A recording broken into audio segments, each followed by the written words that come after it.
There we go. Should be live now, right? Hi, welcome everybody. Wanted to do a Wars of Liberty stream today. Looked like Hector came online today, so I figured we could start now. Get some good gameplays in today. I'm gonna share the stream with as many servers as I can very quickly, and then we can get started. Let me do that. Start down here and work my way up as usual. Couldn't really think of anything good to stream on Thursday, so I figured I'd just do some regular recordings, pretty much. Yeah. Now I think I can do a nice solid wool stream for everybody.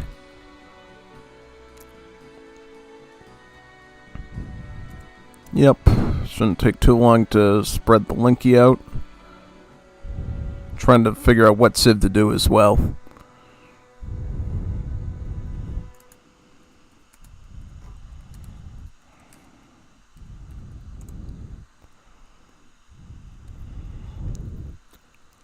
And here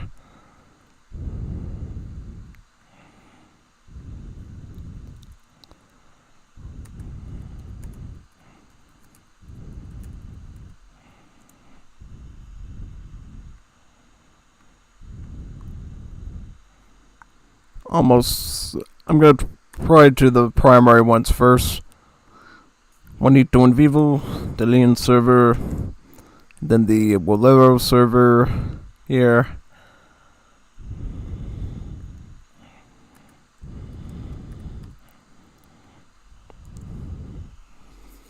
Very good.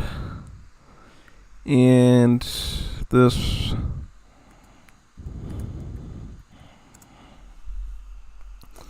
Doing it rather quickly now.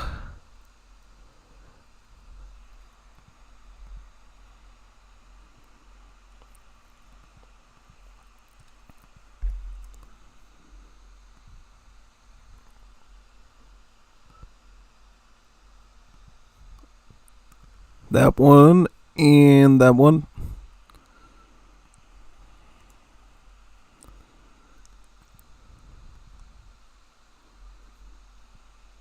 This one.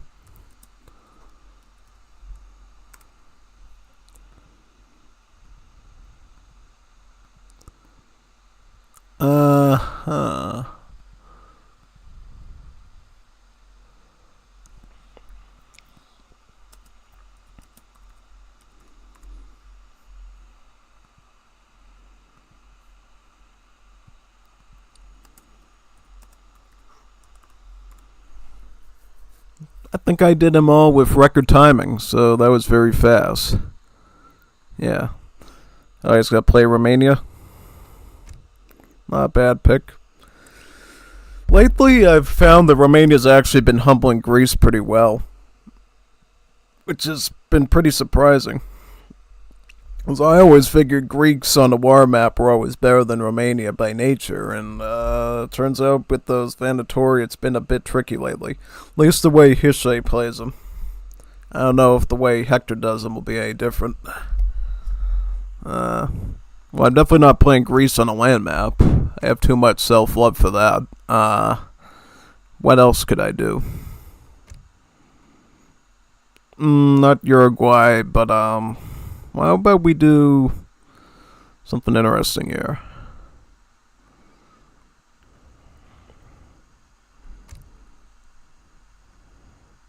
I'll do a Mapuche. I haven't done one of these in a while. Yeah. When you don't know what to do deck-wise, just go Mapuche, I guess, because then you don't have to think about a deck at all, right? Yeah, all the cards just right there for the taking.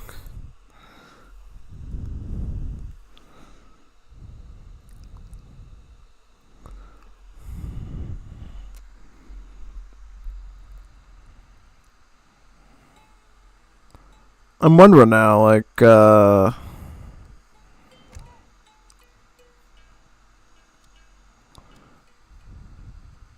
one thing I have to do now is when we're playing on non-ESOC maps, you have to turn the music thingy off for about 4 to 5 minutes. You know why? Because I guess most, if not all of the, yeah, it is small. What I was gonna say though was that basically most of the Civ themes in this are copyrighted. So if you actually want to make money on YouTube from doing a Wars Liberty stream, you actually have to turn off those Civ themes. Otherwise, you know, the whole stream goes to their profit, their piggy bank, basically. So yeah, it's a little bit of a interesting fact to learn, pretty much. Yeah. I mean, I'm hoping this doesn't crash, but we'll try. Yeah, I'll still do Mapuche though. Oh, he's gonna add bots to it to make the map a bit bigger. That's pretty smart. Yeah. Okay. Sounds like a plan. I think usually when we end the game very quick like that, it doesn't usually have the reload bug, right? No. Hopefully not. Be kind of annoying if it happened. So it's gonna be me, Hector, and Argbot, and Chinabot. Sounds good. I load in alright. Hopefully he did too. Alright.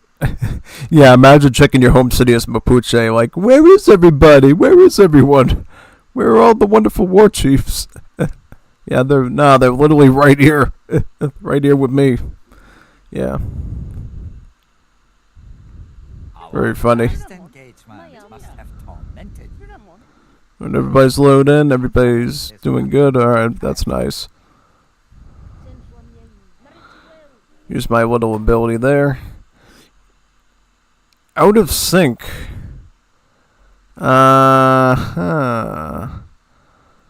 Okay. Weird. Very weird. Yeah, I'm just gonna wait outside the lobby then. Yeah. I mean, I'll open up the lobby so you can see what it says, but yeah, alright. See if he gets back here. Then we can continue. Yeah, that definitely shouldn't have happened though. Which is the best faction in multiplayer for Wars Liberty? I would say probably Koreans. According to the tier list that we did a week or two ago, the Koreans are still the most efficient Civ in Wars Liberty, by far, the Koreans. Followed by Dutch and Ottomans and Germans and maybe Mexicans after that. But that's probably not 100% accurate. That's just my take on it, as well as the take of a few other players like Cap and other ones that play those civs. They've chipped in during the streams. I mean, it's probably going to take a lot more high-level players like Link, like Jimmy and Ungers and stuff to play more matches to determine where they really, really stand, basically. I think a few of them, like Zulu, Germany, and those are definitely in the S tier. Guaranteed, same with Koreans, but other ones might get, swapped around a bit, I would say. Yeah. Reason why I put Koreans above Germans and Ottomans is because the Myunggyung Archer is actually a much better H2 combative unit, I would say, than the Line Infantry of Germany and the Abyss Janissary setup of the Ottomans. That's why I sort of have them in that categorization. Yeah, definitely.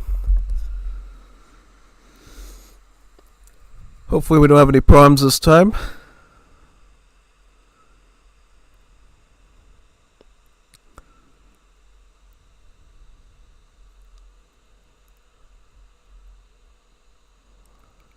Got Bolivia and Lakota.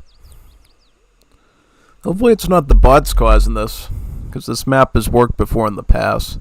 Yeah.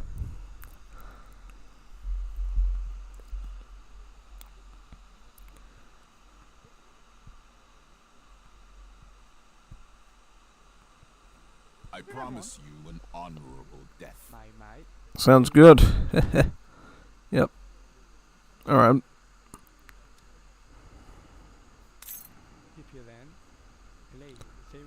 If it is, I think it's the AIs. Guarantee it's the AIs.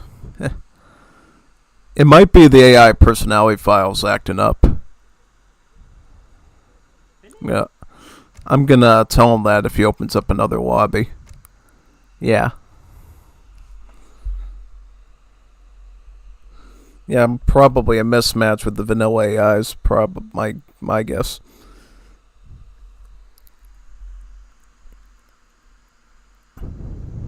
Is he doing a lobby or what?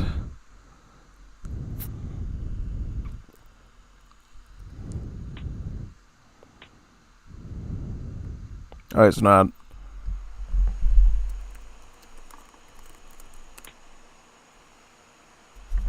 Yeah, it might be the AI. Might have to avoid using AI. I thought Zulu were number one civ. They're pretty high up there. I think right now. I'll look at the tier list we got right now. I kind of put Zulu. I believe if I look at my channel and accuracy, I have them pretty high up there in the ranking. Yeah, I got it right here in my community tab. Basically, let me see. Not my posts. Let me check my posts.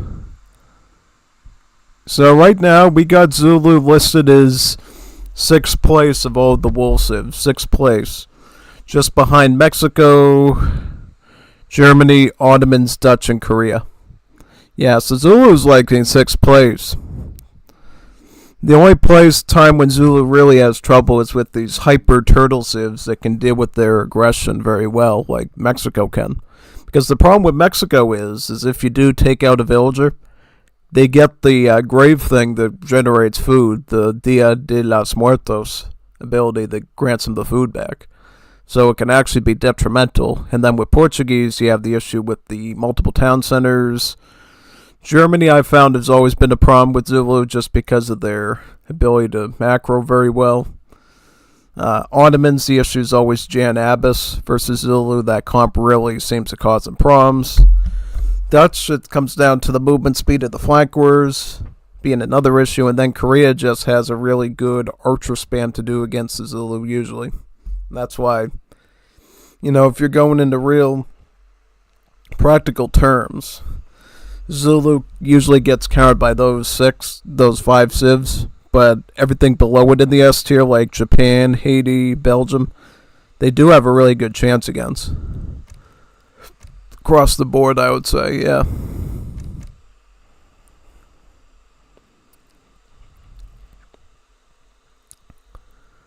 Lower Congo, well, that's a nightmare fuel map. Yeah. Iceland's a good map. Gujarat's good. Glacier's good. I'm really fine with anything. Oh, Sahara's neat. Large Savannah. It's kind of an interesting one. Well, let's do Savannah. Yeah, Savannah's good. I like Savannah. Not Savannah, Georgia, but the African Savannah. Yeah. Savannah, Georgia. Yeah.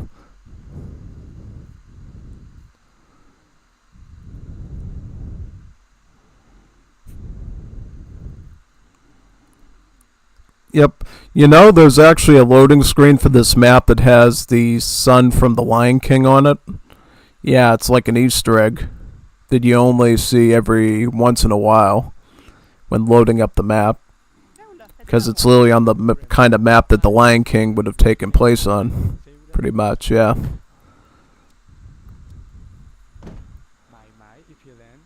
Alright, so we got all our villagers here. Then we're going to, where's our food? This is always the interesting thing of this map, is always finding where the food is. You would think if you're on the Serengeti Plain or wherever this is that you would know where the animals are. But apparently not. They're pretty far out. See if we can find something soon out here. Got some XP. Yeah, this is not an ESOC map, so there's really no sort of consistency in where the animals appear. It's just totally RNG based. Got that. Yeah, I can't find any food around me. This might be a weird situation. Yeah, no more circus. They were thinking of making a native settlement out of it called the Circus Team, but I don't know if that's still on the books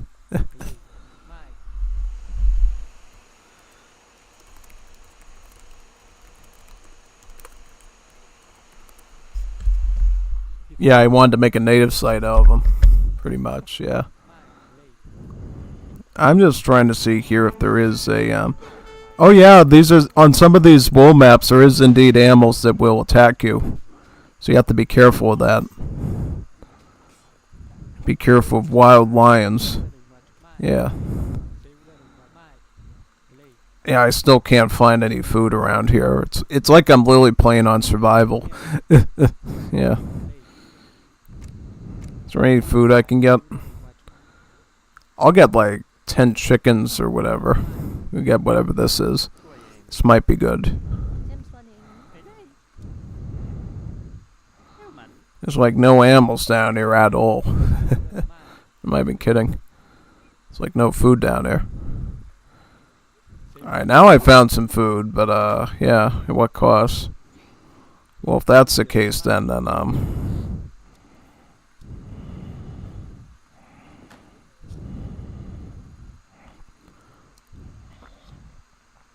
well, let's get this. We're gonna need some trickle. Need a trickle and some resources pronto. Is it worth it to upgrade?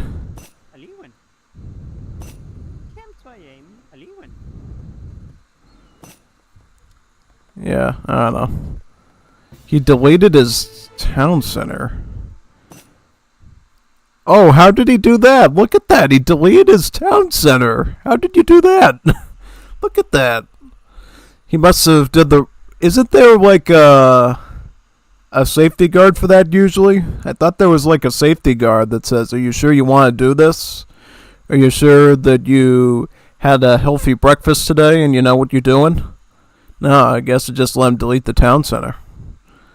Unreal. Can't even make that up. No. Can't even make that up. Ugh. Yeah. I don't know.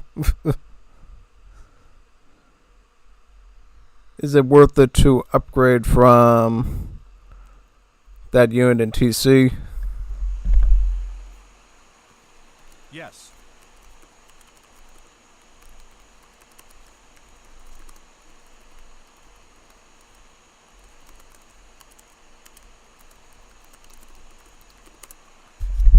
It's required to get Guard Plus Imp on the unit.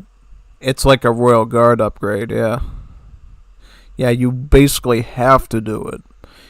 In the case of Romania, who can get their Royal Guard early through the town center, it's actually quite rewarding.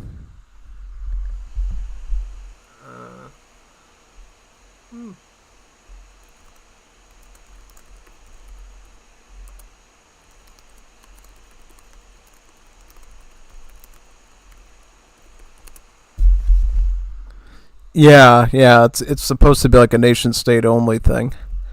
Royal Guards is supposed to differ, I think, between Civ to Civ.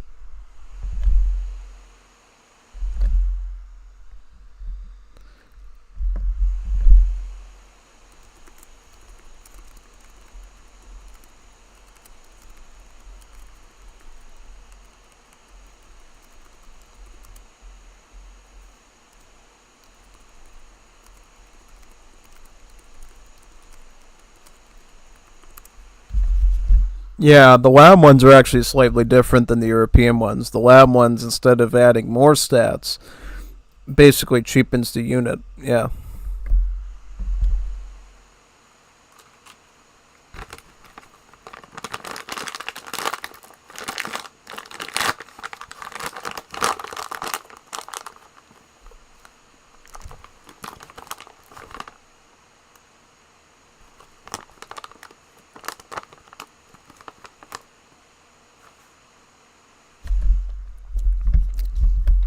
I thought we were going to see the Lion King sun that time.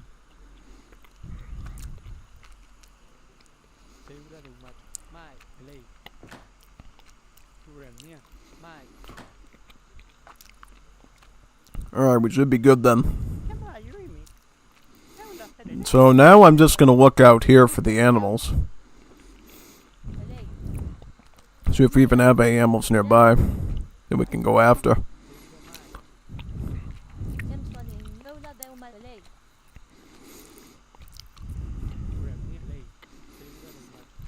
I definitely don't want to build a farm if I can avoid it. Where are the animals? Where are the animals? Dangerous animal, don't get too close. Yeah, but what if I have to eat one? Oh, I found animals. I found animals. Animals are great. Zebras. Zebras and crown cranes and elephants. So we do have animals. That's good. Found animals. But see how far away these hunts are, though? That's a really far hunt to reach in like a real 1v1 game. It's a good way to lose, actually, because you could get raided so easily trying to get down to that thingy over there. That's a really long distance to go for an animal. Big time. 100%. Like, I have to walk all the way over there just to get to all these huntables. Yeah, that's why people usually only do the ESOC maps, typically, because a lot of these other maps are totally casual. Totally casual. Like, you can never run a tournament on these maps and have it be fair. Because, if I recall correctly, the person that spawns up here gets slightly closer hunts than the one that ends up down here, who has to run all the way over to this side just to find stuff. Yeah. The one good thing about Mapuche, though, is that their villagers generate experience points while they do gathering work. So they're actually getting me shipments even faster than my opponent is getting them, which is really helpful overall. Yeah.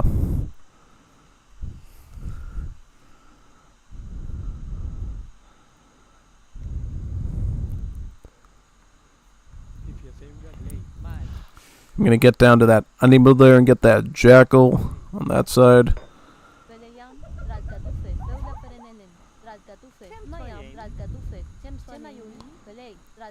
Let's get some more villagers. Usually after the villagers I get the trickle. The resource trickle. Earth bounty. Because Earth bounty will give you wood in coin. So it does help you with things like housing and your fast fortressing. It's generally very beneficial as a second shipment. So I usually go with that. I think we're good to just do it without our get the trickle there. Should be good. Okay. Very nice.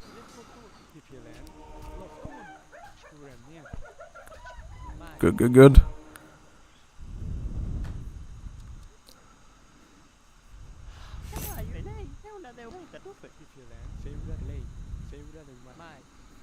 Trickle coming in, yeah.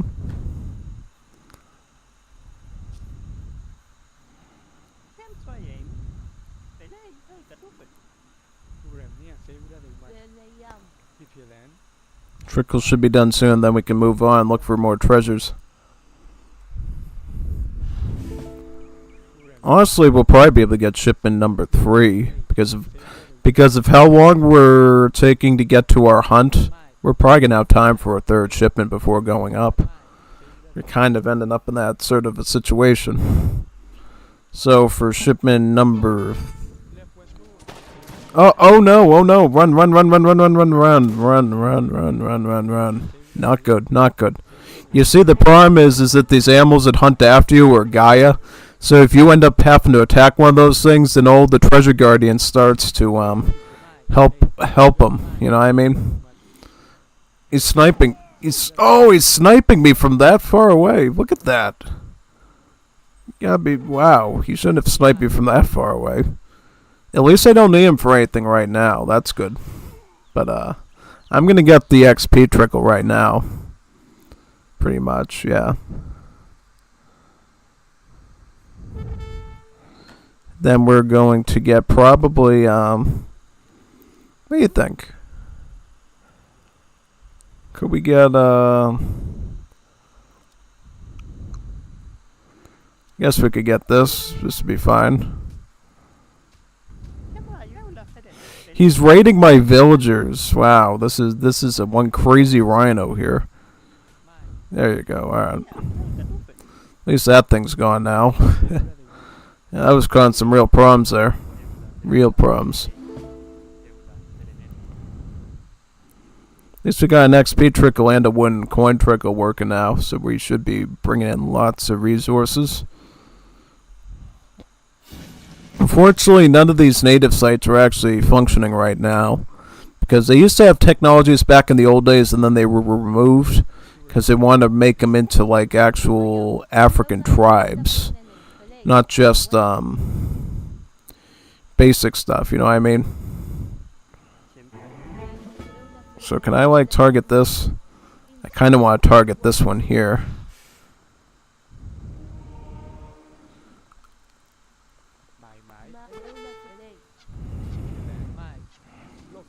Yeah, alright, let's get this rhino all the way over here so now the treasure guardians get any smart ideas.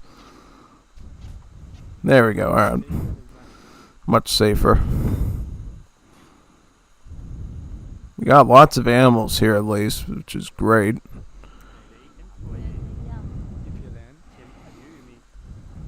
We gotta at least have coin near us. We do.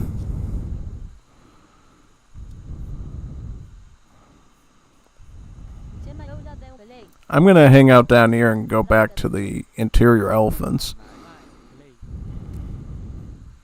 What's this? This is coin? Alright, good to know.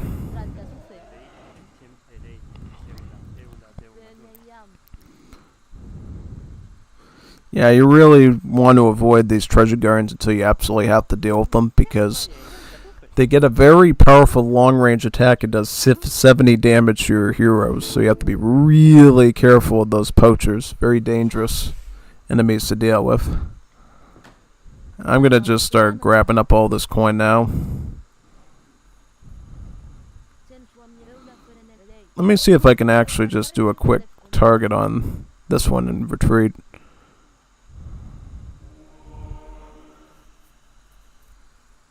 Just want to get that coin treasure out of the way.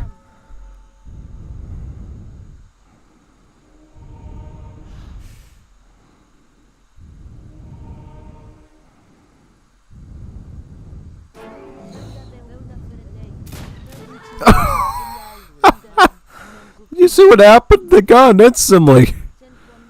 Didn't see that one coming, did it? No, definitely not. Oh no. That was way too powerful. I didn't expect... Oh, because they were doing, what, 210 damage per shot? Oh, that was very bad indeed. That was a really powerful shot that I did not expect from those units. At all. At least I can ship in the vills still. That's good. Doing a little bit better than last time here. Doing a little bit better.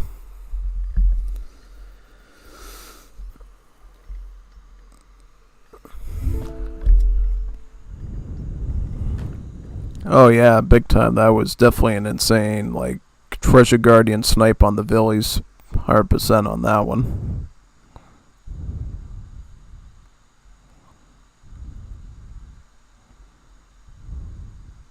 Oh, they're on the wool Discord like, oh, you want to lobby up because I put a ping out saying, are you going to be here most of the day? And they figured I was going to lobby up. So, better put them a message and let them know what's going on.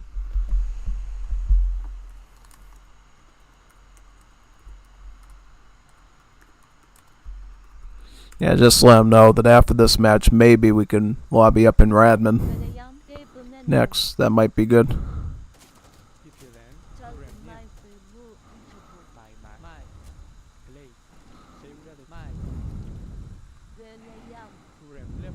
Is this advanced trading post? May as well just siege it then, get some XP. There's no reason not to. Yeah.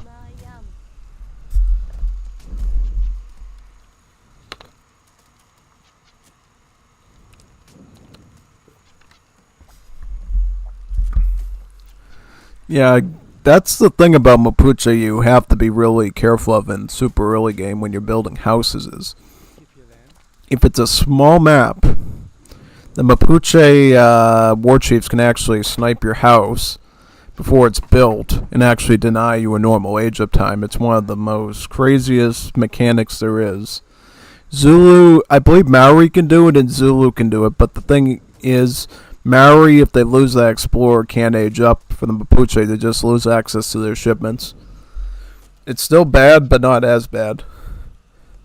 And I think they nerfed the siege on the Zulu to not be able to do that, because the Zulu was the only one that could, risk it and not face a serious repercussion for it. Usually, strategically. Oh, he's actually going to defend that thing? Ah, I see. Well, I'm going to come up with these salt units. I'm going to get Mapuche ad Mapu. I'm going to ship in like 8 vills after that. Get a really good eco going here. Yeah, these are assault units, so these are actually pretty well specialized in dealing with Dorabante. Basically a bunch of clubmen. Let's try here and see what we can do. One down. Well, he's stacking a few of them, so it might be a bit more tricky.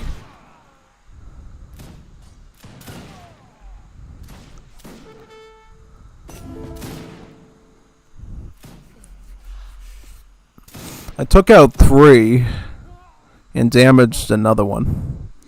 It's good. It's a good reference for other skirmishes. Yeah, big time.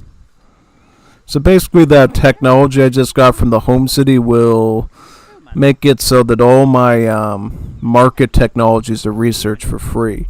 So my hunting, my wood chopping, and my mining are all research now. So I basically have like double score over them, which is really big. Like, extremely big, yeah. That's why I did that, pretty much.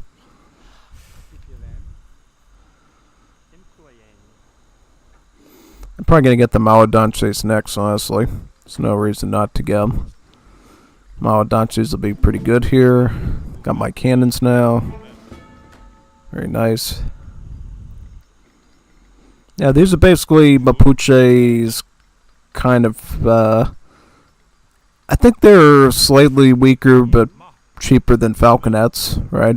Yeah, like a weaker falconet, pretty much. I don't think that they're exactly flaming arrow related by any means. And then we're gonna get Maodanches. Oh, I know those rhinos have been pretty troublesome for me too. Really troublesome, actually. Yeah, it's very lucky actually that they haven't really implemented that on some of the other maps. That it's only on some of these more old school African maps that we have to deal with the wildlife thing. Yeah, it's actually somewhat more obnoxious than Age of Empires 2, because in Age of Empires 2, when you get attacked by a wolf or a bear or a jaguar, you got technology called the loom that basically makes it no longer a problem, right, if you get loom. But in AoE 3, it's not so easy because these animals don't have a consistent stat. Yeah.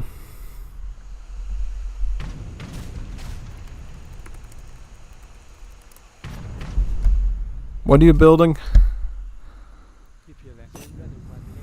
Oh.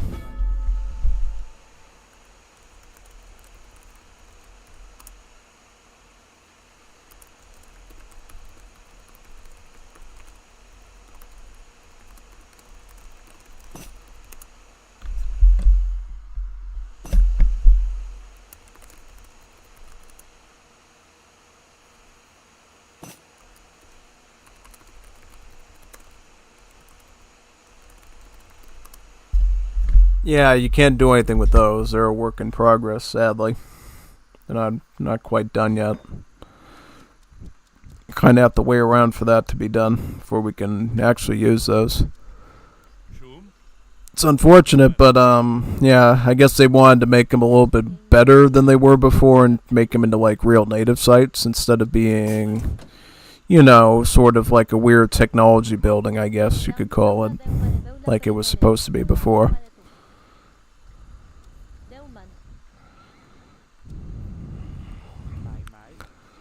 Yeah, definitely. But you know, I think they probably could have kept the old sites and maybe balanced the text a bit or something. It might have been doable. I don't know. But yeah, I get it. See, what they could have probably done with it is kept the commodities around and made it like the Portuguese SID mod where they generate different resources for you, depending on what the commodity is, whether it's diamonds or gold or treasures or whatever, trinkets or whatever they are supposed to be. Yeah.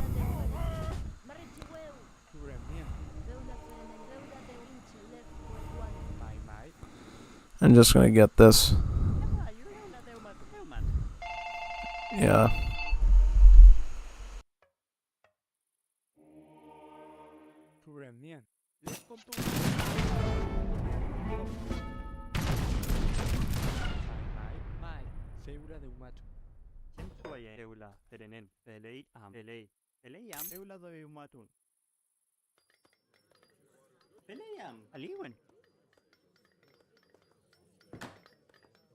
Chema Yoimi, Deuman,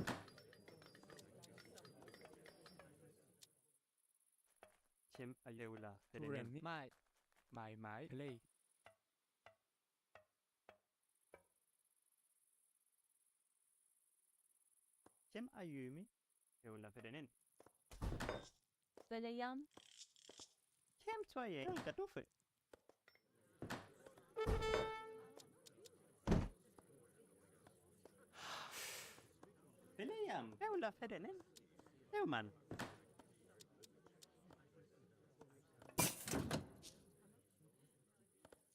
Mayam,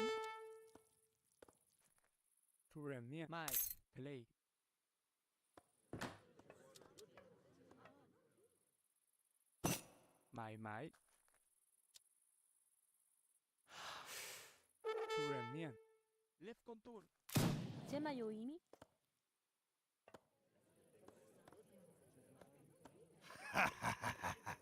Mayam, Aliwen, Peleyam, Aliwen,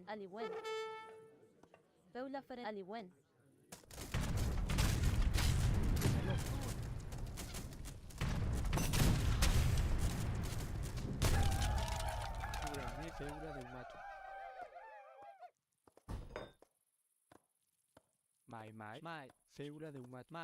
Chemswan, Aliwen,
Chema Peula Deumanetum, Aliwen, Peleyam, Peley, Tralcatufe,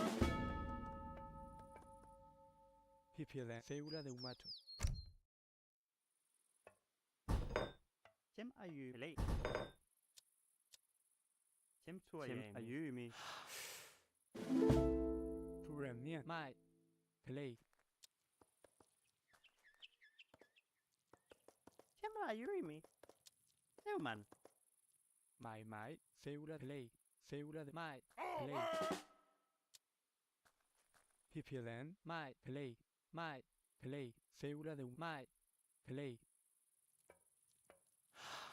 Turemian, célula de mai. Left contour. Left contour. Play. Seu mai, left contour. Célula de play, mai, play, célula de umato, mai, play.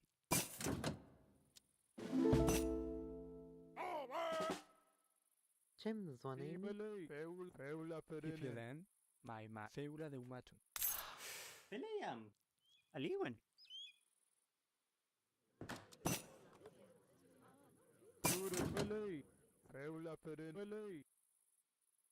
Turemian, play. Célula de umato, pipilen, mai.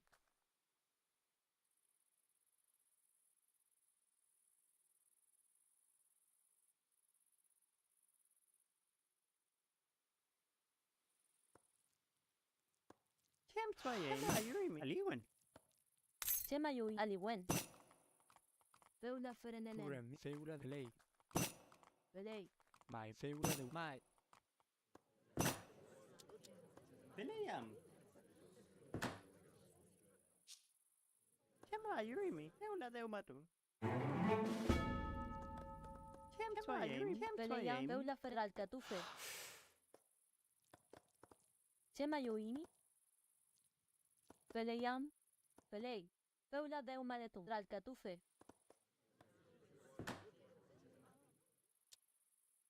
Mayam beula ferelay. Beula ferenelen. Ral catufe. Chemswani belay. Ral catufe.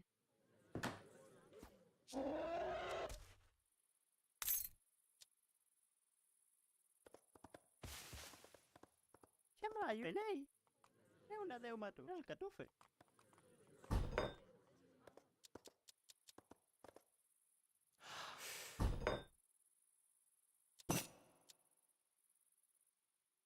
Belay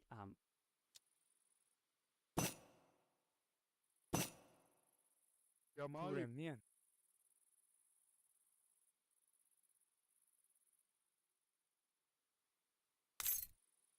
Mai, Kem twaye, Beula pipi, ferenelen. célula de Kem umato. eula de umatun. Belay. Beula de Turemian, umaletum. mai, William, mai, play, Beula ferenelen. pipilen, mai, kem eula mai, fedenen. play, Beula de pipilen, umaletum. célula de turem, mai, Belay. mai, célula de pipilen, mai, Kem ayurimi, turem, play, Czym kem eula ayurimi? de umatun.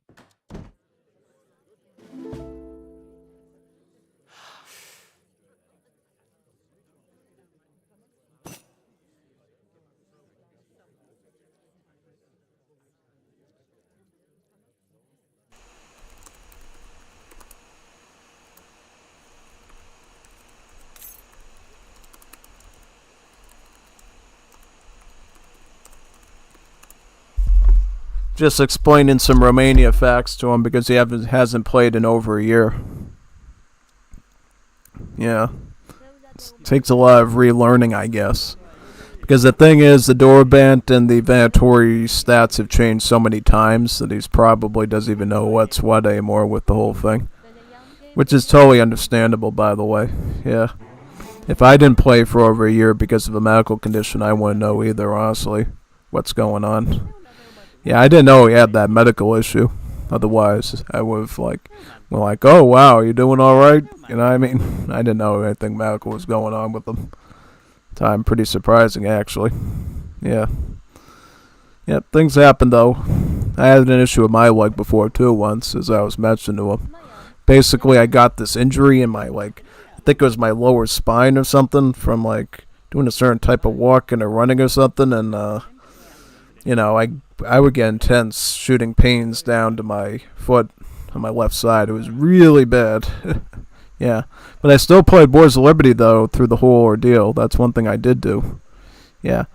But I did have to change often my posture and stuff because, if you sat in the wrong posture, it would sting, unbelievably bad. Quite nasty, actually. So, yeah, definitely make sure when you're doing things that you make sure you're doing it safely. Otherwise, you can get a pretty bad injury in your leg. And then you barely can't even walk for half a year or something. Yeah. See, I didn't get any formal treatment for it. I just waited for it to go away and just kept doing stuff as normal, and it just wore off. You know? Yeah. Yeah, I didn't want to take all those crazy things or whatever that can give you side effects. I just wanted to do it the natural way and let it heal on its own, which it did, thankfully.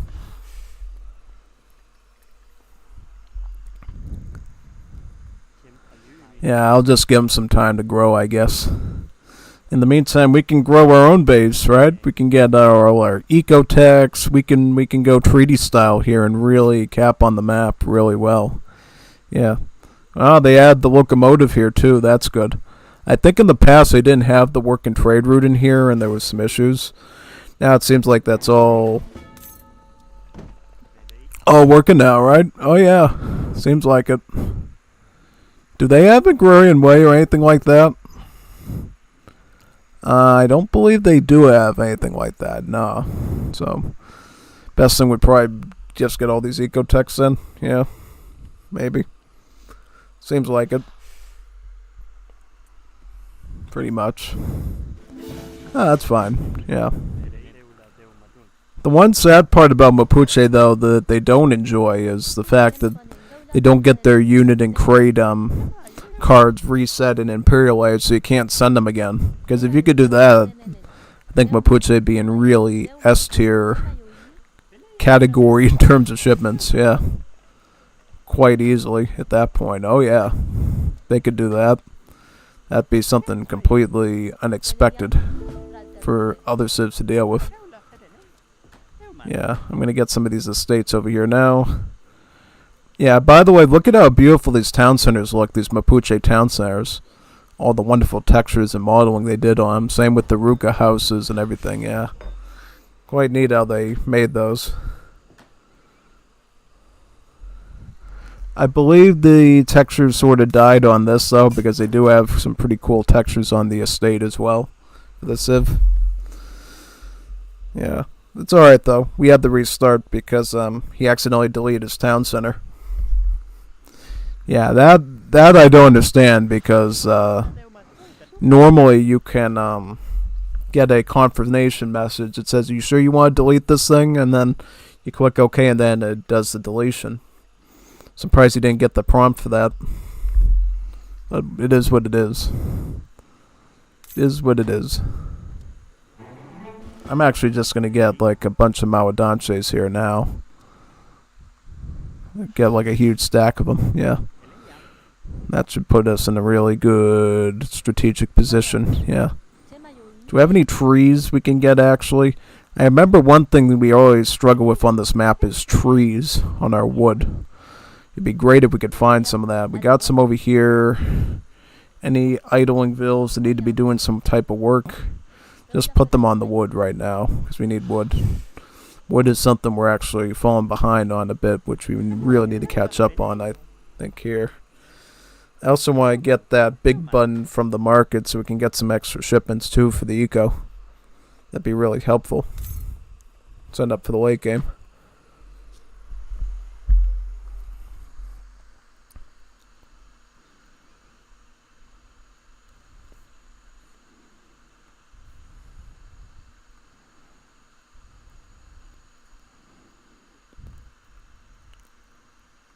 Alright, sounds good. Just checking the Wars of Liberty Discord for any lobby updates there, too. No, tell him when we're going to start the battle, since he has to catch up and everything.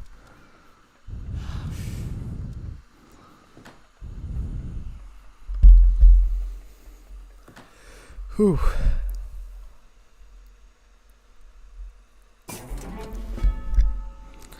I will probably get another eco next.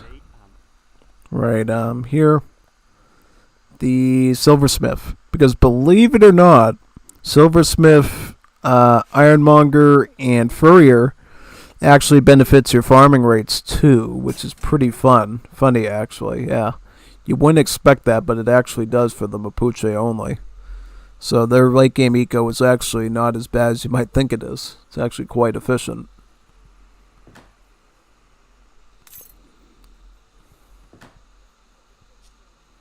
Xem xoan hình.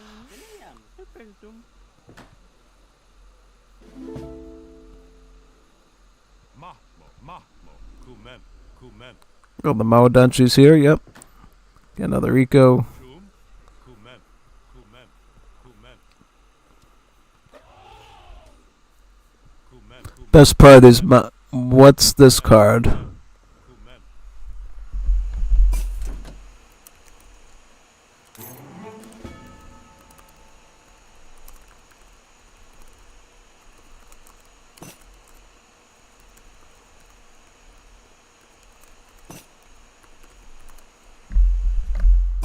Lets you get a guard plus Imperial Hajuk plus Scythes.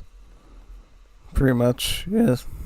Because normally you can't get the guard and Imperial upgrade since they're considered quote-unquote archaic units. But if you get that card as Romania, you can actually fully upgrade them into the late game. Yeah, it used to have another effect in the old days, and it used to have a different icon too. Back then, what it did was it had this trade-off where it gave them like 100% more stats and disabled your gunpowder infantry pretty much. Well, not your gunpowder infantry, but your late game gunpowder infantry. So like your Durabant and your Venatori would be disabled. And then you would basically use a hyper-powered Scytheman, or back then called Maceman, and the Hajuk to... Well, back then it wasn't even called the Hajuk. It was the Semini, right? Yeah, the Semini. That's right, yeah. Because they swapped around, made the Semini a musketeer, and then they made the Hajuk into a skirm. That'd be that pretty much. Yeah, very true. A lot of changes over the years with these wool civs, more than you can even keep count of.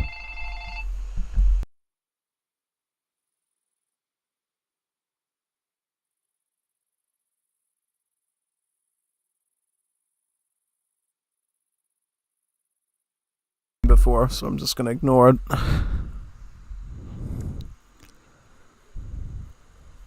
Get a eco tech there.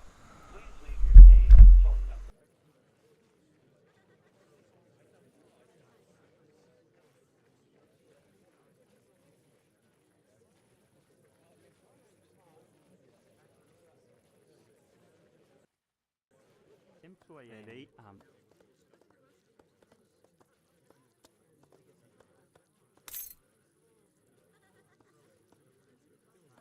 Anything too important for me. Yeah. Say ula mai. Alright, so now we're again lots and lots of eco techs. Pele 8. To the point that we're going to be in really good shape. Yeah. Pele 8. I want to get,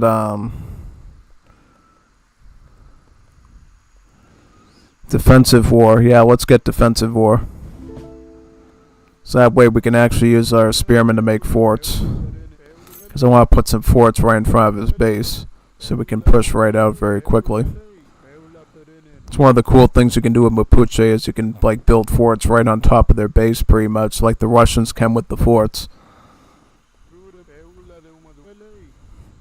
Pukur is just like a small fort that the Mapuche can do. I'm just scouting around seeing where he is.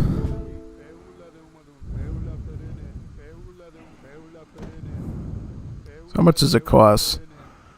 It all costs coin. I don't know about that. They really should readjust the cost for Mapuche. It shouldn't cost that much coin to do.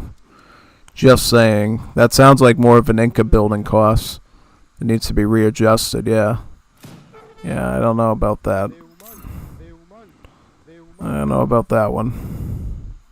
That one seems a little bit too sus to be true. But I could be wrong.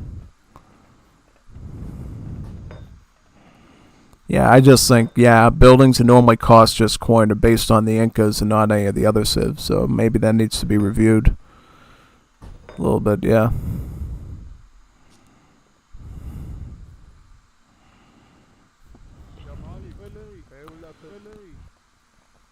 I'll get this now, the hidden traps, so I can use my Wakalefs to build mines, landmines. Should be really efficient.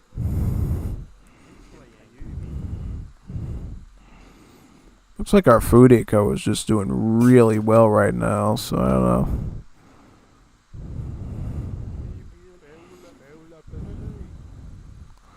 I'm just gonna put these in front of his stuff.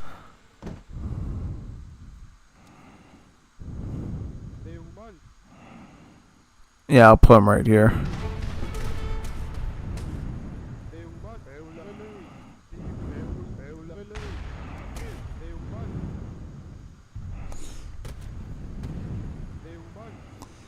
This is what Hishe does. He loves the landmine so much. It's a good way of just setting up traps for your enemy coming out of their gate.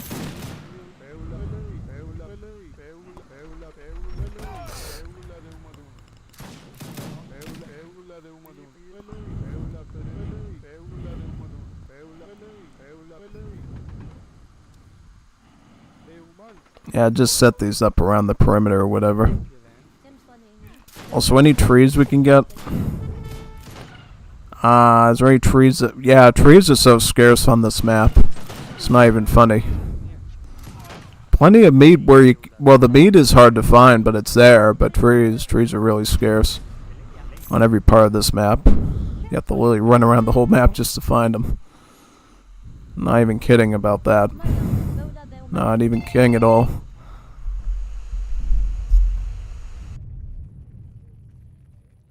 Ali, when?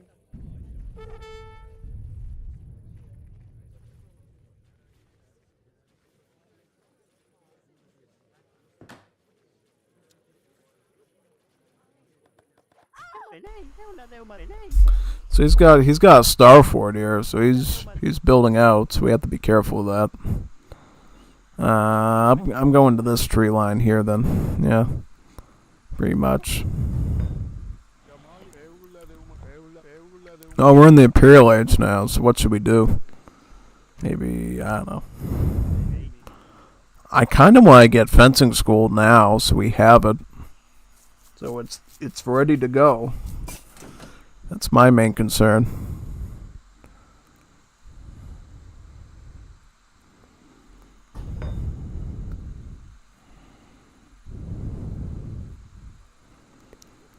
Let's get this at least.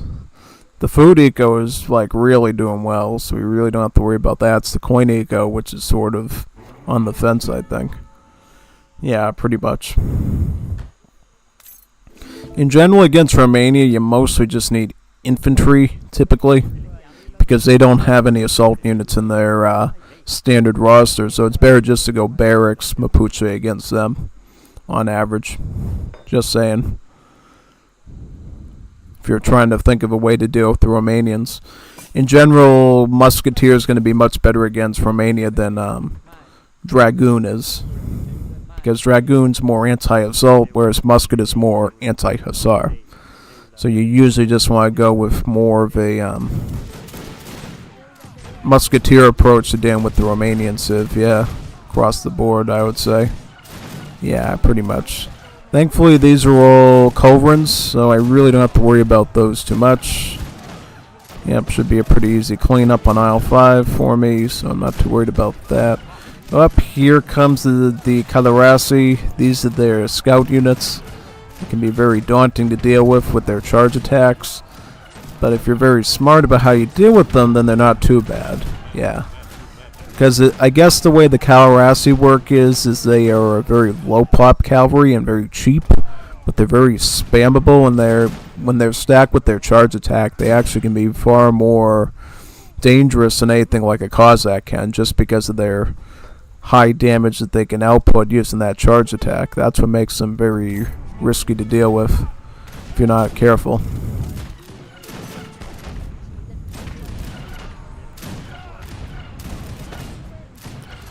Yeah. I mean, I'll play Romania against him the next match, just to show him how to do it. I like playing Romania, actually. It's just, at least for me, like in a multiplayer, like a competitive multiplayer, Romania tends to be kind of underwhelming a lot of the time when I want them to, do something more. You know what I mean? I think like Civ conceptually in like a team game or a free-for-all, Romania is usually one of the best ones to use just because they can do things nobody else can. But yeah, in like certain scenarios it just feels like they fall very short of where they should in all reality, and it's really sad. Sometimes when you really want to get something good going with them, usually. Yeah. That's just my opinion. There's some people that really like Romanian multiplayer competitive. Say that they're really good, they're really strong, and they can do a lot of stuff. But that's just not me right now at this moment. I have my issues with them in competitive because I just feel like they're slow to get their really good builds going, and that kind of puts them behind. And also the fact that I feel like a lot of their units just aren't as strong as other nation state ones. Like, for standard battle, I prefer the Yulon stats of the Marauder over the more sort of spammable stats of the Kalaras. And in terms of musket, I think Recruit is obviously going to be better in most cases over the Dorbanti. The only one that's a little bit iffy is the Venatori because of its high HP.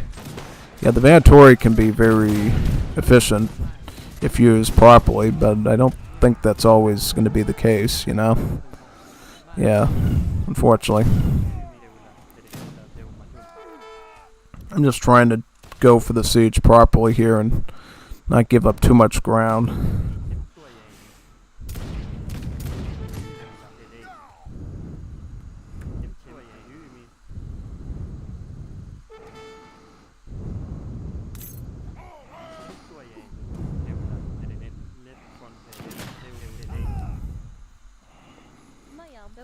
Trees?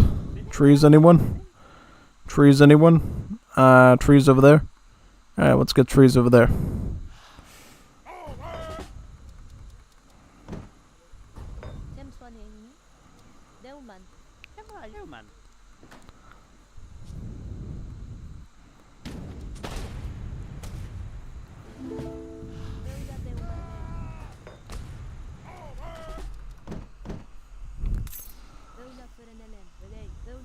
I'm going to move the shipments up to here so we don't have to push in as difficult, yeah.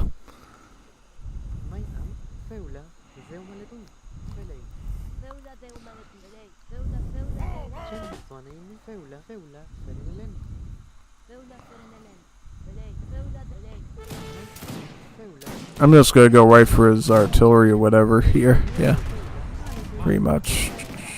Though Saipan have been pretty difficult to deal with lately against Hishe, I will say that, so I have to be really sort of careful with how I go about those things. Yeah, I've had a lot of problems lately dealing with that type of unit. It's been very obnoxious, actually.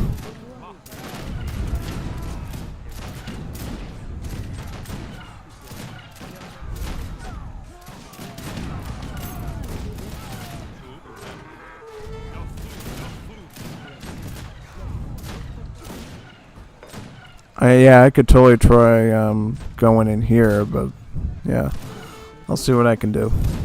Let me get these spearmen in. Yep.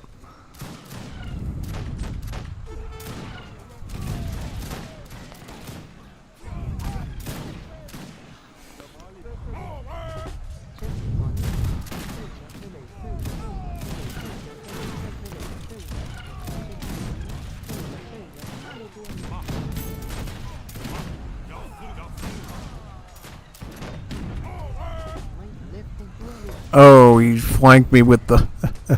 Nice try, son. I'm just going to clean those up real quick. Nice try. Nice try.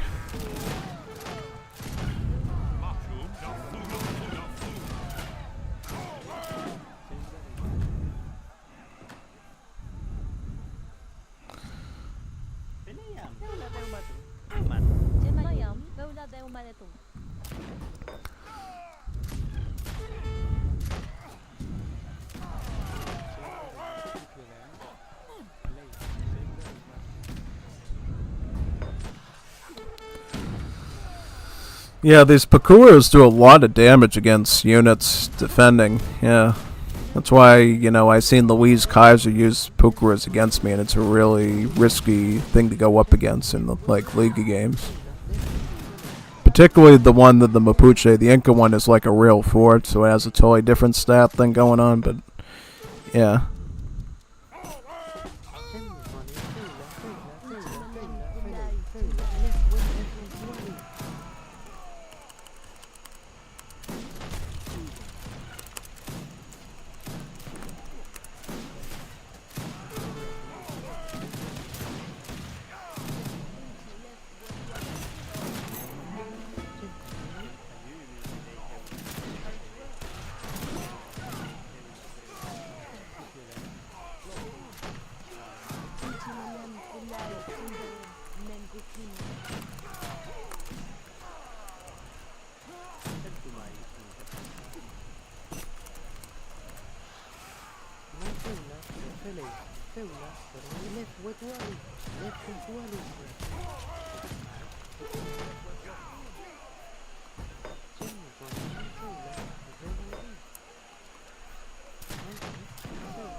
Yeah, I don't think he knew that they were in the same sort of...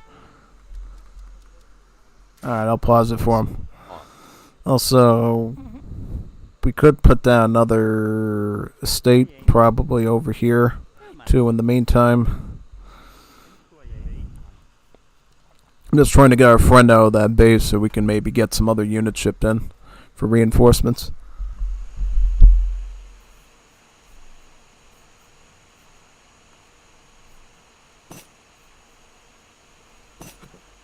All voice. Sounds good. Sounds good.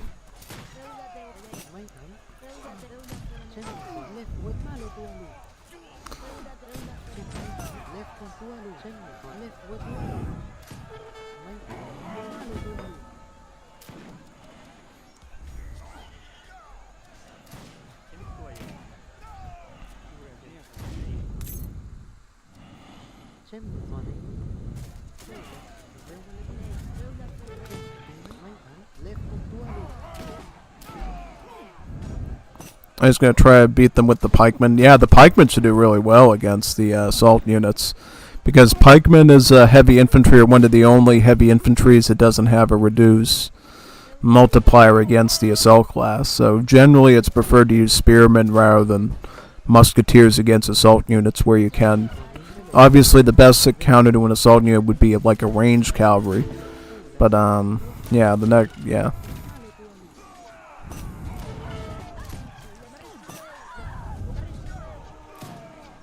Alright, I'll let you rebuild. Let's try it. Okay. Have fun. Have fun. I just want to get my war chiefs out of there or whatever. I'll get this. We'll just get some more forts up here then and rebuild ourselves. And want to start looking for some sources of eco too. Is there any trees around here? Yeah, I need some wood. Wood would be good. Wood is good. Yeah, wood is good.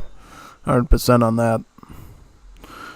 I don't even have... Wow, I don't even have those upgrades yet. That's unbelievable. I didn't even have that. Still reeling from that realization, yeah.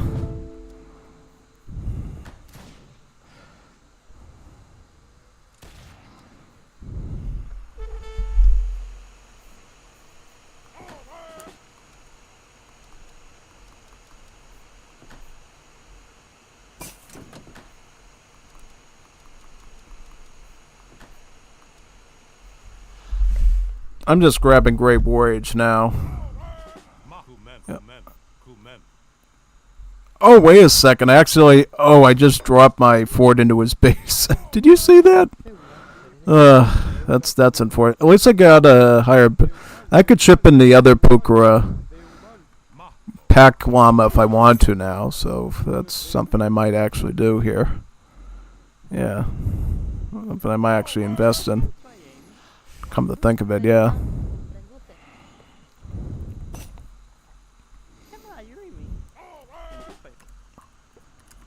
Big time, yeah.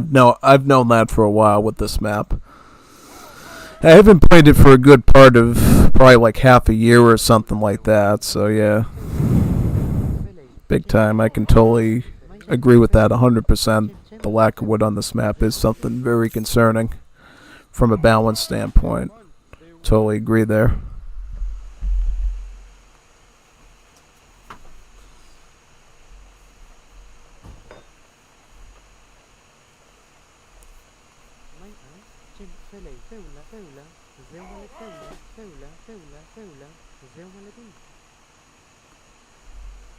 In particular, really is bad for Great War Age because you need wood to make those trucks.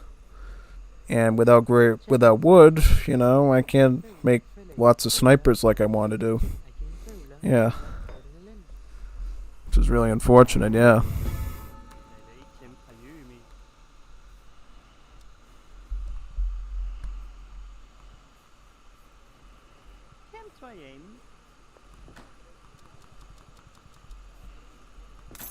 I don't even have the third farming upgrade, and I had all that food. That's kind of unreal, actually. Yeah, alright.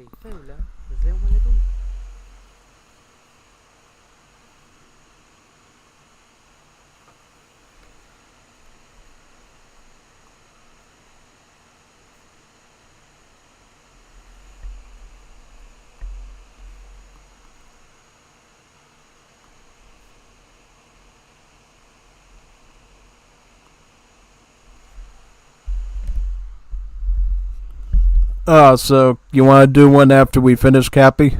Alright.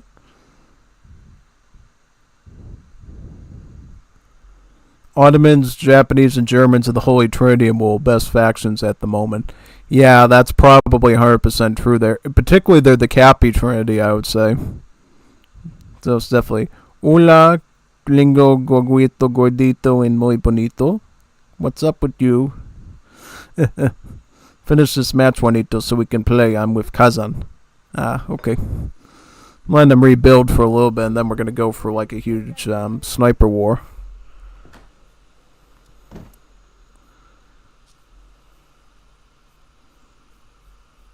Any trees here? I'm going to look for every tree I can find on this map still. And hunt it like crazy. Yeah. Yeah, this map is totally scarce of trees. It's like a really bad, like Great War Age map for that reason alone, pretty much. Yeah, really needs to get some more trees on this map if you hope to do it in any sort of fun late game thingy. Actually got a tree there, so I'll just get that now.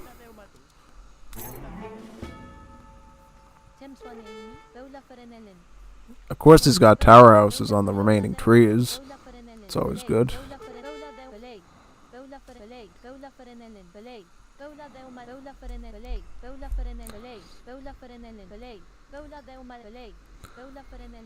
Yeah, still looking around for trees. I got animals. Animals are great, but we need trees though. I'll grab that coin. Then I can get a field barracks near the depot there and start pushing. Yeah.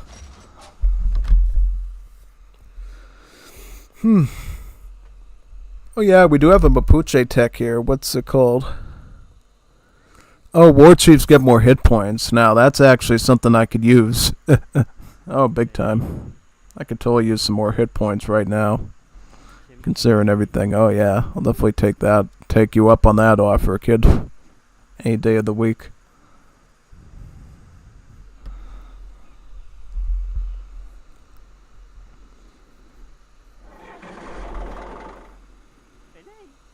I'll put it right over here.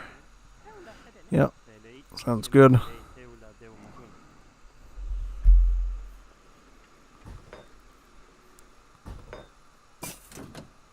Actually, no, I don't need this now. What should I get? Probably the engineering school if we want to do any sort of tanks later. Yeah.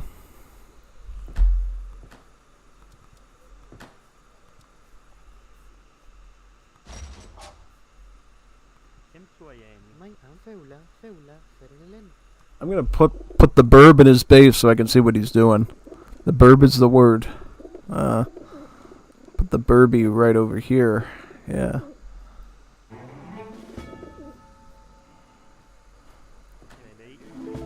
But yeah, we forgot this. Let's get that too. Would be a good one to have.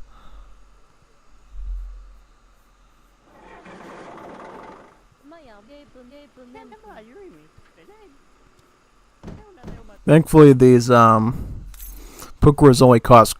That's a good thing about them costing only coin, I guess, is that on a map like this where there's no trees, you can still pop them up and actually have some defensive infrastructure in place no matter what. So that part it actually ended up working like a cinch, I guess. Now let's just go in and see what we can do. Yeah. See what he's up to. Yeah. Yeah, I think I gave him enough time to play around. Let's just go in for another one.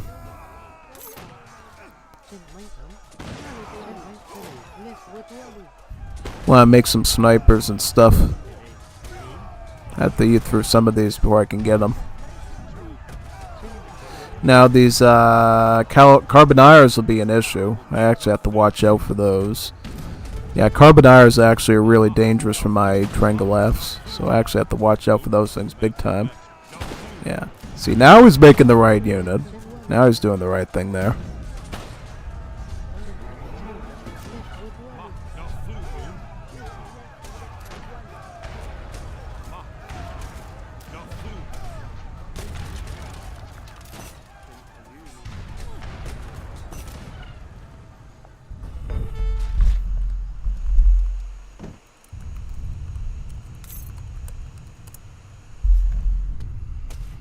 Yeah, spam Dragoon at him. That's what you're supposed to do. You're supposed to spam Dragoons at him.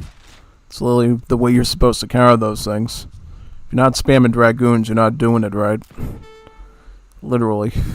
Not even making that up. That's like a factual fact. You have to, you know, do that to make them work.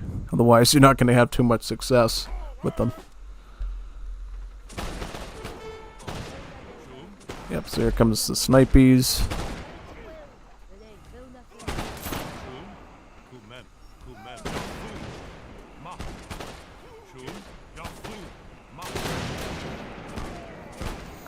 I'll get some snipies with the Trangolefs, yeah.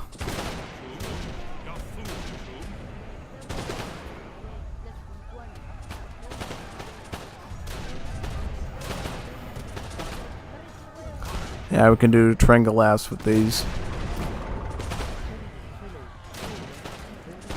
See, there you go. You learn something. Teach an old dog new tricks.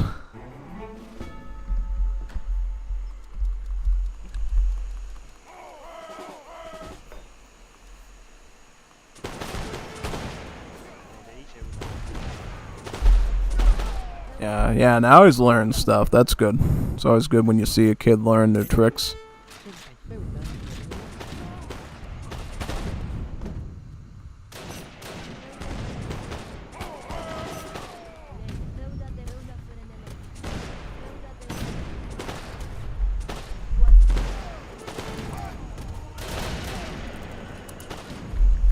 For 2 years now, I think. Like 2 years, yeah. Been a very long time, actually. Not even kidding. It's been a pretty long established change of the unit, yeah.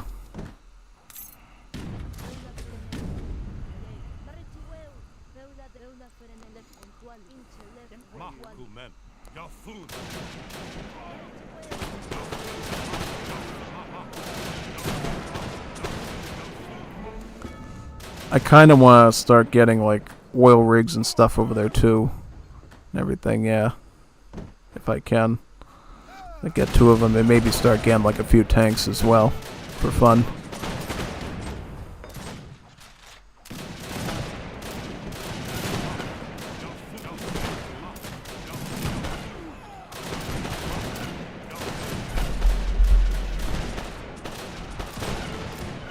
These native snipers are doing great.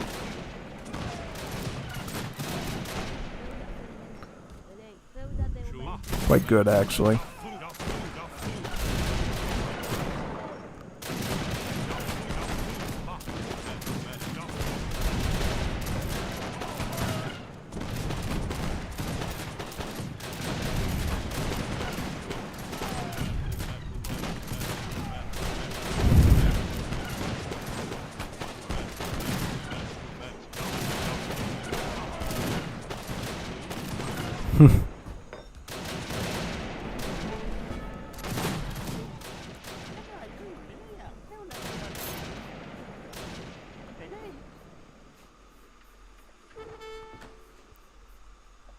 인치만남 곤라이 증가른 맹구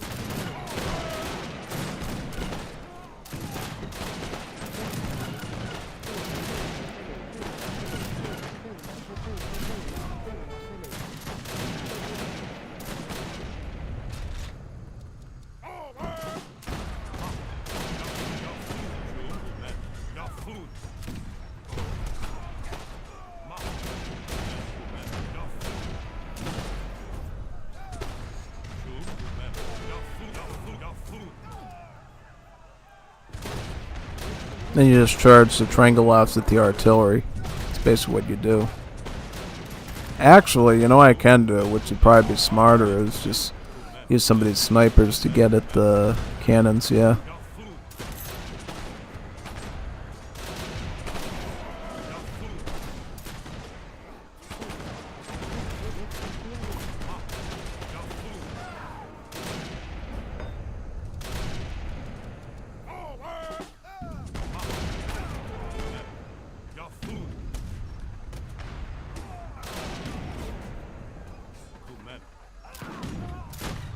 There we go, got all those, yep, very nice.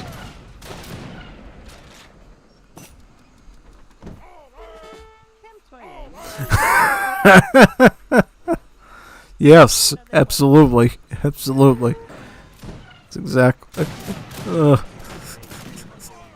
Gotta love it, right? It's a wonderful tool. Wonderful tool to use. I might just get the machine guns. Yeah, machine guns might be good here. I'll just get some of those.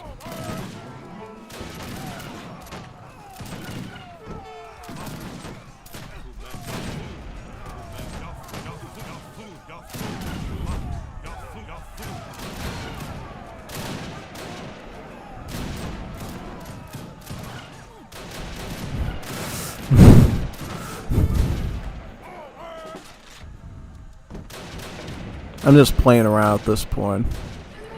Not even really trying too hard.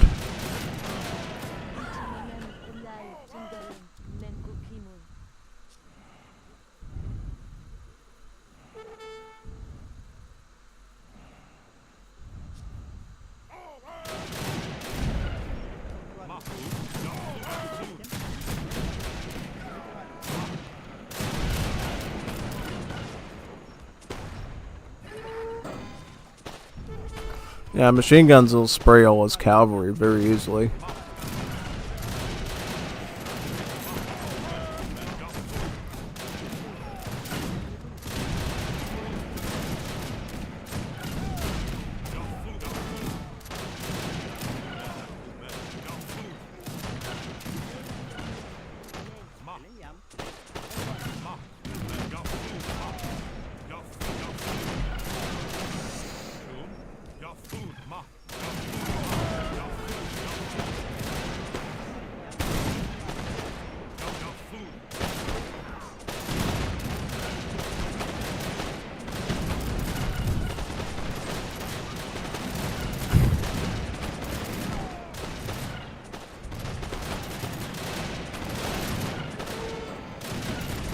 Get another one too, yeah.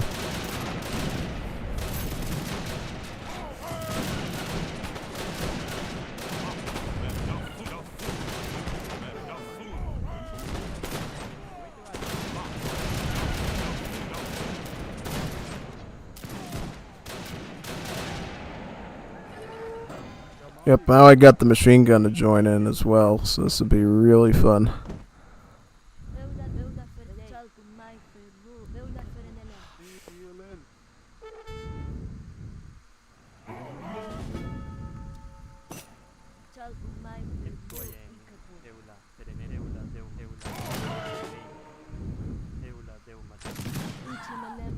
Ay tüngarın mengu Shum. Kumen, kumen, kumen. Yafun.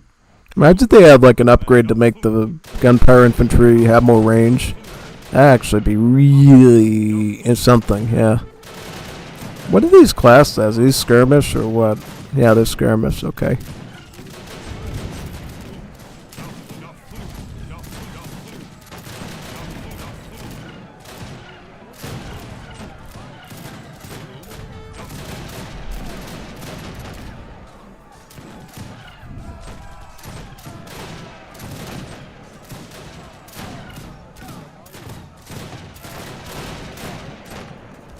No, he's in Great Word, so we have to take this seriously now. Alright, no more fun, no more laughing. We're gonna push. We're gonna start seeing like crazy. Alright. Oh, now this isn't fun. Talk about no fun. Man's using raiding tactics. Totally uncalled for. I was just having fun, son, and you're doing this to me.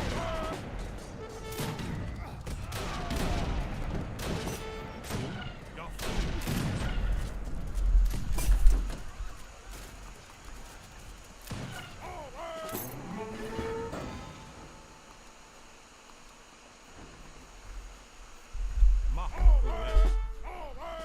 Well, alright, we'll push then if you want. That's what you want. I just want to have fun, but if you want to do that, that's totally gonna not go well.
Shum. Kumen.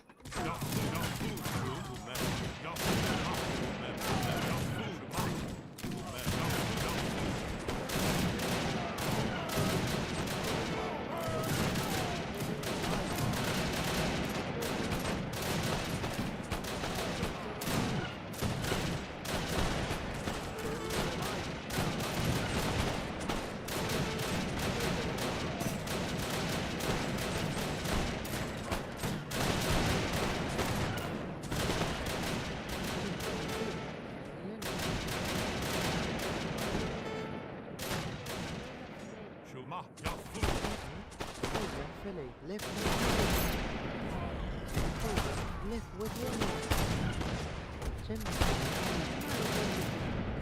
with one.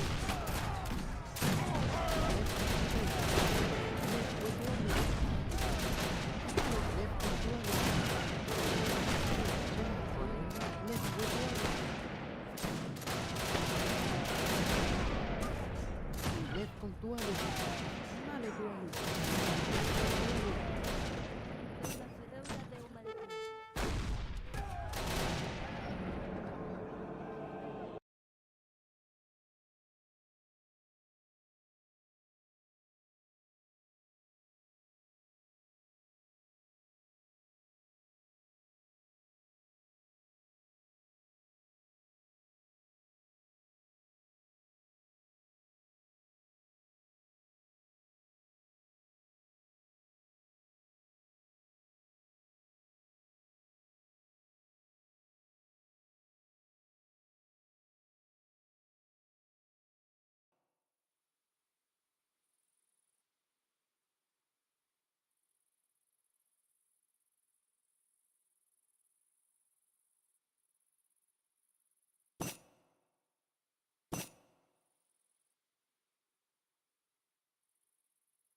Carbonizers were able to do something. Yeah, that's why I said do the Dragoon units.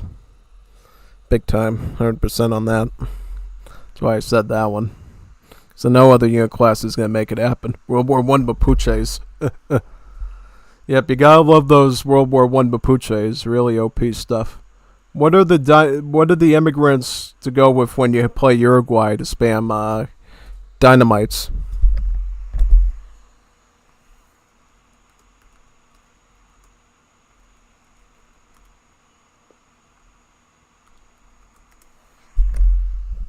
You want to do CSA, the Confederacy immigrants. Those are the ones that have both the filibuster and the dynamite cannon. So if you want to do that sort of artillery, you're going to have to do CSA for that. Yeah, pretty much. Alright, let's just go into another game now. If he wants to do another one, I'll just stay here.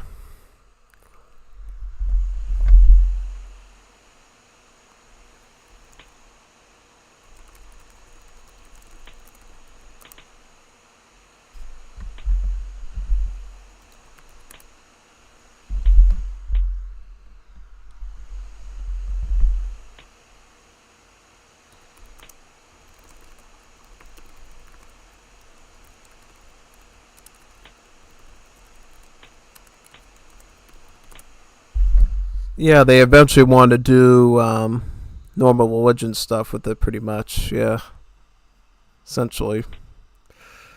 Yep, pretty much. Yeah.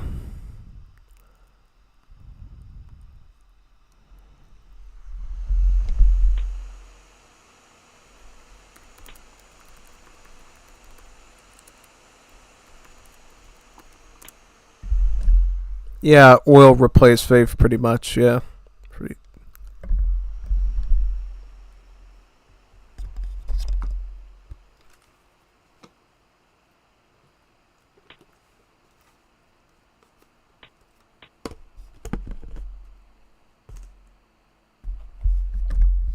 They will. They'll be added back.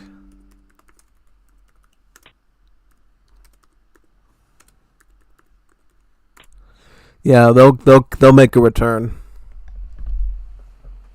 Gotta go down, check something real quick. I'll be up in 1 second.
Alright, let's check Radman out.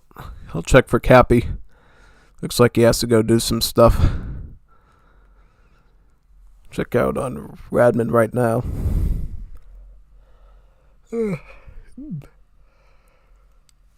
Grab another wire too.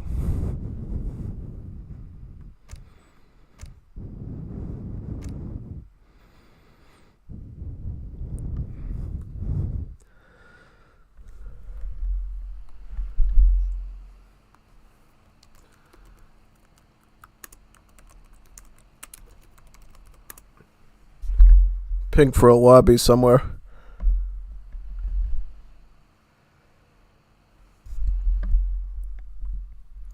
A lobby with some Juanitos Boleros, por favor.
I'll open one up and see if anybody joins.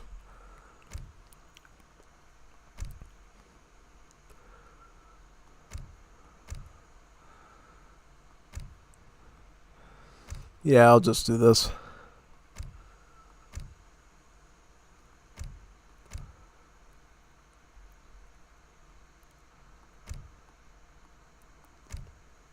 Austria. Jawohl. What would I do today? I want to do another Canada. I tried doing one yesterday and didn't go so well. Give that a go again.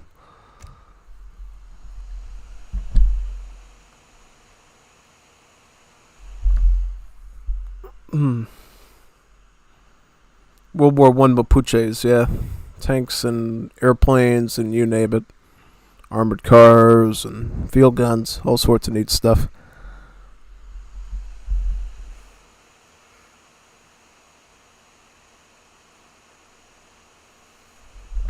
Lobby's open for anyone that wants it.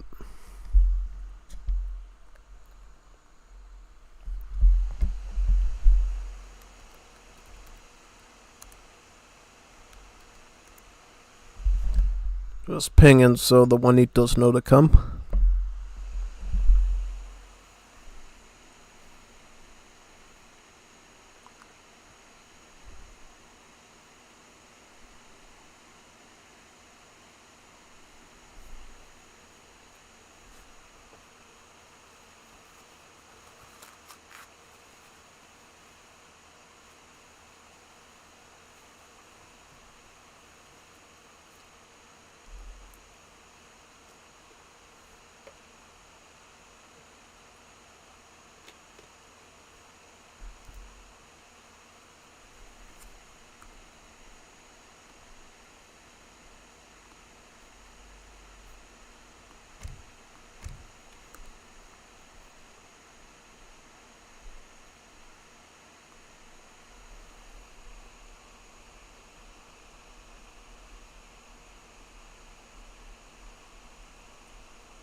I'm just gonna load up Definitive in the background here in case nobody's available.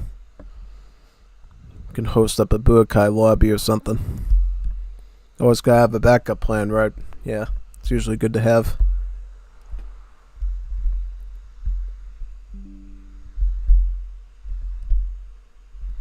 I can't wait till I can do some Middle East civs with you and stuff. That'll be fun. Getting to showcase that. Good question to anybody here. When it is time where I can start showing Middle East stuff and everything, would you want me to do like a stream to introduce that, or just regular uploads or something like I did with the Great War Age? You know, could be interesting just doing it as a stream against AIs and maybe people who have it already to get it. Yeah. People who are developers or whatever. That'd be pretty fun. It'd mostly be me going up against AIs probably, I'm assuming. Something like that.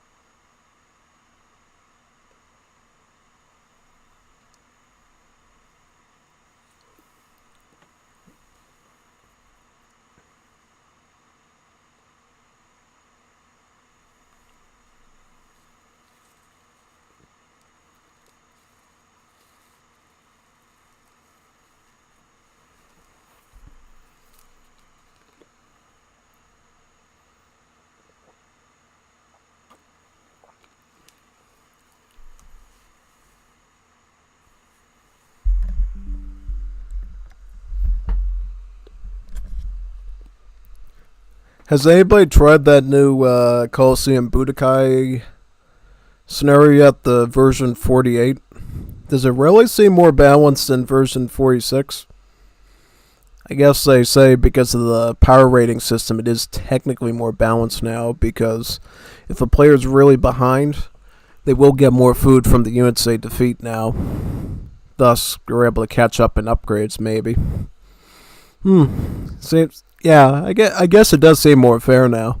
Because in the past, whenever I ran infantry yield by itself, I would win like 80% of the time. Now it seems like it's a little bit more competitive, yeah. Depending on what your build is. The build isn't so important anymore. Now it's a little bit more balanced in that sense, yeah. Definitely.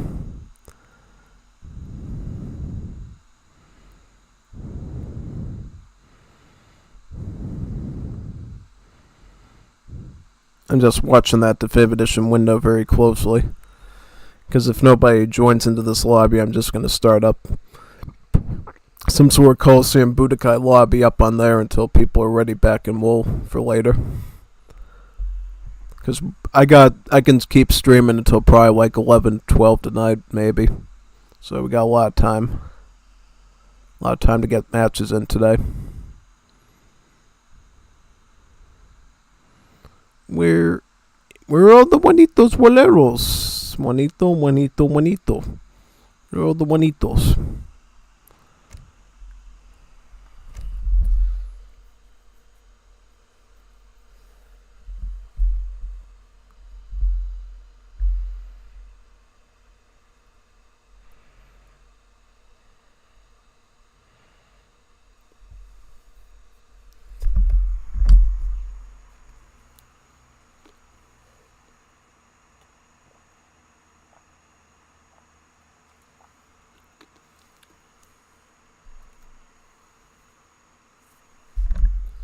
There's somebody.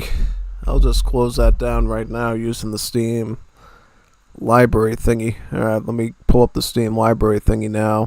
Get that closed.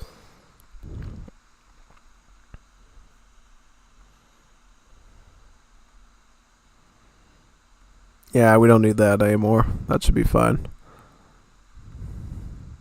There we go. Que onda, Juan? And Kazan, and probably Vringo. Somebody else. I'll ping that we have 3 out of the 4. Jugadores 3-4.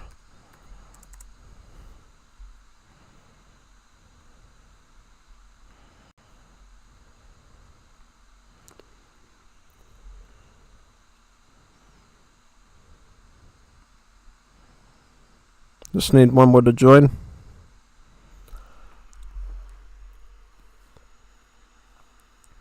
Asking Cappy if he restarted his game or not, because if you don't, there's a chance your game can crash when low and in. Something important that every player needs to do.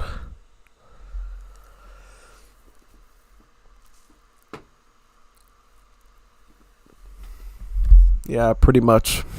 Some people forget to do it, and then we have to restart the game and everything, which isn't fun. Yeah, fortunately. Now, something interesting that I'm trying to figure out. If you're going up against Ottomans as Canada, is it now better to go militia or keep up with the Tropa de Armarine?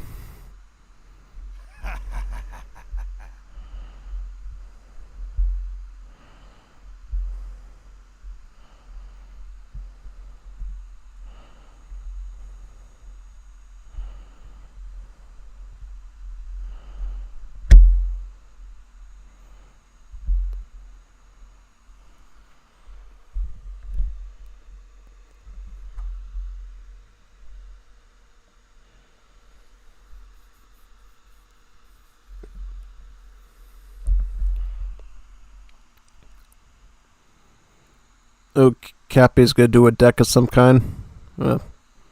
Alright. Just need one more to join. We should be good.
Who will be our lucky fourth?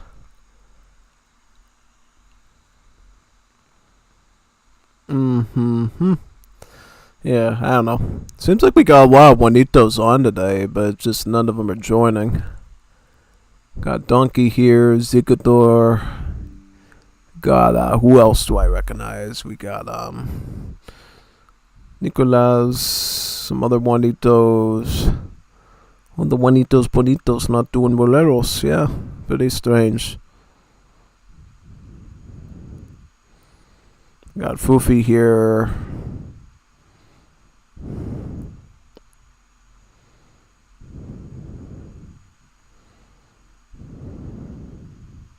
Bondar's here. Jeff is here. Oh, Juanito's here. Why don't they join?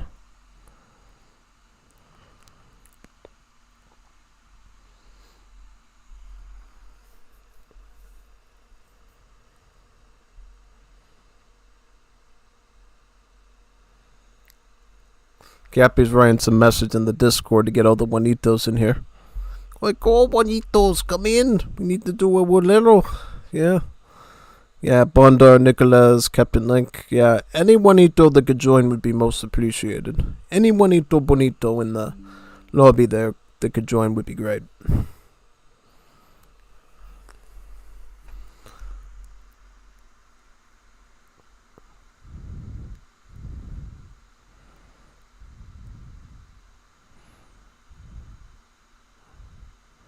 Like how he doesn't ping all, like, the whole thing, like, oh, call all the Juanitos in, yeah.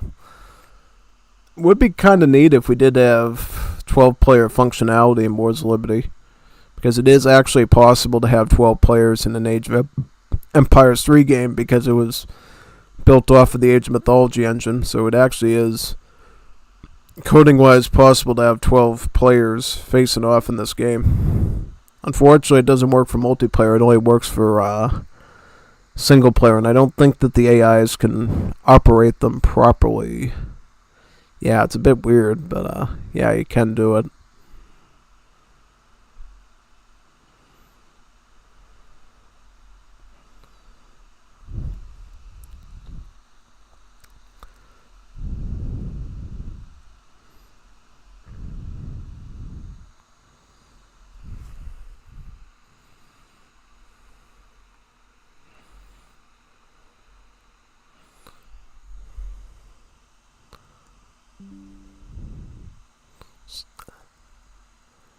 Yep, we just need one lucky one to the join, and then we should be able to start the next match.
Where's the Juanito? Juanito Bonito. Juanito Bonito. Need a Juanito in here? There we go. There's a Juanito. Exactly what we need. Very good. Ah, there we go. Alright. Let's do it. Let's do it.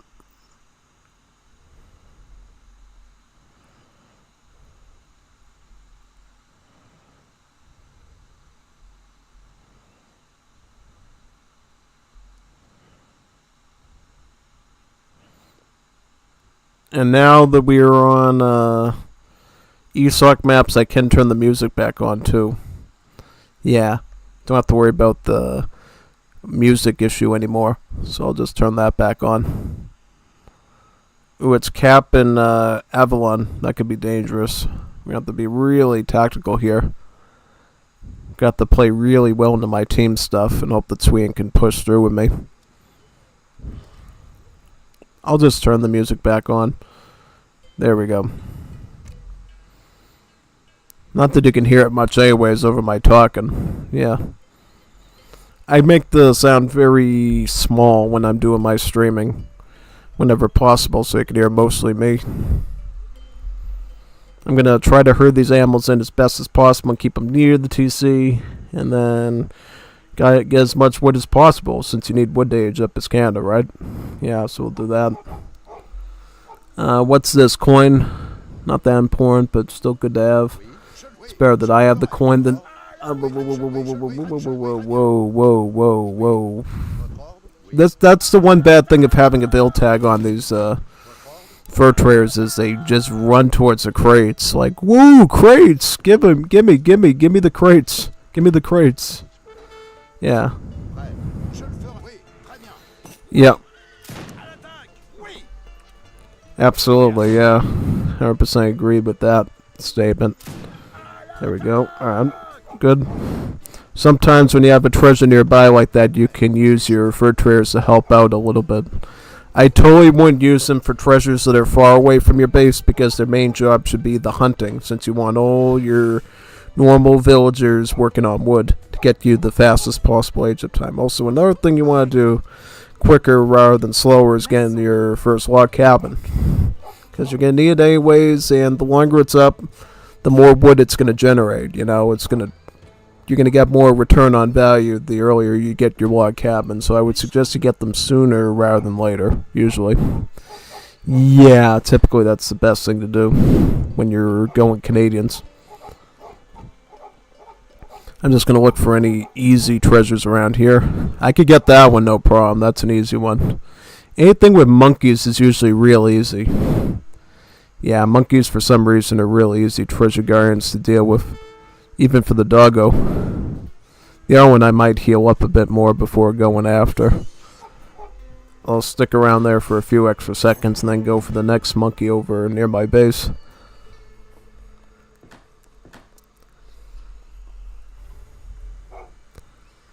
Alright, so we are going to go with a team deck, right? We're going to get 2 villagers because we really need to make sure Sweden is fully maxed out. I might even get those wood chopping team cards too, because Sweden needs a lot of wood to do well.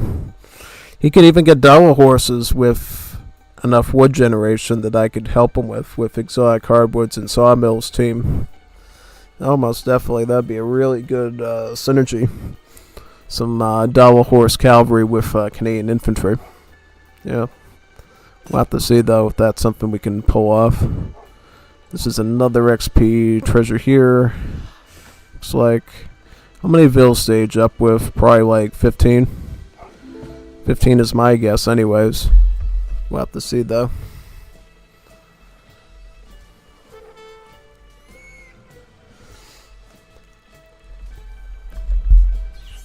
Got that. Let's get over there.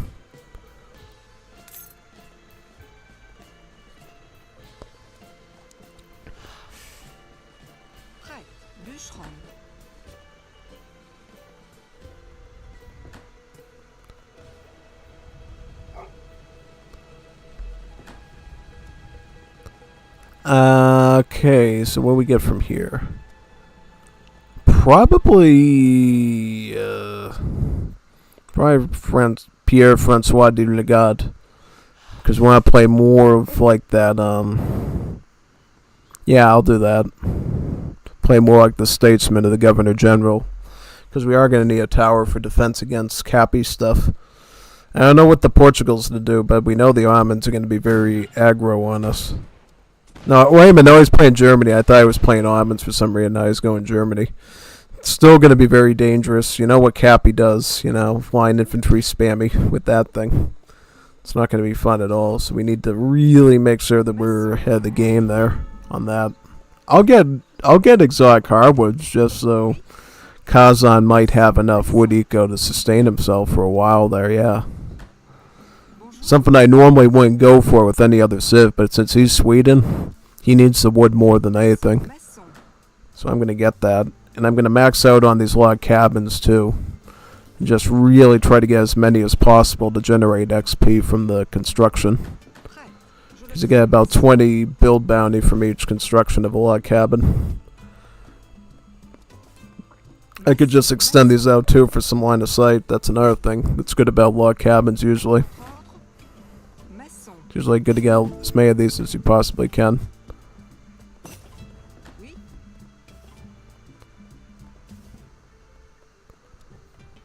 And that one here.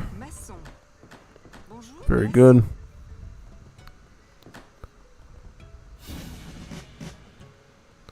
Tower can probably go up, honestly, right here. Might not be a bad idea.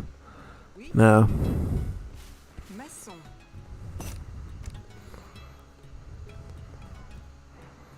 See, he is going to get a lot of wood now, and he's going to have no problem doing Beverangars. I may even go sawmills. I might even get sawmills for him, too. I don't know yet. Well, if you're there, you can just chop onto that one. Be productive at least, and then I'll finish with these next. I'm thinking maybe we'll just go militia against the line infantry. It's no need to spend that much coin against the spam of capsize, honestly. Definitely not.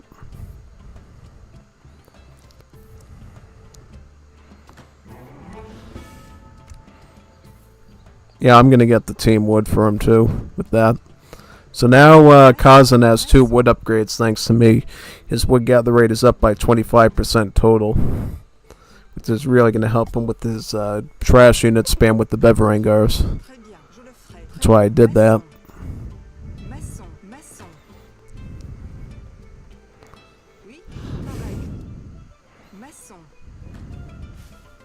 This is like the old school Canada, by the way, just doing log cabin after log cabin to build like sort of a walled perimeter around your base. It's really, old school was always the most efficient way to do Canada, typically. That's why I'm sort of doing that now here for Kazan, because I know he needs all the resources he can get, really. That's why I'm just setting up really well for him here.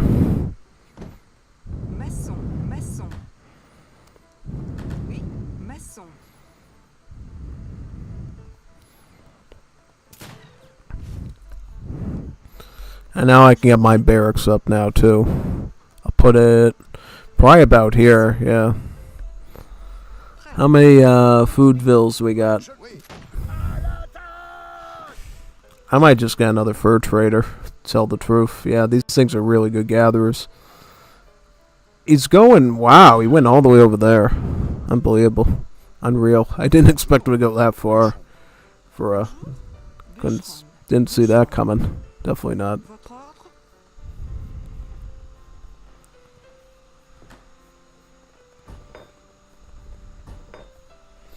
Yeah, I'm just going militia. I'm not going with anything more expensive than that.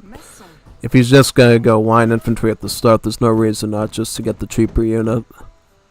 Especially with all the wood we're already generating here. Would be kinda crazy not to pass up on that unit.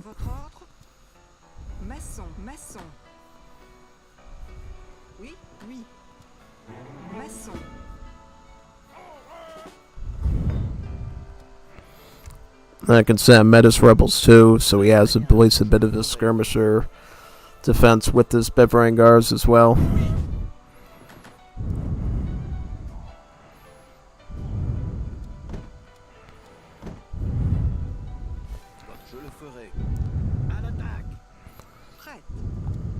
I'll get the marker right here. There's no reason. That way I can cap that area off. Basically, yeah. And then I'm going to start getting the hunting techs next, honestly. Sounds like a good move. Yep, pretty much.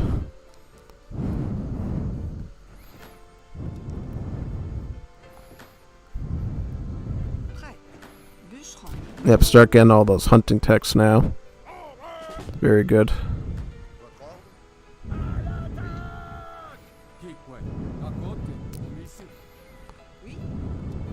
Get a log cabin here. Then I'm going to get some more militia.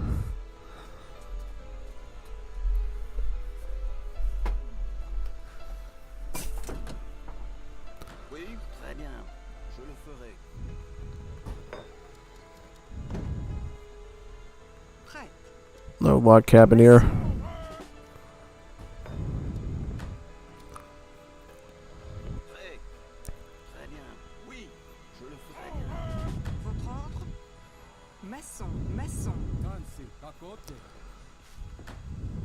And then I'm gonna get the last hunting there.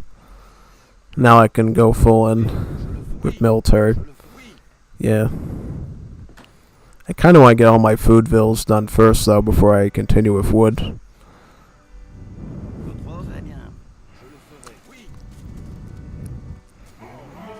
We might need to do some spearmen too though, since he's doing a lot of chakrams, yeah.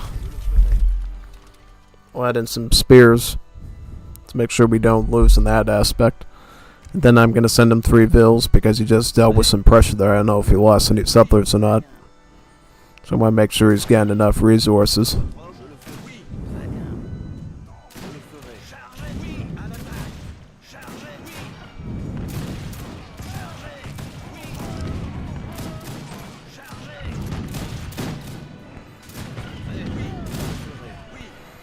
Yeah, I'm gonna back up and get some.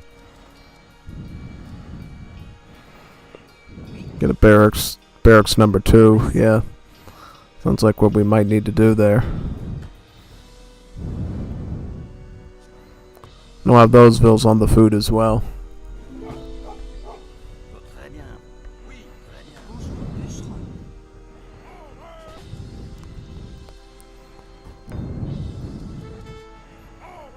And since we're not doing an age up, we may as well get the first wood chopping as well. Yeah, Oui, oui. sounds like a plan, honestly.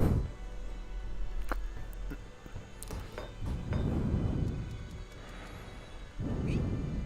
Correct, je le ferai. Bûcheron.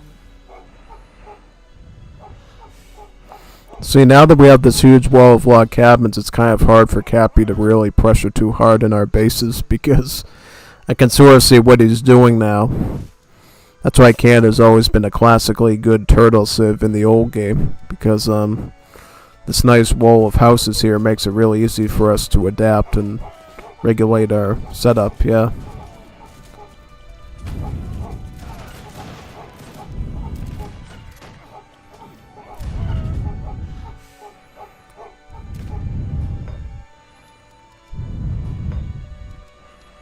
Très, très bien, je le ferai. I need help.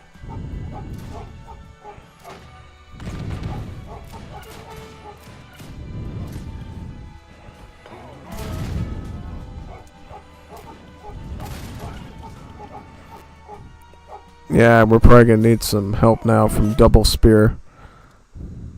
I'll double spear and get the militias, yeah.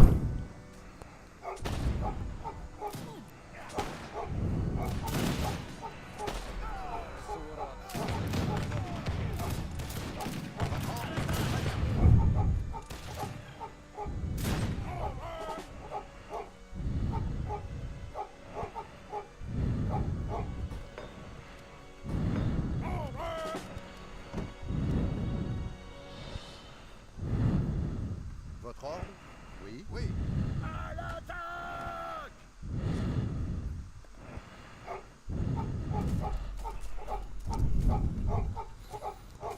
Votre ordre? Très bien. À l'attaque! Prêt? Oui. Oui. À l'attaque! Prêt, je le ferai. Oui. À l'attaque! Oui, à l'attaque! Chargez! À l'attaque! Oui! Chargez! Prêt? Oui! Très bien, je le ferai. Oui! Je le ferai.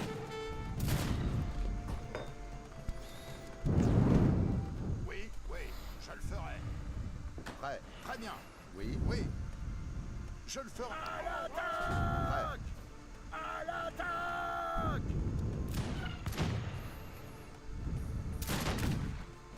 Oui, très bien. And then for coin, we can start to generate our coin too over here. Yeah.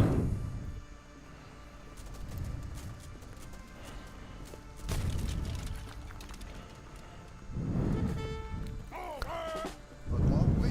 À l'attaque!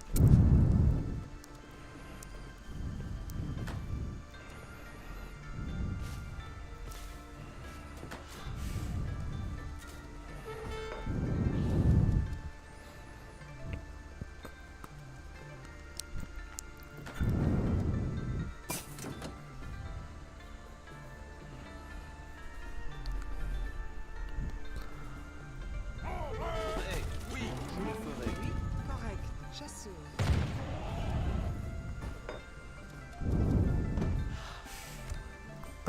Let's get the coin now. Yeah.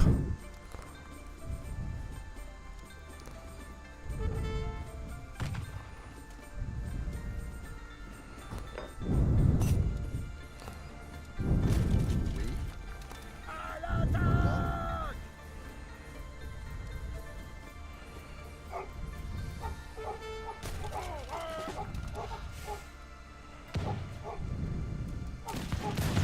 Prêt.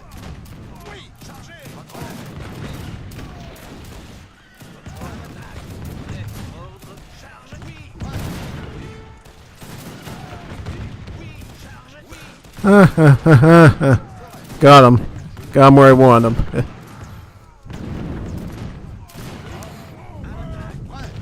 Oui, très bien, oui, très bien. Je le ferai bien. Je le ferai. Prêt.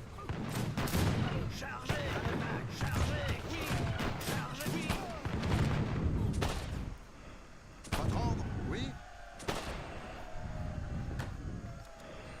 Bonjour, je le We ferai. start getting that coin now. We're gonna Je le need it. ferai. Oui. Then start getting all elephant over here too. Yeah. Anything and anything we can get would be great. Prêt. Très And I can grab up all that wood as well over there too and start re-walling. Should be perfect. I'll get the mining too since we need the coin really fast.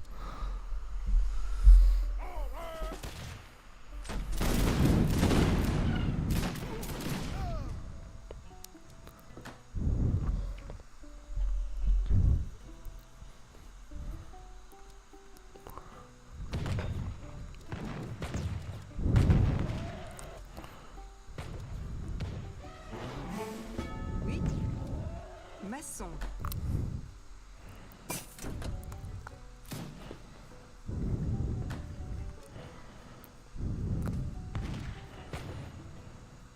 Probably go Metis Rebel, right? Yeah. Can't see ourselves going fensible here at all. Pretty much. Kind of risky, honestly. Prêt. Très bien.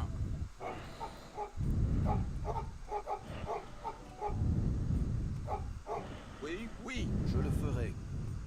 Chargez. Oui. Oui. Votre charge. Oui. Prêt. Très bien. Oui. À l'attaque. Je le ferai bien. Chargez. Oui. Oui.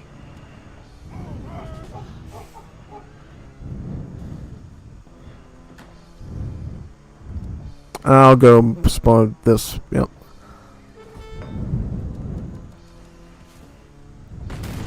Oui. Oui. Chargez.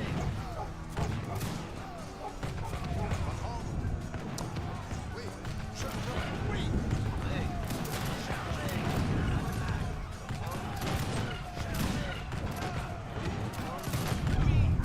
Chargez. Oui.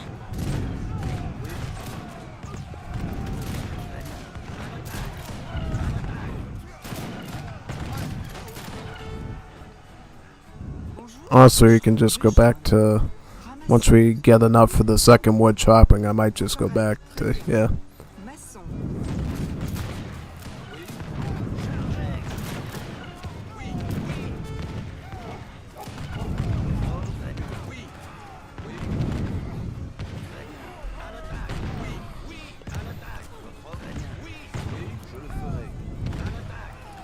Keep up. Gotta keep up with it too. Keep up with the program, as they say.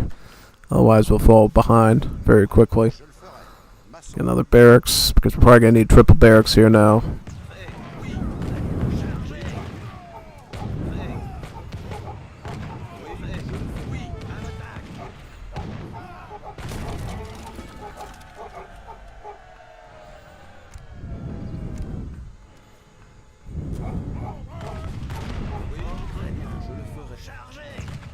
Then we're gonna get chopping number 3 once we hit age 3 as well, so we can go food and wood unit. Yeah.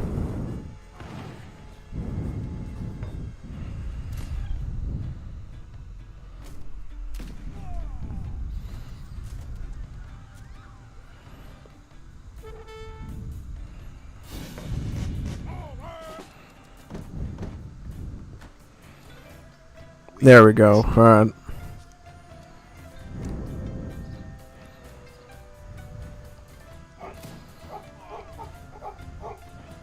Oui. Très bien. À l'attaque. Oui. Chargez. Oui. À l'attaque. Oui. À l'attaque. Chargez. Oui.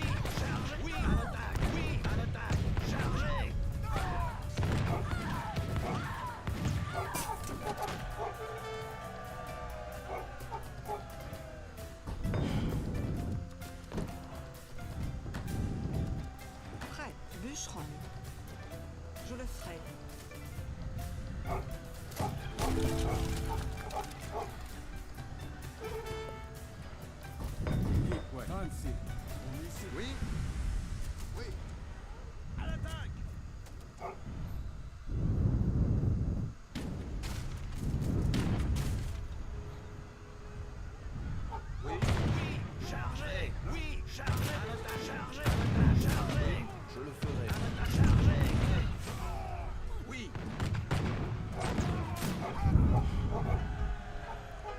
I might help him with Cap real quick.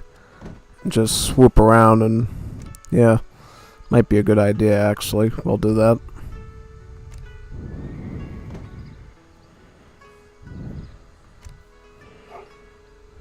Votre ordre? Oui.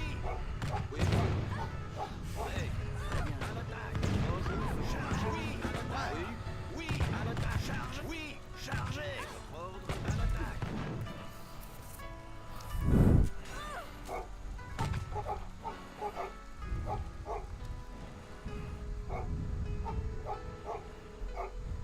Oui. Oui. Prêt. Chargez. Votre ordre? Oui.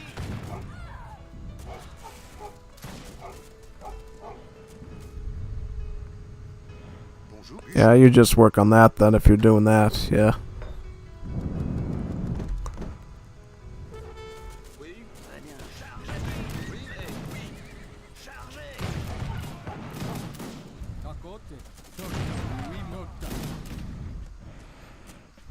Votre chevalier. Très bien. Je le ferai. Très bien.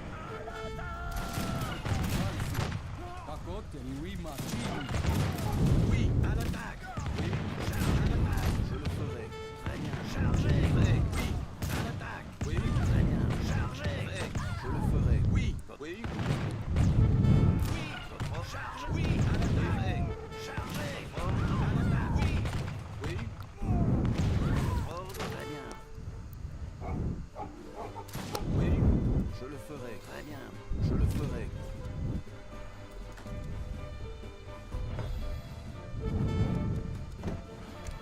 Chargez. Votre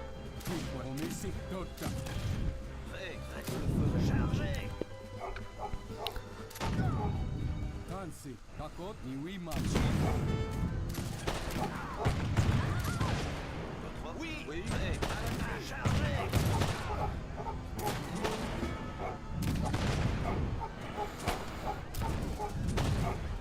Oui. Oui. And I'm gonna reposition now. Cause it looks like Cap's getting ready to retreat.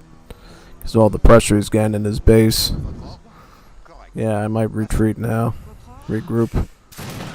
Chargez. Prêt. Votre chargez.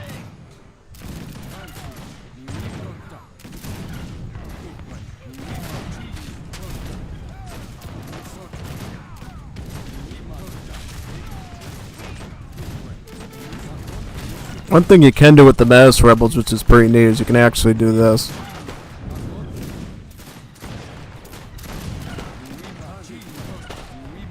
Which is pretty fine, actually, yeah.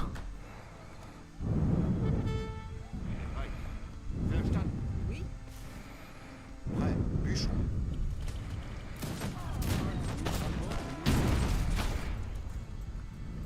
Prêt. Je le ferai. Oui. I'm gonna get some mills here. Oui.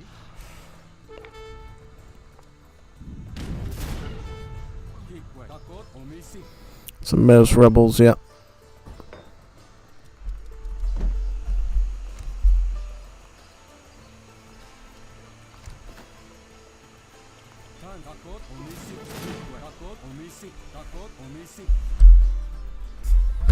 Got some Yulons now, which is great. They'll definitely help us out there. Honestly, we could get some more coin now, too. Would be helpful. Definitely.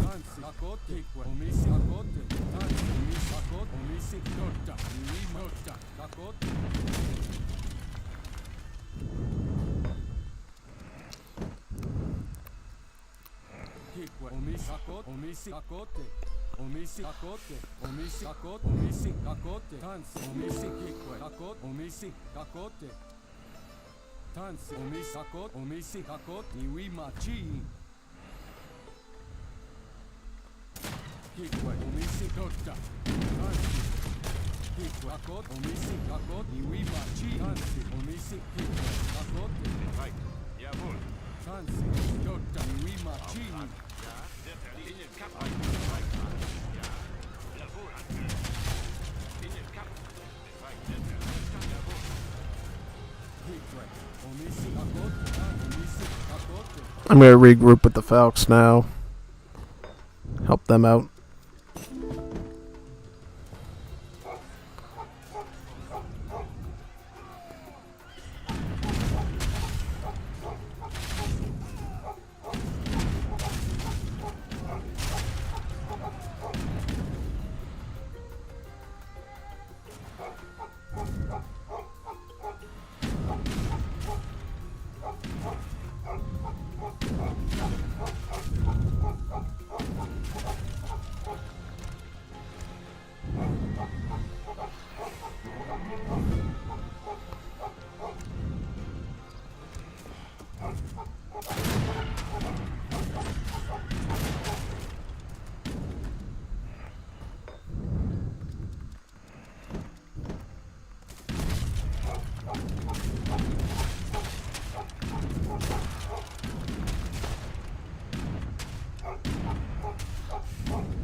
Maçon. Yep, got him. Yeah, that was a good match. Good one.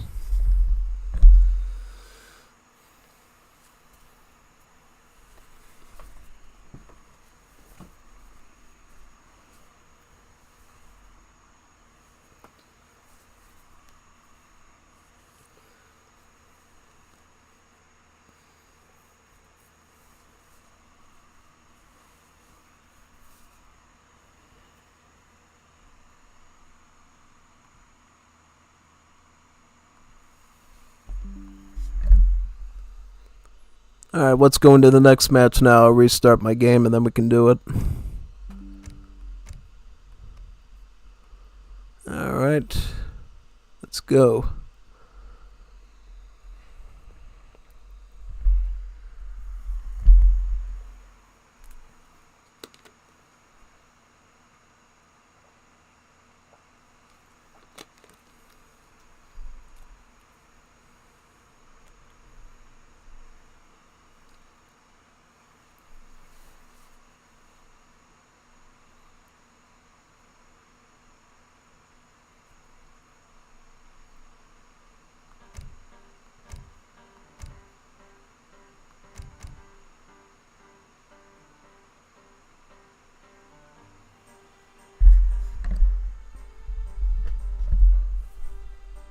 Oh, Señor Verlingo. Juanito Verlingo. Hey, Juanito Verlingo.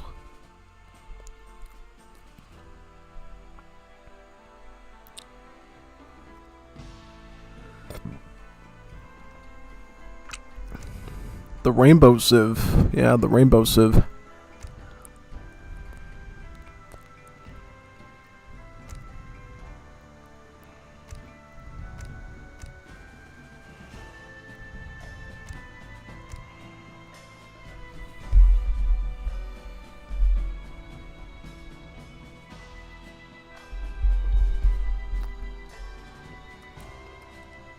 I'm gonna deck a little bit here. It's one thing I want to do deck-wise and modify for my team deck.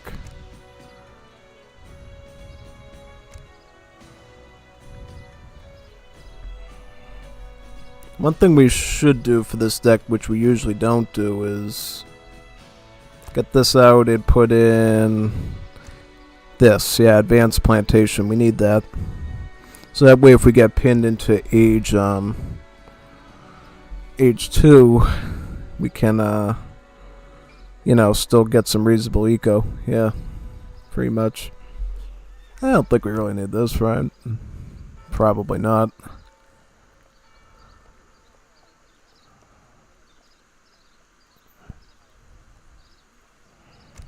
I might just get this so we can max out our eco. Yeah. Sounds good.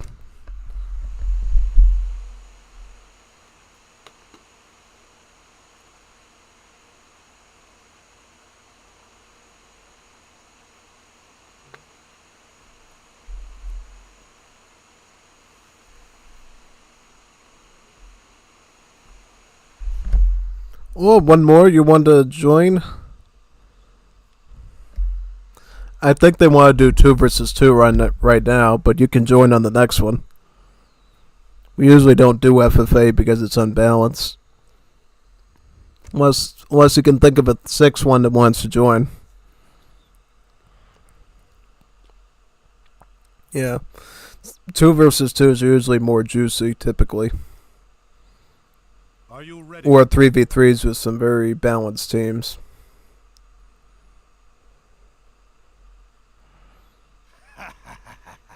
Attack now! Yeah, let's do it.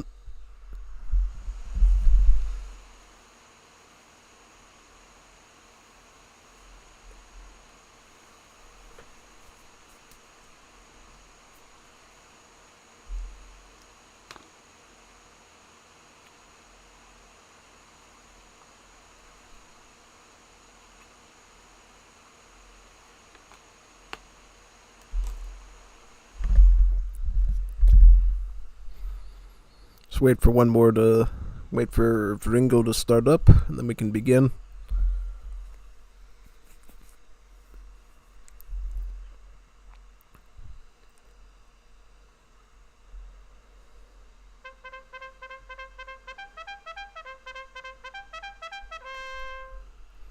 Senor Verlingo, Juanito Verlingo. You ready to start, Senor Verlingo?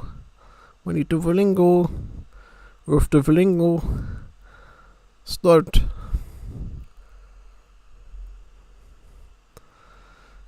Stop looking at Juanita's piranhas, por favor. Ah, this Juanito. I don't know. Poor Juanito.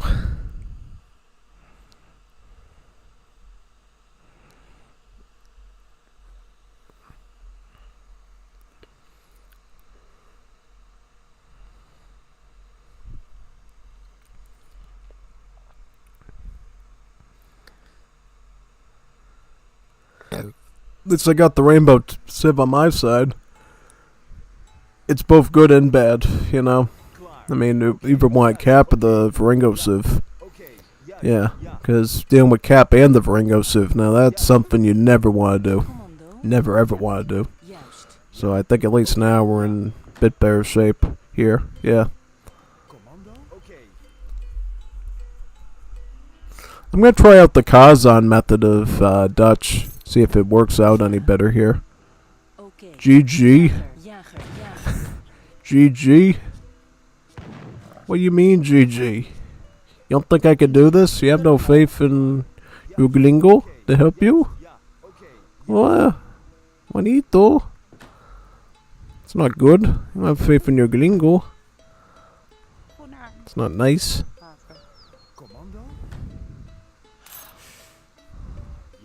We can find another coin treasure, then we can get out to the slaves instead of settlers and then save a bit of food. Yeah. Because the thing is, it's important that you train out as much non-settlers as possible in Age 1, given the treasures that you get, since it actually does affect your age up time a little bit. So if you just go straight up settler, you are going to age up slower, since your settlers cost an additional 10 food. Because these settlers aren't normal. They actually gather better by about 30% on berries and 30% better on mills. So it's really good for you to try to get as many of these coin costing villagers as possible, or the wood ones if you happen to get treasures like that. Yeah. It's just generally beneficial to your age up timing to do that. Usually. Yeah.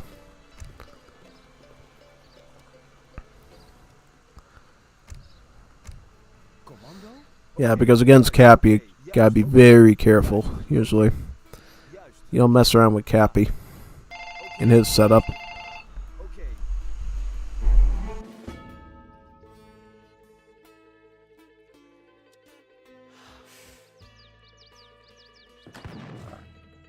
Ja, jagen. Klaar, juist. Oké.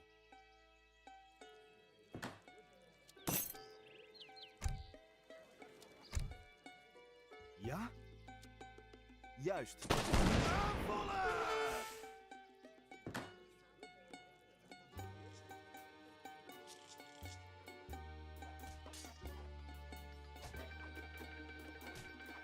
Klaar.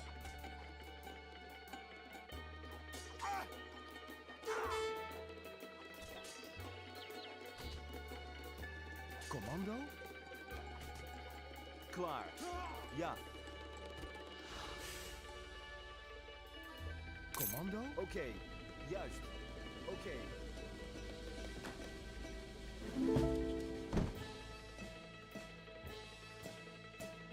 Klaar, ja. Oké. Ja.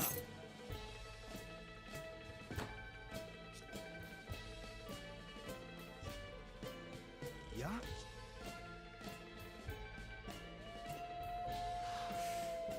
Juist. Oké, ja. Oké. Juist. Commando. Klaar. Oké. Ja.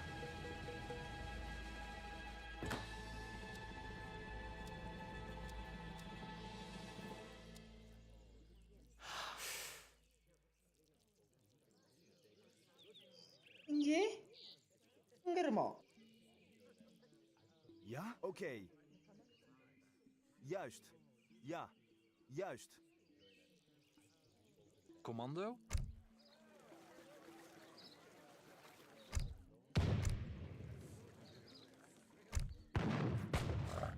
Ja, jager. Hallo? Klaar. Ja, juist. Jager.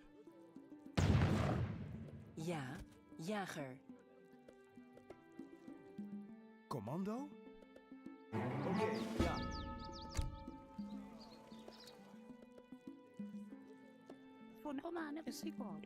Ngikukisi godo. Commando, jager. Ufunani? Ngapunten, negor wit. Klaar. Juist. Oké. Dalem, negor wit. Ja, Ja, juist. Ja.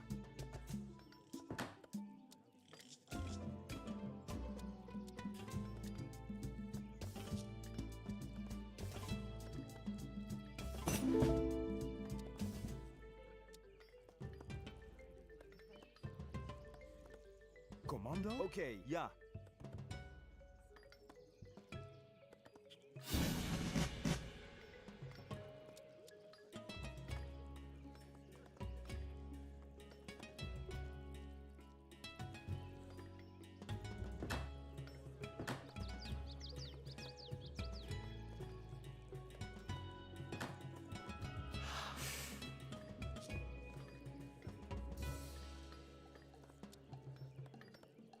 Commando, houthakker. Klaar, houthakker.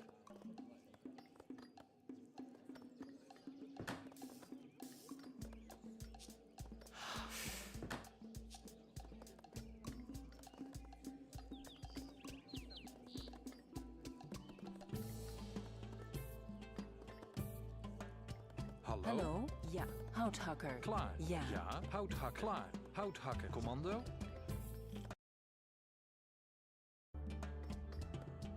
Napa Gusti? Inji.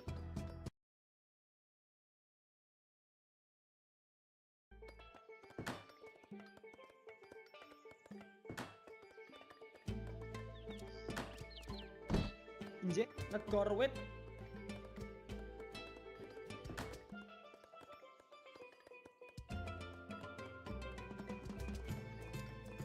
Commando, oké. Timmerman.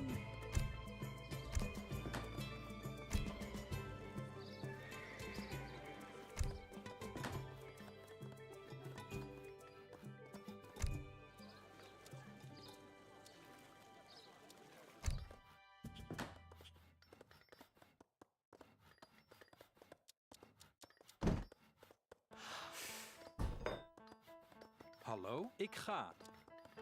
Ja. Ja. Houthakker, timmerman. Klaar. Houthakker.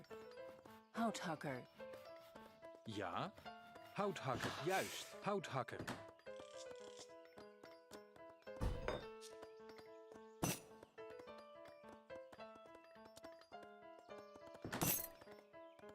Dalem, laksanaken. Inji. Laksanaken. Commando? Ja. Commando? Ja.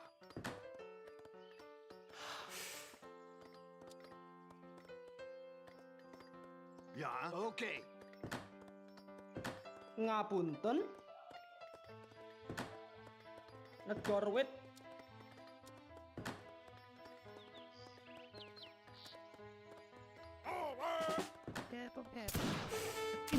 Hallo, ik doe het. Klaar. Ja, oké. Ja. Ten oorlog. Klaar. Ja. Ten oorlog. Ja. Aanvallen. Commando? Ja. Ten oorlog. Ja. Ik ga. Klaar, oké. Ja. Ja, oké. Ik ga aanvallen. Klaar, oké. Commando? Ja. Oké. Ja.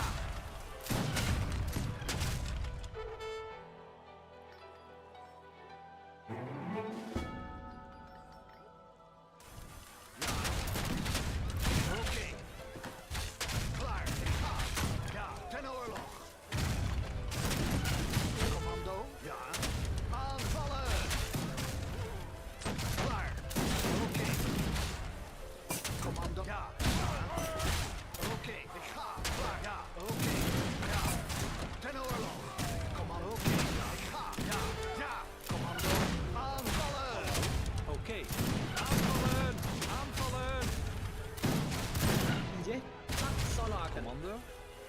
Ja, juist. Aanvallen! Juist. Aanvallen! Ja, ik ga. Ja. Ja, boer.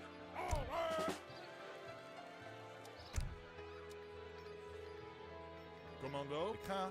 Ja, aanvallen. Klaar. Commando, ten oorlog. Klaar. Ja, ten oorlog. Aanvallen! Aanvallen! Aanvallen! Ten oorlog. Aanvallen. Commando, ja, aanvallen. Klaar. Commando, ten oorlog. Ja, commando, aanvallen. Ja, ten oorlog. Ja, Ten oorlog. ja, ten oorlog. Aanvallen.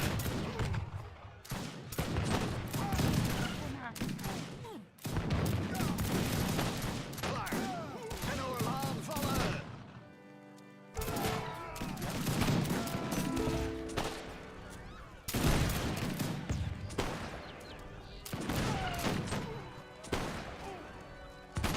Two v one pickle here, I think.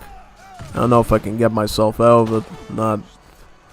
I'm gonna try to get some like grenadiers and try to clean them out, but alright. Let me try to get some. Can I get some repairs on this thing here? I don't think I can in time now. Well, at least try to save as many of these villas as possible. There we go. Got that one. Alright, is that even gonna be enough to? I don't know what cap. Yeah, I don't think with cap here it's gonna make much of a difference. He's already got the hussars too, so I don't know. I'm really throwing the towel at this point with this match. Yeah, yeah, he's got to be a bit more spontaneous with these Incas if he's gonna use that civ, because I can't deal with both of them at my base. Just can't. Yeah, definitely not. Yeah, I gotta do something a little bit more defensive if he's gonna. Yeah.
See if he can do anything.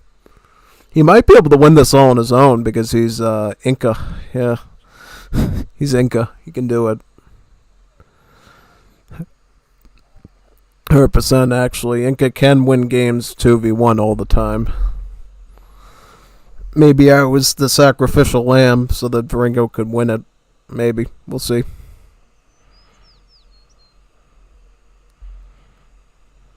He's going to need a big army of Huamacas, probably a bunch of Inca mortars, and maybe some Manco horsemen, and he might be able to do a 2v1 as Inca. I've done it before. It's something interesting, to say the least.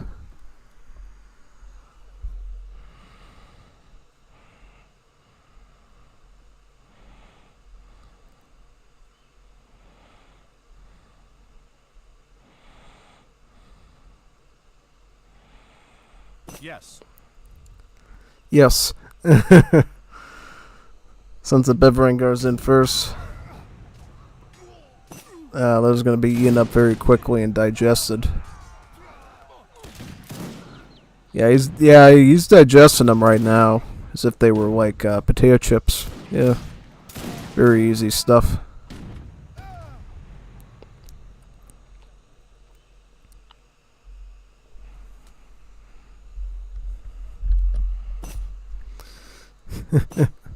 Yep, pretty much.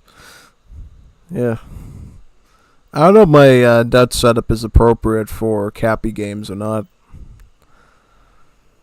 Well, definitely not when you have two players that are capable of rushing like that. I focus a bit more on the early game economy with Dutch, and then I can go full out Grenadier, Flanker, and then start growing from there, usually. So that's usually how Dutch really does well, typically. Gotta start looking at some build orders of Dutch and figuring out, okay, how do we get a bit of earlier game defense going, or something like that, you know what I mean? Maybe I shouldn't do the thing so early. The contractor beat so early. Maybe I should do it later, after I get some flanker establishment going. It's totally possible. It's totally possible. Haven't done like a real Dutch in a while, so I mean I gotta relearn some of this stuff and what the proper build would be in certain instances of it. If you want to join, what's that Juanito over there? Tapia Sanchez Fabricio. You can join now if you want. Got a slot open for you probably if you come quickly. Hope just don't take my seat. Then I'll be very sad. Muy triste. It's me, Veringo, Kazan. Slots open, anyone can come in.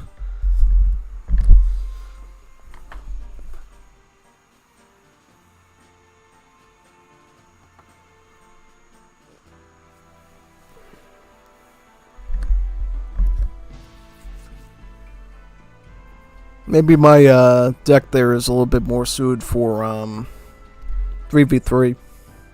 Yeah, 3v3 that's probably a fine setup, but not a 2v2 where things are going to be more immediate against your base. Maybe. We'll see. Definitely if I have Cap on my team I could do that sort of a thing.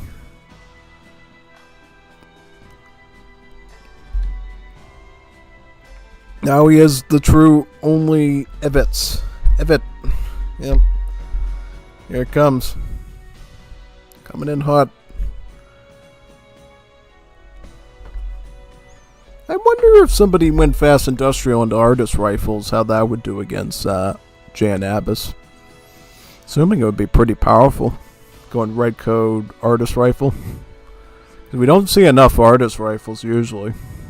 It's like a rarely ever used unit. Are you ready? Legit going anti-skirm. Gotta see if that thing is actually worth doing. Yeah. Alright, let's do it. Let's run it.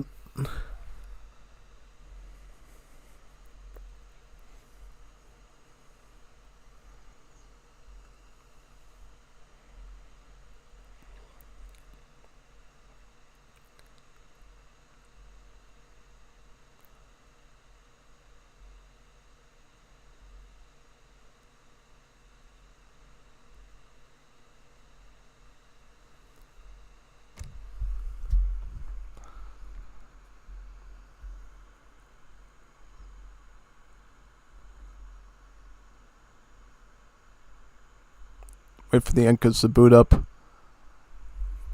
Yo, Olia.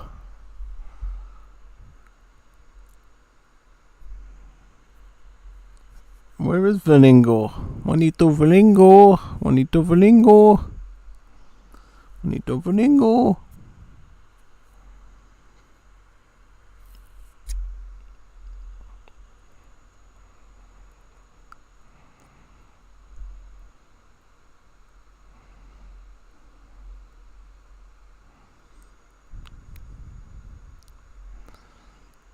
Same setup again.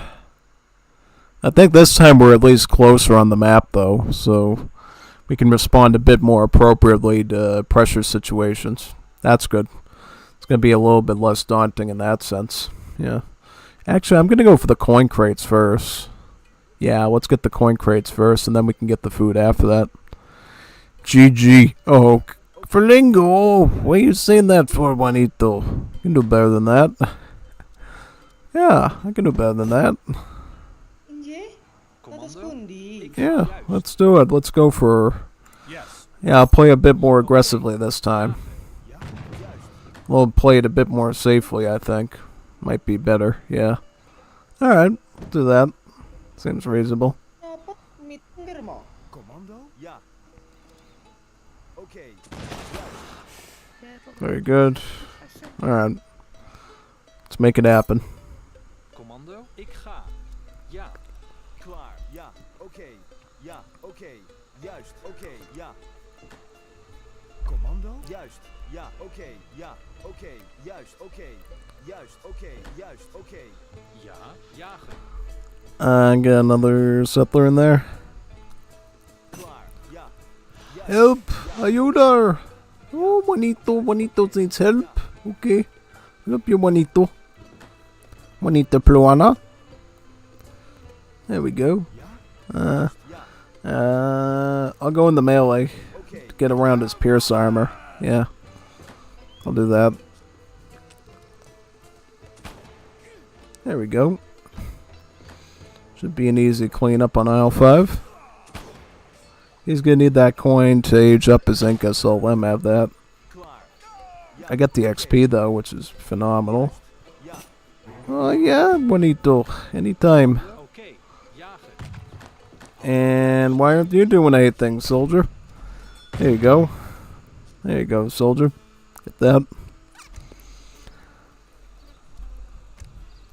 Settlers. Yeah, I think I'm gonna just get like crates or flankers of the gate this time, so we have a bit of preparedness militarily, and then we can do the contractor B and all the other fancy cards. You know, down the line, obviously. Juist. Ja. Juist. Oké. Yeah. Juist. Ja. Do I even need to run Oké. Ja. Uperhoove? Yeah, I think Uperhoove's good because it cheapens both the mills and the plants. It's always good. So I think the main reason why that's reliable usually. Yeah. And I'll just get this treasure over here. Ja.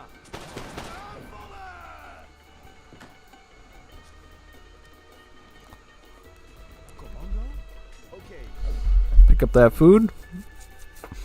So how many bills should I age up with his Dutch?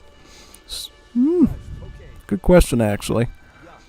Depends on how many treasures we can find around here. Well, that's just an HP one. Juist. Oké. Ja.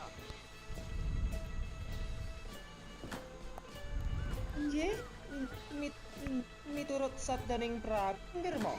Push these back in, yeah. Commando? Oké. I'll just help him with this one.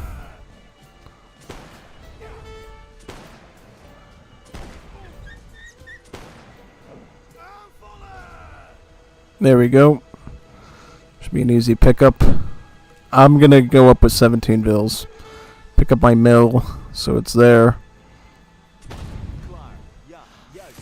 Oké. Juist. Ja. Oké. Ja. Juist. Ja. Ja. Then we put all these on the wood, put all the coin ones on the coin. There we go, coin, coin, coin. That should allow us to diversify our eco a little bit.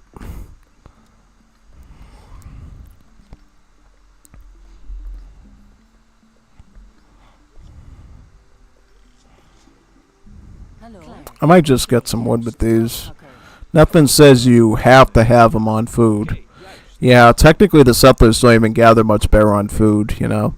They gather mostly better on berries and mills as Dutch, not the hunting. Yeah, it's kind of the weird thing, like, the Dutch are good at everything except for hunting, I guess, in the right order, yeah. It'd be kind of neat if they add the Javanese laborers being good with wood, but that would sort of destroy the purpose of the, you know, wood on wood, coin on coin, food on food logic, I guess, so. Yeah.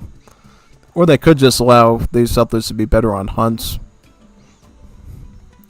Yeah, foodvilles on food. Yeah, something like that.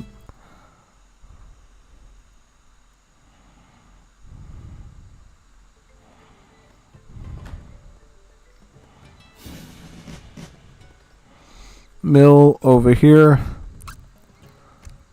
We get the wood right now.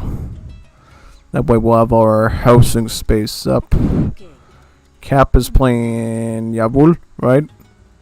No, he's playing Ottomans, so how do we deal with that? Probably just go barracks stable. Yeah, because we're going to need cav. Something like that.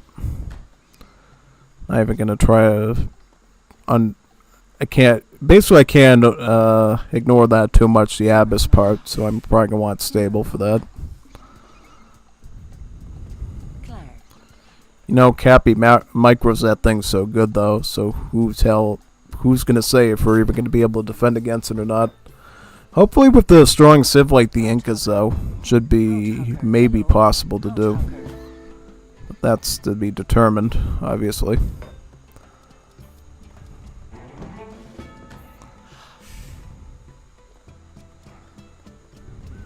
Claire.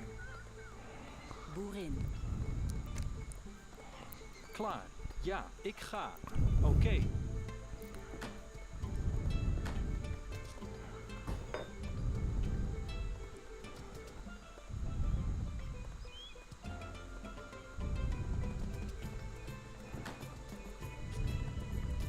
Dat is Koenbi. Boerin. Boerin. Commando. Boer. Boer. Ja, boerin. Shipping about 7 flankers. Klaar. Oké. Hallo? Ik ga. Ja. Dalam Gusti. Laptop kok tadi kuli. Houthakker. Honestly, I don't even need Uber Hooved if I already have this much wood out of the gate with the wood crating, you know? Yeah, something maybe consider removing that and putting... nah, I'm already running out of space in Age 2 anyways, so I'll just leave it around there. In case I need mid-game pick up on stuff, yeah.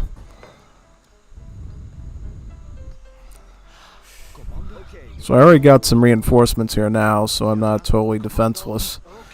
Tries to put anything in there, yeah.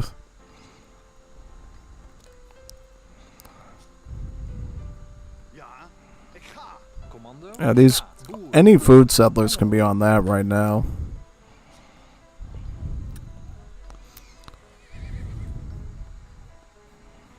In the house too, Miturut laptop kok tadi kuli.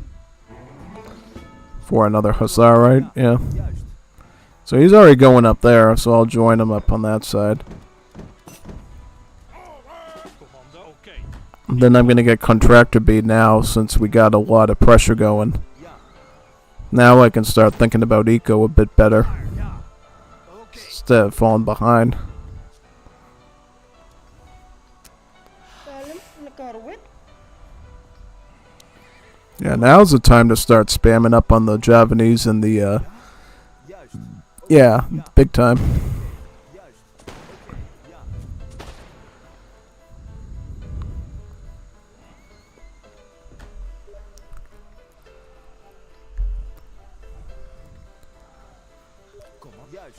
I was getting pursued by, Abyss.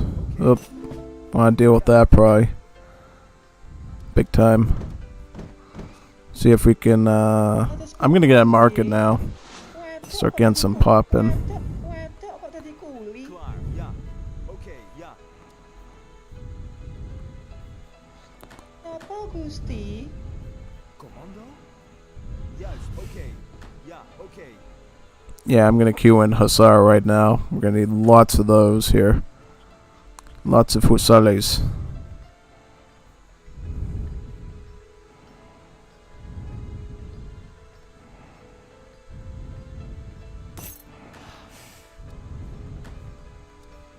Nggih. Nekarwit. Laptop kok tadi kuli. Klaar. Ja. Juist. So where's it got mostly? Janser? Oké. Seems like it. Anything we can do village-wise? Yeah, get flanker then.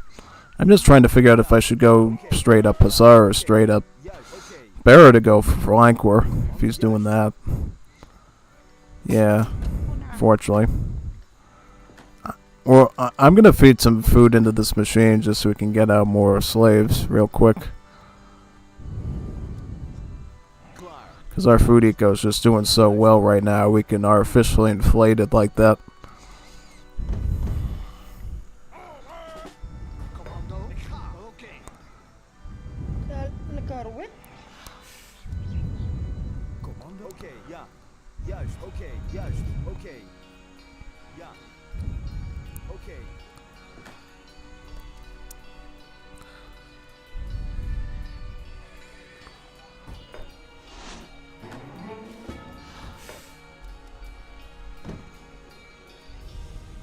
Ja? Ja.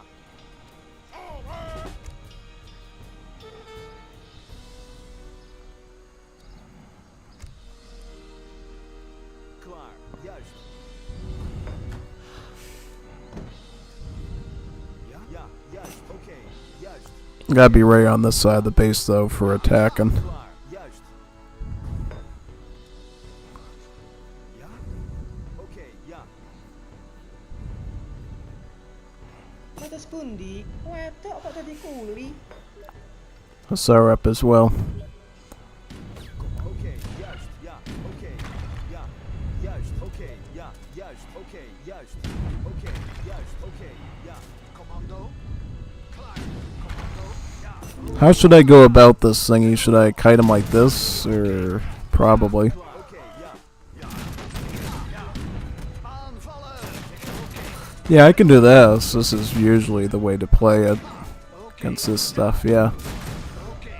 Ten oorlog, ja. Ten oorlog, aanval. Ten oorlog, ja. Aanval, ja. Aanvallen. Ja, oké. Ja, aanvallen, ja. Ten oorlog. Ja.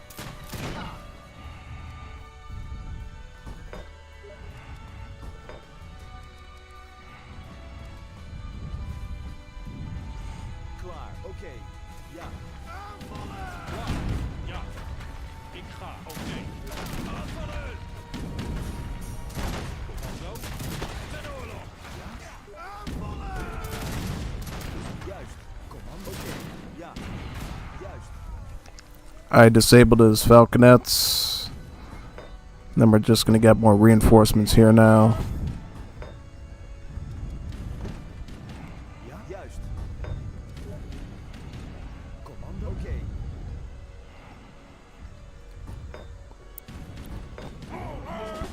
Ja. Juist. Team infantry hit points, I'm assuming, would be good for us to have. Right? Yeah. Oké. Okay, we'll do that then. Klaar. Juist. Oké. Ja. Juist. Ja. Ja. Juist. Oké. Probably should just inflate more resources in.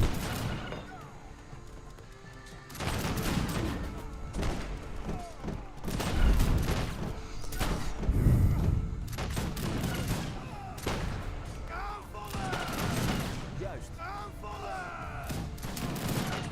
Klaar.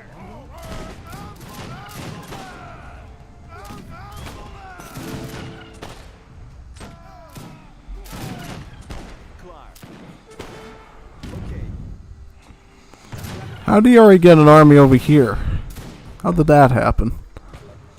He's doing all that and he's already got reinforcements over there. Unbelievable. How are we even supposed to do this stuff? Well,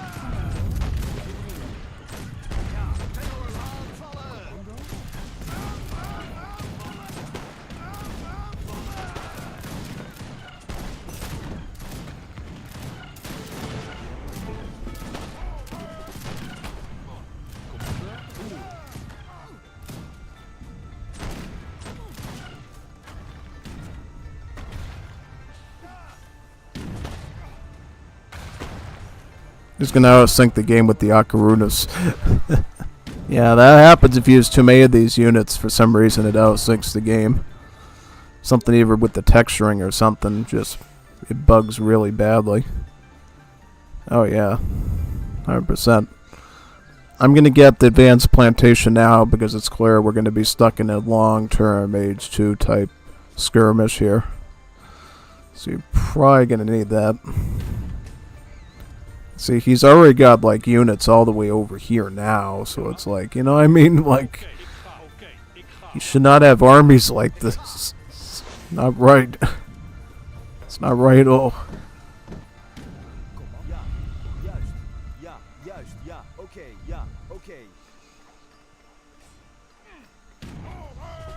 I'm gonna get all these Mamluks. That's what I'm gonna do. I'm gonna hunt these Mamluks.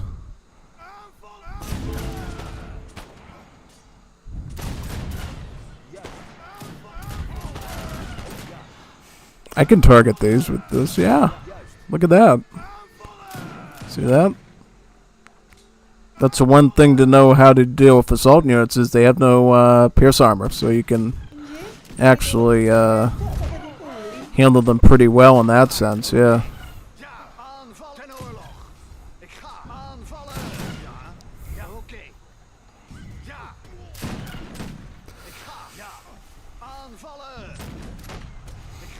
Yep.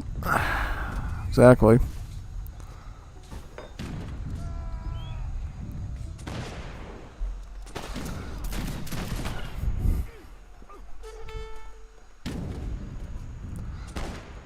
Klaar. Klaar. Oké.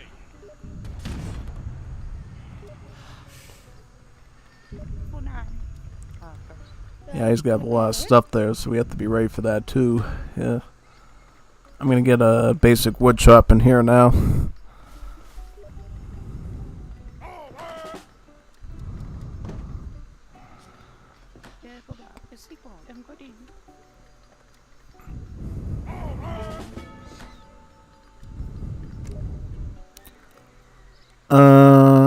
Get some food eco, I guess, yeah. Sounds like all we can do at this point, yeah.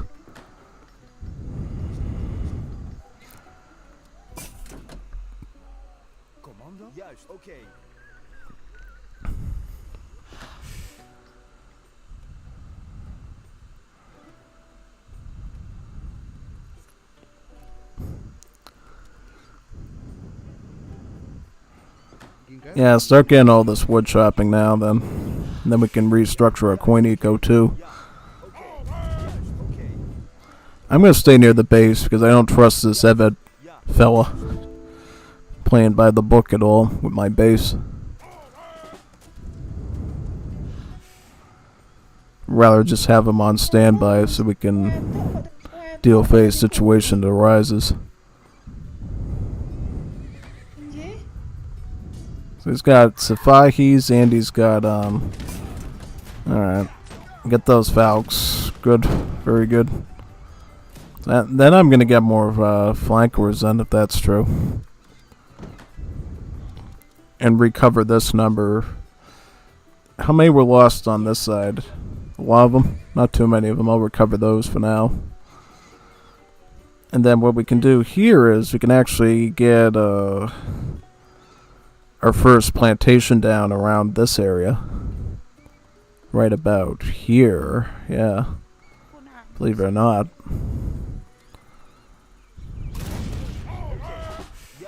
Well, he's got Safais now, so it's like, you know what I mean? Like, I'm just gonna, you know, these head on then.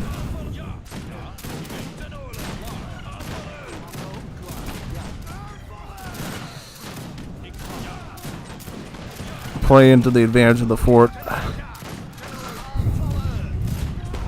There we go. Exactly what we want. Very nice.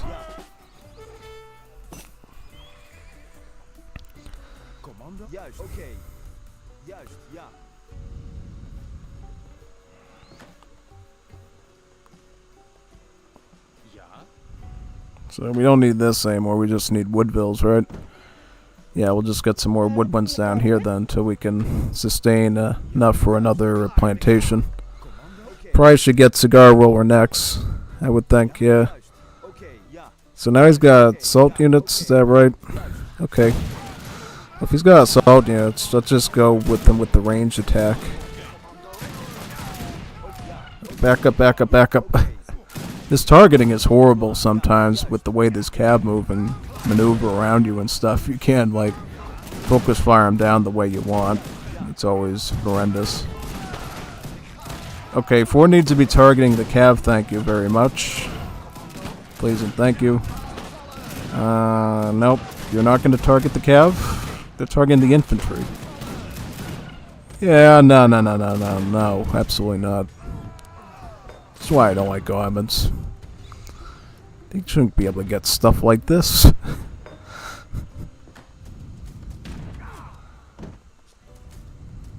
It's way too unreasonable sometimes, the amount of stuff that armaments can pull off.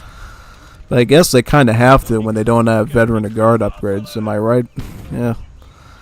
Imagine if armaments were like a normal European civ and they had that type of an anti-bonus. Like, yeah, they'd kind of be rubbish. So they kind of have to have units with stats like that. You know, they could do something like that. They could have a civ like that that has really strong units, but they don't get any upgrades at all except the home city. Like in the more extreme version of the Ottomans. Yeah, would be an interesting idea. Like no new units at all or anything. Because I guess what they want to do with the Ottomans is they want to give them like 2 rosters, like a new roster and an old one. The old one's available earlier, doesn't get veteran upgrades, and then in Age 4 you get like another roster. Or I think you would get like veteran on the Age 2 roster, and then in Age 4 you could get a new roster with stronger stats, but the old roster's just around as a cheaper mass thing at that point. Yeah. Something like that. Cigar roller. I think I got that. Guess I've been too boggled down with this to do anything. Just had a few more seconds of time, I could have done something, but it always turns into this.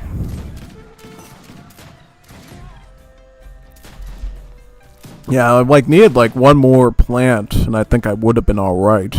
One more plant I would have been able to sustain.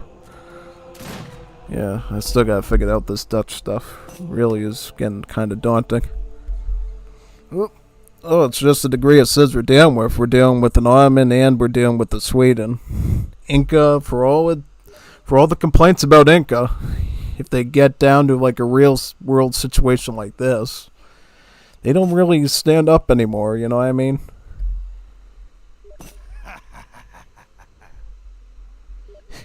Yeah. Yep. Wonderful Varingo tactics.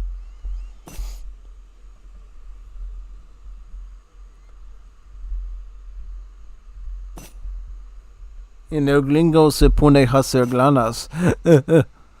Well, I sent you units. I sent you flankers and like I saw. You have to balance out the eco with this civ, otherwise you fall behind real quick. It's not like a normal European civ where you have musketeers that only cost like 25 coin or whatever. These flankers cost a pretty penny to build, unfortunately. This gringo se paso.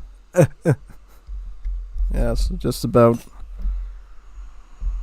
Even the Grenadier costs have gone up to like, 35 coin. Even that's more expensive now.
Alright, we'll give it another go.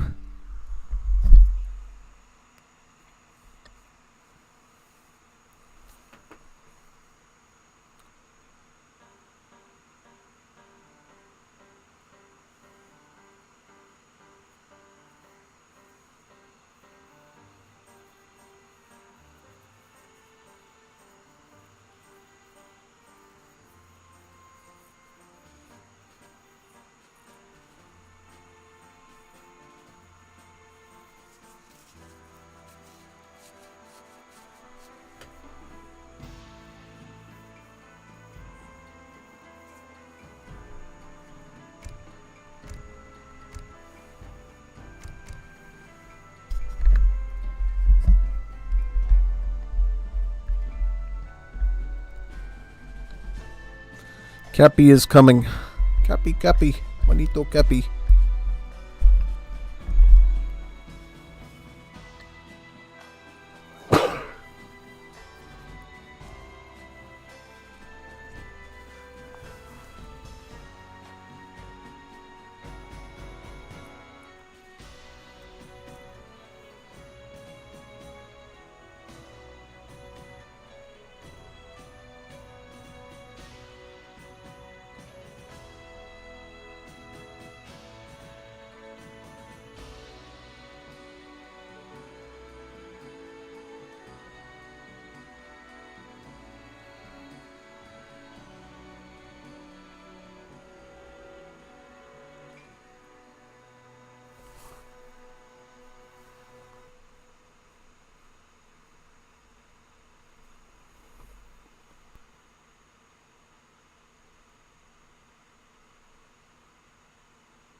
Where is Juanito Cappy?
Cappy, Cappy.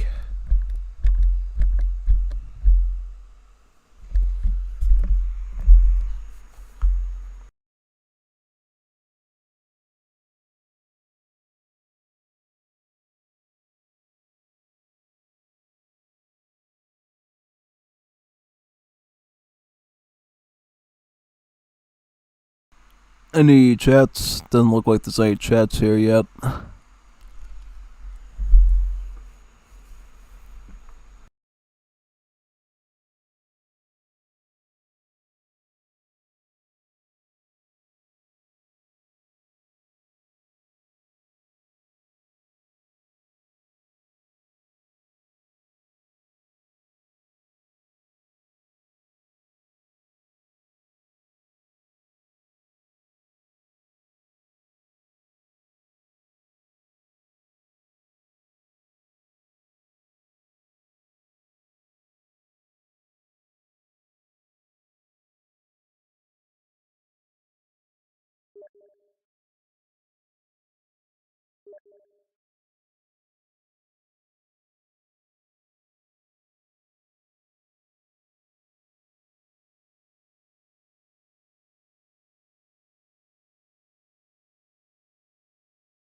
Well, I see you mean the other type. Then tell him to hurry up then. Yeah.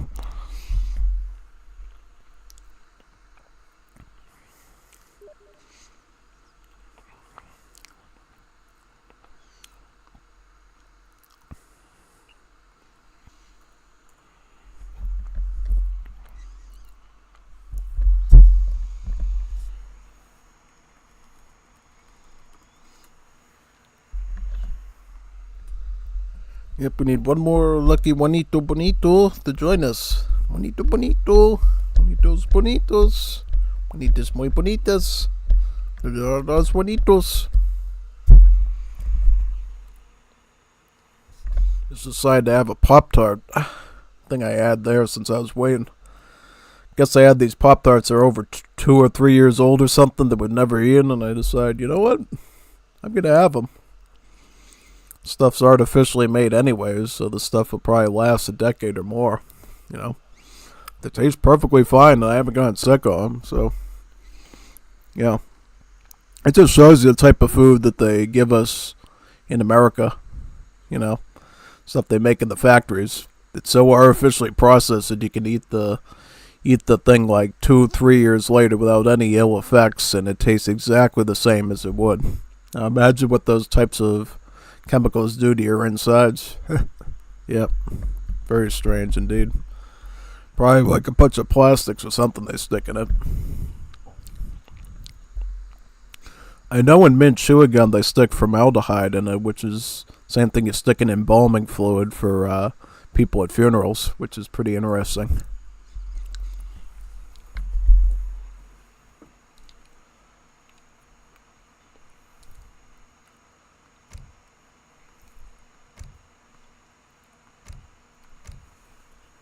And start with this.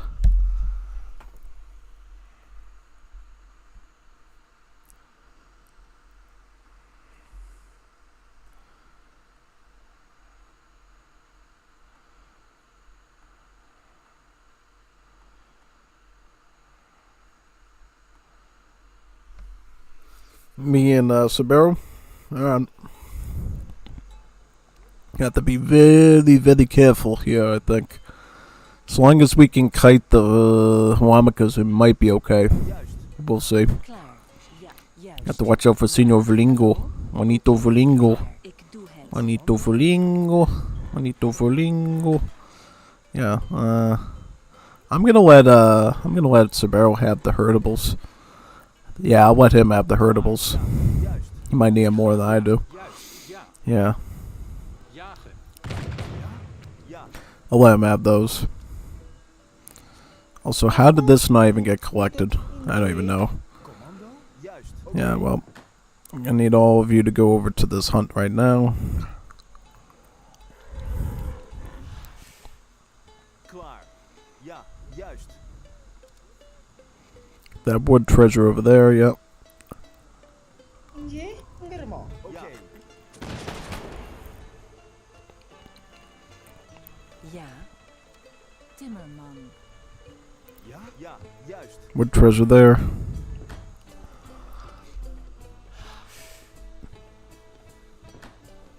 Commando.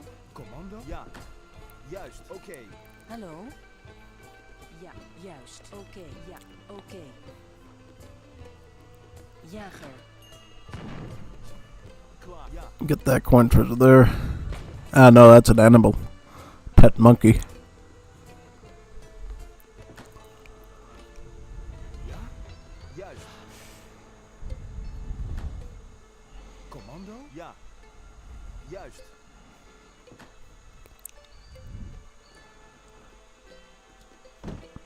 Klaar. Ja, Let's look for any treasures in the nearby area. juist. Ja. Oké.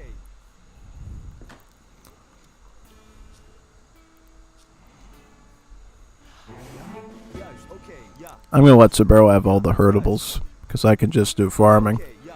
I'm gonna do all agriculture so he can use those herbables really well for. He needs the food for Russia mainly because, as you know, with Russia, you're training blocks of units that can easily cost 300 to even 400 something food apiece. So yeah, you definitely need as much meat as possible on your bones to play Russia. It's not even a joke.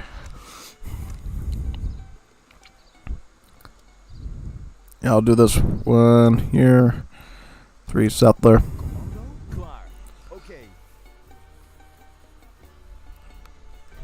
Ja, juist. Oké. Juist. Ja, juist. Oké. Ja, juist. Ja, juist. Oké. Ja, juist. Ja, juist. Oké. Ja, Look here for treasures.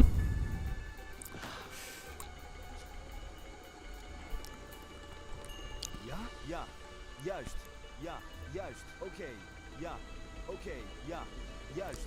Ja, juist. Ja, oké. Ja, juist. Klaar.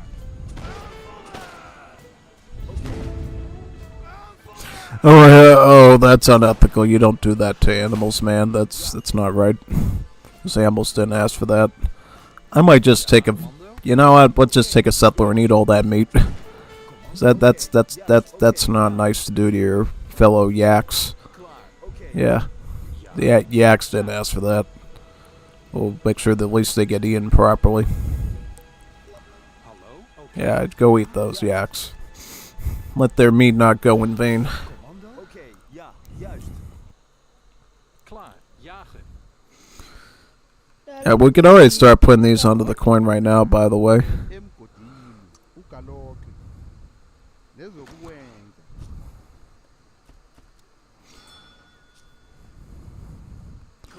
Yeah, just eat up all that meat. Shame that you would waste meat like that.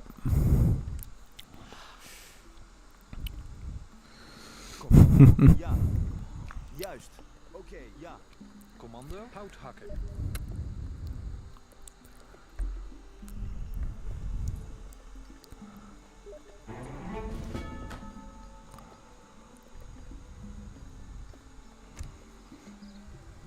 I could get contractor beat now, right? Yeah, I think so. Might be able to do it this time. Yeah. I'll keep you there as the lookout. Why don't you just look out for trouble? Wherever it may arise, yeah.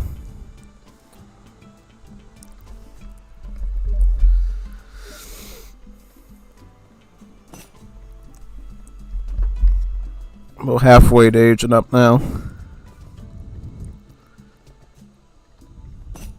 See if there's any more treasures in the area we can maybe collect.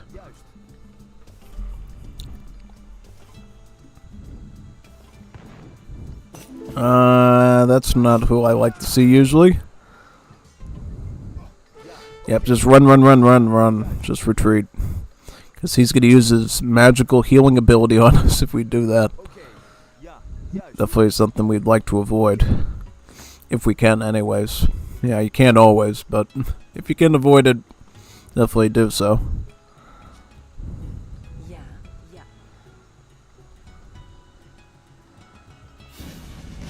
Timmerman.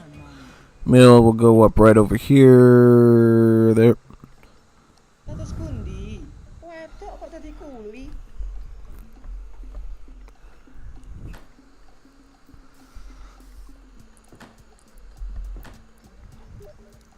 Dalem Gusti. Nekar wit. Got another slave in there, yep.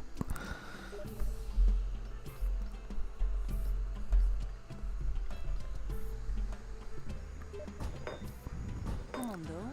How many would I like to get before I do any production? I'd like to have at least 10 of them. At least 10 slave, yeah.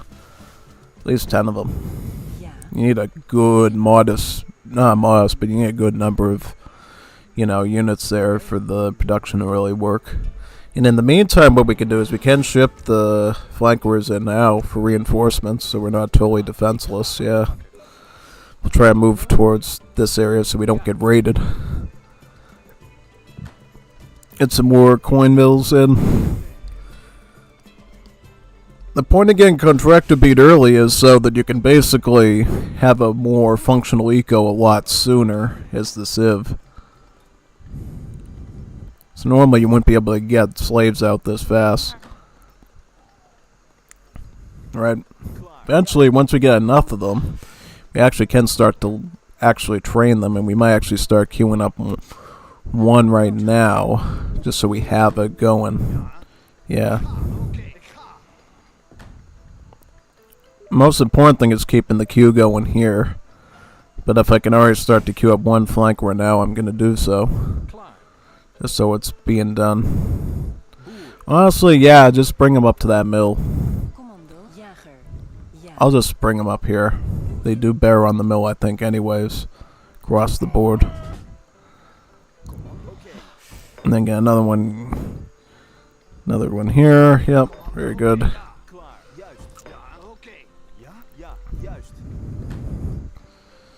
If we can get them all, I'd be pretty happy with that.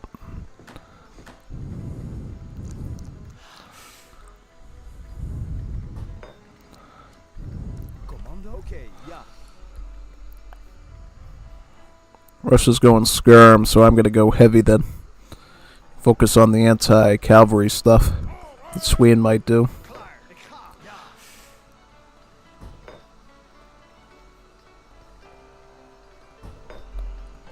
Flanker. Okay, yeah.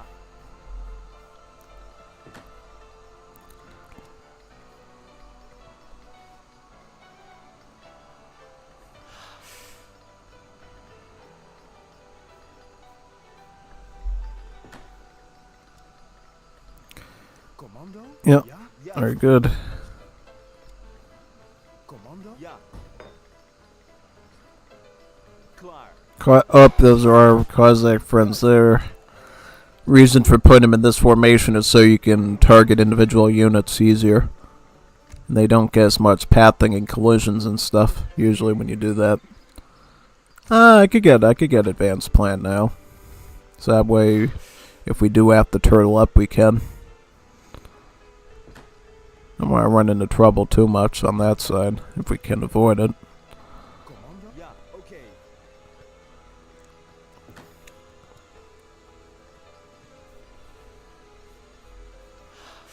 Klar. Yeah, okay. Oh, Alia! Yo, Ria! Flingo! Yep. Moment of truth. Can we defend? I don't know if we can. See, these things defy logic though. They kind of break the normal unit counter system down way too much. I think, yeah. It's kind of the problem with them. You just can't really handle them in any normal, appropriate means, usually. Well, the skirms are here at least, so I mean, we're gonna get some reinforcements, I would hope. Oh, he's gonna go after my food bills now.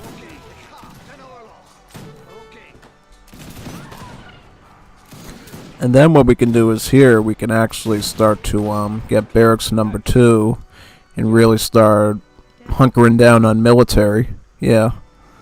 See, once you get a solid grasp of your coin villagers, then you can start to actually grow large armies of stuff and start preparing and everything.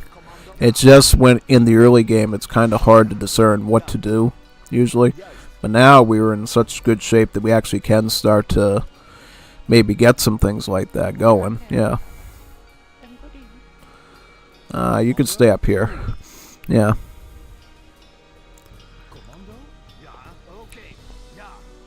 I'm just looking for all the nearby ones to get. I'm gonna get some more wood ones now, though.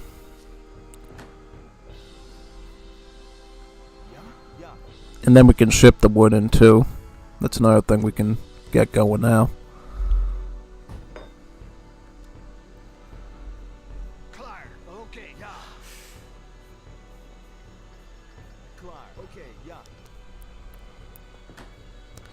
Get another Woodville, yeah.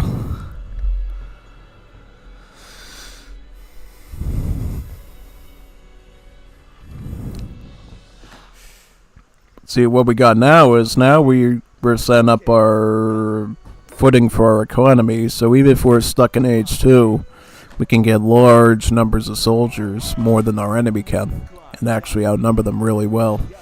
That's the whole point of it. It's to set us up good for the future, basically, so that we can fight in age 2 effectively and then gradually grow into age 4 and get our ultimate units going. Then we're usually in really good shape once we do that. I could actually start getting stable too. I might do that, just so we have Hussar as an option. I'll get one stable there. Rest of this wood's going to be burned into more villagers, yeah.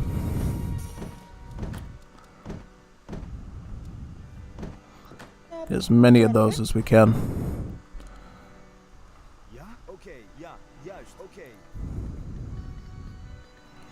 Yep, see, this is what you have to worry about here. And you know what we do? Just put them in the melee. Like that. See that? See that right there? Just stop him right then, there, and deny him. Yep. There we go. Very good. Ha ha ha! There you go. Very good. Ah, that's exactly what we wanted to do. Ooh, that's unfortunate, but see, that was the point of doing that. That was easy. That was super easy to do. Now, what we can do is now we can prepare and get our eco ready in other ways. Yeah. Yep. There we go. Pretty much a success. Was a total success, but close enough. I mean, that was actually pretty okay.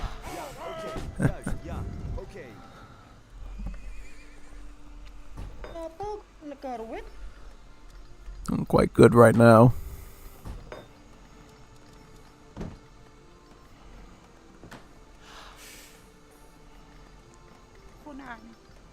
Dalam Gusti. Ja, ja.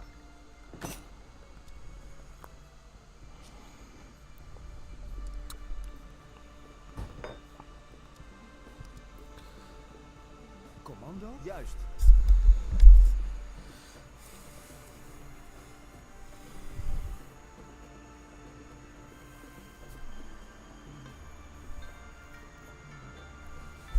Veringo, really? Did he rage quit? Veringo, why'd you rage quit, Veringo? Veringo. Unless you got called by a Juanita Bonita or something.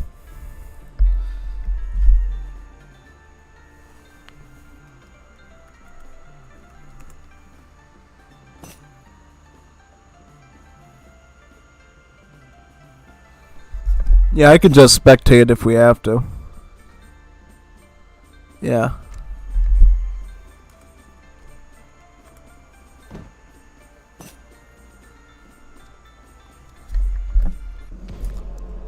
Yeah, just do a 1v1.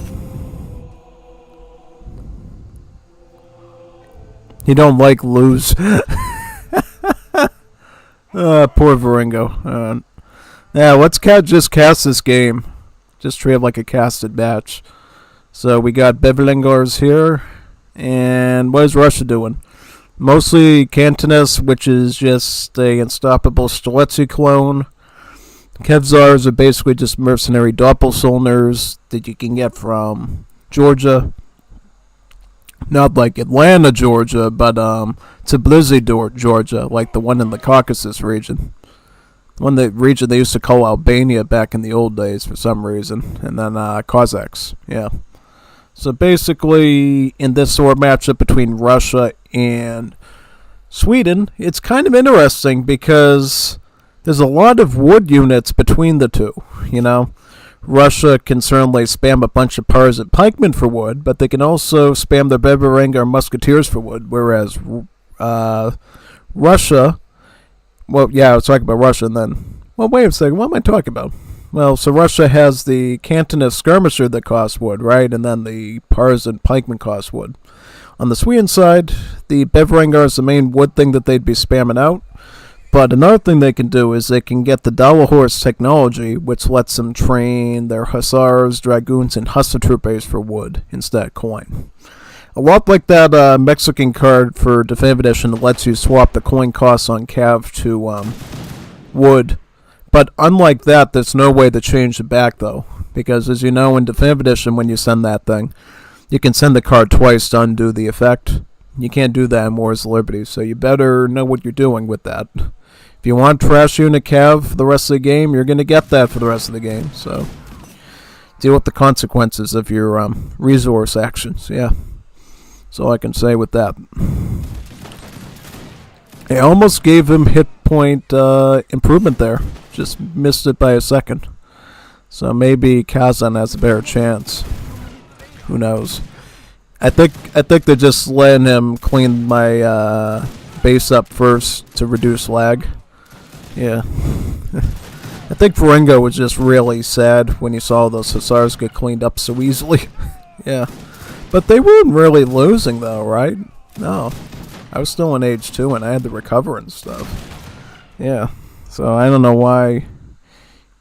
Russia must have did something to him. Russia must have pressured him or something there. That's my only explanation for that.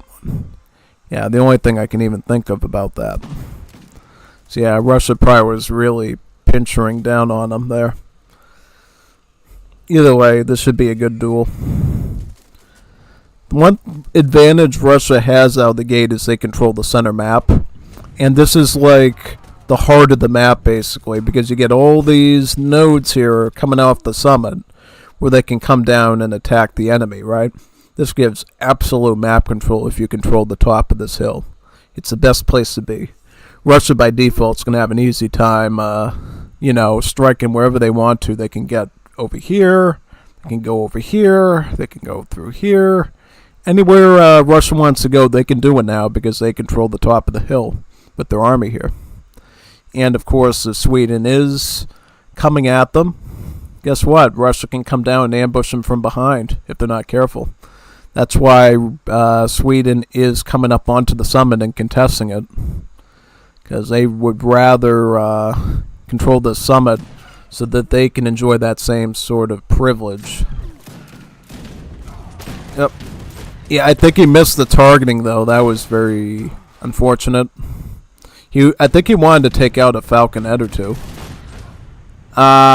You need to fight as a cohesive unit here or else you're going to fail.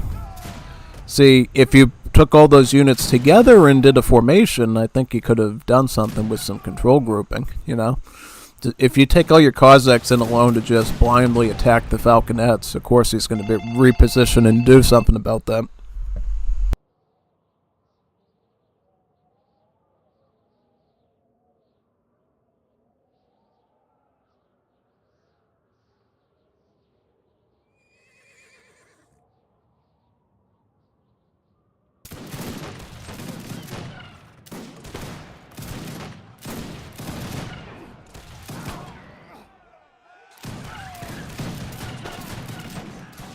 Arriving in a few seconds. I'm just going to unlock the door and get that real quick. You can watch this little battle here while that's going on.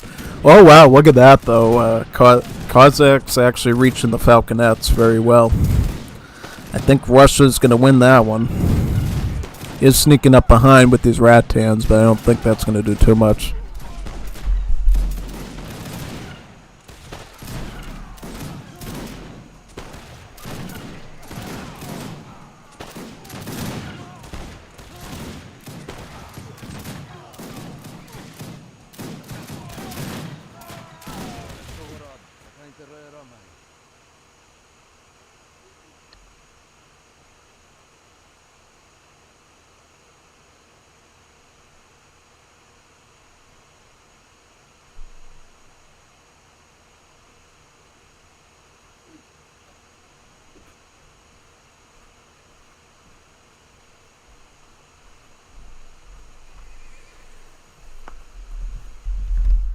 Just made it back in time. I hope I didn't miss too much. Yeah, I don't think so. It looks like Russia did indeed win that summit war there, and now they have to try to do some sort of siege on the Swedish base now with all this infantry. Did he turn them all? Did he use his, Yeah, he must have used his Surovov reforms, because now all these wonderful cantonists turned into line infantry. So yeah, did the switcheroo on him, so now he has to deal with all this heavy infantry nonsense. Thankfully, though, assault cavalry is very well drilled and dealing with heavy infantry compared to scout cavalry, right? If you're going up against skirmishers, hussars are going to be your best tool. But if you're going up against musketeers, sometimes even pikemen, you're going to want to use the Hussartruppe for that, if you're Sweden. Or if you're on the other civ, you're going to use another assault class, cavalry or dismounted cavalry, right? General assault units not only have hand armor to help them deal with things like pikes and bayonets that they're normally not good against, but they usually get some special skill, like splash attack, or multipliers against infantry. Or, I think in the case of the upcoming Middle East civs, the ability to dodge attacks, you know what I mean? Interesting stuff like that that just makes him better against infantry than most cav can't do. Yeah. Let's see what this big mass of Hudson troop base ends up doing here.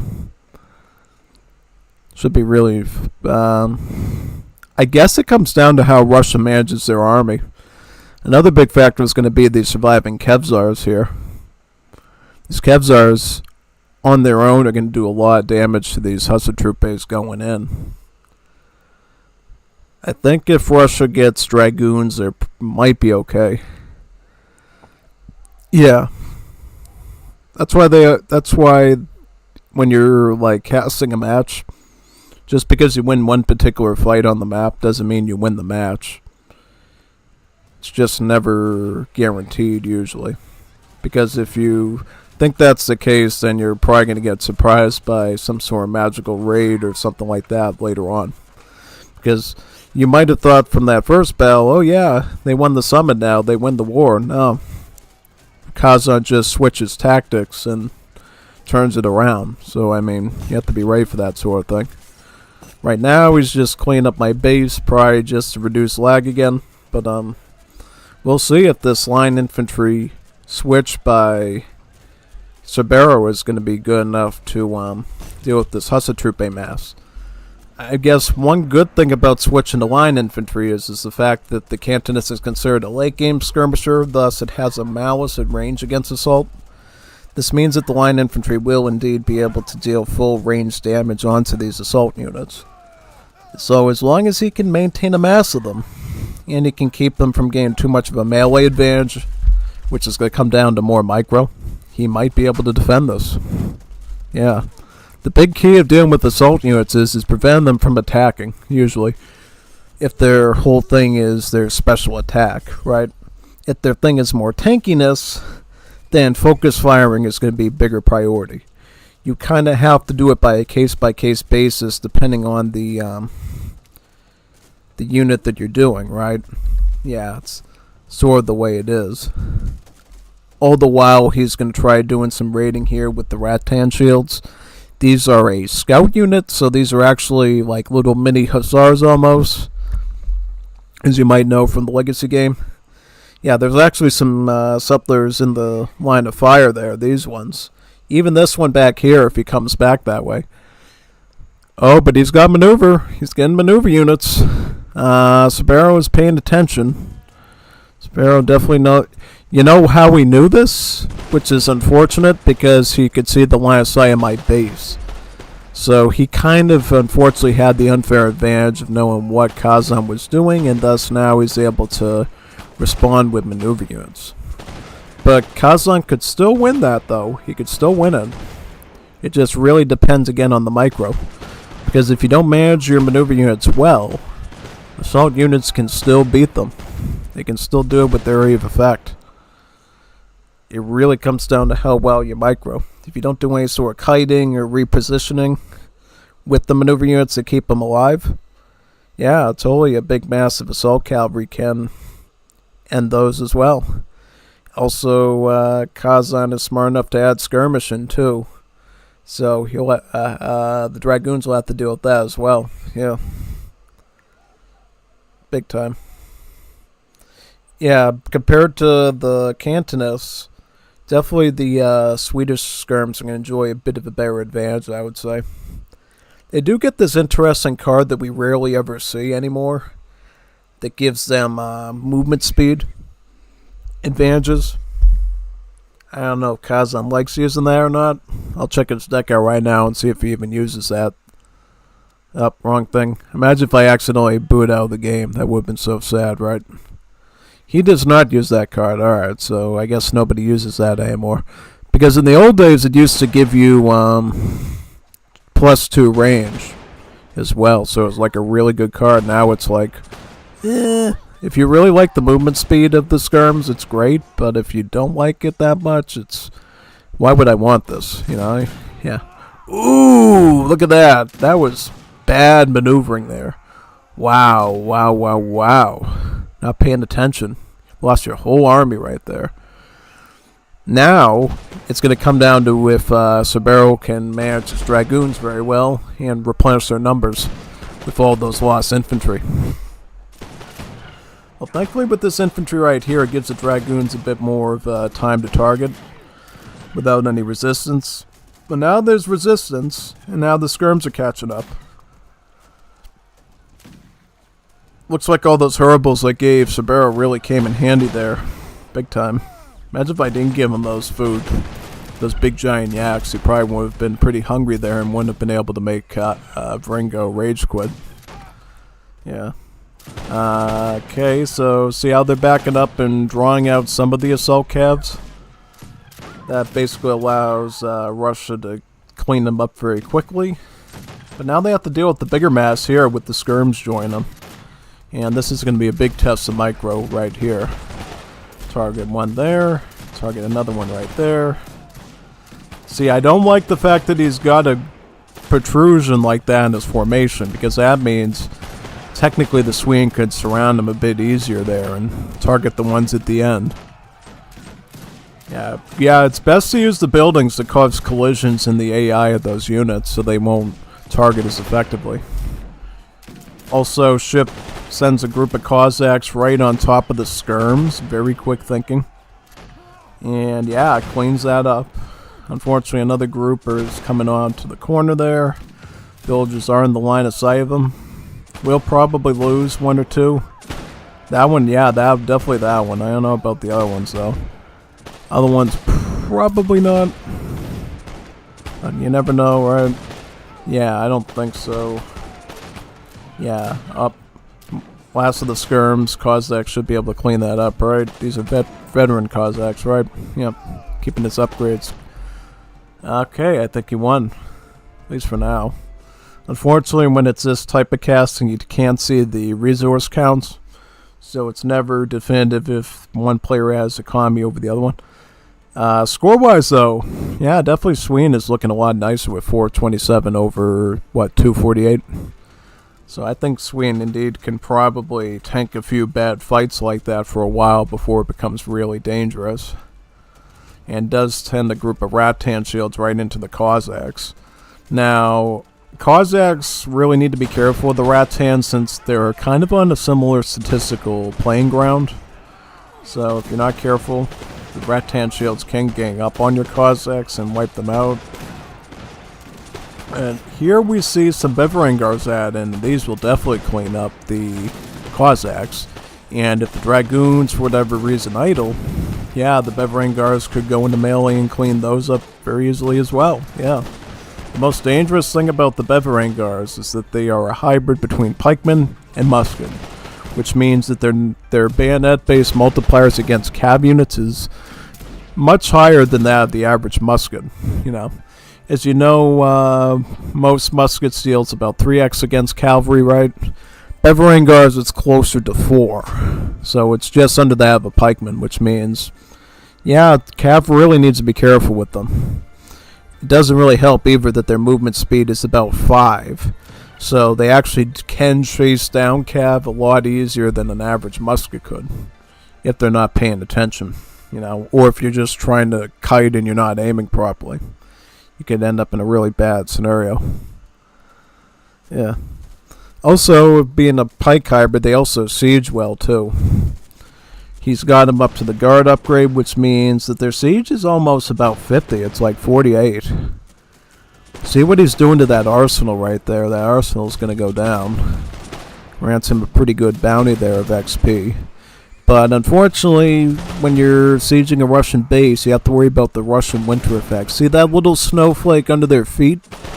That's the Russian winter effect, which means your units will actually move slower as long as that snowflake is under their feet. Which means it's harder to advance and it's harder to retreat once you're in a Russian base and you're taking out buildings. You have to be really careful with that sort of thing, yeah. It's a really bad debuff that you have to be concerned with.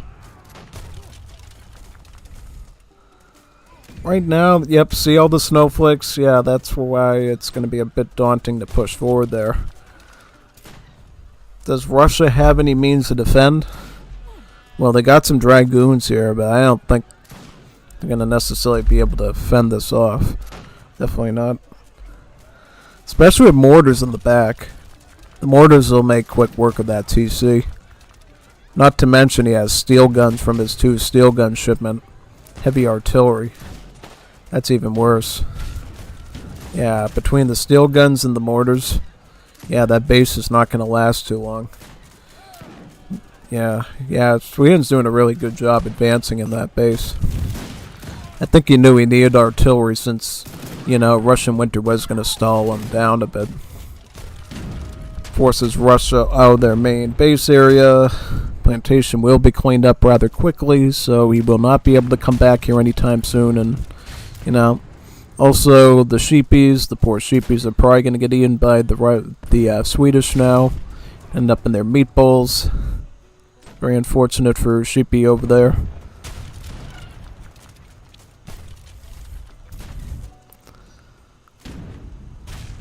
Yep, blockhouse is being sieged as we speak.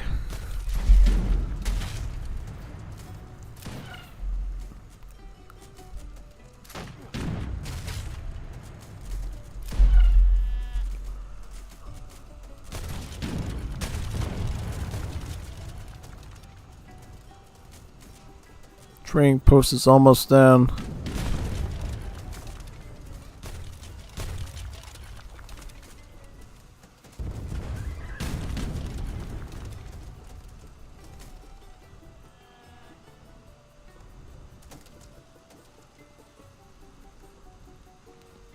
Yep, get that house down there. Is trying to recuperate some Cantonists on this side to try to deal with the heavy infantry danger. But we'll still have to deal with the artillery, though, even if he cleans that up.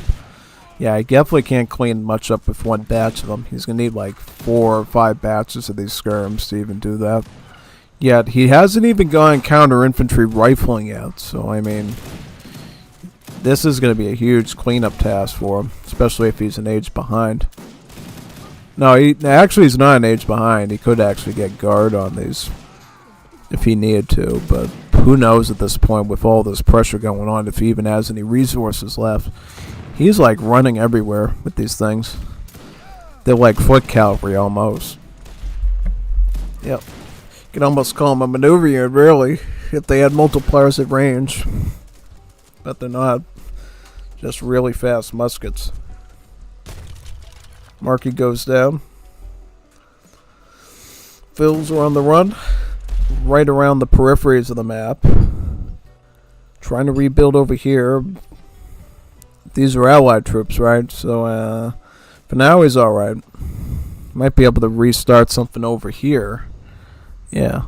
The good news about this new Russia and Wars of Liberty is that the block training on the villagers was removed and given to Brazil.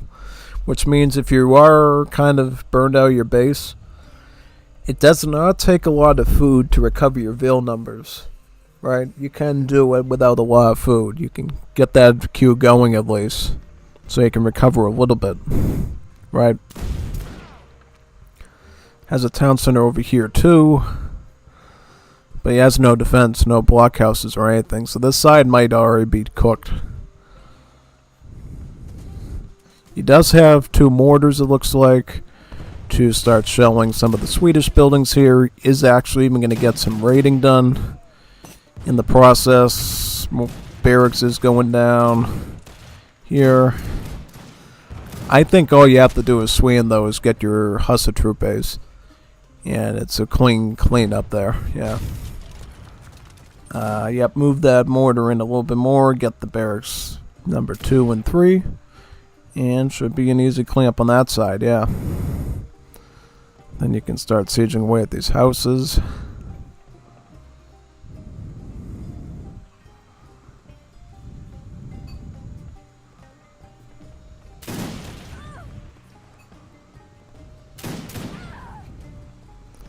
Yep, start raiding away at these vills.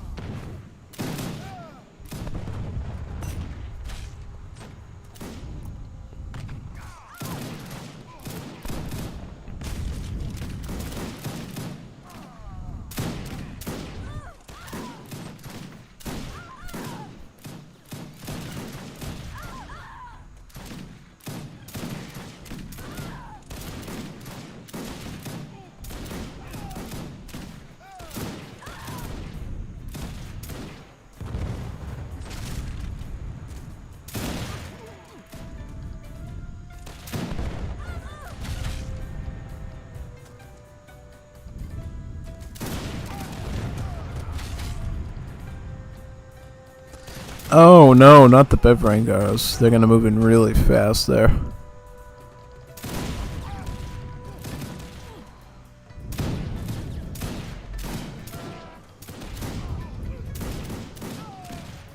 Kind of forces them into a retreat at this point, yeah.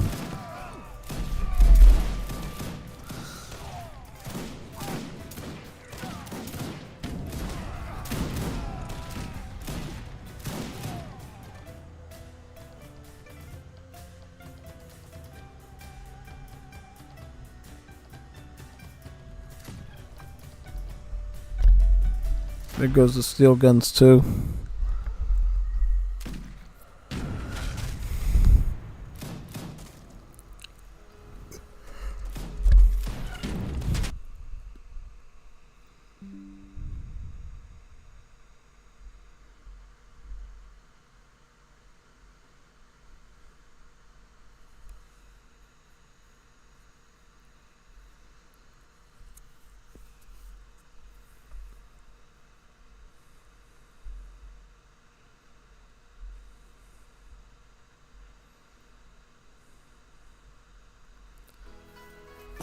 Ah, good one. It's like Cappy and Varingo are waiting in the lobby. Or are they still there or not? Yeah, I'll restart into the game now.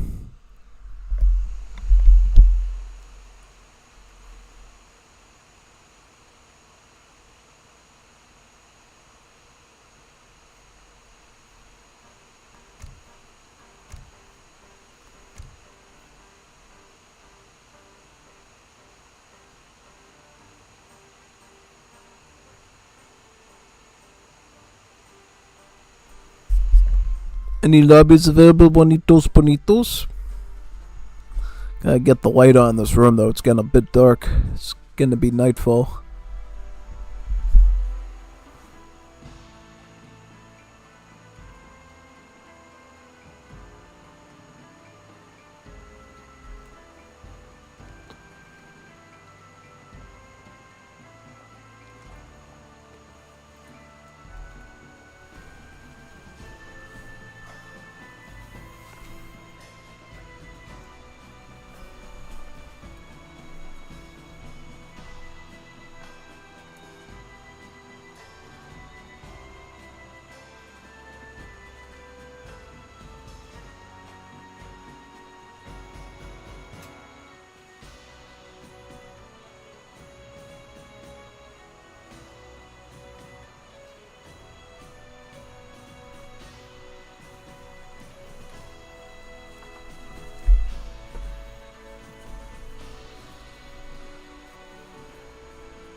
Let me ping the Discord.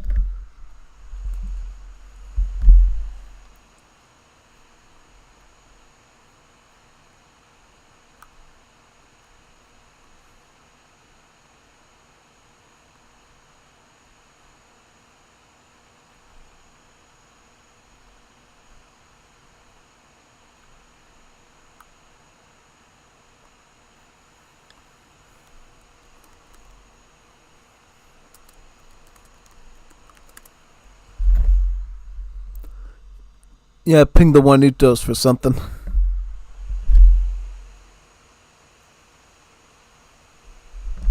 Oh, Kazan, there we go. Yeah. Perfect.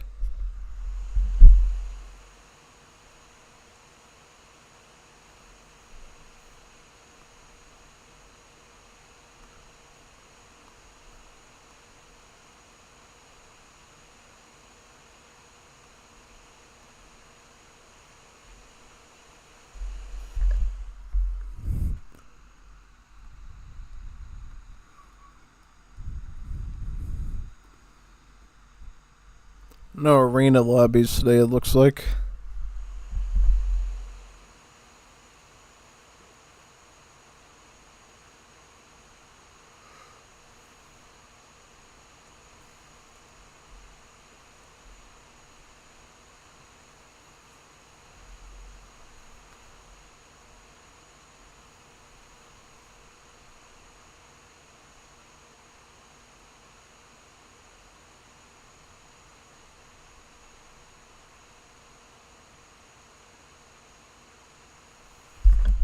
Oh, we got a pro here. A true pro. Too expert in his field. Yeah, Captain Link's very strong opponent. So just, what civil I do? I want to do something with a bit more power for this matchup. Maybe Argentina. Yeah, I'll do Argentina. Gotta be teal to play Argentina, just like the flag. Captain Link did Belgium that time. I did the Koreans 2 days ago. He's still trying to learn the Civ. He definitely told me he didn't like the way that the Miatrus Gatlings work. You think they need a little bit more strength and maybe some multipliers against Inf or something. Which is totally possible, you know. Who knows if they'll add it as part of a rework or something. Should be interesting to find out. Yeah.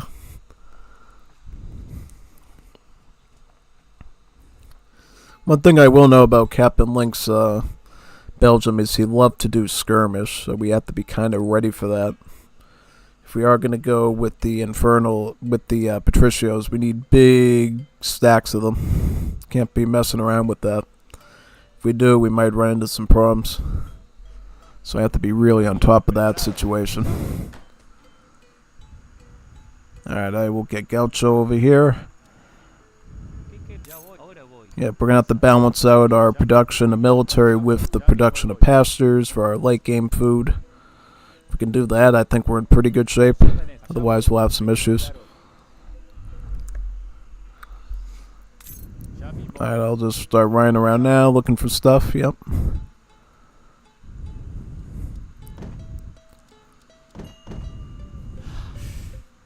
Preparado, me quedó claro. Ya mismo, allá voy. Preparado. Albañil. ¿Qué querés? Me quedó claro. Allá voy. ¡Qué quilombo!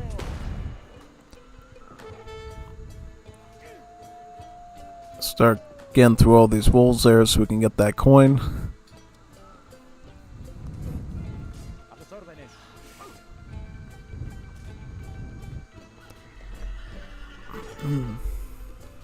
Preparado. Get that one now. I think we had just enough to get that treasure, yeah. ¿Qué querés? Just enough HP. Ya mismo voy. Allá And go back towards the TC now. Ahora voy. Ya voy. Ahora voy. Cazador.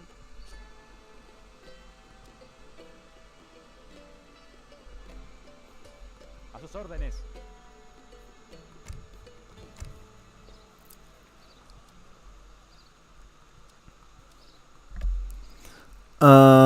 I'll get this deck, I think. Yeah. Get the pasture first, and then maybe get the Spanish colony next. It's usually what we do nowadays, right? Yeah. Yeah, I might consider actually just getting rid of this 3 Gaucho card and maybe getting a stronger shipment in Age 3. Like maybe Escoltas or Yanets or something like that. Even just like the Infinite 4 Yanet shipment might be good. Pretty much, yeah. So right now we got about 12 Gauchos. We have like probably like 1 or 2 more before aging up. Preparado. Any good treasures around here worth targeting? Yeah, I might help him out up here. Just to make sure that the enemies don't get it. Pasture can go in the back here. Get some moo-moos. ¿Qué querés? Very good. Mismo voy. Preparado. Me quedó Very claro. nice. Ya voy. Ya mismo voy. One more Gaucho to go. A sus órdenes. Allá voy. Yeah, the great thing of these pastures is that they produce cows for free over time, and then they'll fatten them at twice the speed of a livestock pen. So they're really good for that. Really good for that. And in fact, what this card does over here, it will actually allow cows to be produced faster from all your pastures, which means the building becomes even more efficient of a food-making machine for you than it already is, which is really good for that purpose.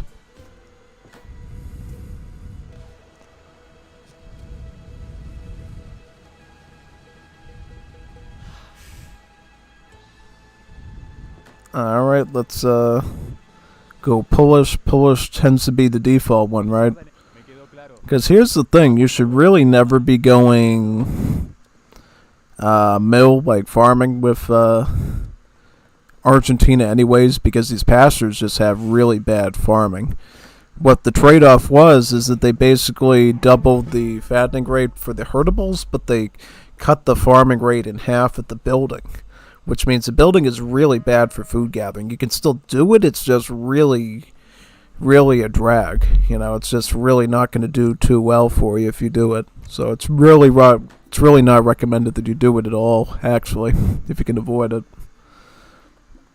So yeah, there's that aspect of it. Preparado.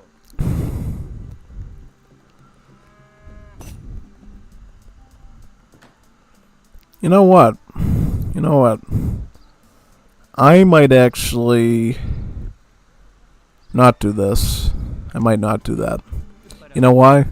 Because if we go too far into Musket early on, it's really nothing stopping Captain Link from going skirmish. Kind of don't want that to happen. So I might just, either get this or this or this, depending on the situation. Just play it by ear. You know what I mean? Yeah, something like that. Something long term might be a bit better for us.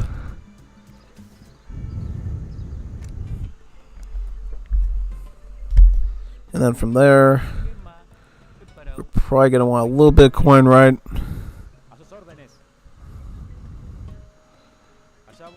Let's see.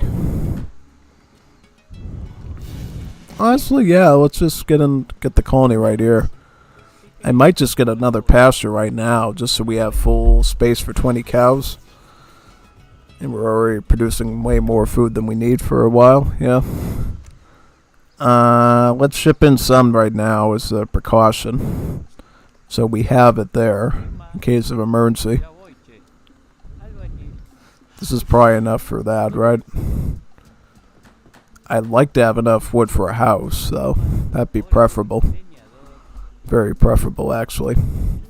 With all that surplus in coin, we are going to get Polish ranchers, and we're going to use them as the primary gatherer for those cows, since they can gather them at a pretty good rate compared to all their other tasks.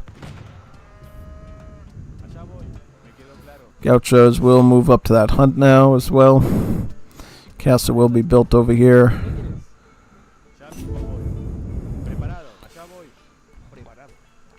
So we do have a bit of defense now, right? Yep. So we're not totally defenseless in that area. I'll add these ranchers onto this wood, so they're near the food. That might be even better. Unless you think we're going to need... yeah, I'll do that, because we need the housing space. Honestly, so I'll do that. And then just pay attention from here. What should we do after that? Going mostly Musket over there. So I'll definitely join him with that. I might just get butchers now. You know what I'm saying? Because we might need that very fast food gather rate very soon. If we're going to sustain. We might be ready to get our first cow very quickly here. Yeah, this cow is almost about ready anyways. So, I mean, we'll do that. Just so we have that production ready.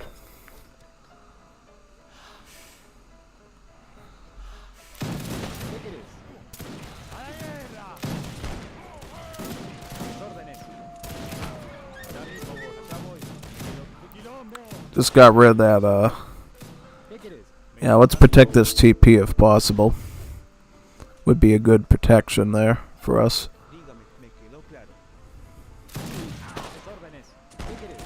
He distracted us with the Explorer. That's not good.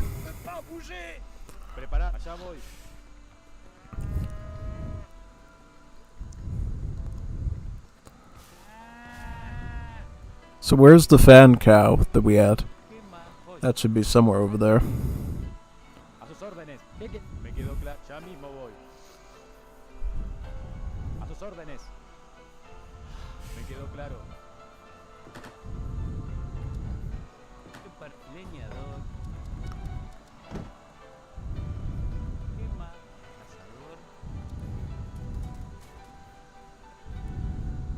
Tak. Let's get all this here. Yep. Ya mismo, chavo, me quedó claro. A sus órdenes, ya mismo, ya mismo voy. ¡A la guerra! ¡A los de quilombo! Preparados. A sus órdenes.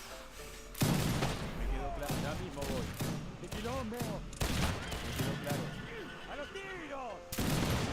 Me quedó claro, ya mismo voy. ¡De quilombo! ¡A los tiros! ¿Qué querés? Allá voy. See, now what we can do is now we can just keep a conga line of patricios out.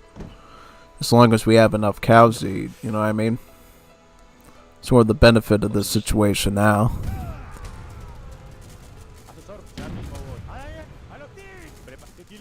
He got the cannonball trading post, so we have to watch out for those, basically. Ahora voy. Albañil. ¿Qué querés? Dale nomás. Allí en el horno nos vamos a encontrar. Preparado.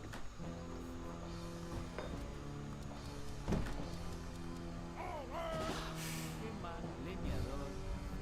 A tus órdenes, allá vos. Me quedó claro. I might just get wood now. Yeah. Wood wouldn't be a bad idea. That way we can get another barracks, we can get some pastures, get another house. Prepara, ya mi. You know what I mean? Just have some backup there of eco. Allá voy. Me quedó claro. Alright. So what do we do from here? Add more on the coin, right? Seems like the reasonable option to do. Let's get that bill right there. Alright.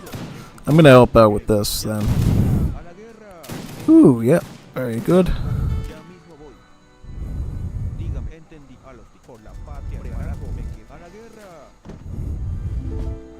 I'm gonna grab all this right now here. House first, and then we can talk about getting the barracks down and the pasture or two after that. I did get 2 wood crates in this deck, so we actually can really double down on food if we want to really get an efficient thing going. I'll probably get Solidaros now, since we're doing pretty well here. So that way we can have all our cows from the pastures become semi-fattened by default. So they don't have that much time to fatten, really. I mean, it's really good eco for us overall.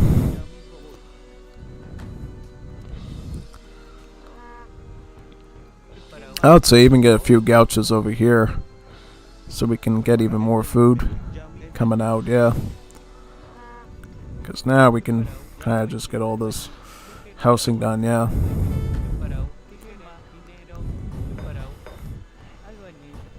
Now let's just get full patricio here.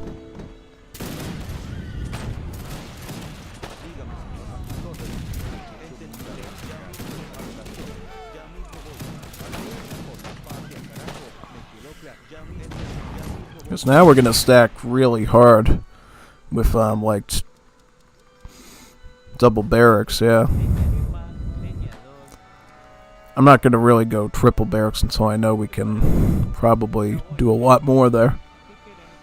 I'll get another pasture though. The pasture should be a good investment.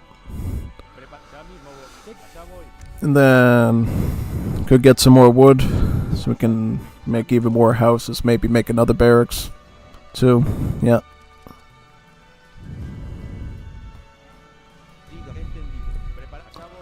Pretty much, yeah.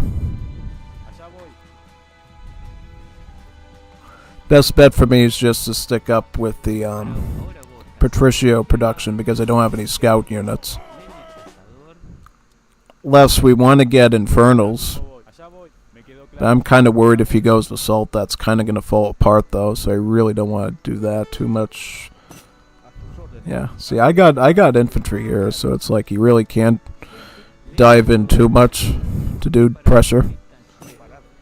Yeah, no. See, I can deal with a little bit of pressure in this base right here, so it's like really kind of a joke of a situation, yeah. I'll pull back though, because it looks like he is kind of just looking to do as much damage as possible. Overall, I would say.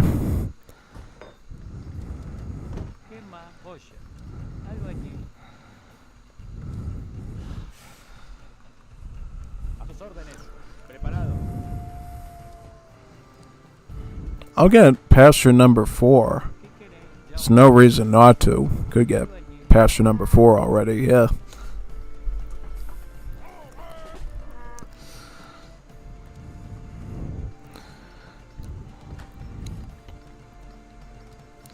Get a mercado right there.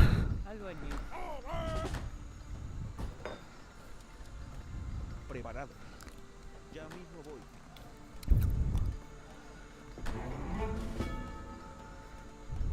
Ya voy, che. Oye.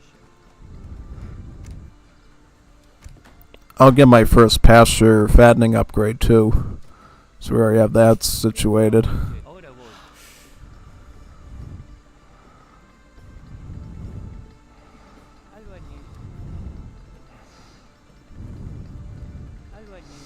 I'm gonna wall up a bit over here too. So we have that already done. Don't have to worry as much about raiding on this flank. Why don't you come over here so we can see where this is.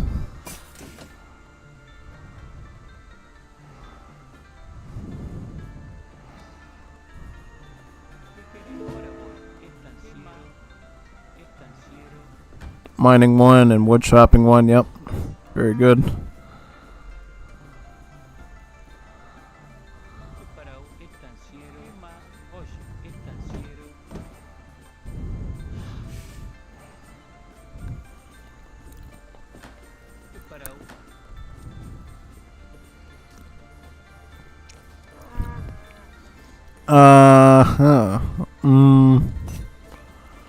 Now we probably should just get this for the stables. It's usually the call, typically. Also, we can pick up our smelter house now for mining. That way, we can diversify into cav very quickly in age 3. Have a really good setup going, yeah. For that, we can go full infernal with Patricio, or we can go with Skolta. Because, see, he's going to get bicycle infantry, I feel like, or dragoons or something. So we might want to go infernal once we get those stables going with all this infantry backing it up. That would probably be a really good setup to defend and push. Alright, so probably... where's the other coin around here? Do that, right? Yeah. Put like a gate here so we can get through.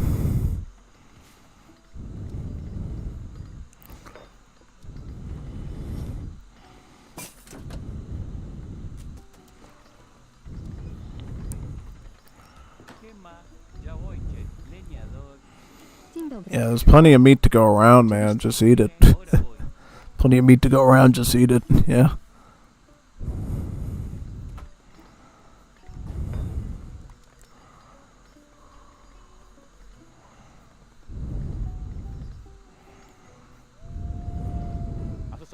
Next coin would be over there, right? Yeah. Good to know. When am I going to switch this to advanced arsenal? Because it would help me get some multipliers against Cav. Big time. I mean, it's not a huge deal, but still something I'd like to invest in for this deck. Absolutely, I'm coming right up right now. Right there.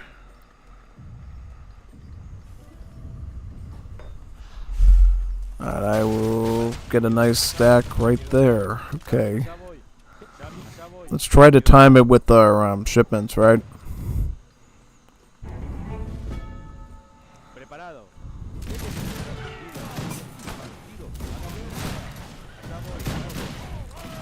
Cav. No, skirm. Get the cav on top of the skirms like right now. We need that. We need that support for this. As much reinforcements as we possibly can get. I'll get some grenadiers too, for that matter. We could totally use them here. Veteran grenadiers should help out quite a bit.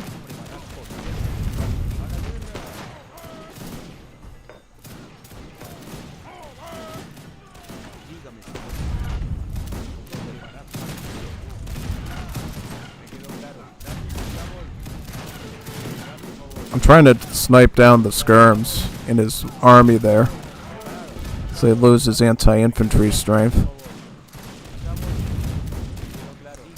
Alright, there we go. Let's push. Let's push right now.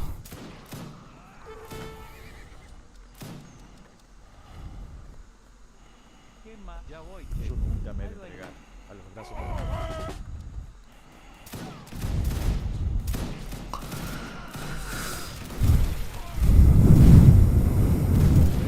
There we go. Very good. We don't have any assault units, so these dragoons are kind of a laughable joke right now. Really, just anything to add to the stack would be good.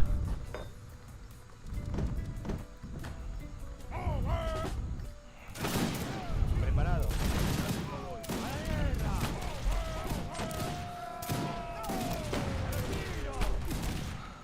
Allá, me quedo. ¿Qué querés? Ya mismo voy. Then we'll just add in more patricios, right? Yeah.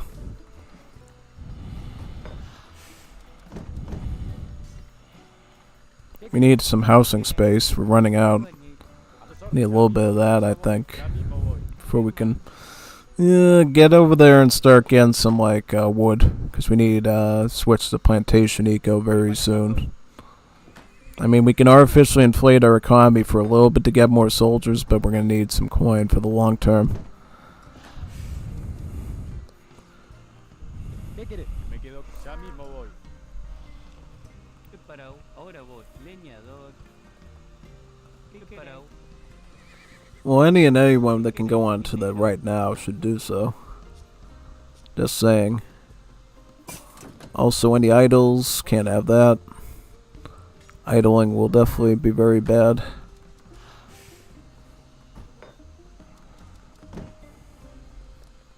¿Qué querés? Algo allí. Should just get veteran on these now, right? So it's already locked in. Ya voy. ¿Qué querés? Very good. Me quedó claro. Entendido.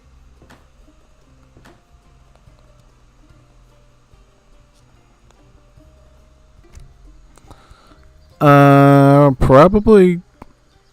I might just get this. Just get the combat. Nah, I'll get the heavy infantry. We need these muskets to survive right now, ¿Qué más? more than anything. Algo allí. It's like a big necessity right now. ¿Qué más? Dinero.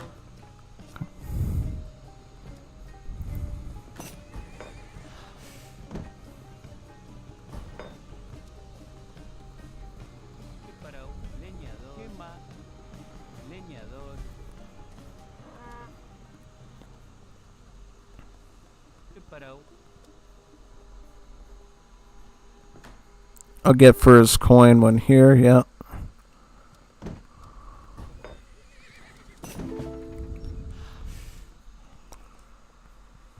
Me quedó Preparado. claro. Me quedó claro.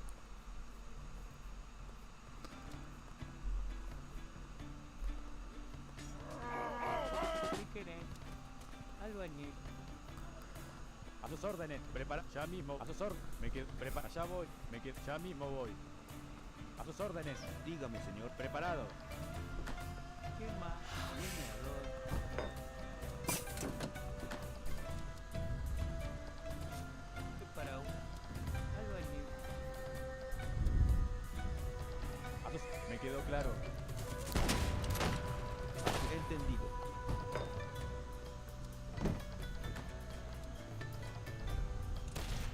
Dígame, Preparado. A sus órdenes. Ya mismo. Allá voy. Preparado. Allá voy. Ya mismo. Allá voy. A sus ¿Qué órdenes. Ya mismo. A sus órdenes. Allá voy.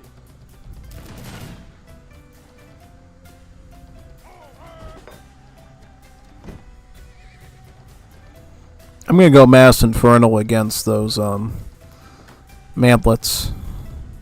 I want another plant very soon, actually, so we can keep up with that eco. Yeah, pretty much.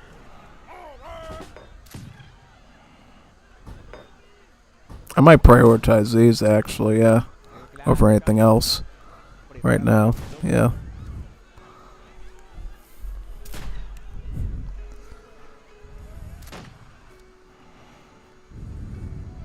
Preparado. Ya mismo voy.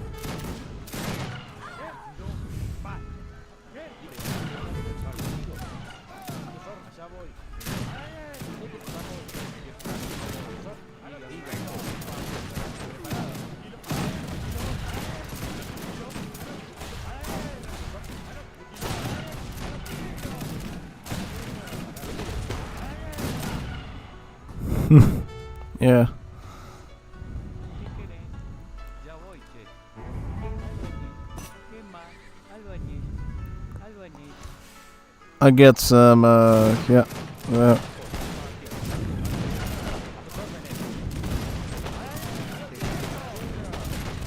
Ya mismo voy.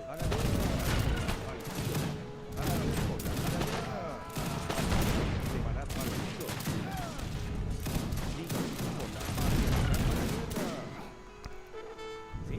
Ya mismo voy.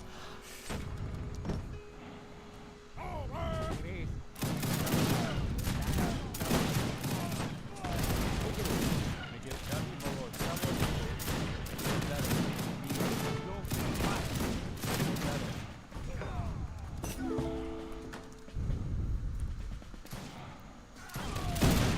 Preparado.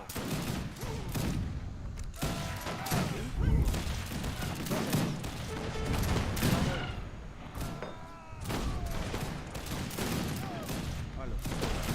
Halo. Digo. Diga. Halo. Digo. We need some backup over there, though. We need some reinforcements. Dinero. Otherwise, we're gonna lose this out. Ahora voy. Albañil.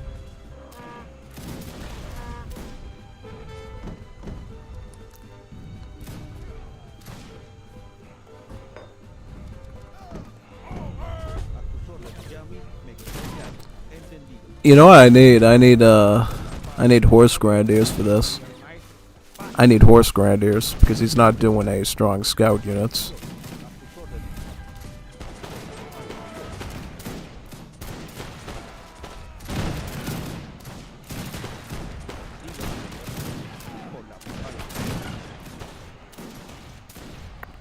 So let me get a pasture down now and start doing horse grenadier for this stuff. We need some really good scout units here. We're gonna recover this, yeah.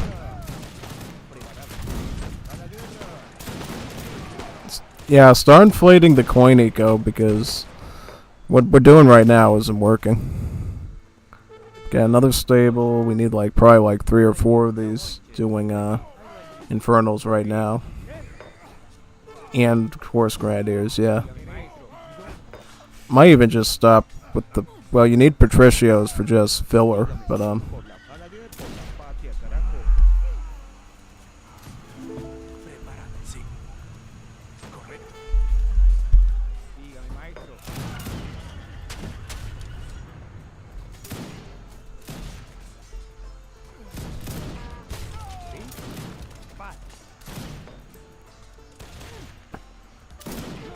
Well, yeah, I mean, if he's gonna do mortars, it's like, yeah, I'm gonna snipe your mortars. Of course I am. Of course I'm gonna snipe those mortars.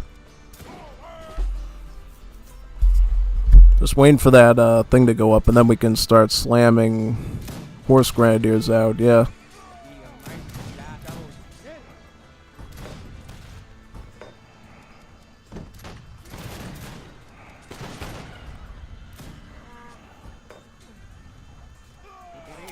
I don't think you should be able to swarm like this with all those things, no. There we go. That's what we need. We need horse grenadiers right now. Big numbers of them, too. Dígame, quedó claro. Ya voy, che. Quedó claro. Ya voy, che. Quedó claro. Ya voy, che. I mean, I can group up there ¿Querés? Quedó claro. once I get the horse grenadiers to reinforce down here, yeah.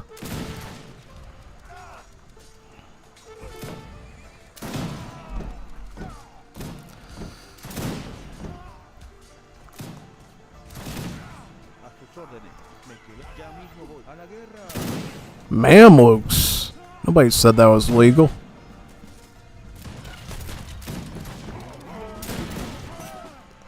Nobody said that was legal. He's going full Mamluk. He got him in his tavern. Couldn't have been any worse.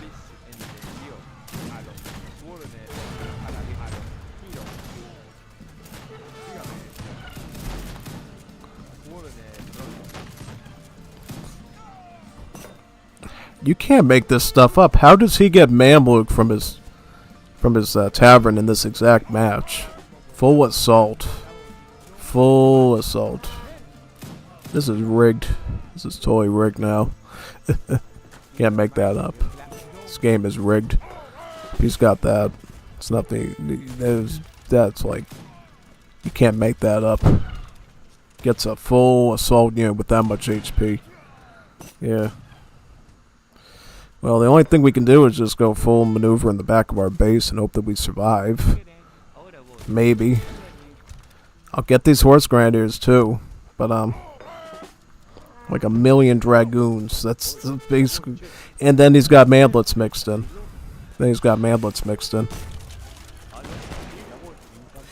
And I can't even protect my own stuff because of how grouped in I am. Like, how long does it take even just? It takes like this long just to do a one Mamluk. Yeah. Did he get like a card or something to trade off his resources to do this? That's a lot of gold to make that many Mamluks. I can't even do anything. I can't even protect my own base. And you can't rebuild it. It's not like they say, it's like, sorry, you lose it, you can't make it again. So it's like, yeah. It's bad as losing a fort or a factory.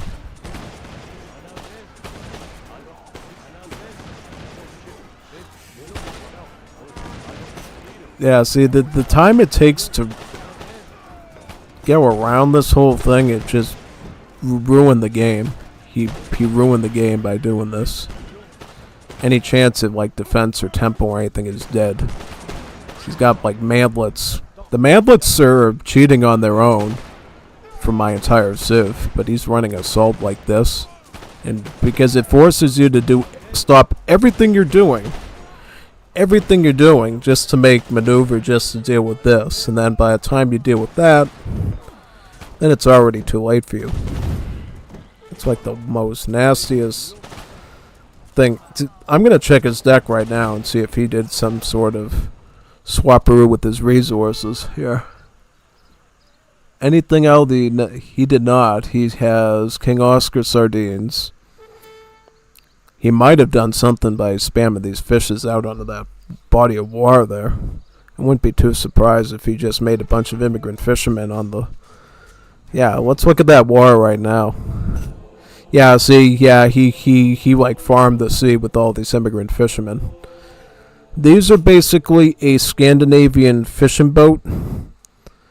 I don't know if you can still make them as the Scandi immigrants, but in the old days you could make this extra fishing boat that had a really good gather rate.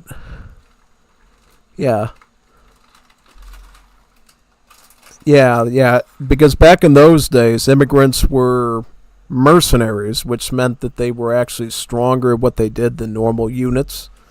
And thus these immigrant fishermen were supposed to be like a mercenary fishing boat that just eat through the entire sea. So that's how he afforded all these Mamluks, was by basically throwing all these immigrant fishermen onto the whales in an insane rate that he probably wouldn't have been able to do on a normal land map. Yeah. It's fun seeing these again, though. Haven't seen these in a long time. This brings me back to the old days of Wars of Liberty before the lab rework, when you used to see these things all the time on water maps. When people were playing as a Latam civ, they'd go with the Scandinavian immigrants and just pop these things out everywhere. Yeah.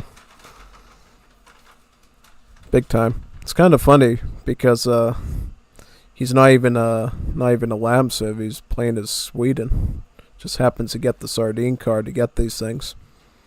Yeah. I wonder if they'll ever bring these back into the Scandinavian civ by any chance. I don't think that they will, because I think they kind of removed all sort of naval ships and stuff from the game. Yeah, definitely. Big time. So let's go into the next match now. Rolecki's game. What version of WoW is he on? Is he playing the Asian Dynasties or something? What's going on with that?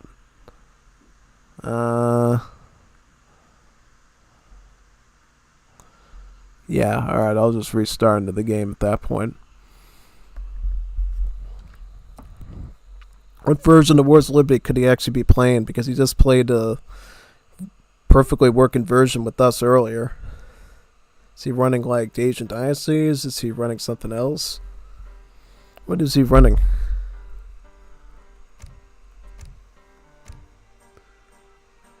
Yeah, I don't know. I'll just ping the Discord and see if we can get ourselves a new lobby. That'd be great.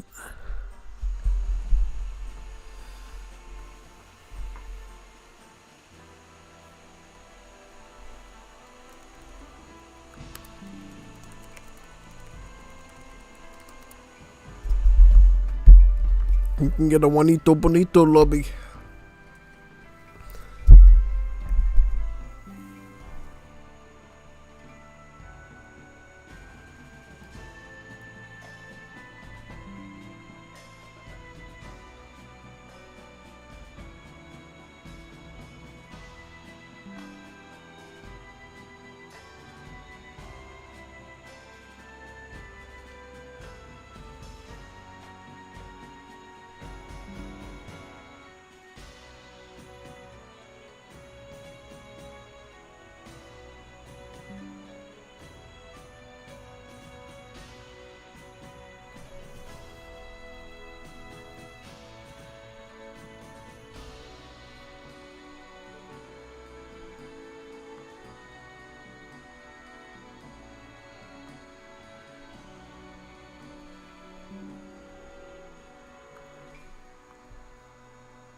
Join that lobby right there.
Looks like we got Jesus Cristo.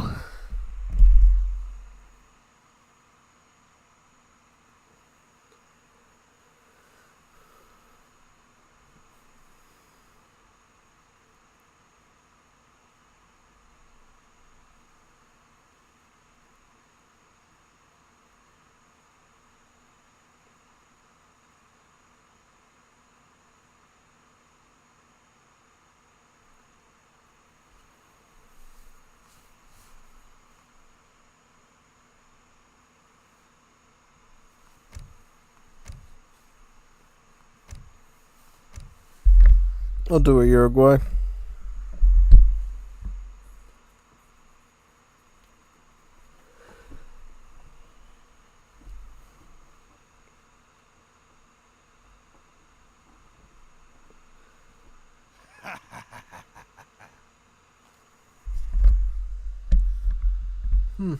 Will we have any more join us?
So is Cappy coming back, or are we getting someone else to join?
Are you ready?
Who will be our fourth joiner?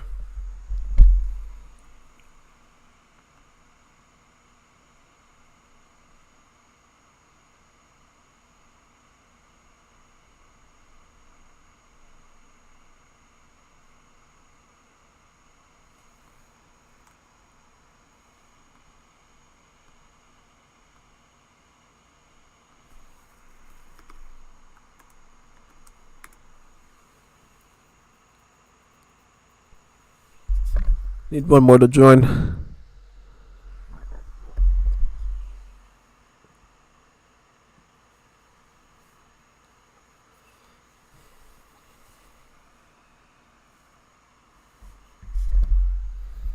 Yeah, I always liked Uruguay.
1v1?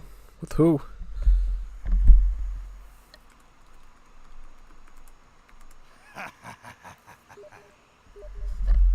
Yeah, I can spectate it.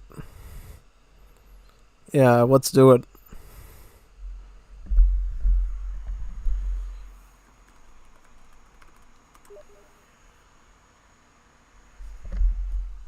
Yeah, you joined Slut too.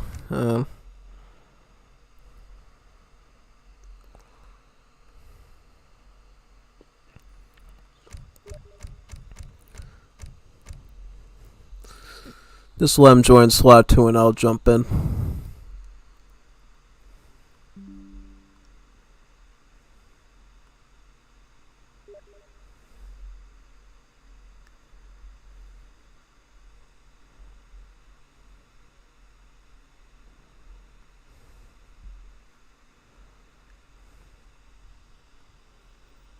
Alright, I'll join back in now. There we go.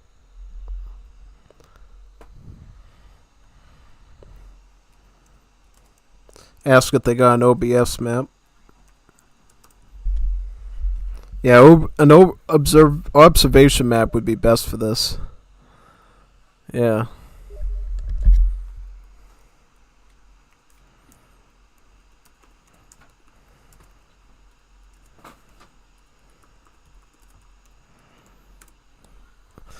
Also set to FFA in observer mode. Map OBS for me got Yes. OS. Okay. ESOC map is fine then. Yeah.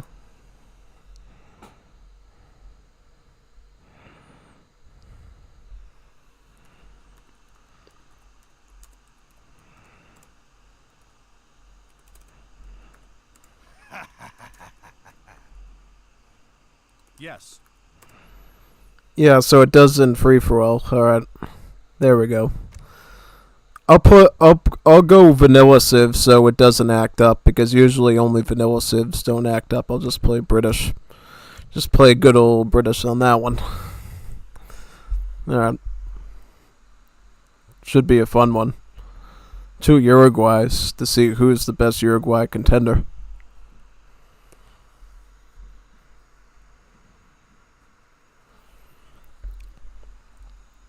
Yeah, whenever somebody doesn't do the observer mode, it always...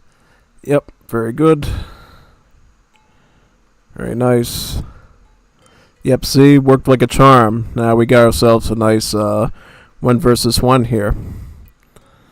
So, unfortunately, we won't have the observer mode assets to take advantage of, so we don't really know what resources they got. We're just going to have to look at the combat, look at the decks, and see what they're doing on the map from more of the visual side. So we got Uruguay up here with Kazlan, and we got Jesucristo Uruguay down here. Uruguay, as you know, is a very flexible civilization that has a lot of options. Mainly because instead of focusing on normal military, which they still have a little bit of, they mostly focus on immigrant colonies. What makes Uruguay different than other civs is that if you don't pick an immigrant colony as soon as it becomes available to you in the age up options, it will get swapped out with the new immigrant colony in the following age. And this will keep going on until, of course, the Imperial Age, where everything sort of, you know, goes down to like the locked in stuff, right? So let's say you pick Arabs for your age 2 immigrant. That means that Germans and Polish will be replaced with Scandinavians and French, right? But if you pick the Germans, you won't get the French, but rather, I think, Scandinavians and I believe Croatians, yeah. So you really need to know which combinations you can do to get the most optimization of your units.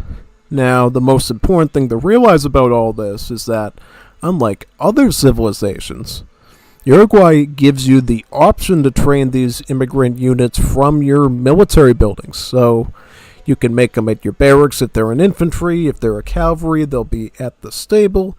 And for artillery, they will be made at the foundry. And this is really big because Immigrant units, as you know, are consulate type units, which means they don't have to be upgraded. They sort of regulate and shadow tech themselves when you age up. Which means in most situations, you're going to want to just focus on your immigrant roster, right? You're not even going to want to train your normal military. The only time you might need normal military is if you, for instance, need some artillery. Maybe you need escopeteros because of mass heavy infantry, something like that. But if you're sticking to the normal recipe of Arab, French, Confederate, you usually don't even need any normal units. Because the main idea is you just go full Gallego Musketeer at the start.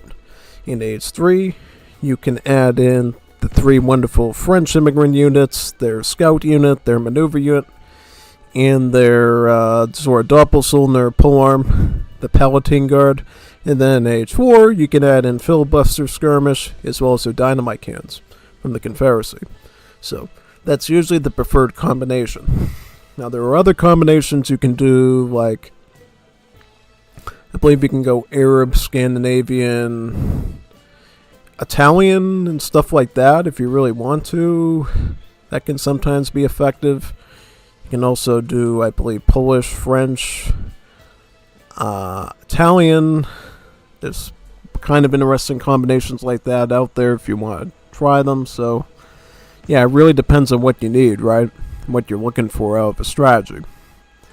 Now, let's look at the decks here, because that's going to be the most important differentiation of how this match is going to go. So we got the player summaries here. Uruguay Red, otherwise Kazan, has mostly economic starting cards. So we got Extractivism. This is just a clone of Eco Theory. So all your gather rates go up by 10%. This is the same as Exotic Hardwoods, gives you 20% wood. The chopping improvement, this gives you 15% wood chopping improvement. Carpentry is a clone of the Sawmills card. In terms of everything else here, we got mostly unit shipments. We got Conscripto, Pardo, Escopetero, Sailors.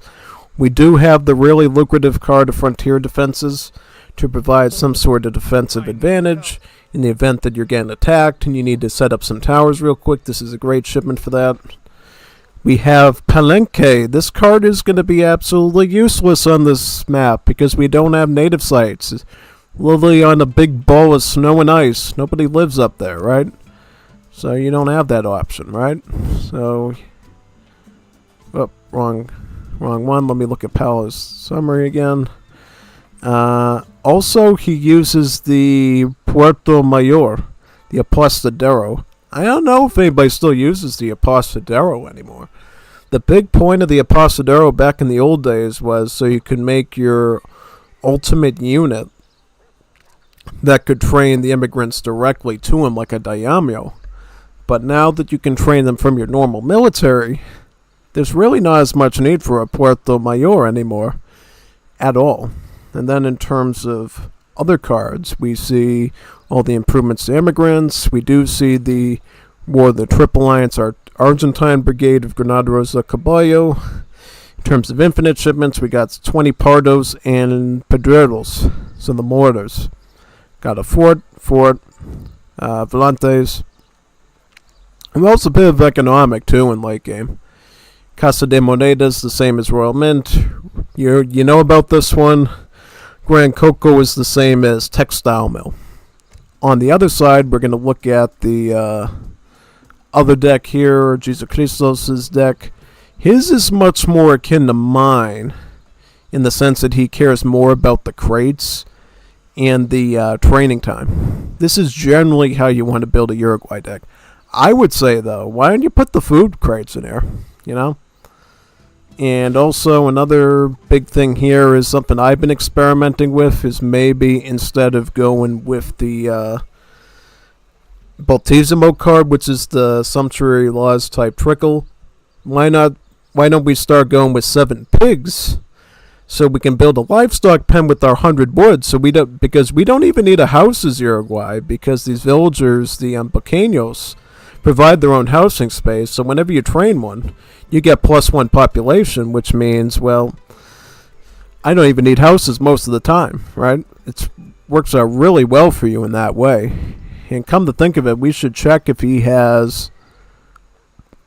He does not have Oriental Exodus. I suggest all of you Uruguay players get Oriental Exodus as a card. What it does is it allows the Pequeño to actually house about 2 population space instead of just 1. So not only does it house its own population, but it also houses the population of 1 additional infantry or villager, whatever you're making, right? And it really stacks up over time to the point that you save like 800, 900, even 1,000 something food through the course of the game, and it's really useful. Cuts down on the wood macro that you need. Cuts down on the amount of wood crates you're going to have to put into housing. Thus, you can put into things like artillery, pardos, stuff like that. Yeah. So it does go with the Arabs, it looks like. Usually the preferred one. Seems to be rushing with pardos right now. These are pikemen. Yeah, very fast pikemen, actually. They have a movement speed of about 5, so they can actually run much faster than the normal pikemen. So that's really significant. Whereas Jesucristo is also going Arabs, but constructing a stable, which means he's probably going to be going with Lancero. Note that Uruguay does not get access to escoltas. It just happens to be part of the way Uruguay works. Well, they have such a big flexibility of immigrant battalions, they are actually missing some key units. They don't get a skirmisher, they don't get escoltas, they don't get, they don't get late game skirms. They don't have vivanderos, but they do get the escopetero. They also don't get muchateros.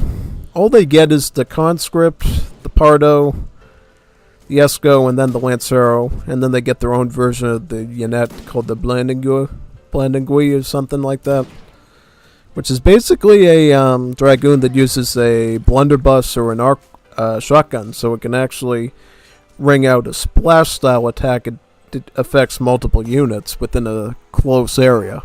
So yeah, quite a lot going on with this Civ in terms of immigrants, but not so much in the common unit roster. The only sort of unique thing you see out of the common unit roster is the Blandingus, and that's about it, really, at this Civ.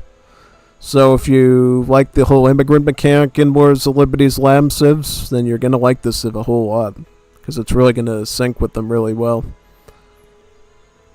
And now we just have a wall of pardos with conscripts, and it looks like they are going to go onto the attack now against Jesucristo.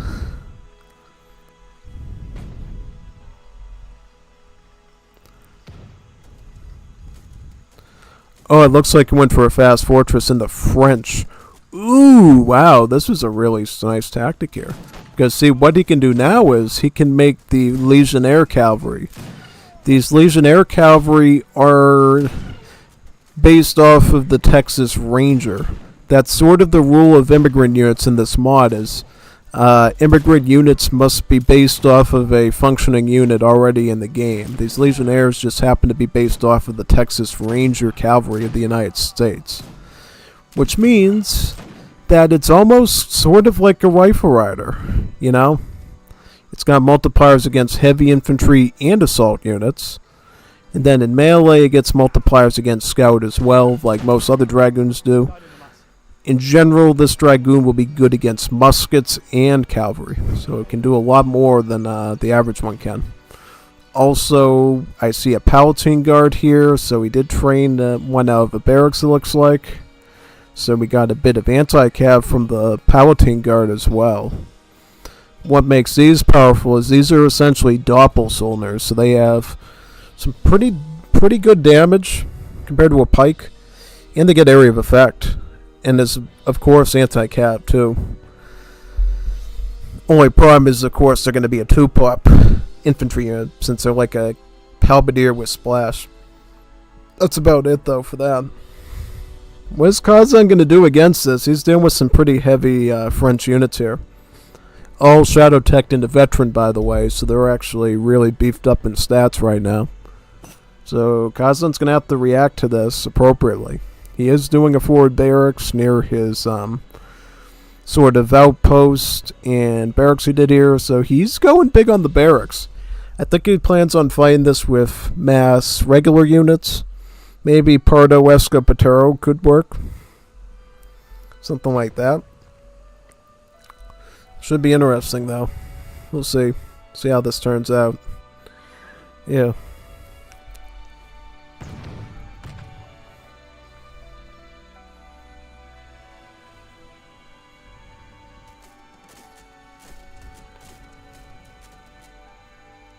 Switches into Gallego. Okay. Now, this could be pretty effective. So, the Gallegos... And it does look like Kazan did reach age 3 as well, so they did get a veteran upgrade applied to them. So the Gallegos had a pretty drastic change lately. They went from having the stats of a Janissary to the stats of a Jundi. A Jundi is a unit that isn't currently released on this version of the mod yet. It's actually a standard Arab musketeer for the Middle East culture. Because see, in the upcoming Middle East culture for Wars of Liberty, there's going to be two sort of unit rosters. You're going to have the Persianate roster that civs like Persia, Kurds, and anything north and east of that's going to use. And then in sort of like the Arabian Peninsula as well as Egypt, they're going to use an Arabic roster.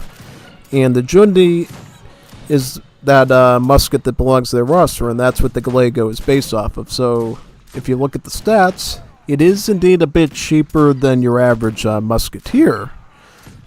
But what it lacks in a bit of HP, it does make up for with a bit of extra damage. It actually does a bit more range damage, which I find quite interesting in this unit. Yeah. Wow, look at that. That was a good shot. Maybe he wants to focus on that. Yeah. Yeah, good move there. Because you definitely don't want to lose these for free. That would be kind of sad. It'd be good for Kazan, but would be a bit sad. Moving a town center to middle map is always a good idea to secure this area from any potential danger. Is going to keep running in Gallegos to deal with these Foreign Legion cavalry. Now, it looks like Jesus Cristo is going to take advantage of the fact that nobody is guarding these resources, and he is going to sort of move on the periphery of the island to do some stuff there. Alright, and what is it going to do for units is the question. So he does have... It looks like they're going the same setup, you know. Arab, French, Confederate seems to be the normal setup now. Looks like I did something to sort of teach people to do that, which is great, you know. I mean, we might see every now and then somebody go Germans or Polish or something, but it's going to be pretty rare. Yeah. One thing I also noticed, which I found pretty surprising in these decks, is nobody has considered adding the Spanish immigrants to it.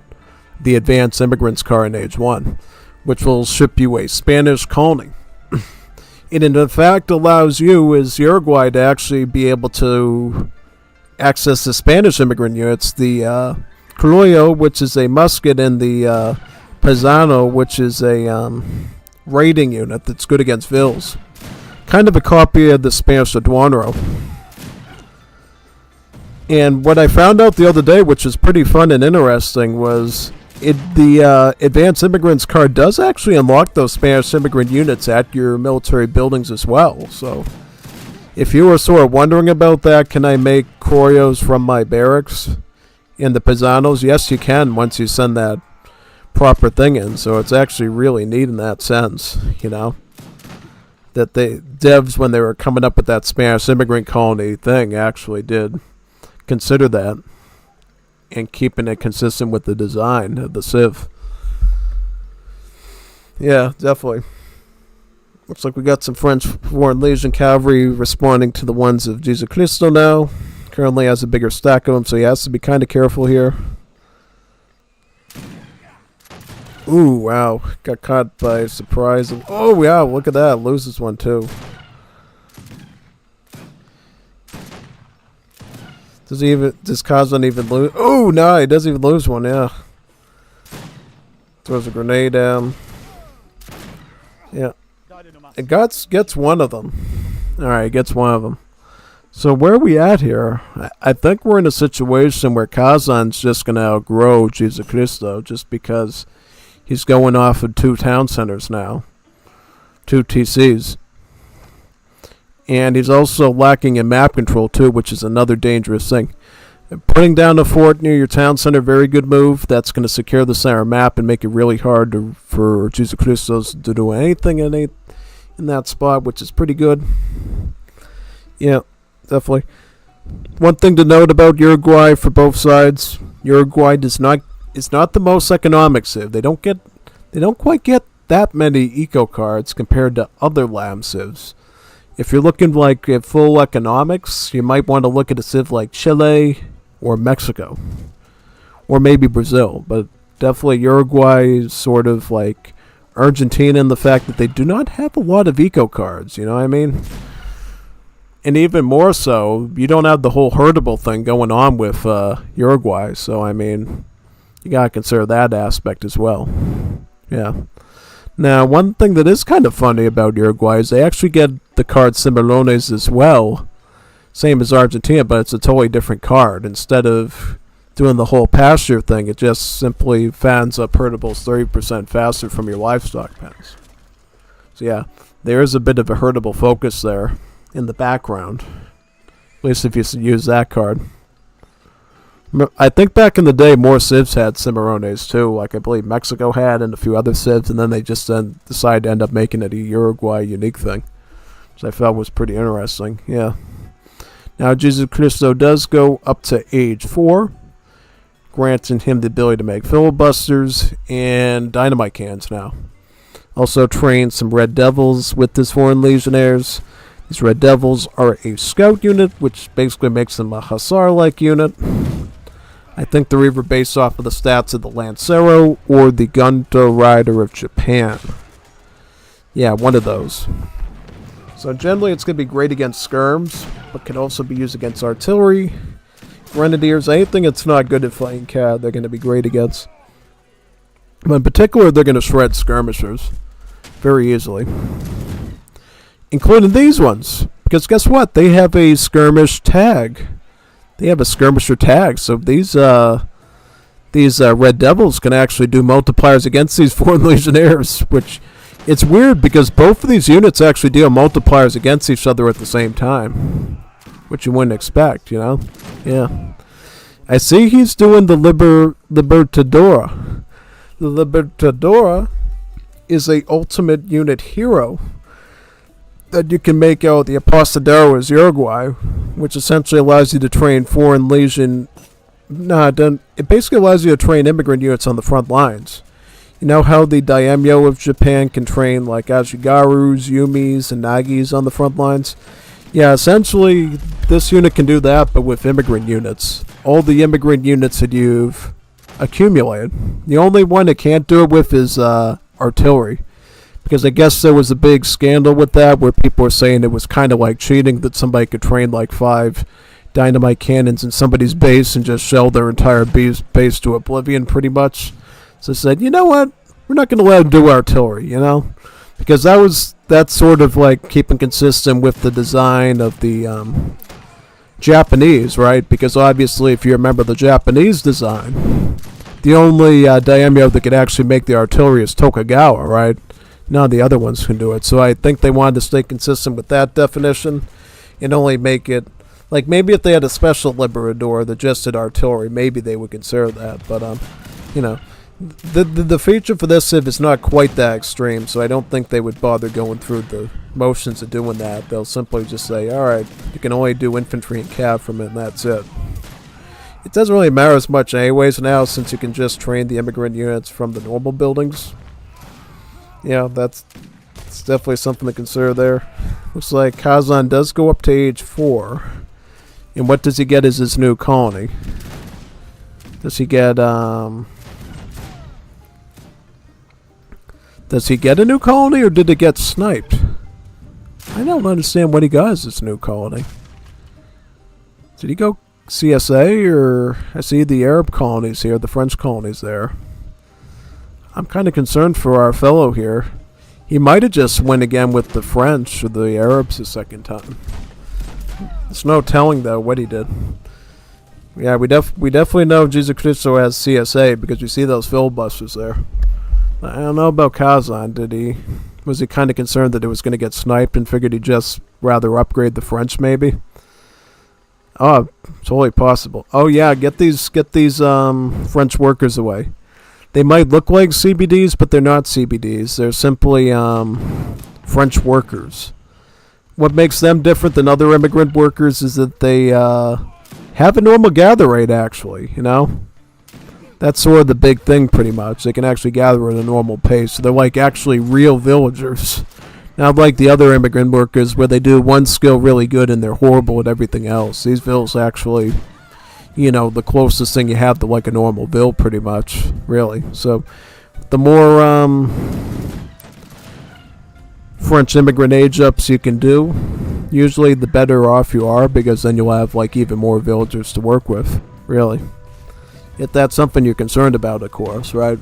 If you're concerned about that late game economy and you need those extra vills, then French immigrants are pretty consistent for that. Big time. Looks like Kazan's now doing a big stack of Pardos, big army of Spearmen. Yeah, these Pardos are great for defense in general. Now, one thing to note about Pardos with Uruguay is that they can be upgraded to the Royal Guard Liberto, as this is. So they do actually get a Royal Guard upgrade as the Uruguayans, where they get sort of like this bluish uniform. Which is pretty neat to look at, yeah. So that's good. Any military upgrades for the Pardo? I guess not. Yeah, because there actually is a card you can get that will actually give these Pardos a +1 multiplier against cavalry. So they do 6x against cavalry, which is even better. Yeah. I guess nobody's using that right now, so that's not something we're going to see too much here. I forget what the name of it is. You get a similar one for the Lanceros again, +1 against skirmish, which is basically a substitution of giving them like advanced arsenal. Yeah, basically. They got that plus advanced. Well, in the old days, they used to get advanced art. Uruguay used to get advanced arsenal and that card, which means that Lanceros used to have like, I believe, like 4x against like skirmishers or something really bad like that. Literally just made people cry. Like people literally cried. They literally cried. They literally needed binkies and blankets and teddy bears, and they just went into their crib and cried whenever they came across those Lanceros. It was really bad.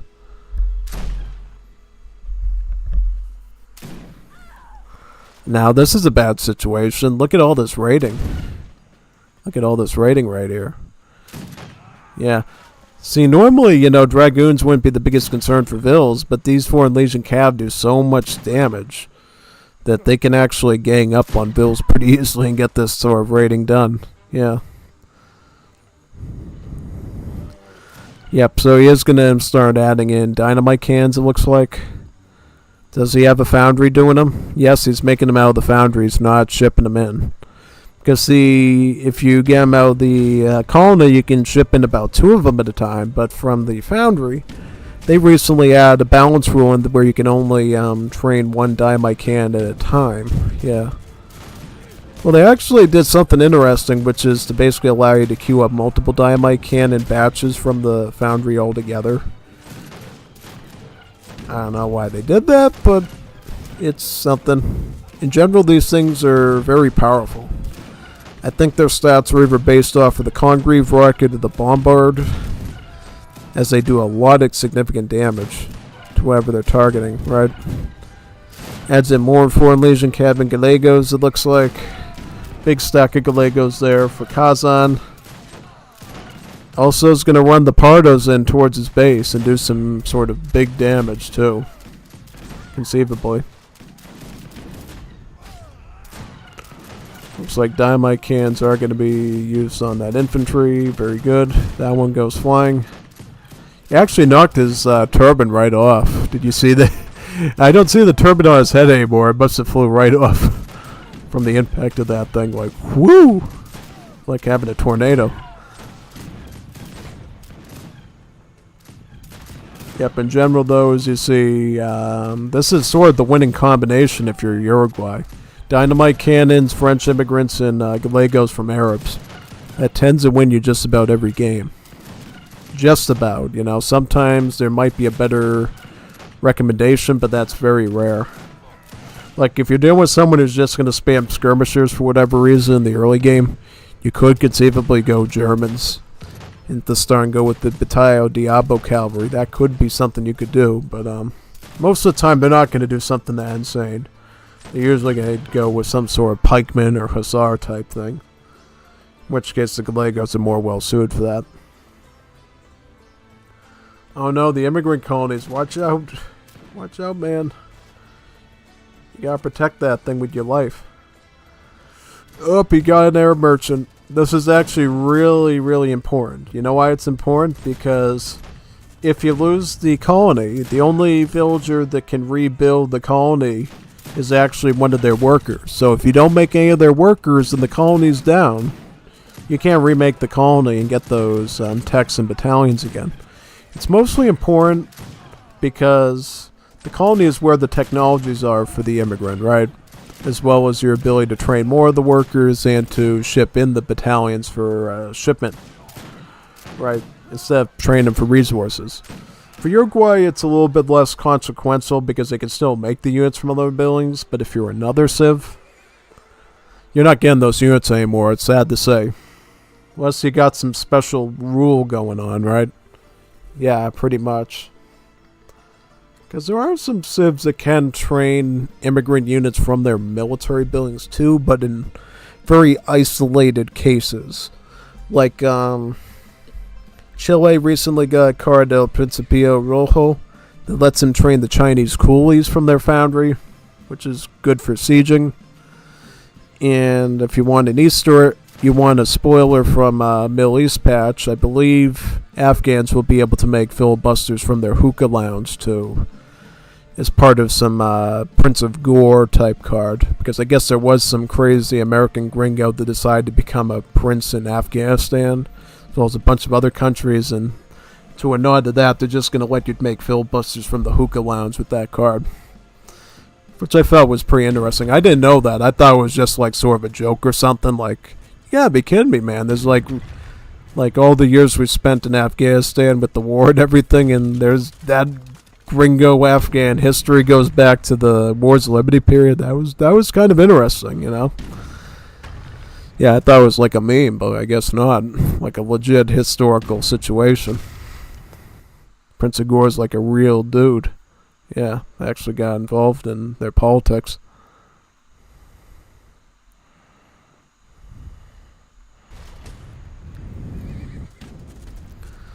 Looks like Foundry's going down now.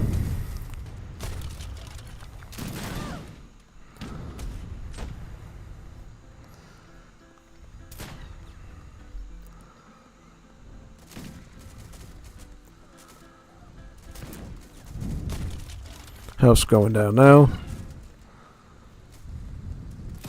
He really should be paying attention to his dynamite can too, both to protect it and also maybe get some siege in with that thing. Oh yeah, big time. It's like Foreign Legion Cav will try to make some sort of a defensive wall here so they can do some pretty good damage to these Gallegos. Yep. I think the French Foreign Legion Cav will win by default.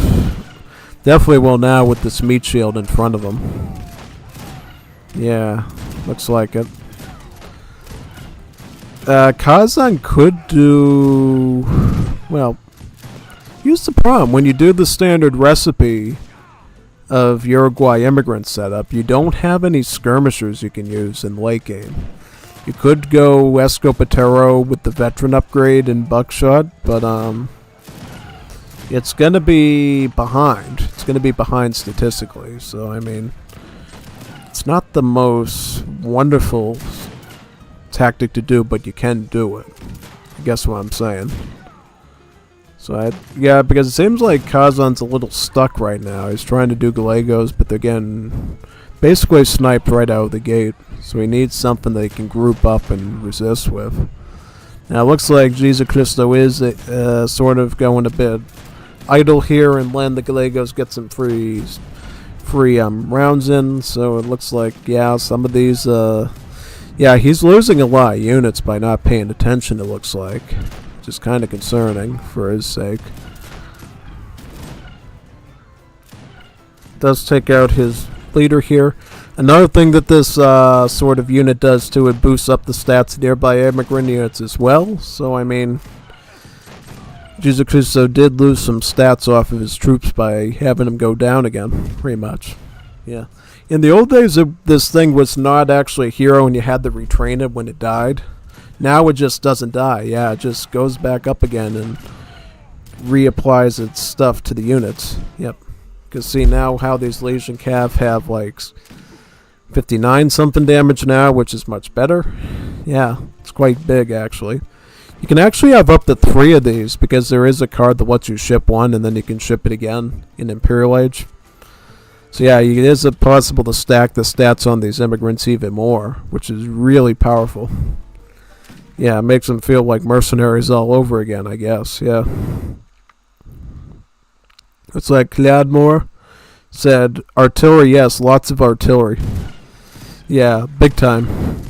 It's good to get like 10 or 20 dynamite cans, if you can.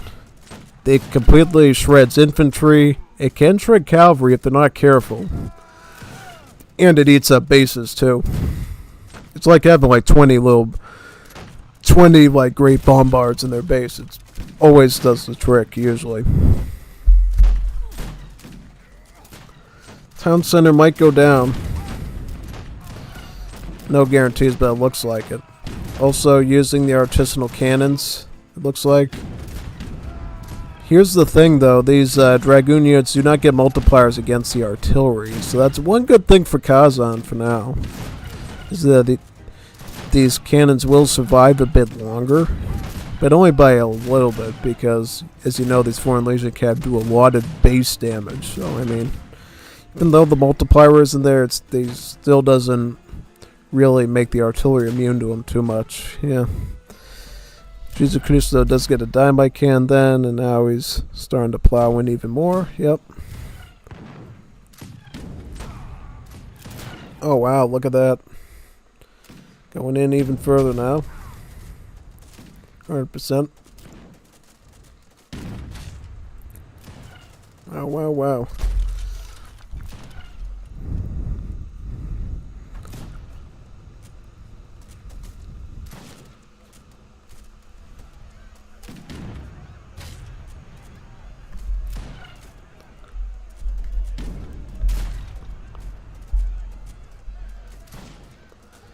Notice how the artilleryman here is filling in the cannon with the dynamite in his hand. You can sort of see the dynamite, yeah. Unfortunately, because of the physics, I don't think you can show the dynamite in his hand. You sort of see it off to the side there, but you can see how he's filling the cannon with the dynamite instead of like actual normal ammunition, which is basically how this cannon worked historically. You wouldn't fill it with like normal cannonballs, you'd fill it with like actual explosive dynamite, and it would have a very different effect siege-wise. Because I thought that was they were just bluffing with the name of the unit back when it was talked about being part of the rework. I go like, dynamite cannon, like it actually shoots real dynamite. Apparently it does, because you can even see the dynamite if you pay attention to the projectile. You can see the dynamite coming out of the can, and then you can see the explosion. Because most artillery does not create an explosion like that. Only the dynamite can does that sort of thing. Yeah, pretty much. Yep. Just thought you'd like to know that little fact about it.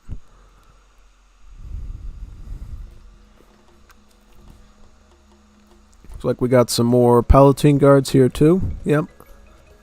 Very nice.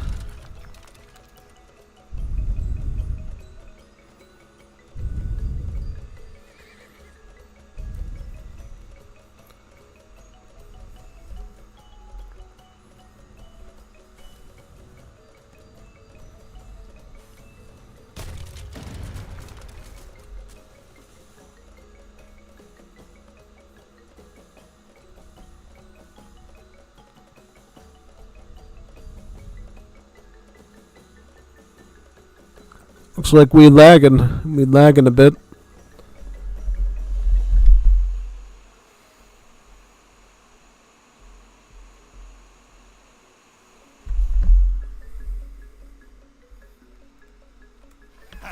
Ugh, I don't know. It's like he disconnected. Juanito! Juanito net. Juanito net. Looking up too many Juanitas, muy bonitas.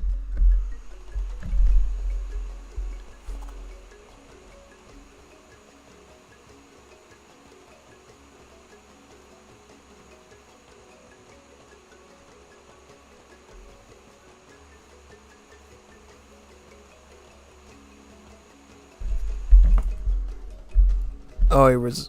Yeah, Kazan should have lost that one. He only wins because he disconnected. Unbelievable. Yeah, Jesus Christo clearly won that game because he basically started to really push back there and really gain traction. He had all this late game eco set up. Yeah, he should have totally won that one. 100%.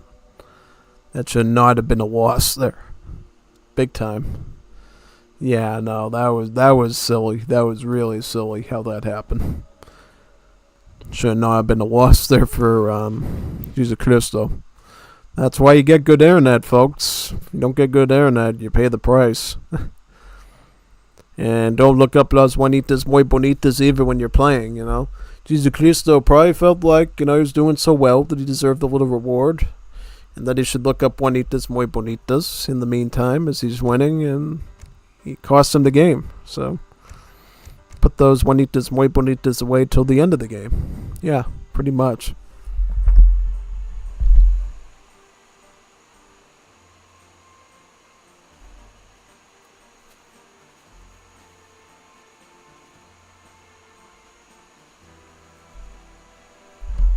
It's like Cappy knew what was...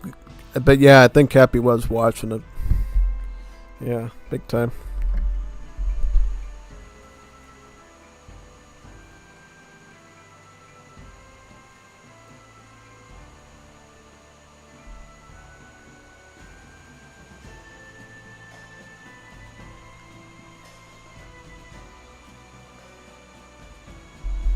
He's playing that Civ now? Gotten pretty soft playing that, I will say. Kind of a soft little Juanito burrito now. Flour tortilla. No longer a hard corn tortilla, now a soft flour tortilla. Big time.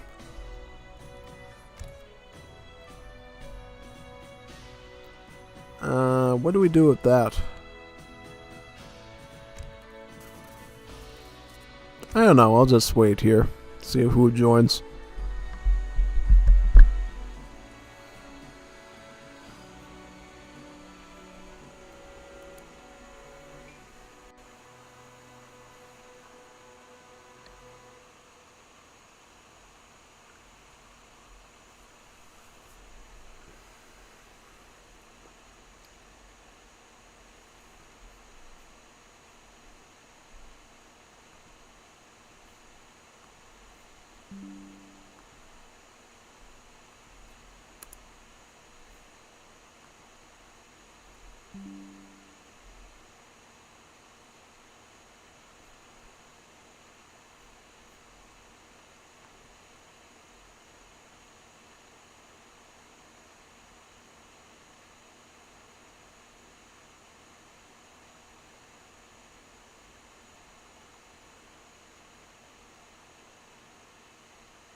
Yes. Are you ready? Attack now!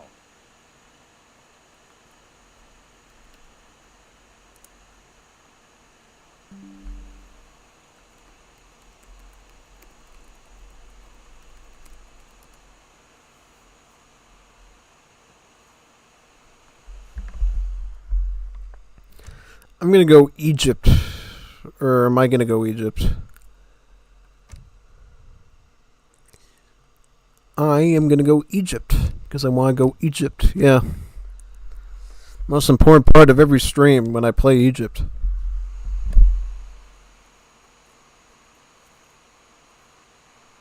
You always have to pick the appropriate time to go Egypt during every stream. I think right now I'm in an Egypt type of mood, so I'm gonna do it. Show you how Egypt is done.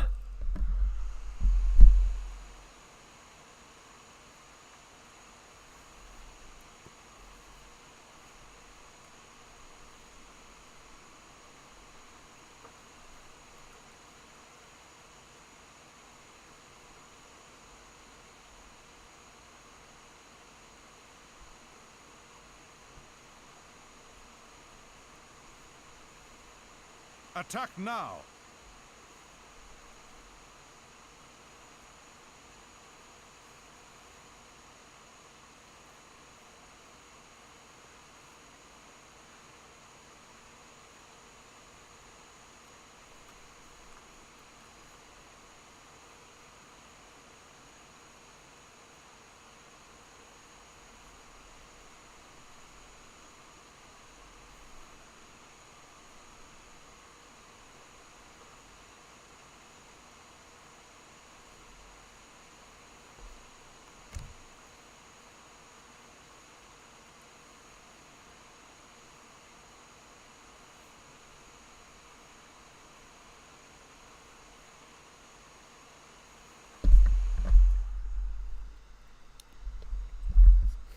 It's me in Uruguay.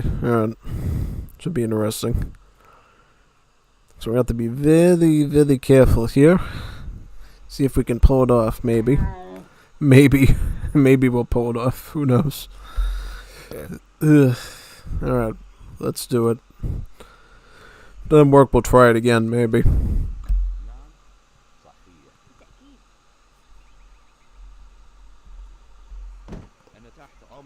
Over here, yep. Oh, so yeah, go onto that spice stall right now.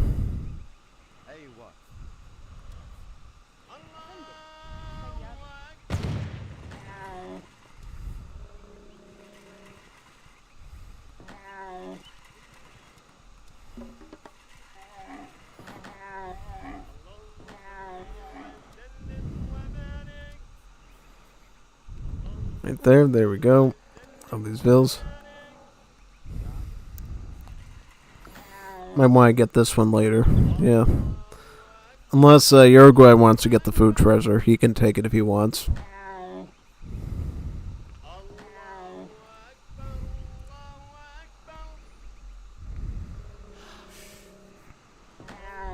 Alright, we'll get food number 1 here. Blue number 1. Blue 1, and then we'll get blue 2, blue 3, blue 4, blue 5, and blue 6. Yep, in that exact order. No yellows or reds just yet.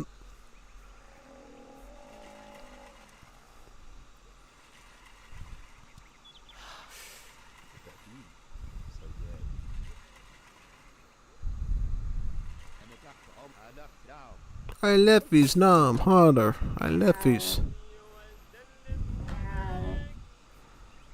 And get one more, yep.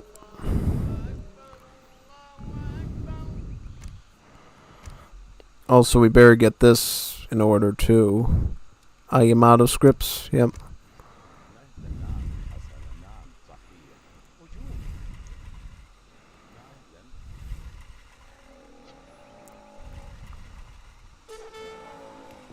I'm just gonna get this food treasure now, honestly. There's no reason not to get, since it's so close. Just gotta watch out for the health on that tradesman. Don't want him getting picked off too easy. Very good.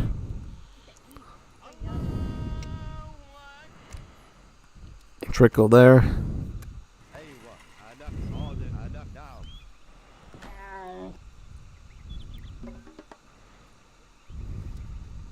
Desert tents.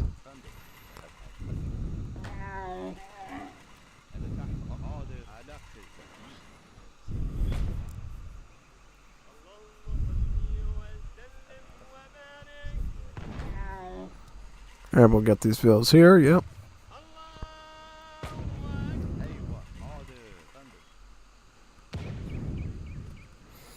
Trying not to do that so my villas don't have to run as far to the resource, yeah. I'll still get my villas onto here now, yeah.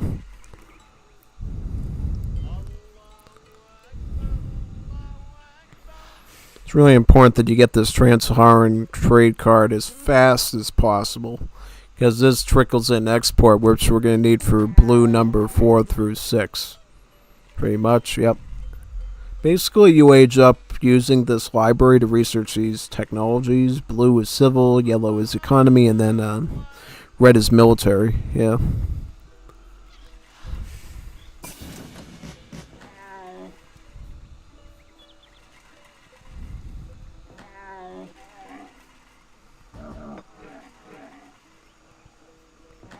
Another ville, yep.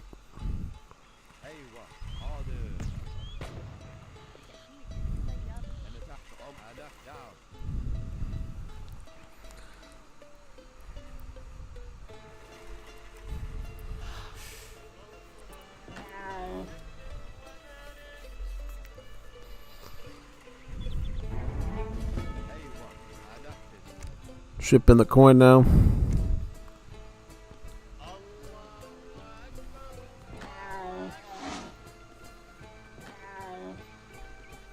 I think I'll just do 4 vills on the coin and then put the rest on the food. I might just stick them onto the berry over here so they don't have to run as far, because berry gathering's pretty good too. Yeah, I'll just manage these on the hunts.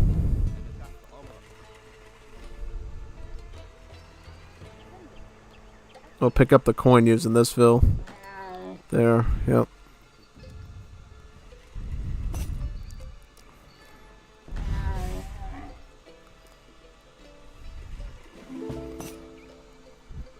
Let's get blue number 3 there, yep. Very nice.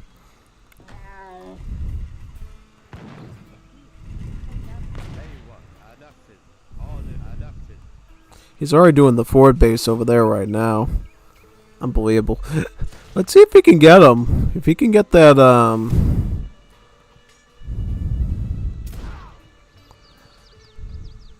Oh, I forgot he got the card with the Chifera shipment. Alright. He's gonna stall him. Yeah, siege that thing down. Get as much onto it as possible. Oh, that was so beautiful. That's gonna save the game, probably. That's game saving stuff right there. We need that right now. We need miracles like that. And he's gonna have to rebuild somewhere else now, which is hilarious, yeah.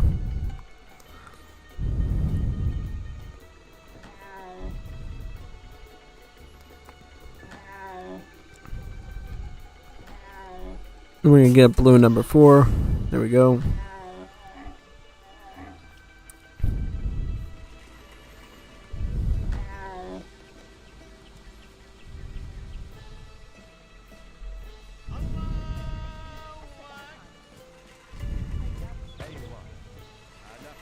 Let's keep these in this area, yep.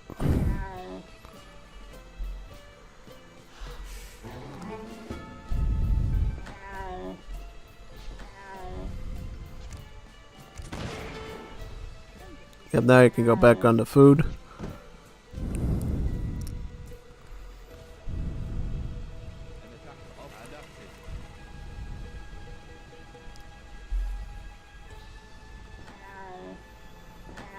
We'll get one more Bedouin. I think, yeah, should be good.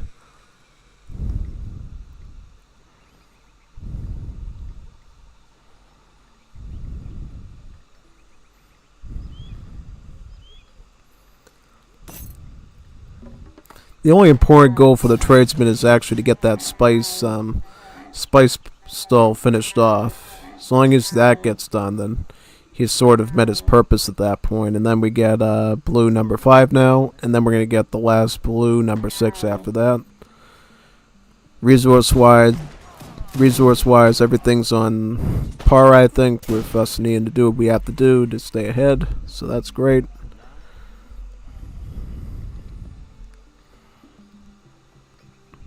We're just going to move him on to this one next after that. I'm going to keep the Bedouins away from my base so they can't raid them.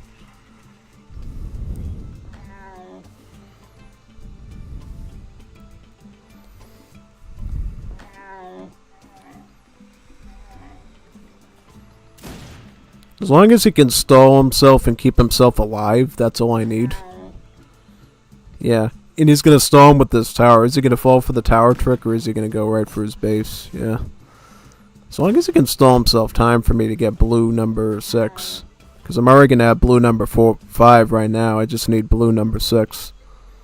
And then we're all good here. Yeah. Blue number 6. Here we go. Here we are. We made it. We did it. We're all set now. We're in good shape here. We made it happen. The recipe is a success. Yeah, just stall for time. Do whatever you have to do to stall for time. Yeah. Kaza knows what we're doing. He's setting us up perfectly for the next step. Yeah.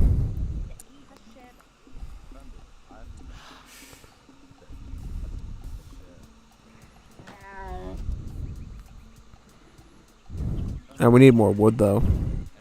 We just do that, yeah. Yep, he's stalling with the Escopeteros now, which is super smart. He's going to get even more of his line infantry down.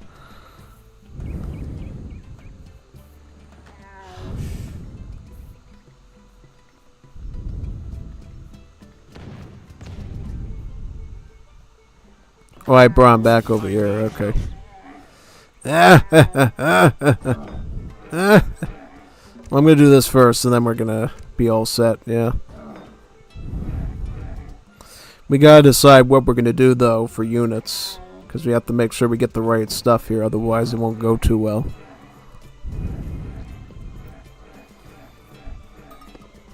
What units do they got mainly over there? Can plant it accordingly.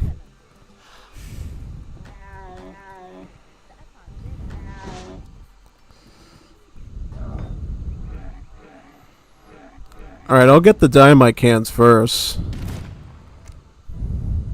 Or not. I kind of want to play it by ear what we do. Right? Yeah. I want to kind of play it by ear what we get. And not do anything too brash with it, otherwise it might be a waste. So we have to be really smart about what we produce here. With this thing. Otherwise it's pretty wasteful. And stuff, yeah.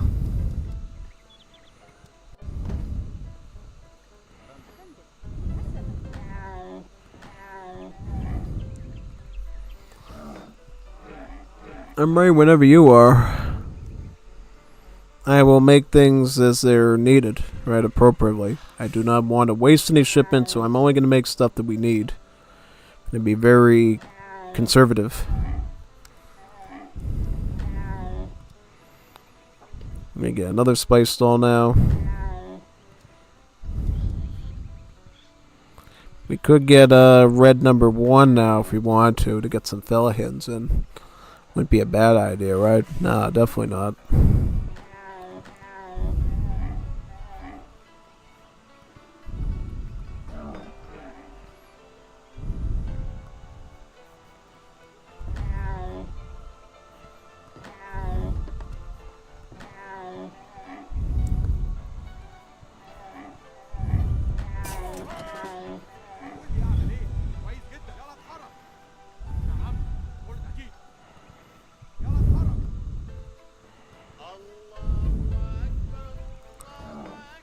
I'll get another one too. Arabic horses, yeah. So that way, if we want to go up to like Imperial Age, we can and do all the shipments all over again. Just really gonna make him sad and want to cry. Yeah.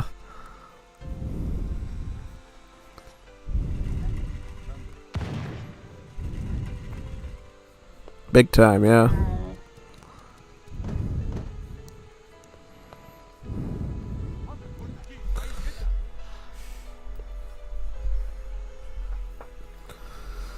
It's up to them if they want to push. No, they're gonna just mass up a million stuff. That's what they're doing. I know exactly what they're doing here.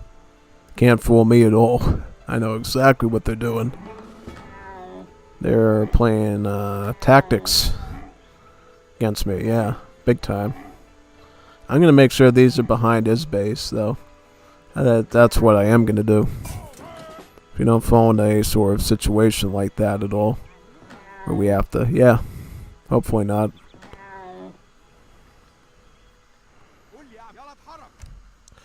Since we are waiting here, we may as well get capitulation of Alexandria now, so that we can get the French ones for a lot cheaper, and for a much cheaper price. Yeah, it's really good to. If you're basically waiting around trying to figure out what to do, it's always good to get that one going. Yeah, big time.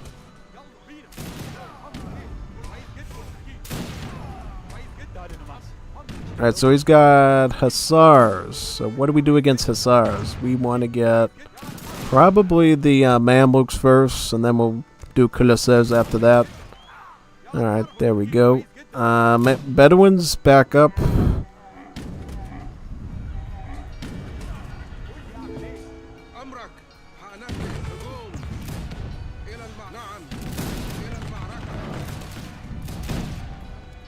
I'll get the French thing first, yeah.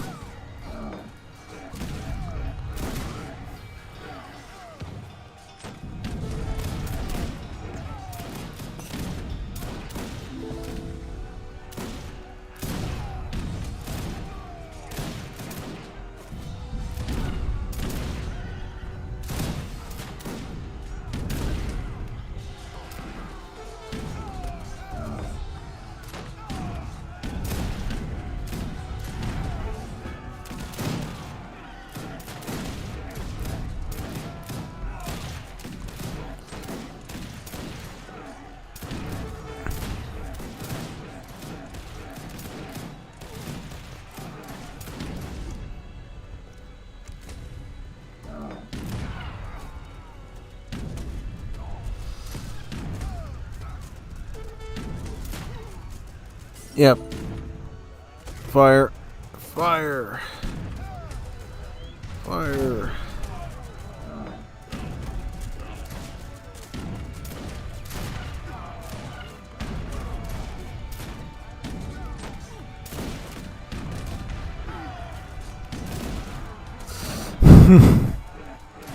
Then we just back up and do the next one, yeah. Next shipment.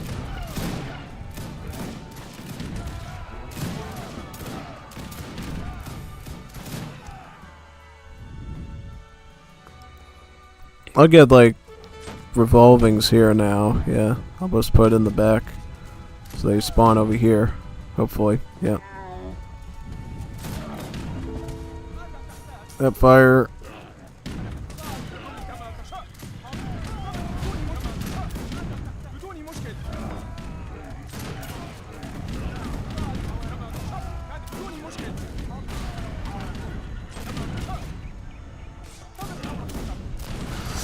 Yep.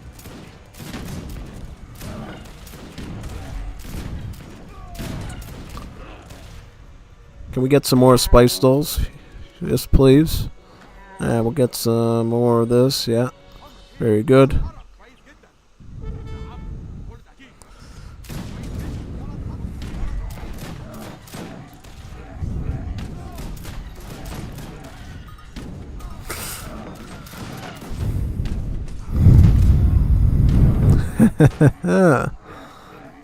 Got him.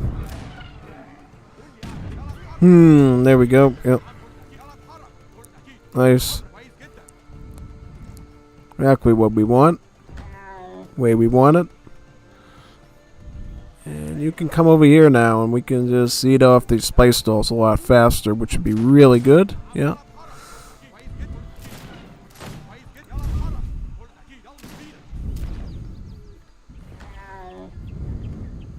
Actually, more on the coin would be preferred too.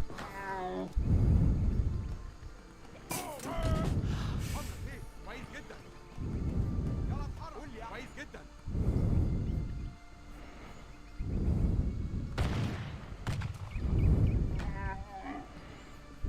يلا اتحرك. اكيد.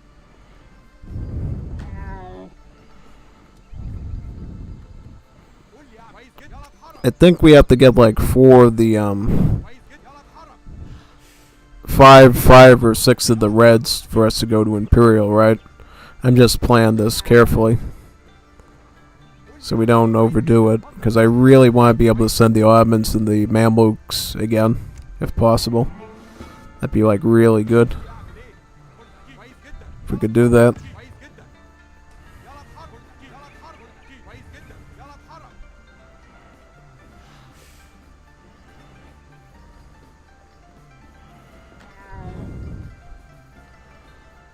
نعم قلت اكيد. قول لي كويس جدا. يلا اتحرك.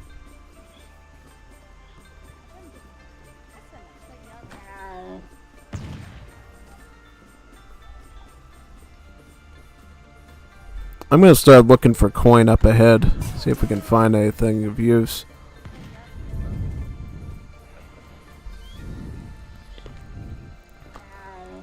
I might just get this so we can get like a market caravan. Start trading resources as needed. Yeah. Get that going. Yeah. Do you have any coin nearby I might be able to collect by any chance? Would be good to have, right? Big time. قول لي اعمل ايه. يلا اتحرك. قلت اكيد. I'm just looking for coin mines. Here we found one.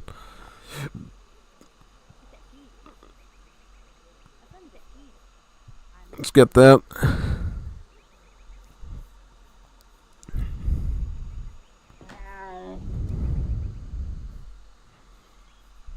عمرك ايه؟ كويس جدا. قول لي اعمل ايه. I'm not sending that out until I at least get the Mamluks out and the Ottoman things, yeah. كويس جدا. يلا اتحرك. كويس جدا. قلت اكيد. عمرك ايه؟ كويس جدا. قلت اكيد. كويس جدا. Because then we can send all those all over again, yeah. كويس جدا. قلت اكيد. كويس جدا. قلت اكيد. كويس جدا. يلا اتحرك. قلت اكيد. كويس جدا. يلا اتحرك.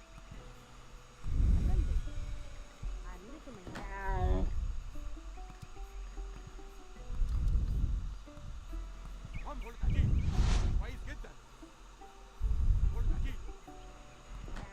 Let's get these Bedouins out of here right now.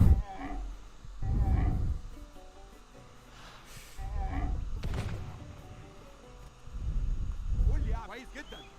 يلا اتحرك. So all we really have to do is just put them all into the caravan. There's not much you can do about that. It's kind of like cope. Pretty much, yeah.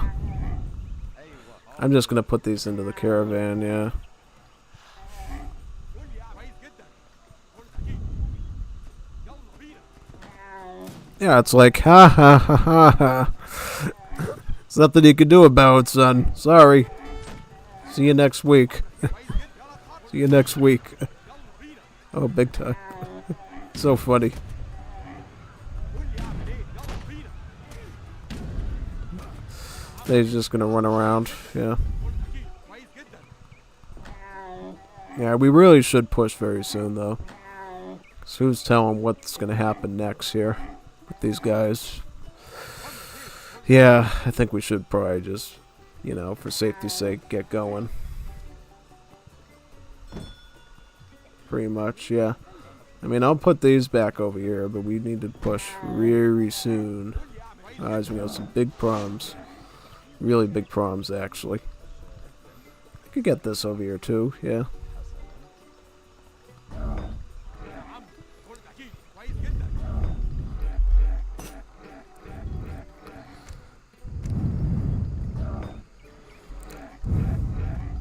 عمرك. يلا اتحرك. قلت اكيد. قول لي اعمل ايه. كويس جدا. يلا اتحرك. They're gonna do coves, okay. That means we're gonna just take the Fellaheen and flank his, whatever units, right? Yeah.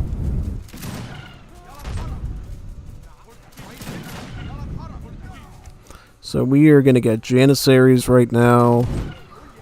And then we're probably gonna hit up the, Religious War, yeah. Get Religious War right now, yeah.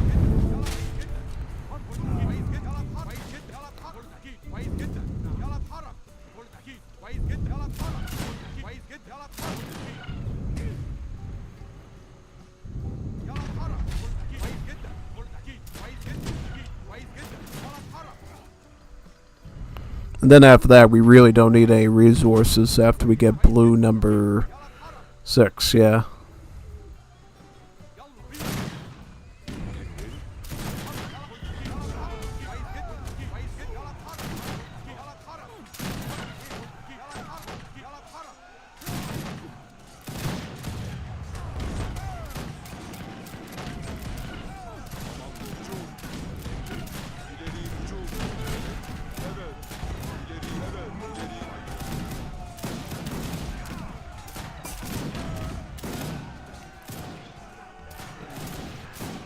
And then we just get the last one, yeah.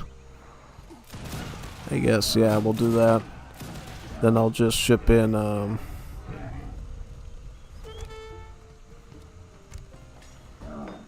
last French over there, and I'd rather just ship in the French one, yeah, pretty much. French one's gonna be a bit more valuable to us. There we go.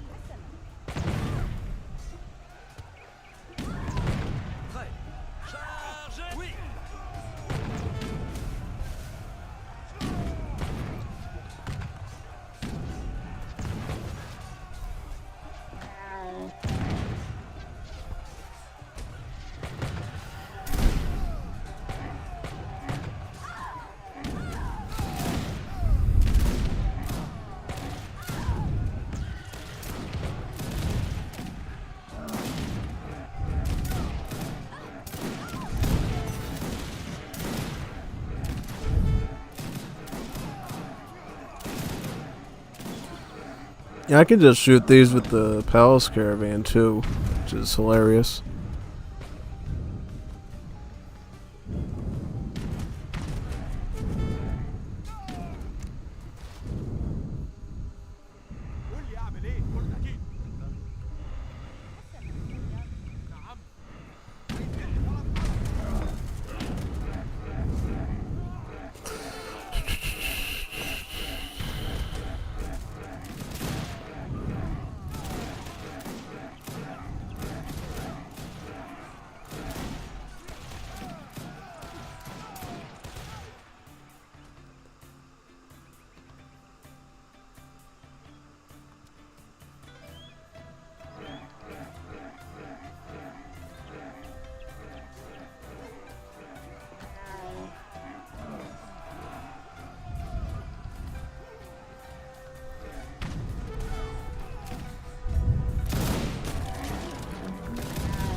Wars of Liberty indeed confirmed. Yeah. I'll have to probably pay for it, but I don't have the money right now for it, sadly. Definitely not. So I can get the funds. The Wars of Liberty funds. Made the Wars of Liberty war chests, I think, before we can afford it.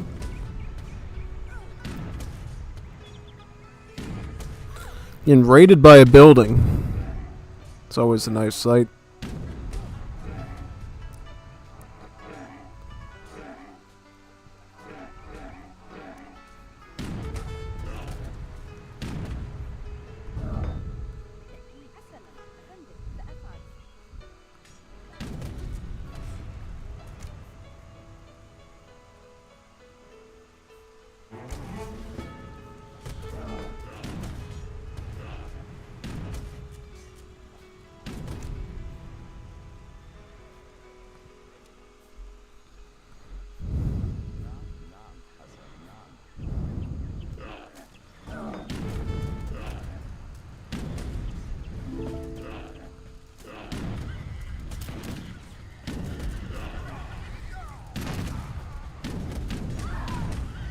Votre ordre? Prêt, je le ferai. À l'attaque!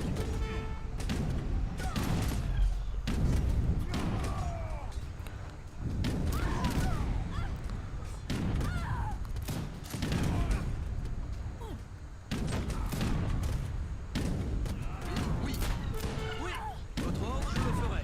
Chargez! Oui, très bien. À la chargée! In general, if anyone has the goal to go scout in this matchup, it always goes badly for you. I say the goal because it completely ruins the entire point of it, yeah.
Yep.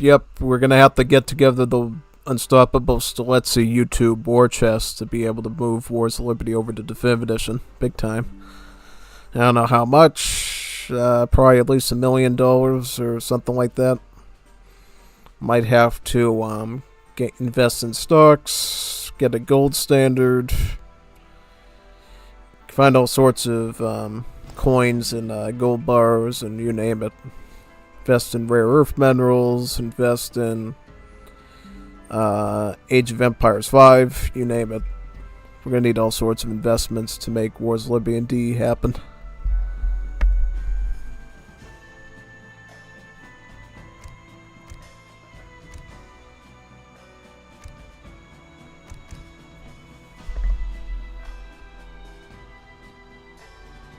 That was going smoothly.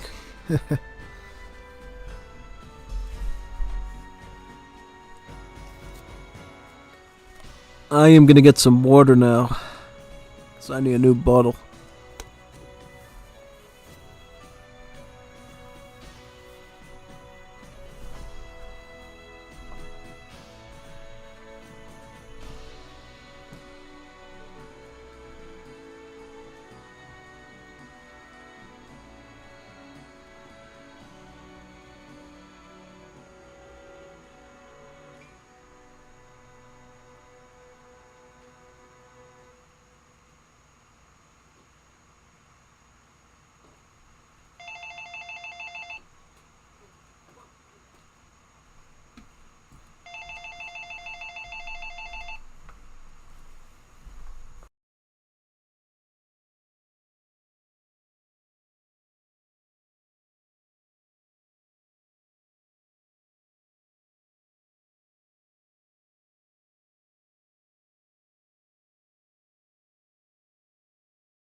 Tried unplugging that mic as soon as I heard that ding ding ding ding.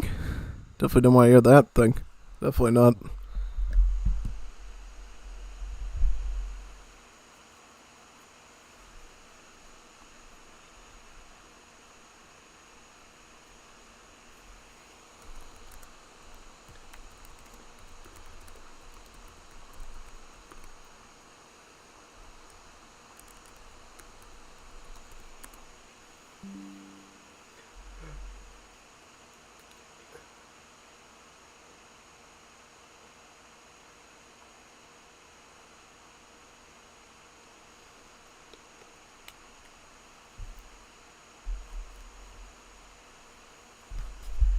Need 2 more to join.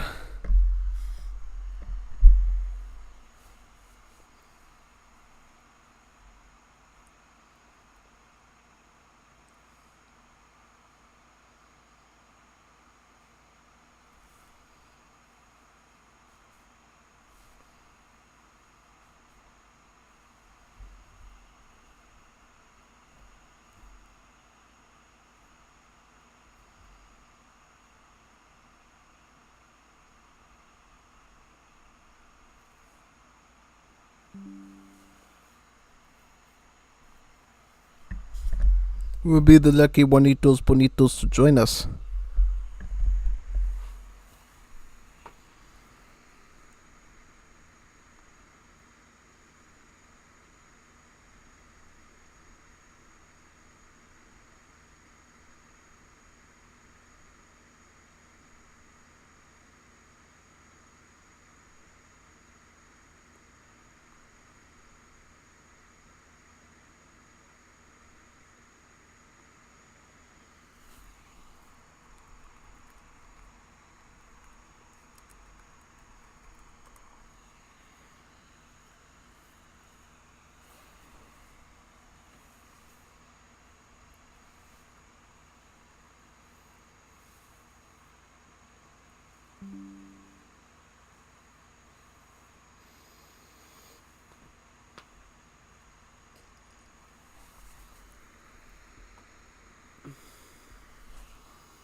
Got Kazam, we'll need 1 more.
Just need Jesus Cristo to join us, someone.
Who will be the lucky Juanito for slot number 4?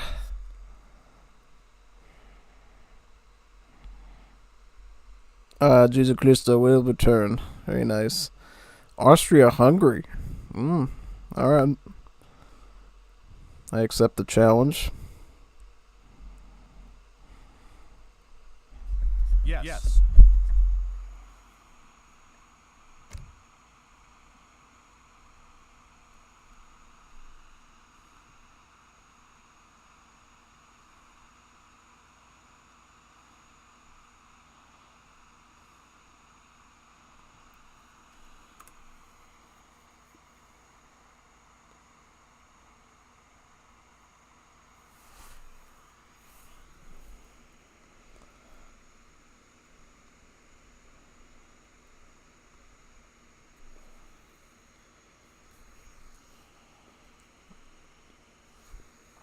Are you ready?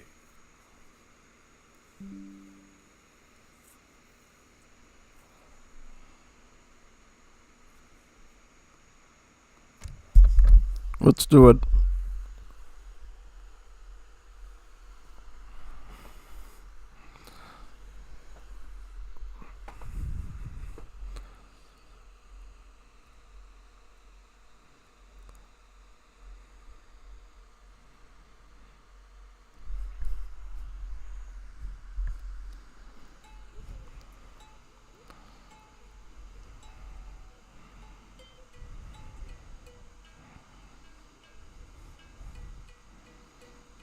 Try to get the treasures now. Then we're gonna try to go for a quick try to figure out what I'm gonna do here. Maybe I should try on my I don't know. Maybe I'll try this out. No. Because I forgot the Oriental Exodus card. We can't do that. We have to do the old school one. Yeah, I gotta swap out Botisimo for that. It's the way. It's the way, man. We can't do it any other way. Otherwise, we'll fall behind pretty badly, just like we did in that King of the Hill game. Well, you didn't see that one. I was gonna record for you, but I felt like the build was just so poorly put together with that card and the out performance. I just didn't want to publish it. Yeah, definitely.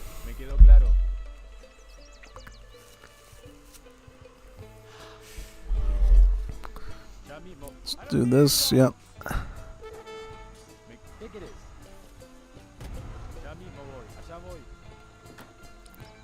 Qual é a sua ordem? Linha dourada. Vou ir. Caçadora.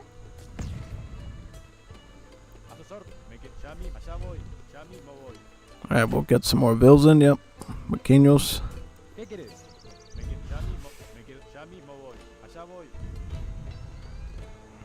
Ya mismo voy. Allá voy. Me quedó claro. Allá voy. Ya mismo voy. Preparado. Allá voy. Get that treasure right there. Yep. Me quedó claro. Allá voy. Allá voy. Ya mismo. Me quedo. Allá voy. Me quedó claro. ¿Qué querés? Ya mismo. Allá voy. Me quedo. Ya mismo. Me quedo. Ya mismo. Allá voy. Me quedo claro, allá voy, me quedo, ya mismo voy, allá voy, me quedo claro, ya mismo voy, allá voy, ya mismo, allá voy. Preparado, me quedo claro, allá voy, me quedo, ya mismo, allá voy, me quedo claro, ya mismo, allá voy, me quedo claro, allá voy. Me quedo claro, ya mismo, me quedo claro, allá voy. Botisimo, that. ¿Qué querés? Ya mismo, allá voy, me quedo, allá voy. Me quedo, ya mismo voy, allá voy, ya mismo, allá voy, ya mismo voy, allá voy, ya mismo voy. A sus órdenes, allá voy, me quedó claro, ya mismo voy.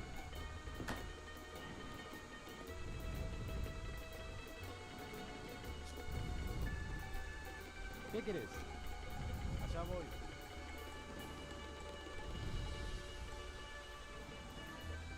Sim, vou fazer.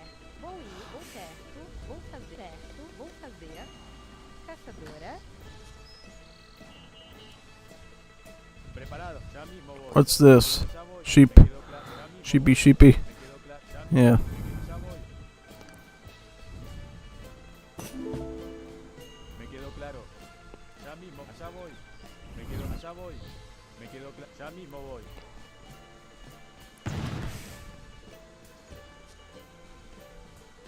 Qual é sua ordem? Oi. I'm gonna herd in the animals in this direction now, yeah. A sus órdenes. Allá voy. Me quedo. Ya mismo. Me quedo. Ya mismo voy. ¡A la guerra! Qual é sua ordem? Caçador.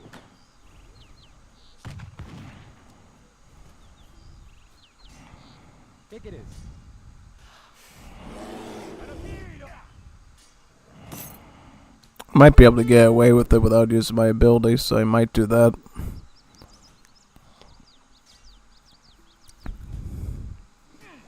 A sus órdenes. Allá voy. Alright. Keep going, yep.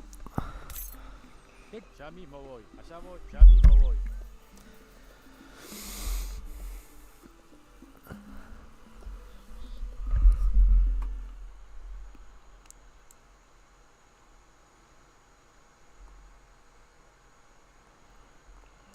A sus órdenes. Ya mismo voy. Oi. Prepara. Me quedó claro.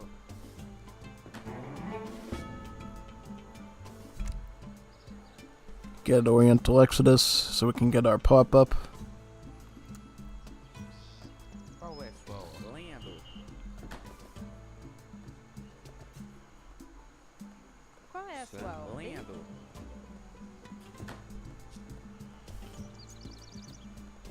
A sus órdenes. Ya mismo voy.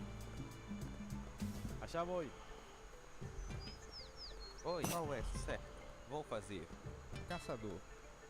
Sam. Estou indo. Certo. Vou fazer. Caçador.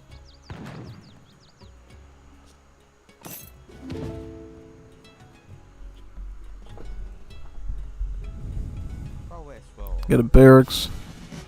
Construtor.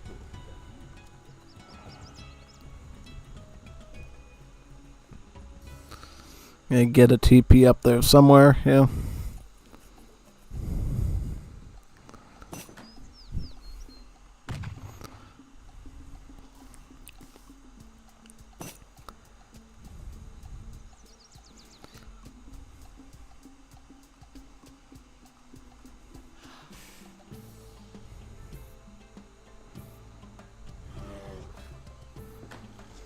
If we can't get anything, I'll just get a native site. Sam. Lendo. Sounds like a plan.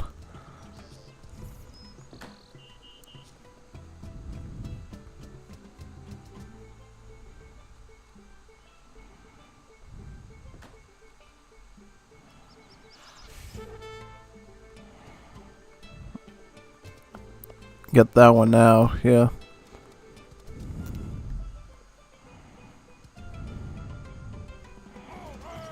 And then we're gonna go for a quick rush right onto that TP right there. Pretty much, yeah. Oi, mineradora.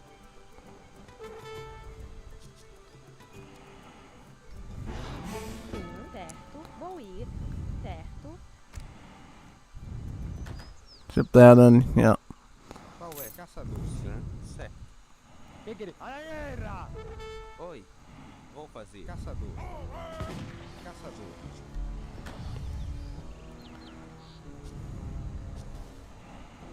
Qual é a sua ordem? Mineradora. Vou fazer mineradora. Preparado. Me quedó claro. A sus órdenes. ¡A los tiros! Another Galego. Prepara. ¡Qué quilombo! Build there, yep. ¿Qué querés? Ya mismo. ¡A la guerra! Sim. Caçadora. A sus órdenes. ¡A los tiros!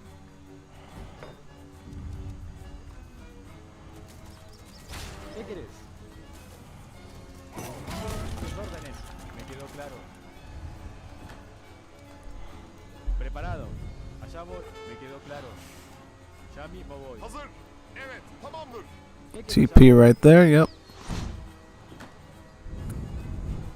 Very good. Let's go right for him. Right for Cappy Cappy. Haydi bakalım. Happy Cappy moment. Qual é sua ordem? Oi. Qual é a linha, Dora? Hazır. Tamamdır. Haydi bakalım. Evet, tamamdır.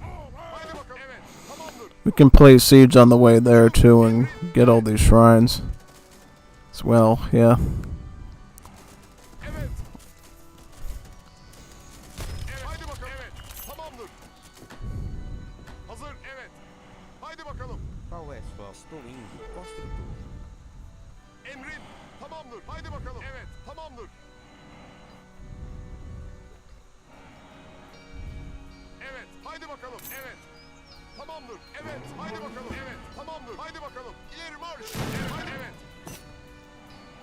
Evet. Hazır. Hücum. Evet. İleri marş. Emrin. Evet. I'm gonna ship in the coin, go up to age 3 too, so we're scaling ahead of Jesus Cristo. Emrin. Tamam. Haydi bakalım. Tamamdır.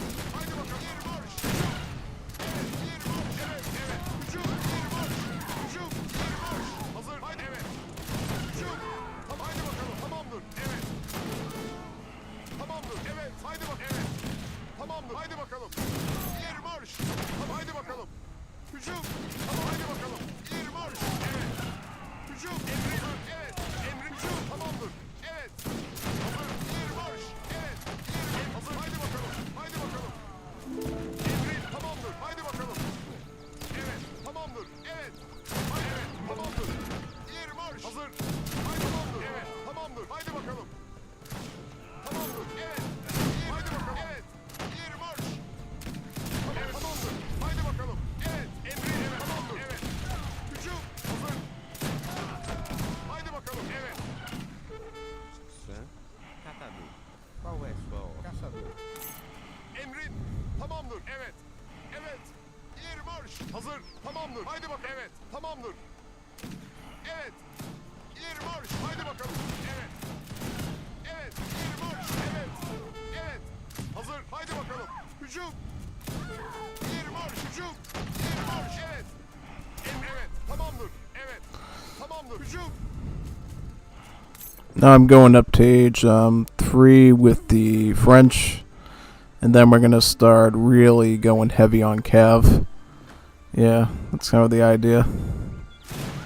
Gonna hit him with some good Cav battalions in age 3. Veteran Cav will really be powerful here. Haydi bakalım. Evet. Haydi bakalım. Evet. Tamamdır. Haydi bakalım. Evet. Haydi bakalım. Evet. Haydi bakalım. Tamamdır. Haydi bakalım. İleri marş. Evet. Haydi. Evet. Evet. Hücum. Tamamdır. Haydi bakalım. İleri marş. And then I can start making more of these too, yeah. Qual é a primeira, Get Dora? stable now. Vou fazer. Construtor. Very nice.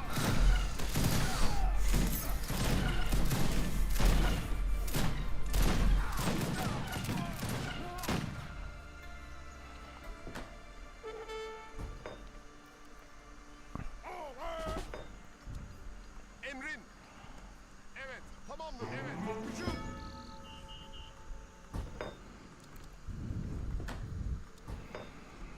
Oi. Minei.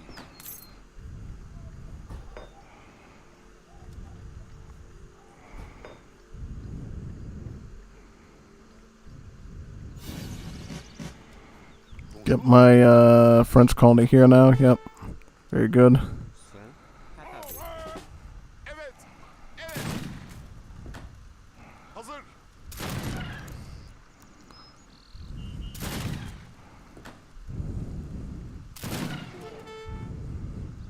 Emrin. Haydi bakalım. Tamamdır.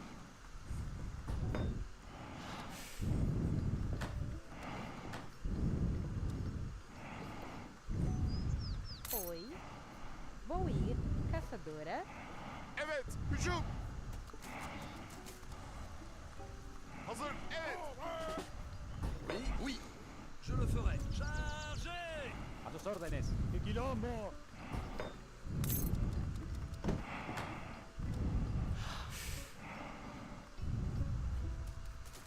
¿Qué quieres? Very nice. A tus órdenes. ¡A la guerra! Preparado. ¿Qué quieres? Allá voy. Me quedó claro. Ya mismo voy. Shipping some of these, yep. Very good. Evet, evet. Tamamdır. Haydi bakalım. Evet. Tamamdır. Haydi bakalım. A tus órdenes. Allá voy. Ya mismo voy. Allá voy. Me quedó claro. Ya mismo voy. Me quedó claro.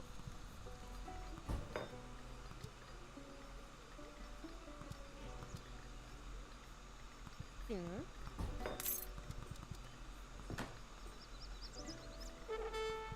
Ya mismo voy. Allá voy. Me quedó claro. Ya mismo voy. Allá voy. Me quedó claro. Ya mismo voy. Allá voy. Me quedó claro.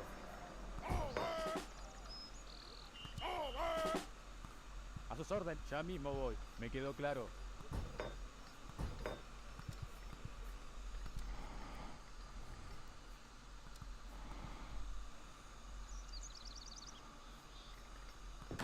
Oi, lenhador.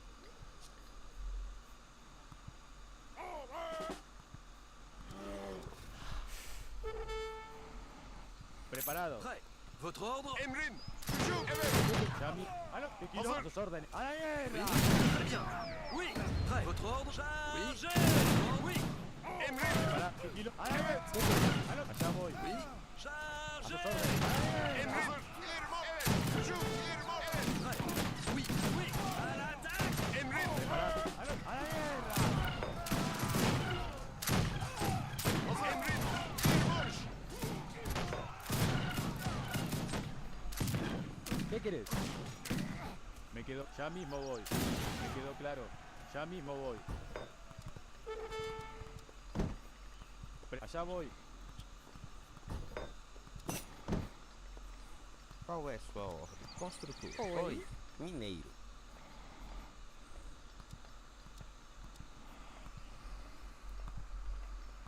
¿Qué quieres? Me quedó claro.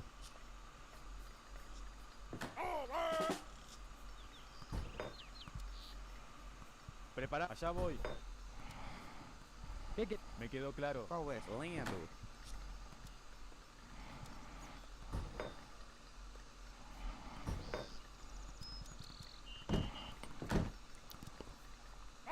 A sus órdenes. Ya mismo voy. Allá voy.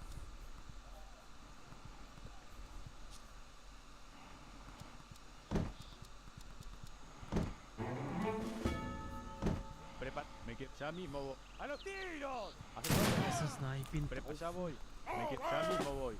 Me quedo. Ya mismo. Allá voy. Me quedo. Ya mismo voy. Ya mismo voy. ¡A la guerra! ¿Qué quieres? ¡Qué quilombo! Evet. Evet.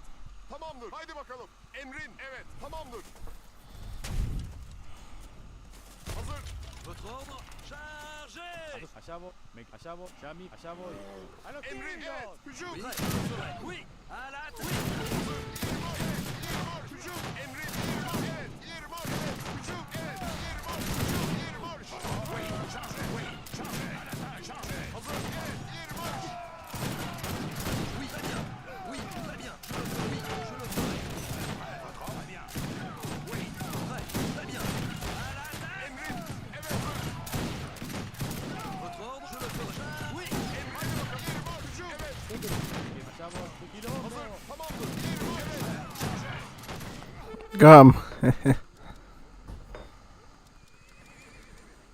It's a very good one. Certo. Vou ir. A sus órdenes. Allá voy. Nice. Me quedó claro.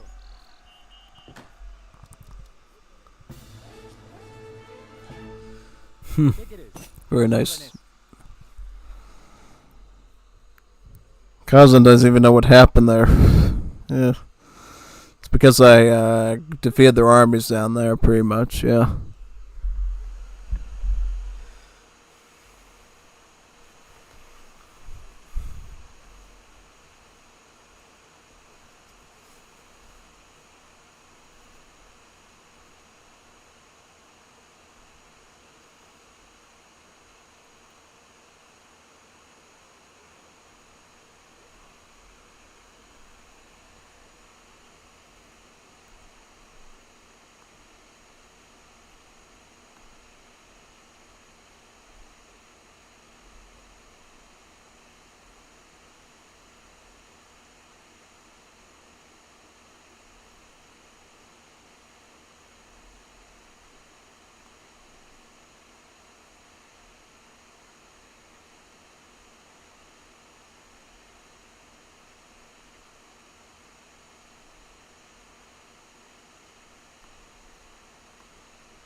Why is he getting version mismatched, by the way? I have no idea.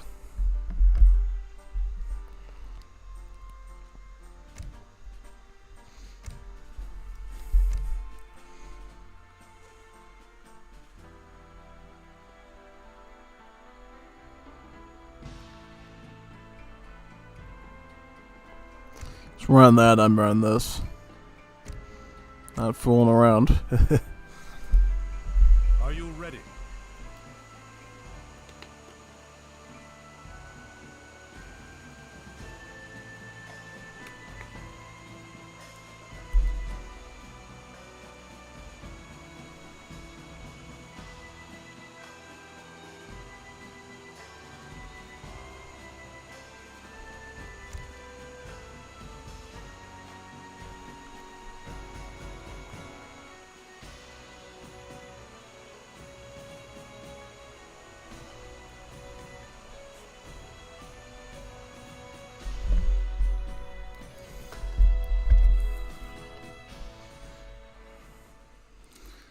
Same teams, I guess, yeah.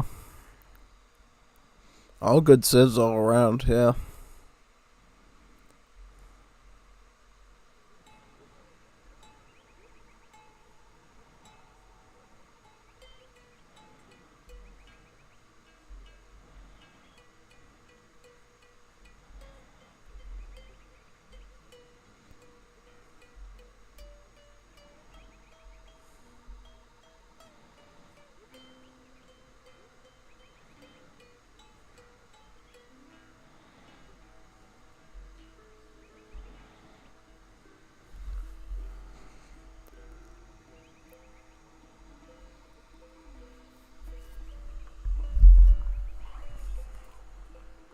준비.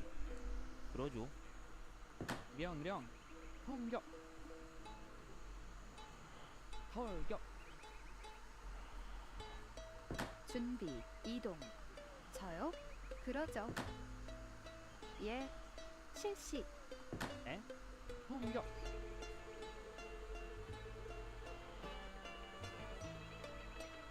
싸움.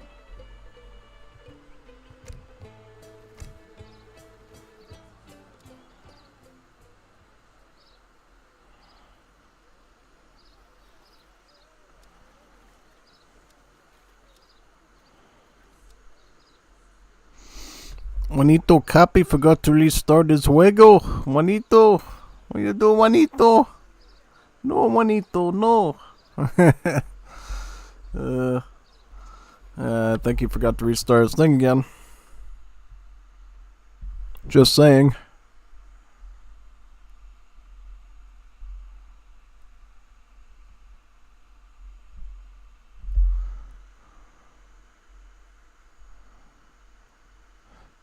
Venancio Flores Appreciation Lobby, yeah.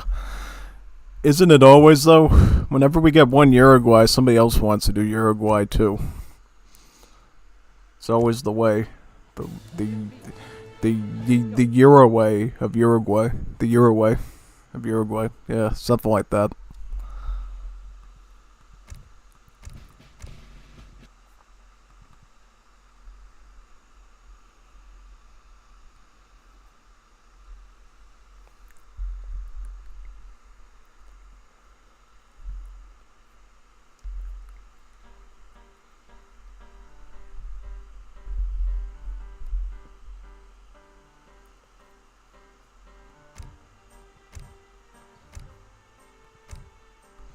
Join the Cappy lobby.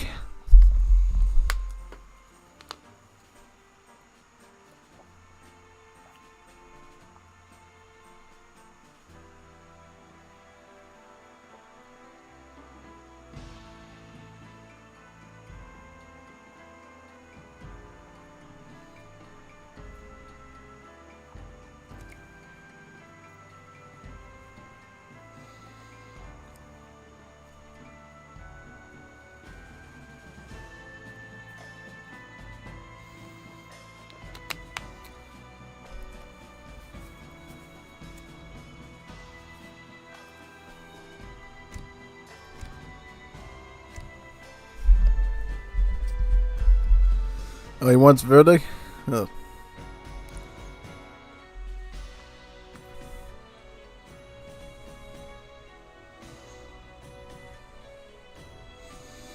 Alright.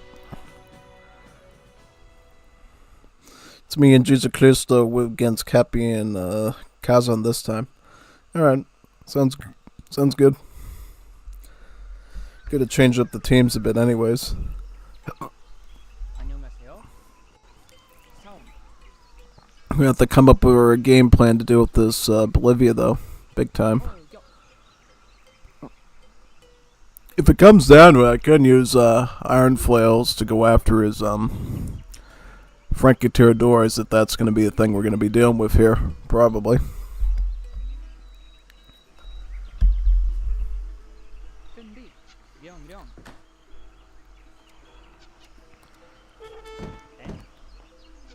실시. 이도 끌어줘. 이도 끌어줘. 실시. 준비. 그러죠. 내가 할게. 실시. 예. 이도 끌어줘. 사냥꾼.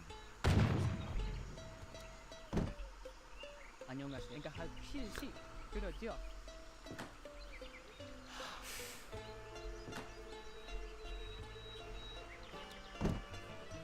대기. 실시.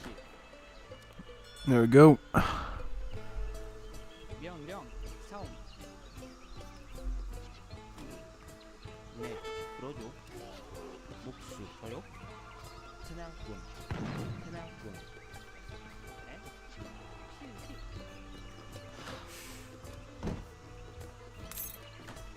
그러죠. Let's look for some more treasures along the way. Yep. 그러죠. 네. 실시. 이도. 끌어줘. 사냥꾼. 안녕하세요. 내가 할게. 명령. Get this coin one now. 준비. 공격. 안녕하세요. 명령. 싸움.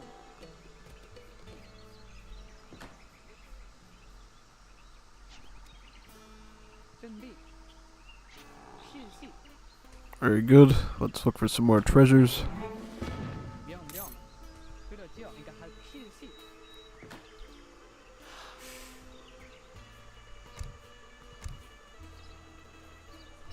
I'll just go for the standard 1v1 here, I think. So we can adapt more to Cappy's strategy. Because Cappy's going to be going pretty hard aggressive here. Expect the same from Bolivia with their new cards now.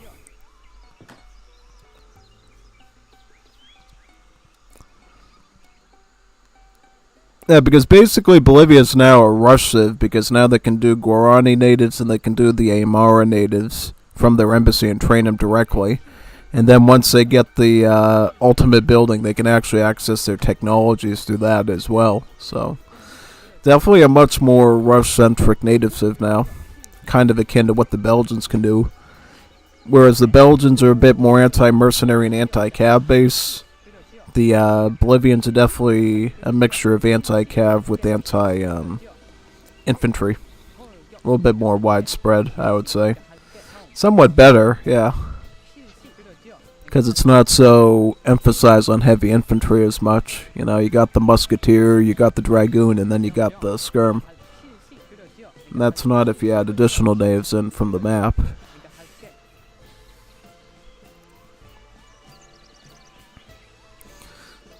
Oh, Cap changed to Germany. Oh, I didn't even see that.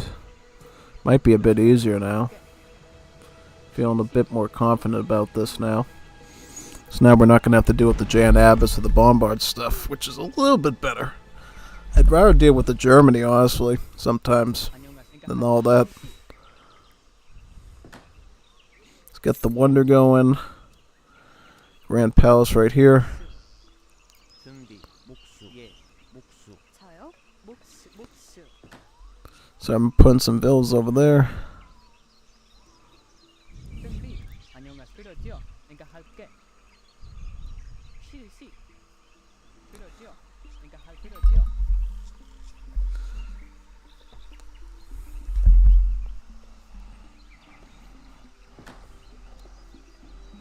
See, when you get like 50 wood treasures, you can usually do something where you can actually get hunting eagles early, is Korea, but we didn't find that, so fortunately we can't do that.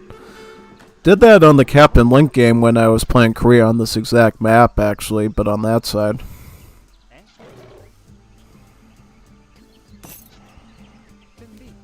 I mean, I'd rather just do this just to collect the XP off the Guardians. Yeah, that alone is pretty good for me.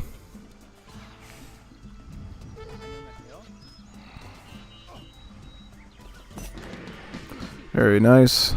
Alright, here we go. 예, 실시. 그러죠. 나무꾼. We are gonna get wood and then we're gonna choose what to do from there. Probably, yeah. 갈게. 실시. 그러죠.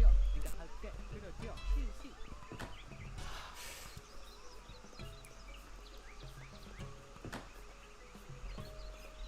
에? 그러죠. 그러니까 할 실. 그러죠. 그러니까 할 실시. 그러죠. 준비. Barracks right there. 목수. Very nice. 안녕하십니까. 할게. 실시. 준비. Pick that up very quickly. 대기.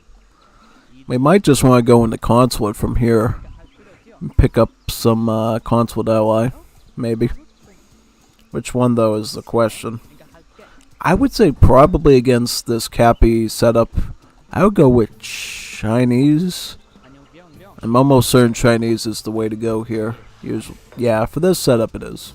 Against this particular opponent. Because we're going to be dealing with a lot of infantry. So I'd probably go China in this situation, yeah. Seems mostly appropriate to do so.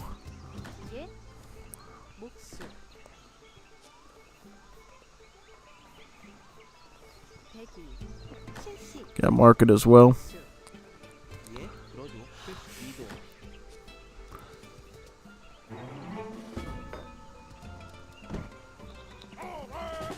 준비. 실시. 준비. 사냥꾼. 에? 그러니까 할게. 예. 나무꾼. Get the export there, yep. 준 나무꾼.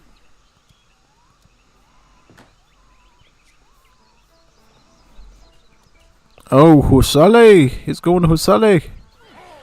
So we might actually go Russia now. Yeah, I might go Russia. I might actually go Russians here if he's going to do that. Yeah, I might go Russians. He might have just sealed the deal. Because if he's going to go Hussar, we got to go Russians then. There's no other exception to the rule. We got to go Russians. That way we can get the Opal Shen at Pikeman. 예, 공격. 실시.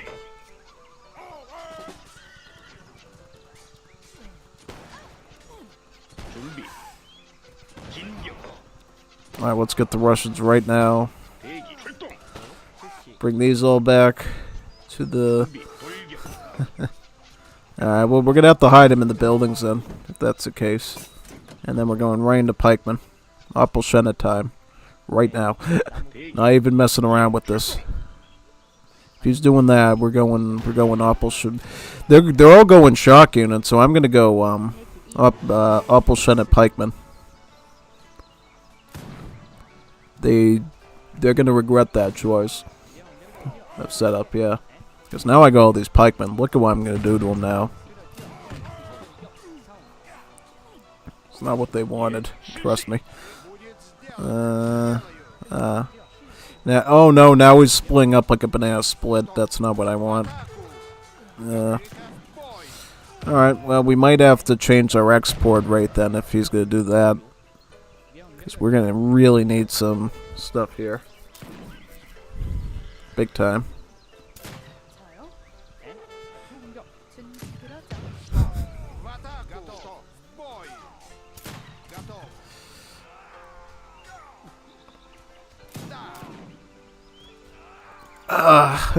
Just barely got that one. Alright. Well, we survived that batch. Now we're going to have to do some more stuff here. Alright. Well, I'm going to keep... I might get some spearmen if he's going to keep up with that, though. And then ship some more spearmen in. Okay. Sounds reasonable. I'll go over the berries now, since we got so much wood over there. 이동. 목수. Приказ будет сделан. 예. 그러죠. What does he expect to get out of this? Like, I'm just gonna push him if he's gonna do that. Like, I don't get why he's doing that. It's like, no, if you're gonna keep raiding like that, I'm just going right for your base with the Opalshenets. Like, or I'm gonna go for Bolivia. Either or. You're asking for trouble. You're asking for trouble, son, if you're gonna do that type of a setup with your Civ. Then we're just getting more archers, yeah. Right now.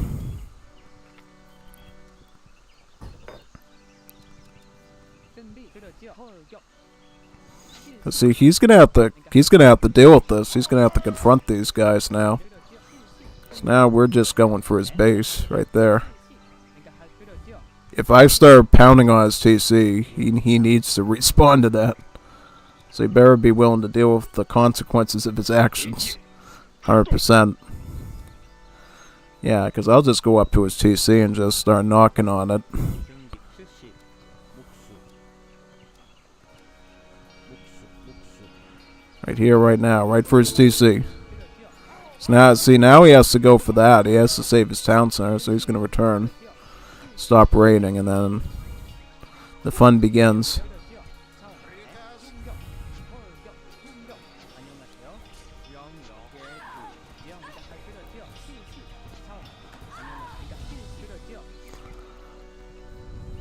And we get more spearmen, and it's just going to be a total mess for him.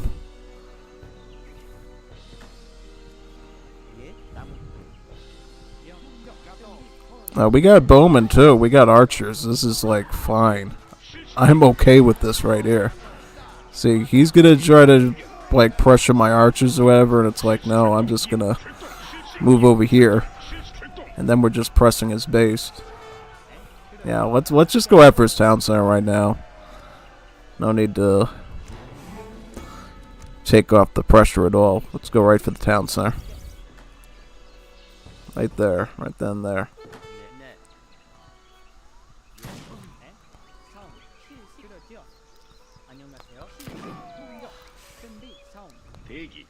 Because I got archers now, it's like, you know, I'm just going to use the archers here. Yeah, easy as pie.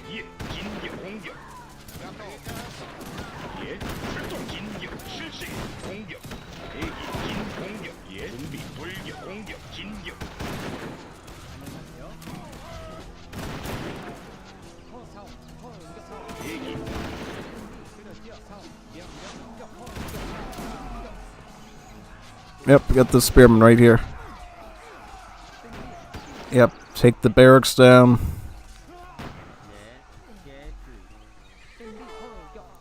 준비. 출동 돌격.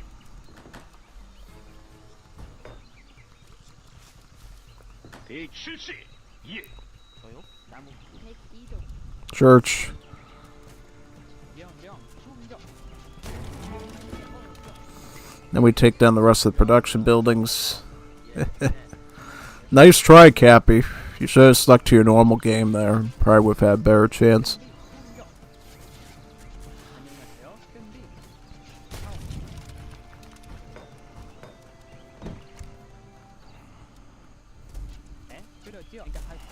This one now.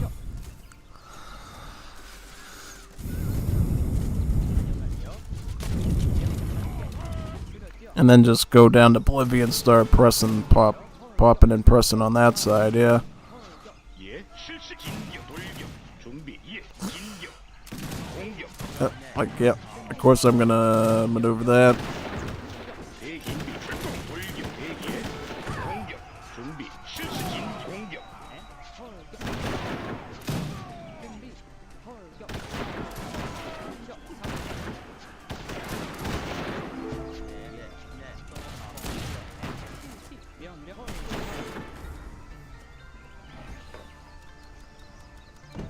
대기 출동.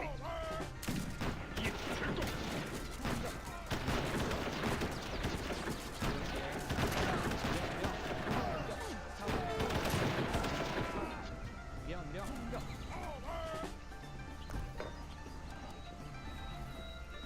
준비. 절. 그러죠. 목숨. 예. 실시. 예. 안녕이가 할 실시. 명령. 그렇죠. 할게. 대기.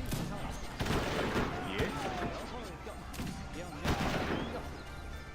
준비. 대기. 출동 돌격. 예. 준비. 진격 돌격. 준비. 사업. 예. 진격.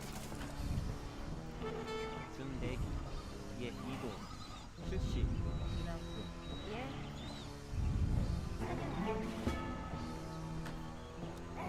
대 실시. 예. 출동. 공격 실시. 예. 실시. 예. 실시. 예. 실시. 예. 대기. 출동. 예. 실시. 예. 출동. 할게.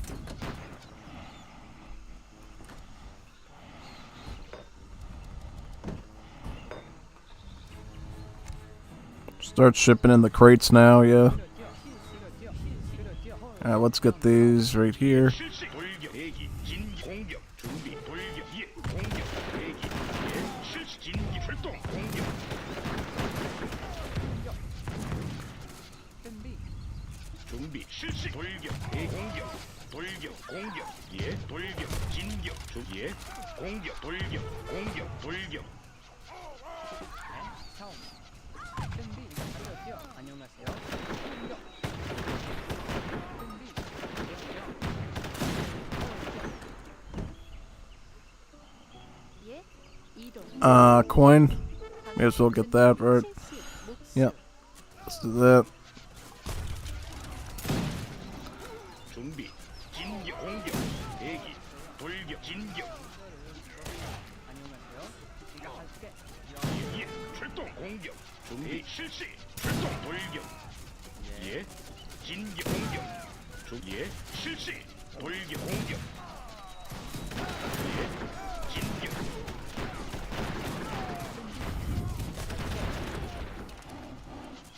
안녕하세요. 실시. 그렇죠. 네. 실시.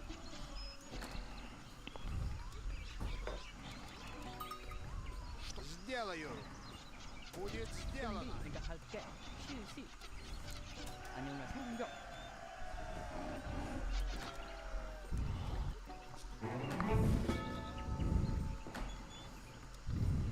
예. 이동. 채집꾼. 준비. 예. 로조. 진압군.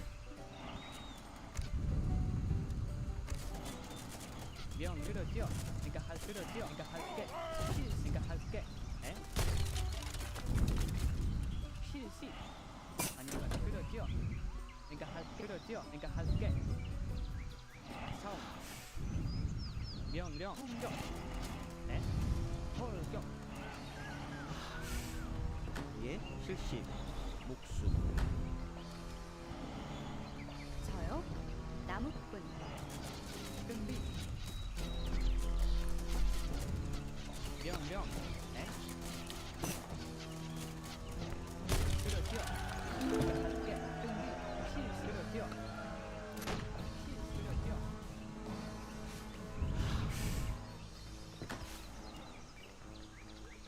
예. 그러죠. 목숨. Right there, yep. Да. Будет сделано. Good. Готов. Да. Сделаю. Да. 내가 할 그렇죠. 내가 할게. 실시. 내가 할게. 그렇죠. 내가 할 실시. 사업. 준비. 그렇죠. 돌격. 대기. 출동. 공격. 예. 돌격. 공격. 안녕하세요.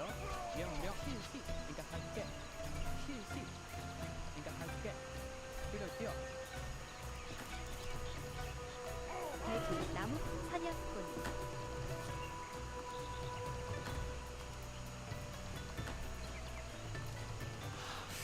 예. 실시. 예. 네? 내가 할게. 실시. 그렇죠. 실시. 내가 할게. 실시. 그렇죠. 명령. 공격. 준비. 돌격. 안녕하세요. 사업. 준비. 내가 할게.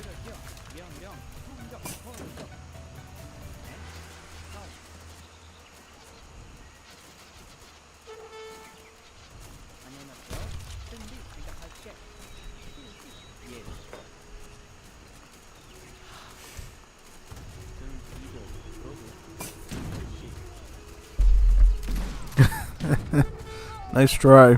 Yeah, we're just gonna set up hatches here then. Simple as that. 준비 실시. 안녕하세요. 그러지요. 그러니까 그러지요. 그러니까 그러지요. 그러지요. 그러니까 그러지요. 그러니까 공격. 명령. 그러지요.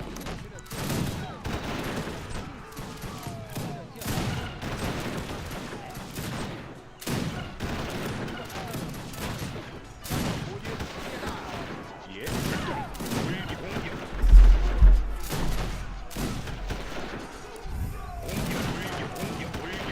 대기에 진격 공격.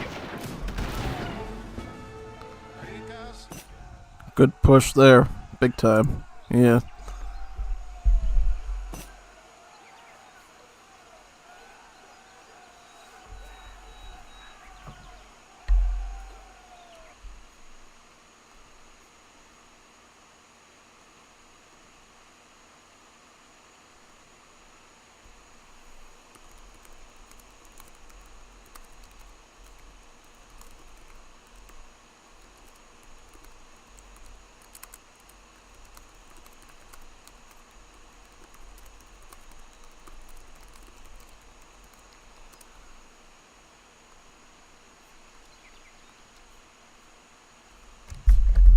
I'll restart into the game now. Going to the next match.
Are you ready?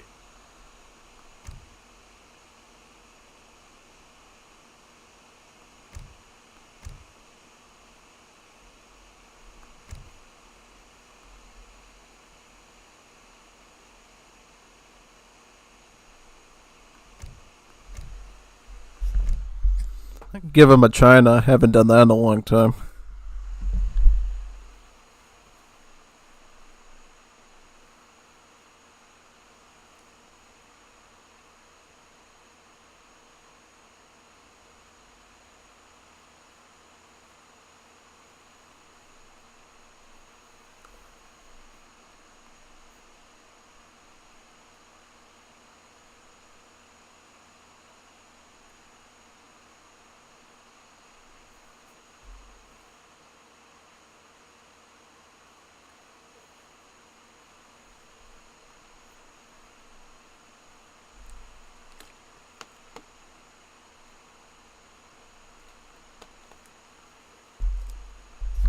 Finally, Cap might win a game with me on his team.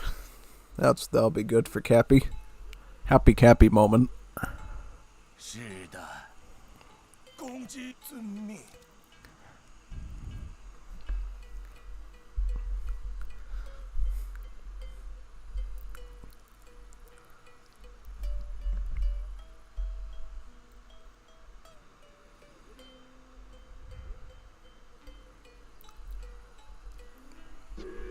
停下攻击！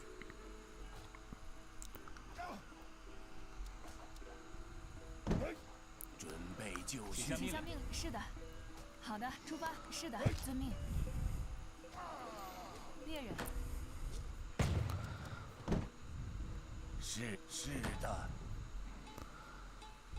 请下命令。 No trade on this map, so we don't need a trading post, right? Nah. Just hold on to the wood then, I guess. If we can get enough wood treasures, we might get 2 villages, which usually is very good.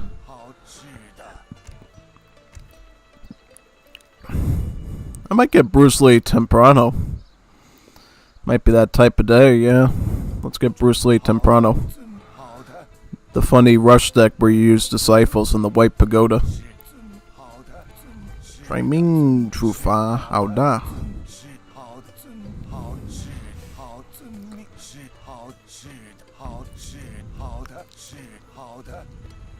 准备好了，出发。猎人。准备是好的。请下命令。是的，建主公。是好，是的。 Put the goat over here, the greatest of all time, as well as llama.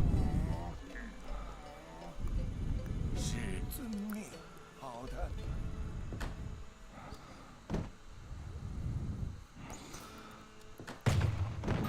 请下命猎人。准备好了，猎人。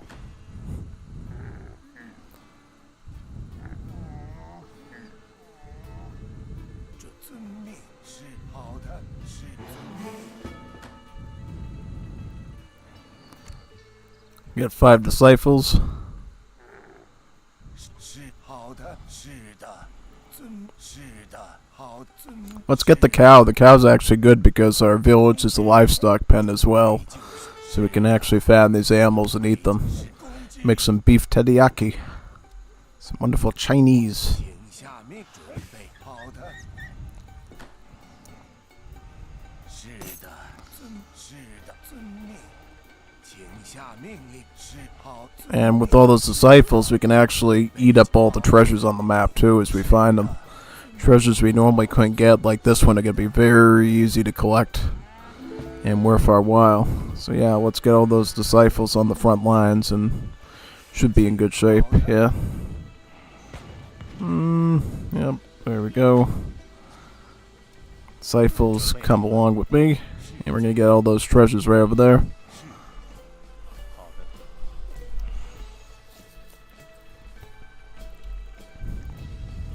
遵命。怎么了？好的。是遵命。是好的。遵命。好的。遵命。是的。好。遵命。是遵命。停下。好的。是的。好的。遵命。准备就好的。 Gunchi. 攻击，准备遵命。攻击，攻击，怎么了？ Should be Hala. 攻击，是好的。 How do you think Chinese are gonna be this week, next week in Age Mythology Retold? You looking forward to that? Yeah, I actually want to play that like right away. Doesn't it release this week if you own the premium edition? Like if you already have the premium edition? Isn't it like an early gameplay? If that's the case, expect a lot of that from me. Otherwise, I'll play it next week, whenever it comes out.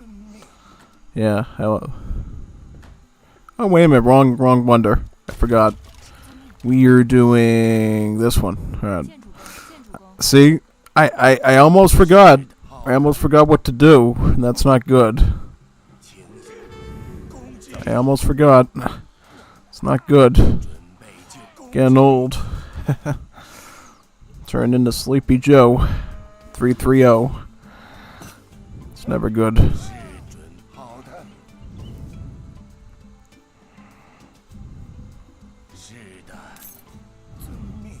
是的，遵命。 Probably an H2. We can probably start getting that one next. Yeah, I would presume.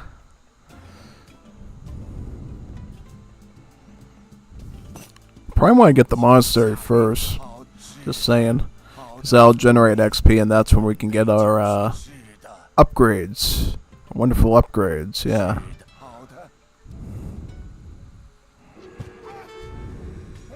准备好了，停下攻击。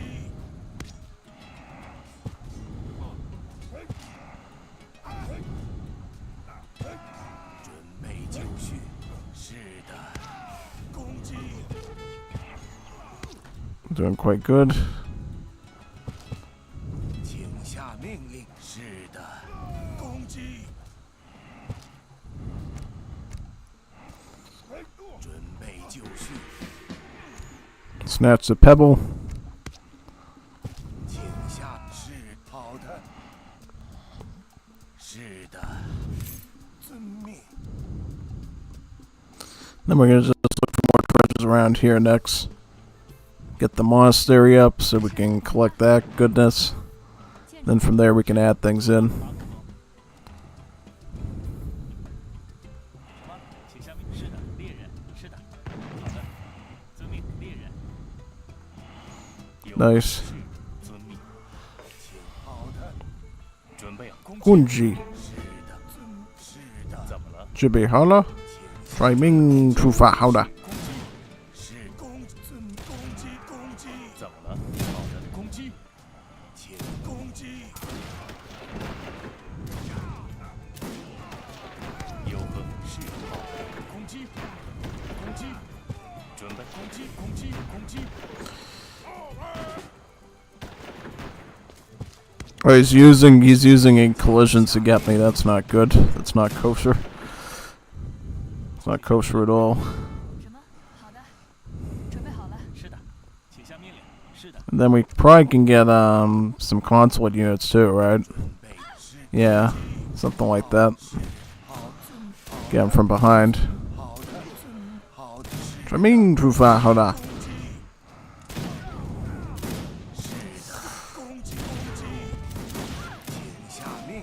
Get these ones now. Let's get probably at least get training for them to get the HP and attack up on them, right? So anything like that at this point would be good.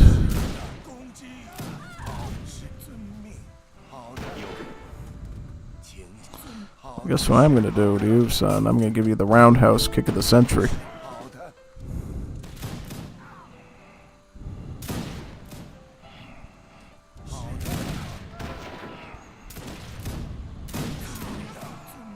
This targeting is crazy. Like, it's... He can outrun me with these! I can't believe it. He's outrunning me with those things. Unbelievable. Can't make that up. Well, it's alright. Well, okay. Yeah, let's just get our consulate up then. How did this... I don't even know how that happened. It's fine. We'll just retrain him. And then we'll just ship in stuff too. Get the Nien Riders, get everything else in. We'll be in pretty good shape after that. Yeah, 100%.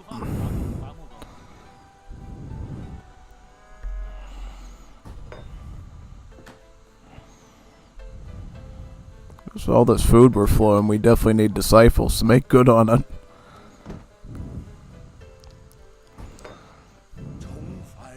Alright, let's get them all now.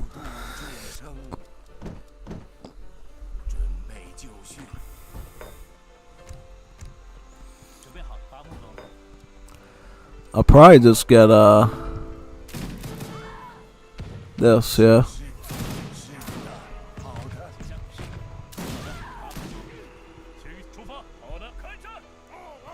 Nice try.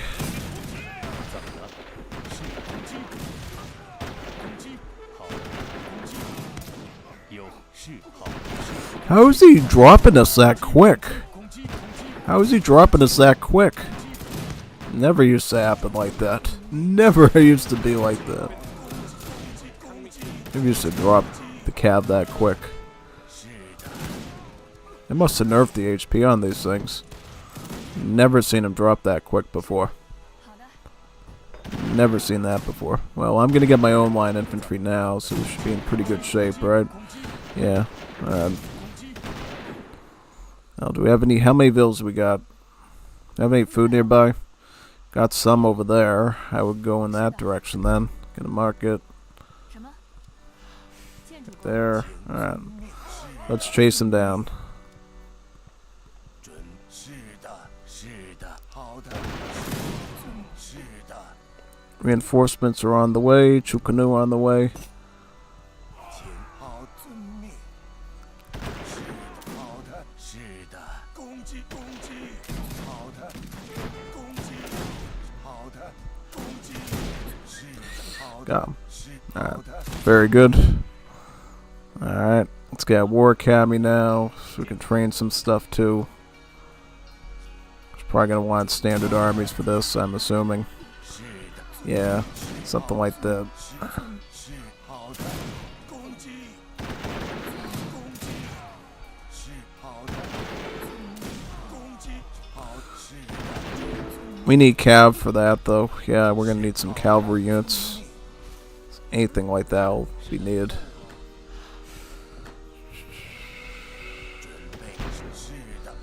Yep, got that one. Oop.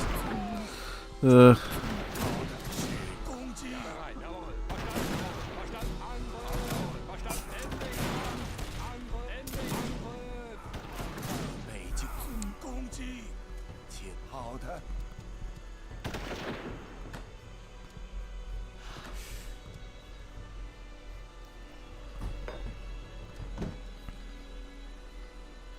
是遵命，请是的。准遵命。好的，猎人，准备好了，猎人。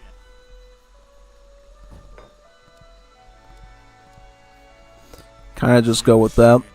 Yeah. Probably. 是的，好的，遵命。请好的。请下命令。是的，出发。 Well, this would if we're not gonna put anything up. 猎人， Yeah, that's a good question. 建筑工， Should really 是的，猎人， should really be doing something with that. 猎人。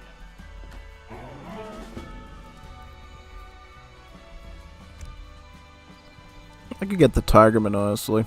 Yeah. Anything at this point is probably good. Better than nothing. 是是的。准备好伐木工。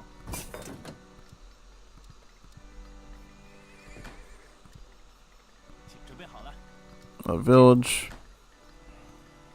Full go. 好的。是的，好的，是好的，是好的。遵命。请好的。 We could get Matreros, actually. Yeah, let's maybe get some of those. I might get Matreros. Matreros would be really efficient here. Yeah. I'm gonna get Matreros now. Let's get some of these. These wonderful spammable units, yeah. That'll be a good icing on the cake, I think, yeah. Lots of Matreros. 请是的。 It's great when you get a good outlaw on the map. Really is, yeah. 是好的。 Can totally use that, you know.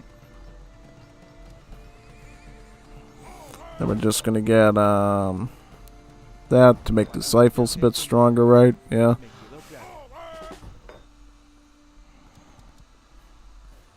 请遵好的。是的。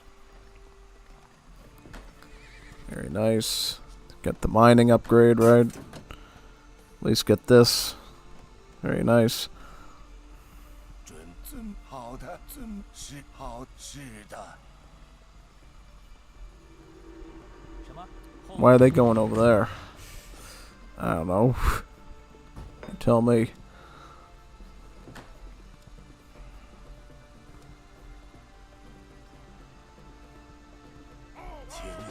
命令。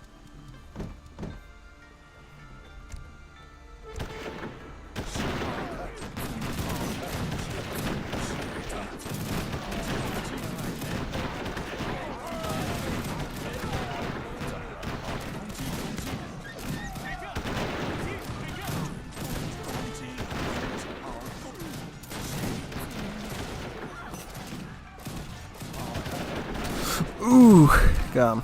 Very good.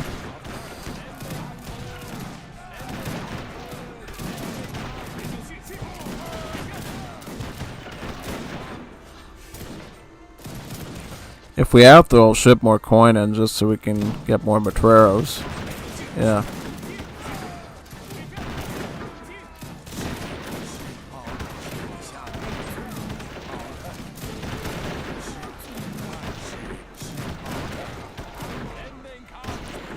Now the low HP of the Tripidaire Marines is going to come to full fruition, yeah.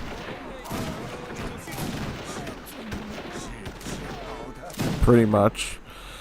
That's where he pays the price, I guess. Treros now, and then we're going to send in more line infantry, make offers. 是的，遵命，猎人。 A tus órdenes. Very good.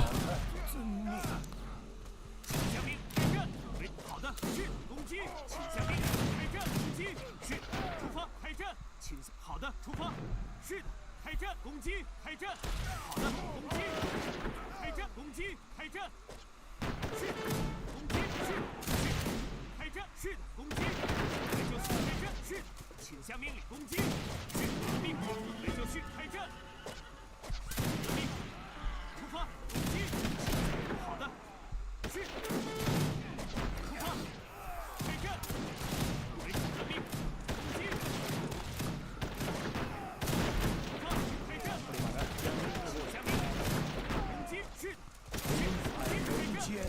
Get let me see this.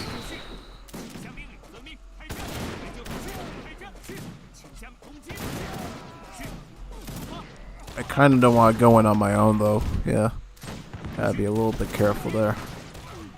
是的，攻击，请下命，是攻击，遵命，攻击，遵命，是好的， Flamethrowers in now. Very good. 遵命，是的，出发。是好的，攻击，准遵命，是攻击，攻击，是好的，请遵，是的。 准备好了，猎人。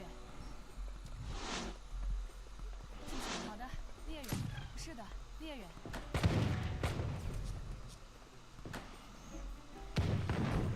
准备好了，农夫伐木工。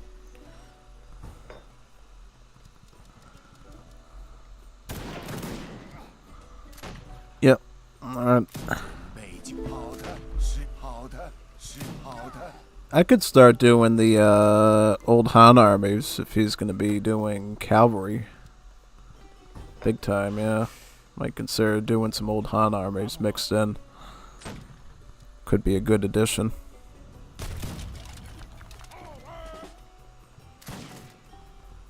是的，好遵命，是遵命，是的，好遵命，是好的遵命。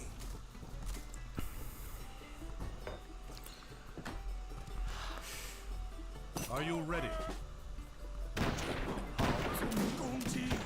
Let's do it.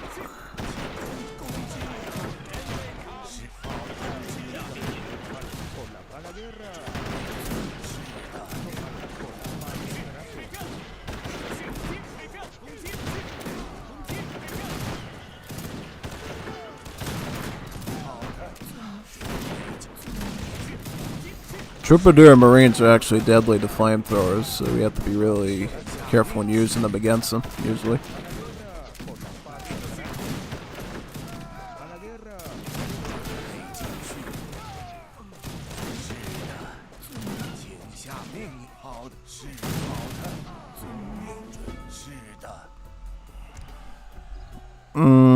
Wood. Would I guess, yeah. 是的，是的，货物工。请下命令， Now we get the Summer Palace and start bringing in some reinforcements. Yeah. 1,000 food. Sounds good. 建主公， Could use 1,000 food right now. Or you know what? I'll just ship things in on age. 是的，建主公。 Age 3. Yeah.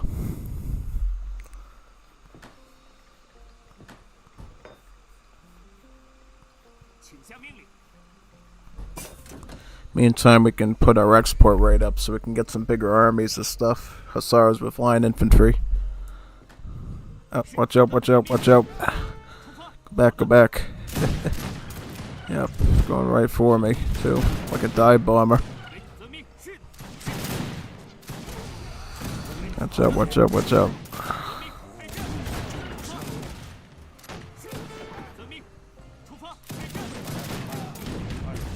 攻击。是。攻击。开战。是。请下命令。攻击。是。遵命。 It's alright, it's alright, let's retreat. 围剿出发。好的。遵命。好的。 We're gonna get some big armies now.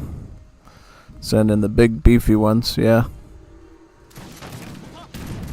遵命。出发。遵命。出发。遵命。攻击。开战。攻击。是的。开战。是。开战。是。攻击。请下命令。出发。是。开战。 是的， Let's get the assault units first.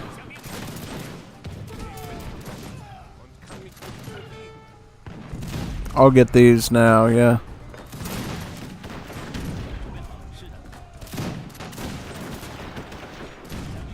These elite anti-infantry will be a lot better here, yeah. Get this one. This one's preferred. It's recommended, actually. Now, let me just keep saving up.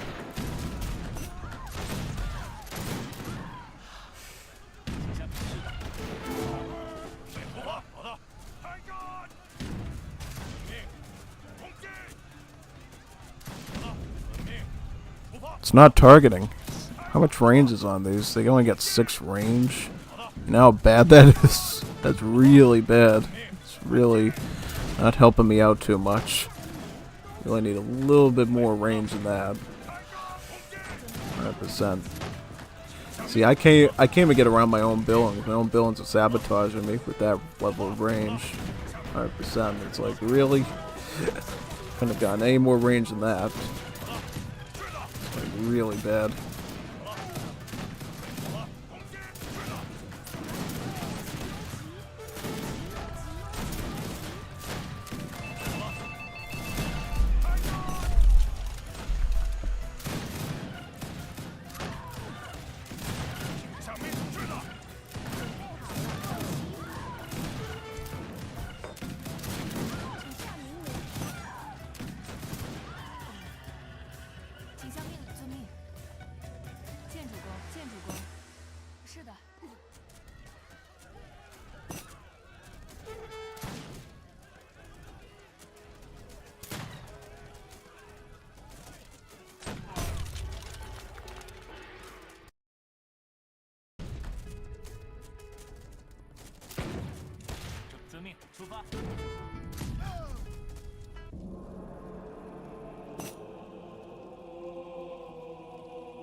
Well played on that one.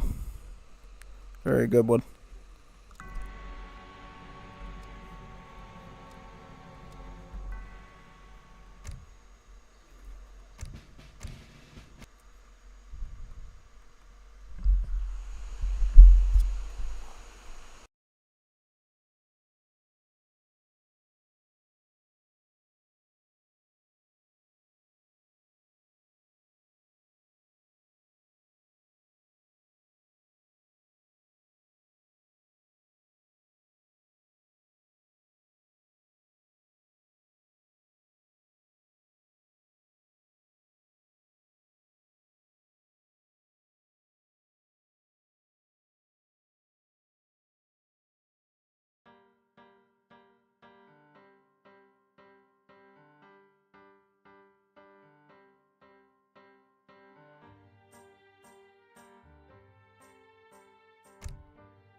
Are you ready?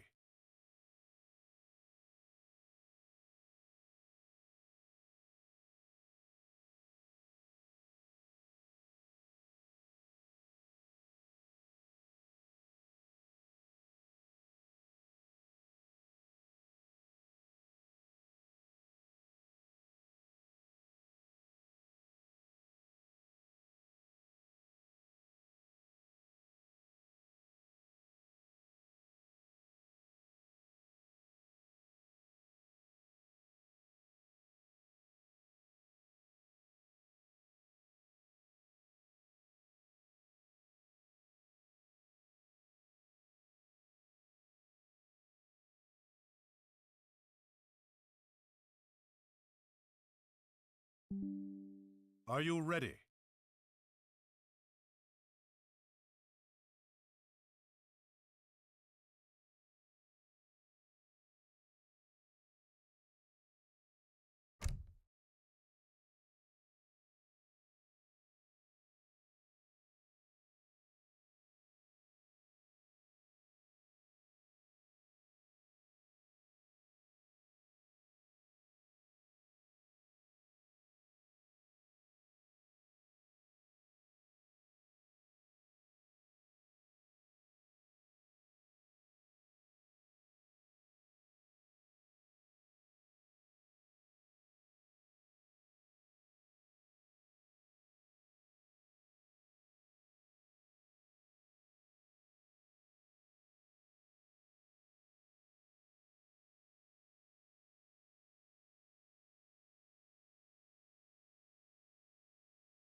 Preparado. Voy a hacerlo. Sí, sí. Hola, lo haré. Arba. Ayuda. Preparado. Lo haré. ¡Al ataque!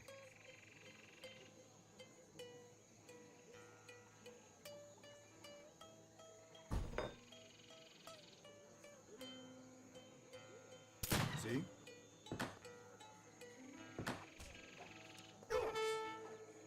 ¿Preparado? Correcto. Sí, correcto. ¿Qué me he preparado? Voy a hacerlo. Maitei. Preparado. Lo haré. Sí, correcto. Cazador. Che. Yapi. Yapi. Yapi. ¿Qué me ordena? Sí, voy a hacerlo. ¿Sí? ¿Qué me ordena? Lo haré.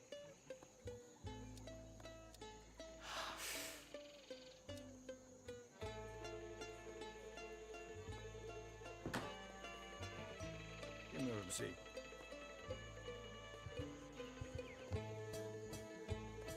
Voy a hacerlo. Preparado. Sí, cazador. Araiba. Ay muñan kuama. Ay muñan kuama. Preparado. Sí.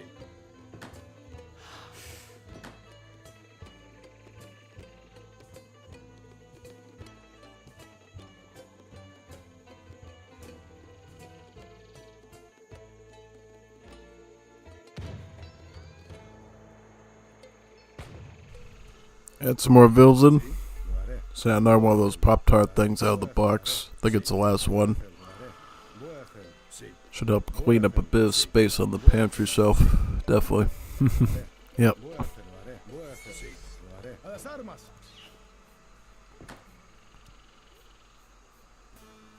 Prepara. Voy a hacerlo. Sí. Lo haré. Sí. Voy a hacerlo. Al ataque. Sí. ¡A las armas!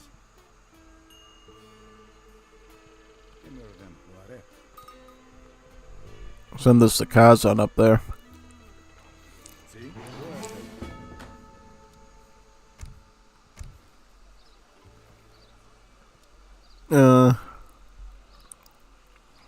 I mean, we probably could get this deck still, even if we're not going to go for the Outlaws per se.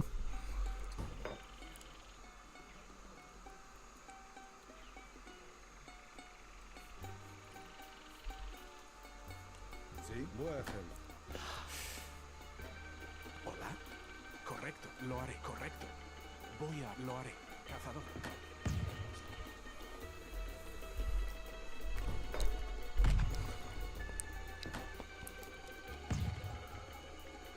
Alphabet.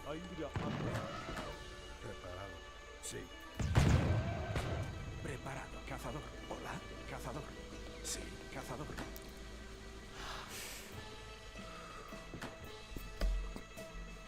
Hades, Metarao, Mekarunga, Metara, Mekaru, Metara, Mekaru, ha, Metarao, ha, Mekaru, Metara, ha, Mekaru, Metara, ha, Metarao, ha, Mekaru, ha, Metarao, Mekarunga, ha, Metarao. ¿Qué me ordena? Correcto. Lo haré. Sí, voy a hacerlo. Ha, Mekarunga, Metara, ha, Mekarunga.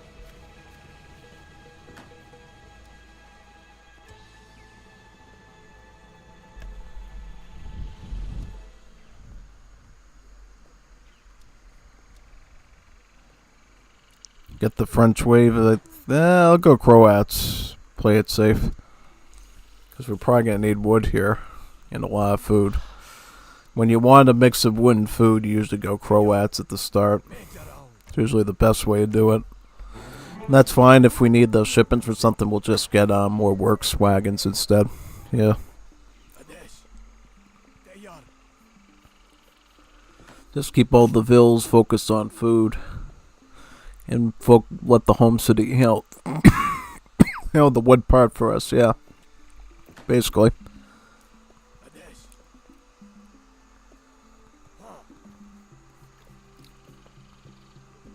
Prepara, lo haré. Voy a hacerlo.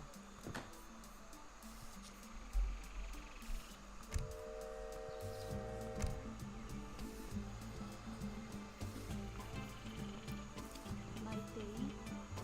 Ayakota Ahama. Oaga. Che. Yapi Hola. Maitei. Cazador. ¿Cuál es su Oima. comando? Maitei. Preparada. Hola, sí, voy a hacerlo. Cazadora. ¿Cuál es su I comando? love how these vills... Why are they targeting all these hunts when they know they got a piece of meat in front of them? Sí. Very weird.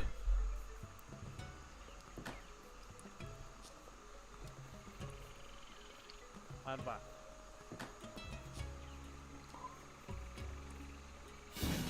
Alphabet. APP. Put a colony here. ¿Qué me ordena? I'll add one vill onto this, yeah. Alpha. APP. I might stick them in the front, yeah, so they go a bit further. Sí, sí, correcto. Correcto. Araí. APP. Get the barracks out first, I guess, yeah. Sí. Prebola. Alpha. Aimunyan, Guama.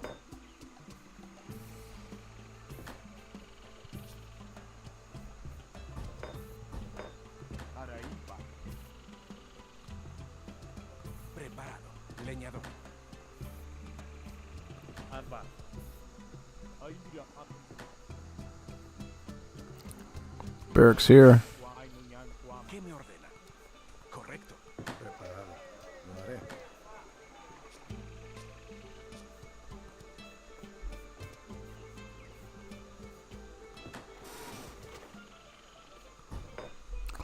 I just want to go for like 20,000 Primero de Linea. And oh, but wait. It gets better because he decided to go Fast Fortress. Yeah. Yeah. Yeah. One of those moments, yeah. So what are we doing in that premise? If that's the case, then we're probably going to go Pardo. Yapi. About like 50,000 of them and just go right for the soft areas. Probably, yeah.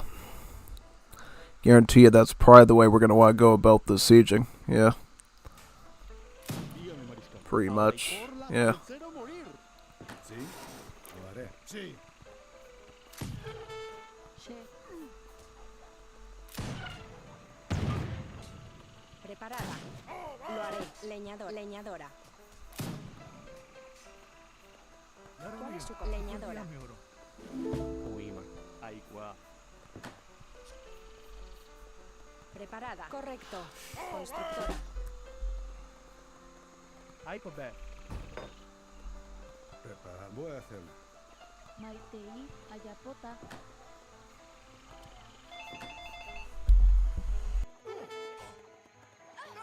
Al ataque. A las armas, al ataque. Preparado. A las armas. Al ataque. No, sí, lo haré. Sí. Hola. Lo haré. Aiko.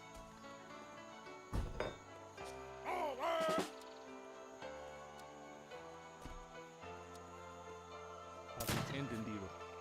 Sí, lo haré. Voy a hacerlo. Oi Mahama. Hola. Sí. Sí. Prepara, voy a hacerlo.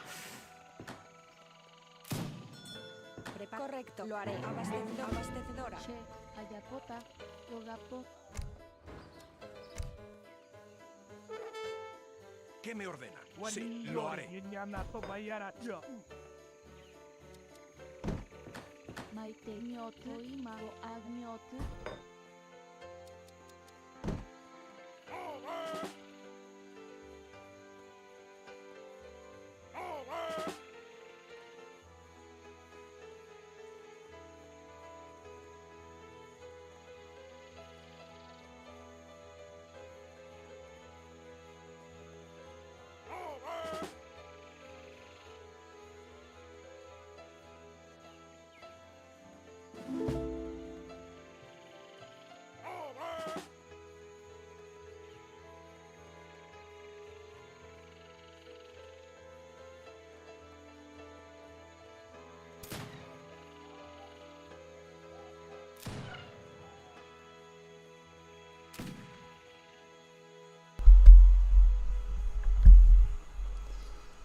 ¿Cuál es su correcto? Lo haré. Got another villain. Sí, voy a... Sí, lo haré. Arba. Aidra. Got a house. ¿Qué me ordena? Voy a hacerlo.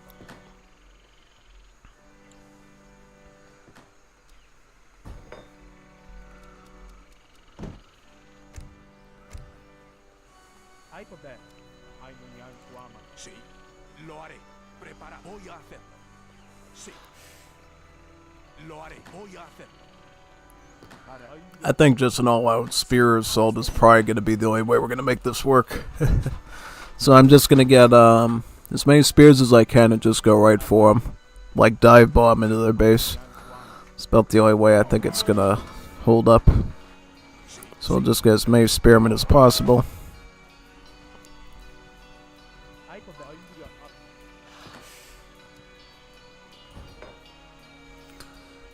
Kind of reaching the end of our resources, are we? Yeah, I'll just get attack then. Start adding some stats on them. Just make it happen. Why don't you just stay over there and I'll bring in more units, yeah. ¿Qué me ordena? Lo haré. So how many spearmen are we on? We're on decent formation.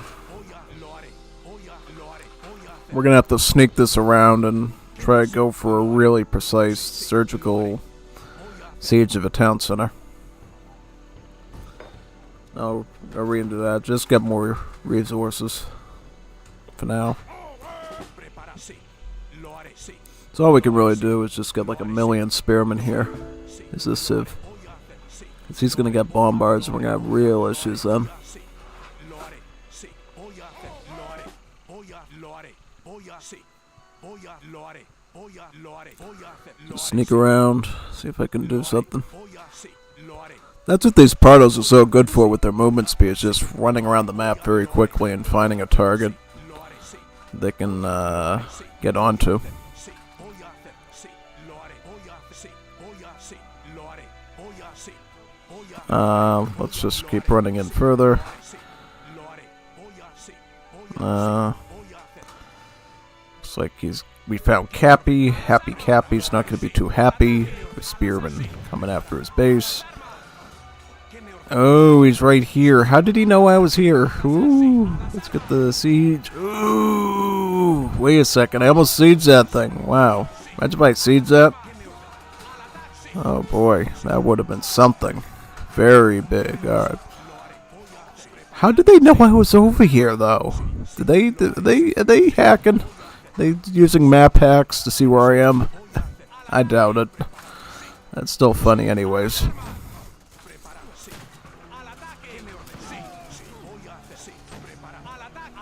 Probably the NSA. Yeah.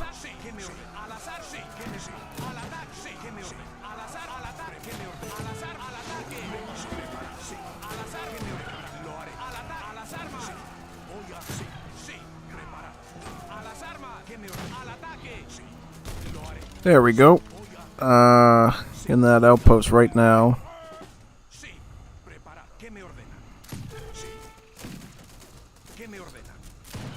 Ooh, good. Nope. Nope. Yep, alright, he's sending help in over there. That's good. We need it. We're gonna need it. Alright, let's go. Let's get Team HP.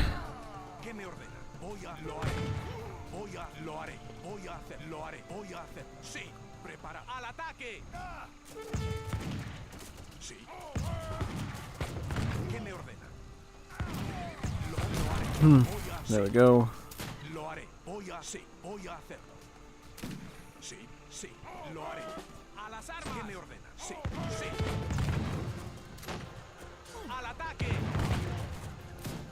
It's kind of funny because we don't even have enough HP to just tank in and, you know what I mean? Yeah. I'll just run him with these Primeros.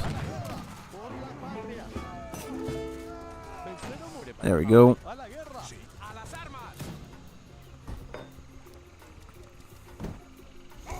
Probably from there just get more work spillings, right? Yeah. That was a sneeze.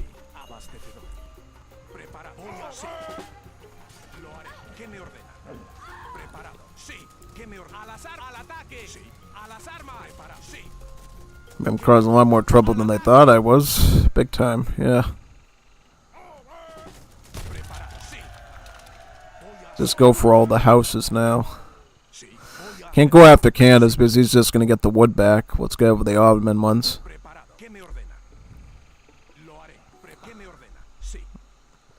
Alright, I'm going to get some more spearmen now.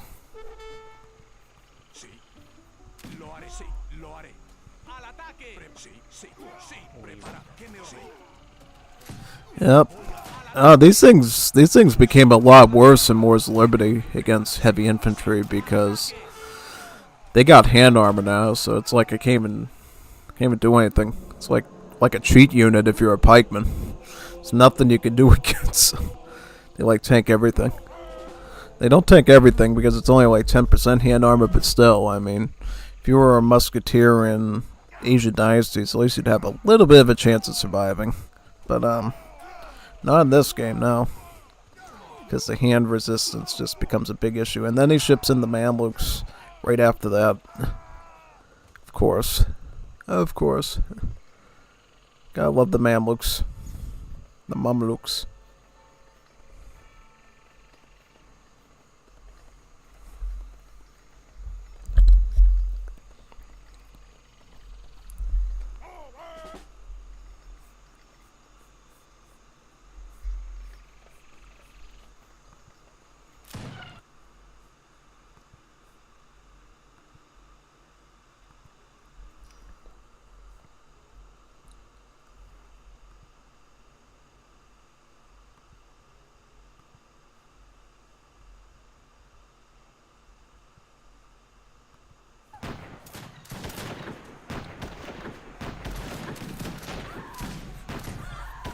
Happy moment.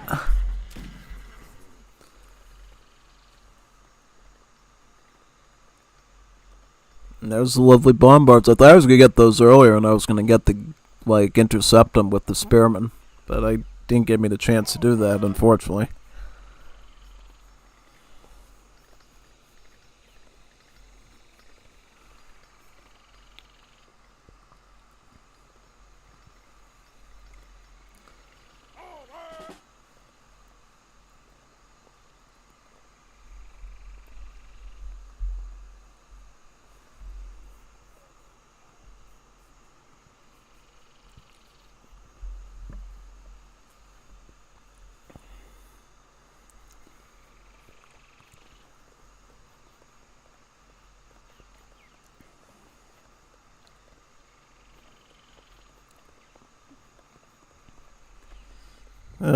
How long can Kazan survive, you think?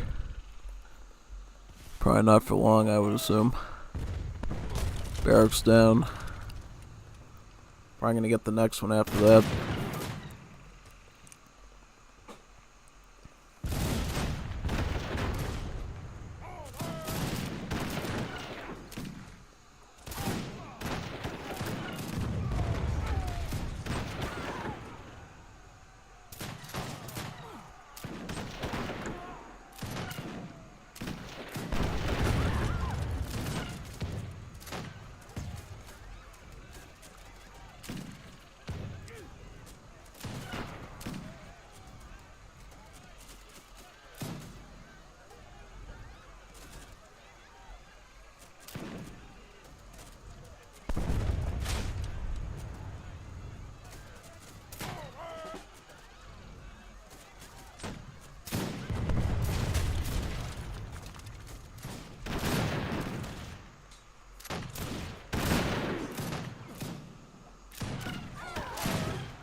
Going with the war elephants, good choice.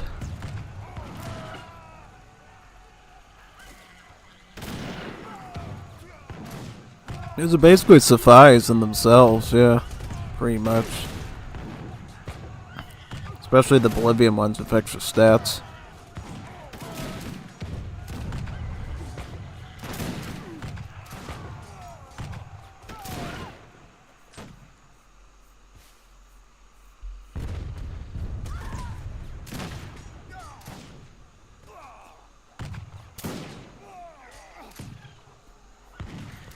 Yep, those elephants are quite nice.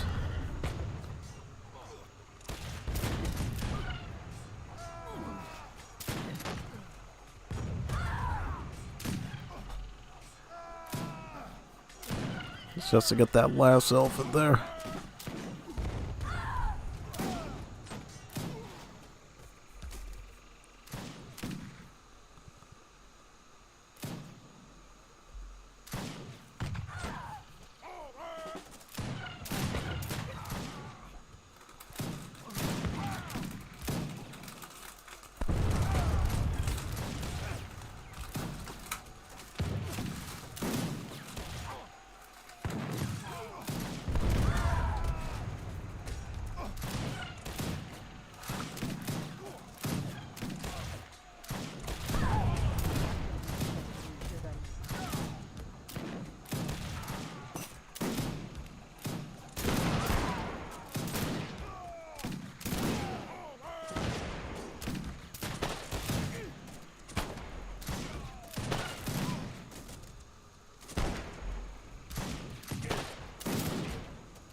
Still surviving. Impressive.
Oh, he's gonna try to go for Cappy's base. It looks like Cappy resigned. Can Kazan actually beat Jesus Cristo is the question. He's gonna try to go up sort of this direction for his base.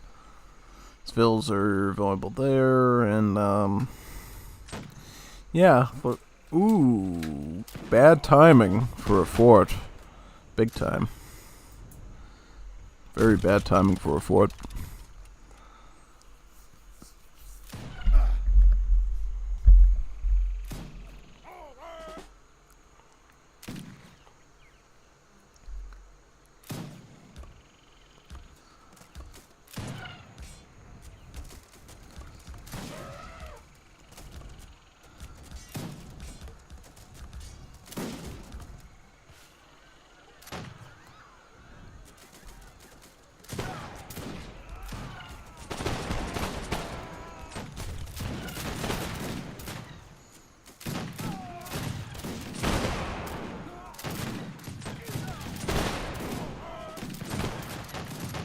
He made some of the Guanes.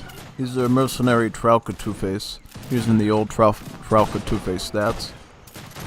Because before the Trauca Two-Face was made into like a full normal skirmisher, the old Trauca Two-Face used to have multipliers against cavalry and heavy infantry. That the multipliers were very, they weren't super small as a crossbowman, but you know, they were sort of in that ballpark, really. Pretty much.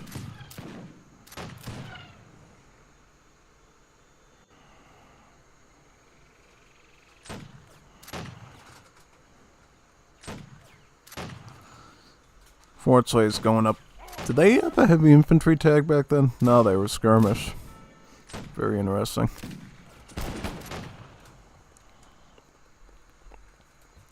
The only sort of unit that's like that still in the mod is the Voltaguire du Quebec of Canada, which you may see from Jesus Cristo if the battle goes long enough. We'll have to see though if that ends up happening.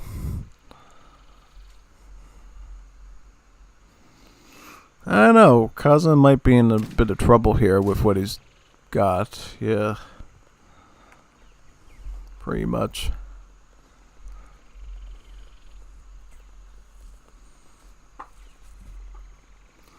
Yeah, those Mounties are just really bad for his comp. Combined with the Metis Rebels, even worse. It tends to be the normal progression of Canada, by the way. You go Troupe d'Armée into Metis Rebel, and then Mountie, and then into Voltaguire du Quebec. If you want to be very creative and interesting, you can go with the Black Watch. It's just not recommended anymore since it's a 3-pop musketeer, which is really... I think I don't know. I don't know. I don't know if it should be a 3-pop musket. It was more fun as a 2-pop one.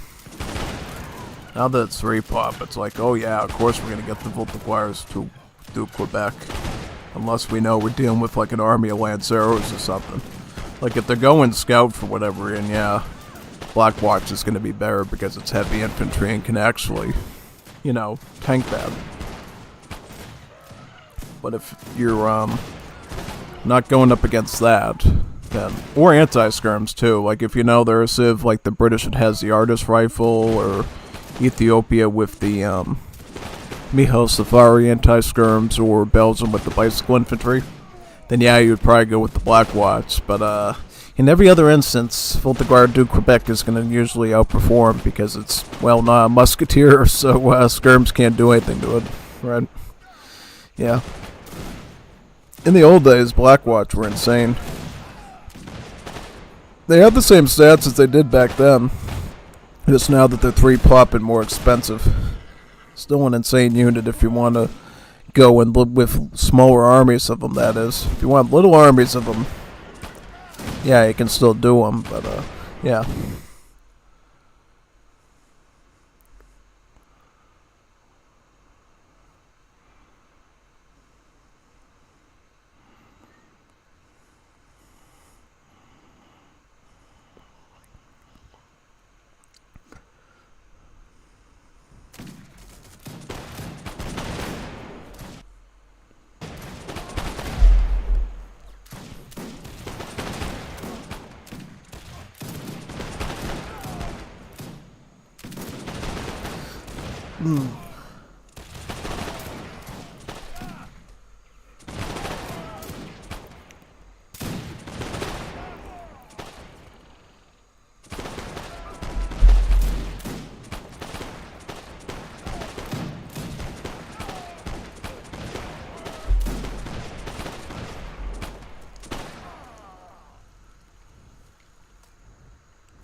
Up the Napoleon cannons. These are basically horse artillery.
I do like how the Guarani is slowing down the Mounties a bit, making it hard for them to maneuver, but still you're dealing with horse arty there, which is not too good. Not too good at all.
Surprised it took this much time to, yeah.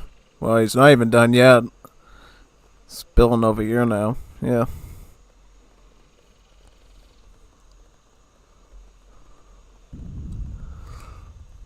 Did he build his ultimate building yet? Yeah, it's over here though, sadly. Sadly, it's over there. Kind of think he wished it wasn't over there. He better get his upgrades in for the units. Yeah, he's going to get a lead on this, he's going to get a lead on that, and then he's going to get the guard upgrade right away. Let's see if he can save the building long enough to get his other upgrades in, which would be good. Yeah. Looks like he saved it. He's going to have to get his garden and guard upgrades in. So once he gets those, then he doesn't really need this building anymore, really. Yeah. Pretty much.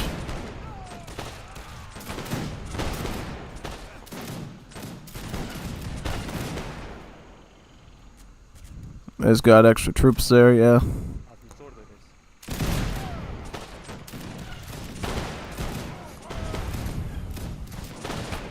Might be able to save this thing, who knows. I think he might be able to. He might be able to save that building. Be kind of funny if he did and pushed him back. Yeah, 100%. Would be pretty neat.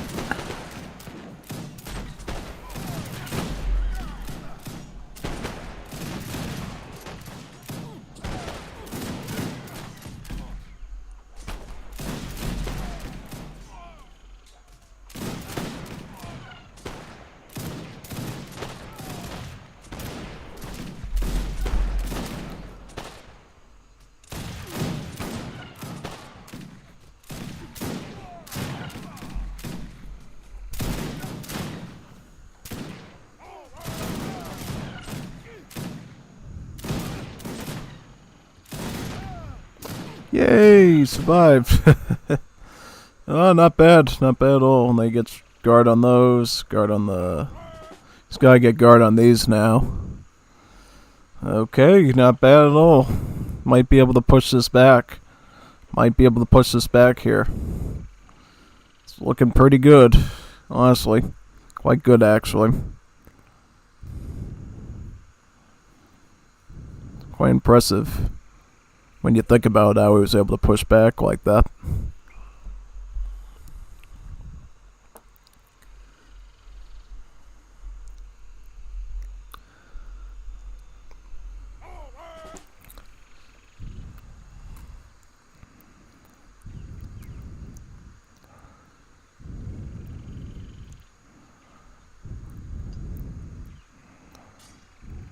Up.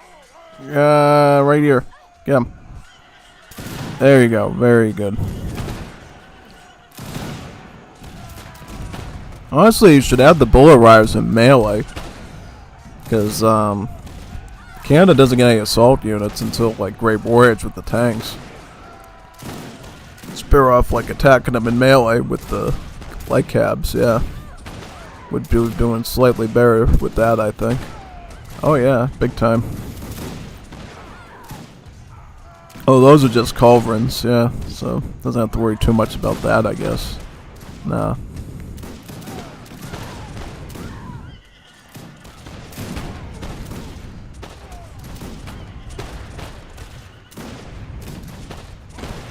Wait a minute, do these even have a melee attack? They don't do it by default, nah.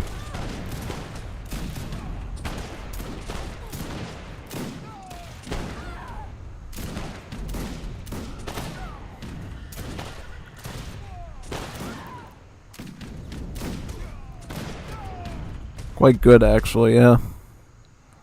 Then he's going to start adding in the map natives now. He's going to add in conquistadors and more elephants.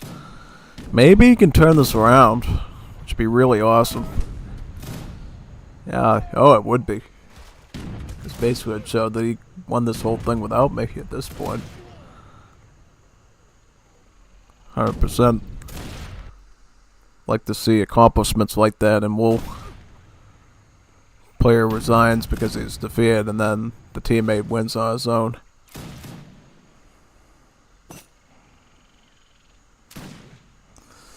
It's lagging there a bit and I'm like, oh, did somebody resign? I'm like, nah, it's just the lag. Whatever. Yeah, honestly, Canada should be doing more skirmish here against this stuff. Well, until the War Elephants get in. Once the War Elephants get in, I think it's not going to be as viable to do skirmish. So get in while it lasts. Big time. Get in while it lasts. Like I was... Yeah, my stuff over there is still popping. If you want to use that space, you can also delete it too, I believe, and take over that spot. Now he's just seeing through his houses. I'm surprised Jesus Christo is getting humbled like this as Canada. It's kind of insane, actually. Like, I would think by now he would, like, have a huge army prepared of stuff. Unless he's going Imperial Age or something. That'd be my only rational explanation for this, is he's going Imperial Age. That's all I can think of. Like, why would he be holding back like this with the kitty gloves on? Like, he's not even doing anything. He's just letting them siege his base. Unless he's tired. Unless he's sleepy and wants his milky. Something's going on. Don't know what.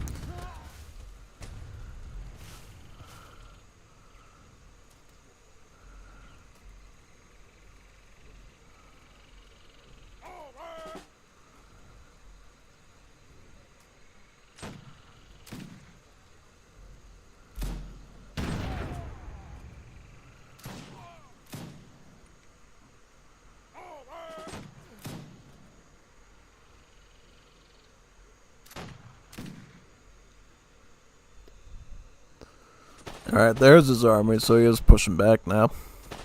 Problem at this point is Kazan has quite a bit of natives going on. He's got the elephants, he's got the conquistadors. He can reinforce pretty well if he wants to with his army.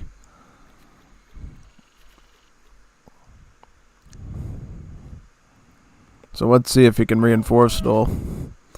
Right now he's got some Guaranis and Kiorunas there. Does he have that wonderful card, Cast Fermentation? He does, so he actually is able to rebuild the forts. How convenient. He's got all the native upgrades too, all the native cards. And for his other military is concerned, the only thing he's got is Hilos de Tambillo. Bolivian Syndicate. This just lets you make filibusters from your immigrant colonies, whichever ones you go with, pretty much. Training for resources, that is, not for not the battalions.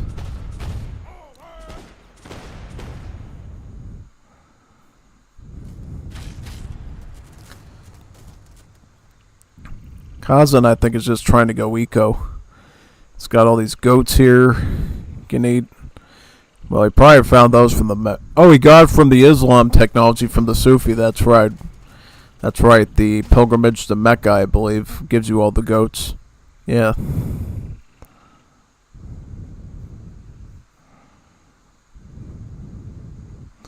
Yeah, now he's got conquistadors mixed in, which is really good.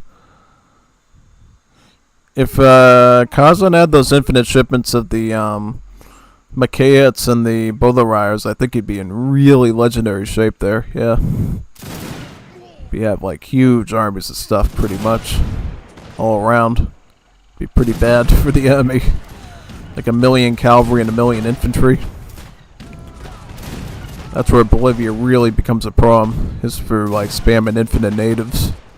And then on top of that, they can make like a big elite troop of assault units like Escoltas and Mushateros with that. Or in Great War, it's just all their tanks and everything. That's what makes Bolivia like a really dangerous civ to deal with, basically. Yeah, like he's shredding his Mounties. Oh wow, and then the Treasure Guardians getting involved too, targeting the artillery. It's hilarious. If these thuggies manage to down one of his horse arties, that is pretty insane, actually. He might get it. He might get one of them. Ooh, just barely got it. Did you see that? Thuggy Treasure Guardian almost took down the horse arty. That would have been big. This late into the game, Treasure Guardians being a serious issue. Unbelievable. Yeah, I can't even make that stuff up, really. Definitely can't. Yeah, I mean, I think I'll be fine defending here. Don't see any reason for issues to show up at all, honestly.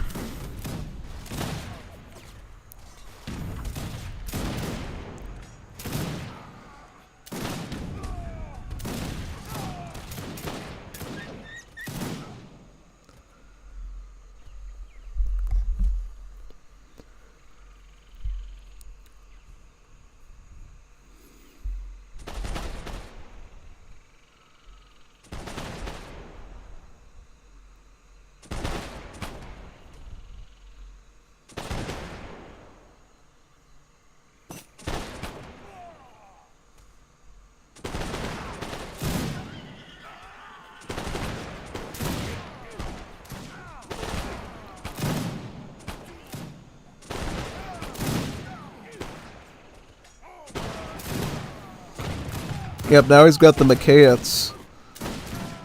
Oh, he sent the War of the Republic aid to card. Did he get him through, Yeah, he got through, you know, that shipment, yeah. How did he get the Machaeans, though? Didn't have that card. How was he making those? Good question, actually. I don't even know. Big time.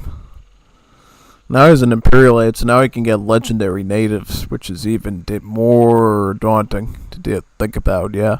These things are already 53 range attack, even without Imperial. And he's got Mourners, so he's got Sailors to snipe the artillery with. Yeah, here's the Mourners. We don't usually see these a lot anymore from the Croats, because, basically, he's got it. Oh, whoa! You gotta intercept this, man. Thankfully, he's got the Mourners here to deal with the. He's got to get them onto the artillery, though. See, he's not targeting them right. He's got to get the Sailors on top of the. So they base their stats off of the Troubadour Marine. Now that's interesting. You know, if they could bring that unit back to the colony as an H2 unit, I might actually consider using those. But right now, if it's off of a ship, a Falcuza, I don't really know if it's worth doing. You know what I mean? I would love to see the Mourners return to the building. Oh, big time. I just think he's responding too slowly here. If he responded a little bit more fastly and was like really popping on top of his opponent, that would be pretty good, yeah. So what did he do? Did he go with the Croatian? He must have did that. Like, where's all his stuff there? He's got like 1 million sailors now. Did he did the Croatian revolt. Unbelievable. He just did the Croatian revolt. It turns all the villagers into mourners? I didn't know that. I thought it turned them into colonial militia. That is actually pretty good. Because not only can they deal with infantry pretty good, but they can target the artillery too. Yeah. Not bad. Not bad at all. It's definitely something I didn't expect. Big time. Totally did not expect that. I just want to know where he's getting these Machaeans from. That is pretty big. I did not expect that at all. Big time. There's all his vills.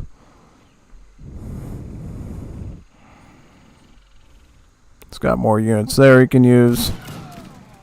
Yeah, see, if he's careful, he can, like, snipe all of his cannons and really put him into bad shape. Oh, yeah. Now he's just gonna down all his stables now. No defense. Factory's going down. How much siege is on? 43? Not bad. Factory down. Oh, wow. Croatian revolt. Unbelievable.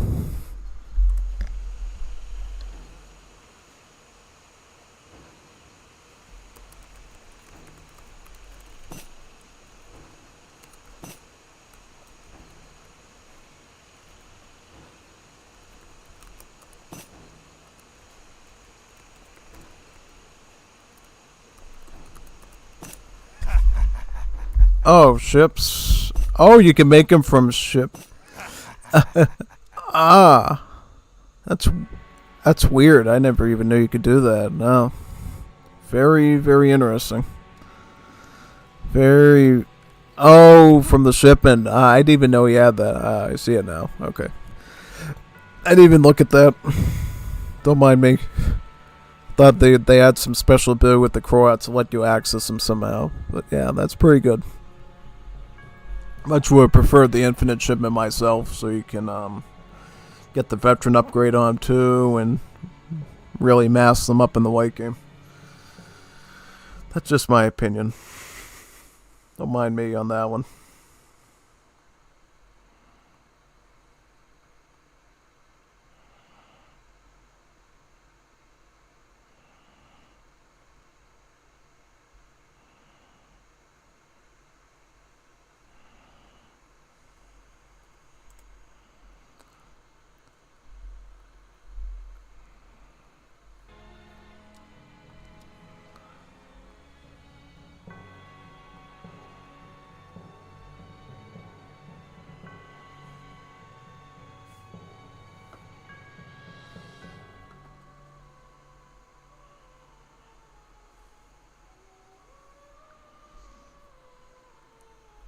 Who liked that match? That was a pretty good one, honestly.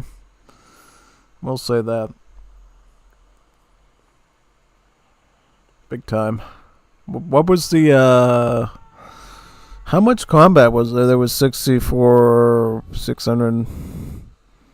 I mean, Jesus Christo was clearly getting it done with his late game Canada units, but when you look at that, it's like, wow, wow, wow, wow. Unbelievable. Can't even make that stuff up, really. Definitely not. Yep, well, it does happen. So, guys, it was pretty interesting to say the least.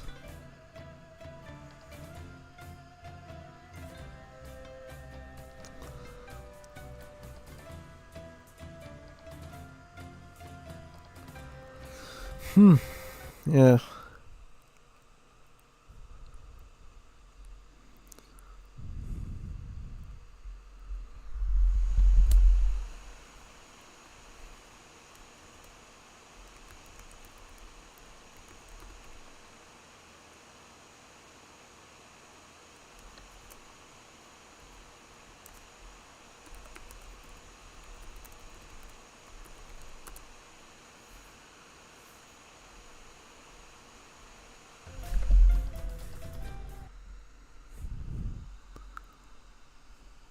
Ugh.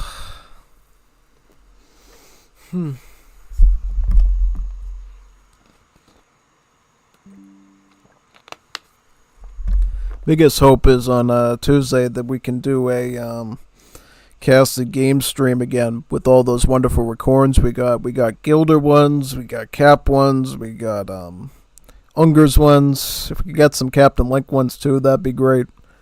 Yeah, we could have like a really good casted game stream with some really high level players and stuff. Yeah. Yeah, big time.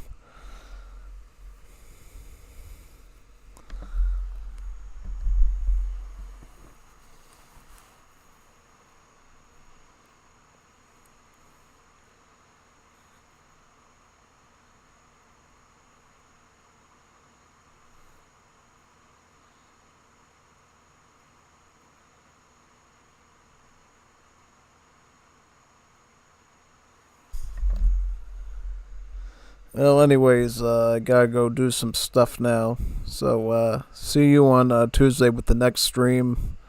either going to be a cast of game one or some sort of gameplay, depending on how many recordings we could get. Whatever day that DLC for Age of Mythology Retold comes out with the Chinese, we'll probably stream on that day too. Would be pretty good, wouldn't it? Oh yeah, definitely be really nice. So hopefully we'll get to do that as well. Sign off now. See you all next time for some more action on the Stoletsu channel.